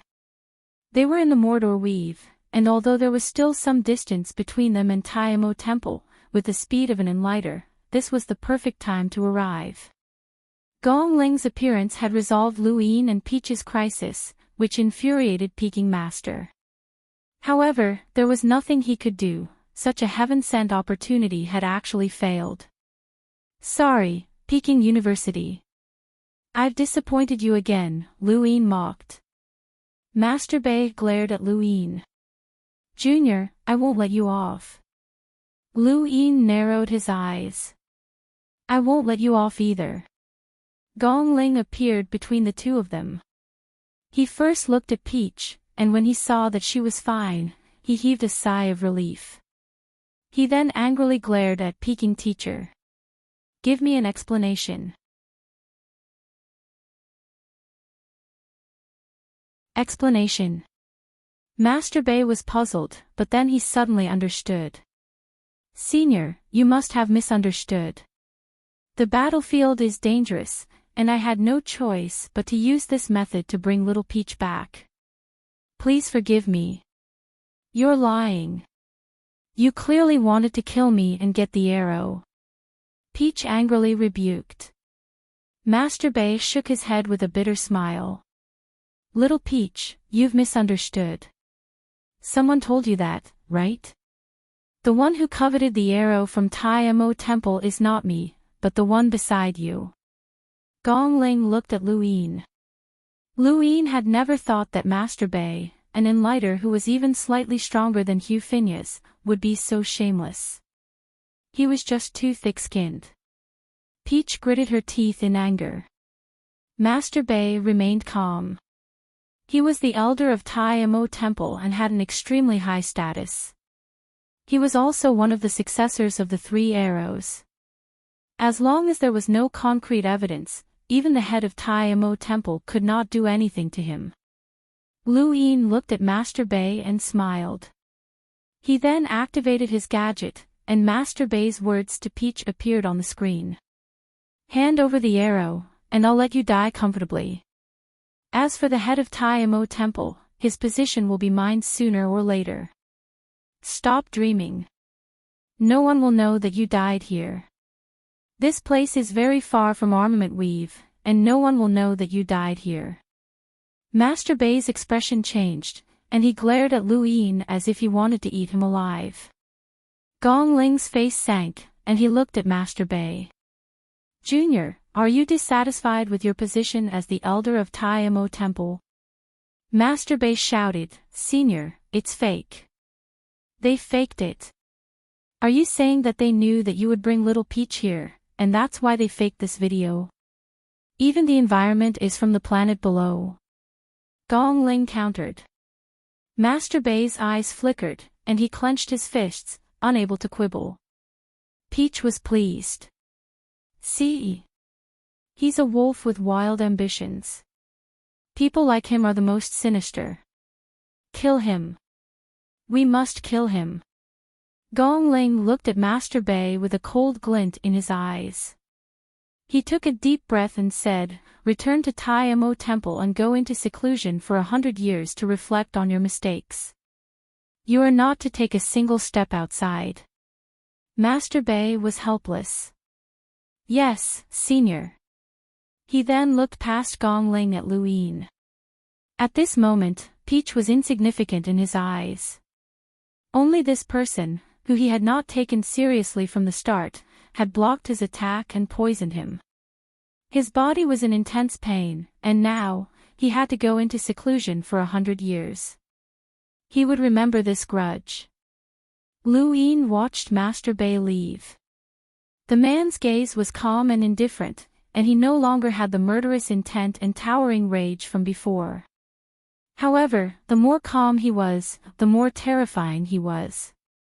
Gongling sighed and looked at Peach apologetically. I never thought that something like this would happen. Don't worry, little Peach. I'll keep a close eye on him and won't let him harm you again. Peach grunted and stared at Gongling with wide eyes.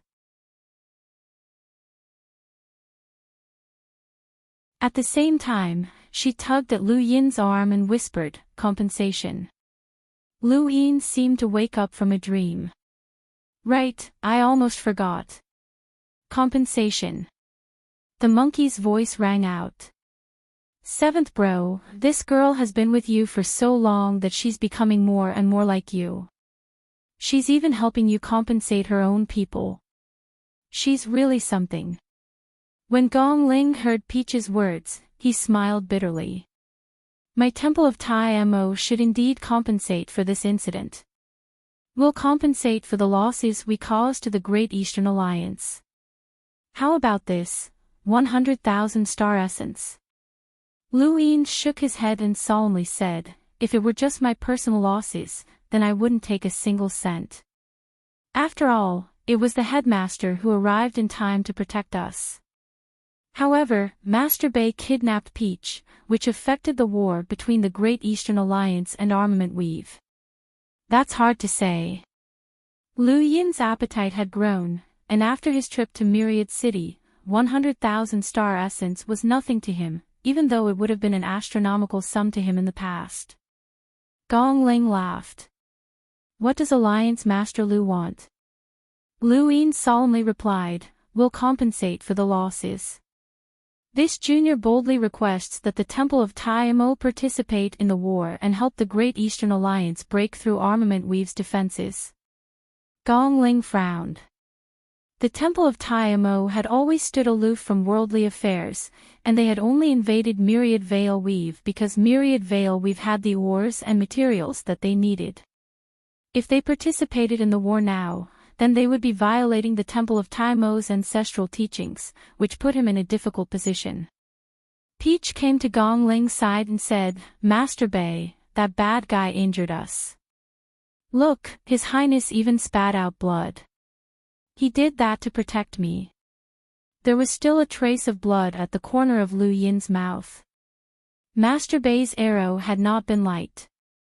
Gong Ling whispered to Peach, the Temple of Tai Mo can't participate in the power struggle not because we don't have any desires, but because of the pressure from the innerverse. Once the Temple of Tai Mo acts, who in the outerverse can stop us? At that time, it won't be the outerverse weaves that will deal with us, but the innerverse and even the Hall of Honor. Do you understand? Peach blinked. But the Dark Phoenix tribe is participating in the war.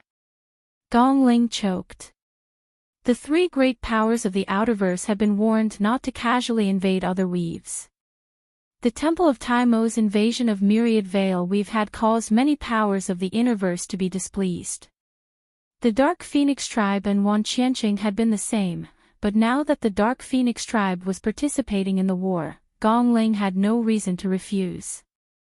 Peach also looked at him with an aggrieved expression. This brat had suffered too much, and even now, she still could not change the innocence that she had kept up for so many years. It made his heart ache. Gong Ling sighed. All right, I agree. The Temple of Tai Mo will join the Great Eastern Alliance's invasion of Armament Weave, but only against Armament Weave. Lu Yin was delighted, and he quickly bowed. Thank you, Senior. Gong Ling glared at Lu Yin. Take good care of little Peach. If anything happens, you'll be held responsible. He then turned and left. Peach gestured to Lu Yin that she had succeeded. Lu Yin was in high spirits as he looked towards Armament Weave. The Temple of Tai Mo had officially joined the war. Wei Rong, let's see how you handle this. Within the spacecraft, Wei Rong looked into the distance with an uneasy expression. Yi Feng appeared. Are you worried? Wei Rong calmly replied, Lu Yin has disappeared. He probably went to the Temple of Tai Mo to ask for forgiveness, Yi Feng said. Wei Rong smiled disdainfully. The Temple of Tai Mo has a deep foundation, and they have the strength to destroy the Great Eastern Alliance.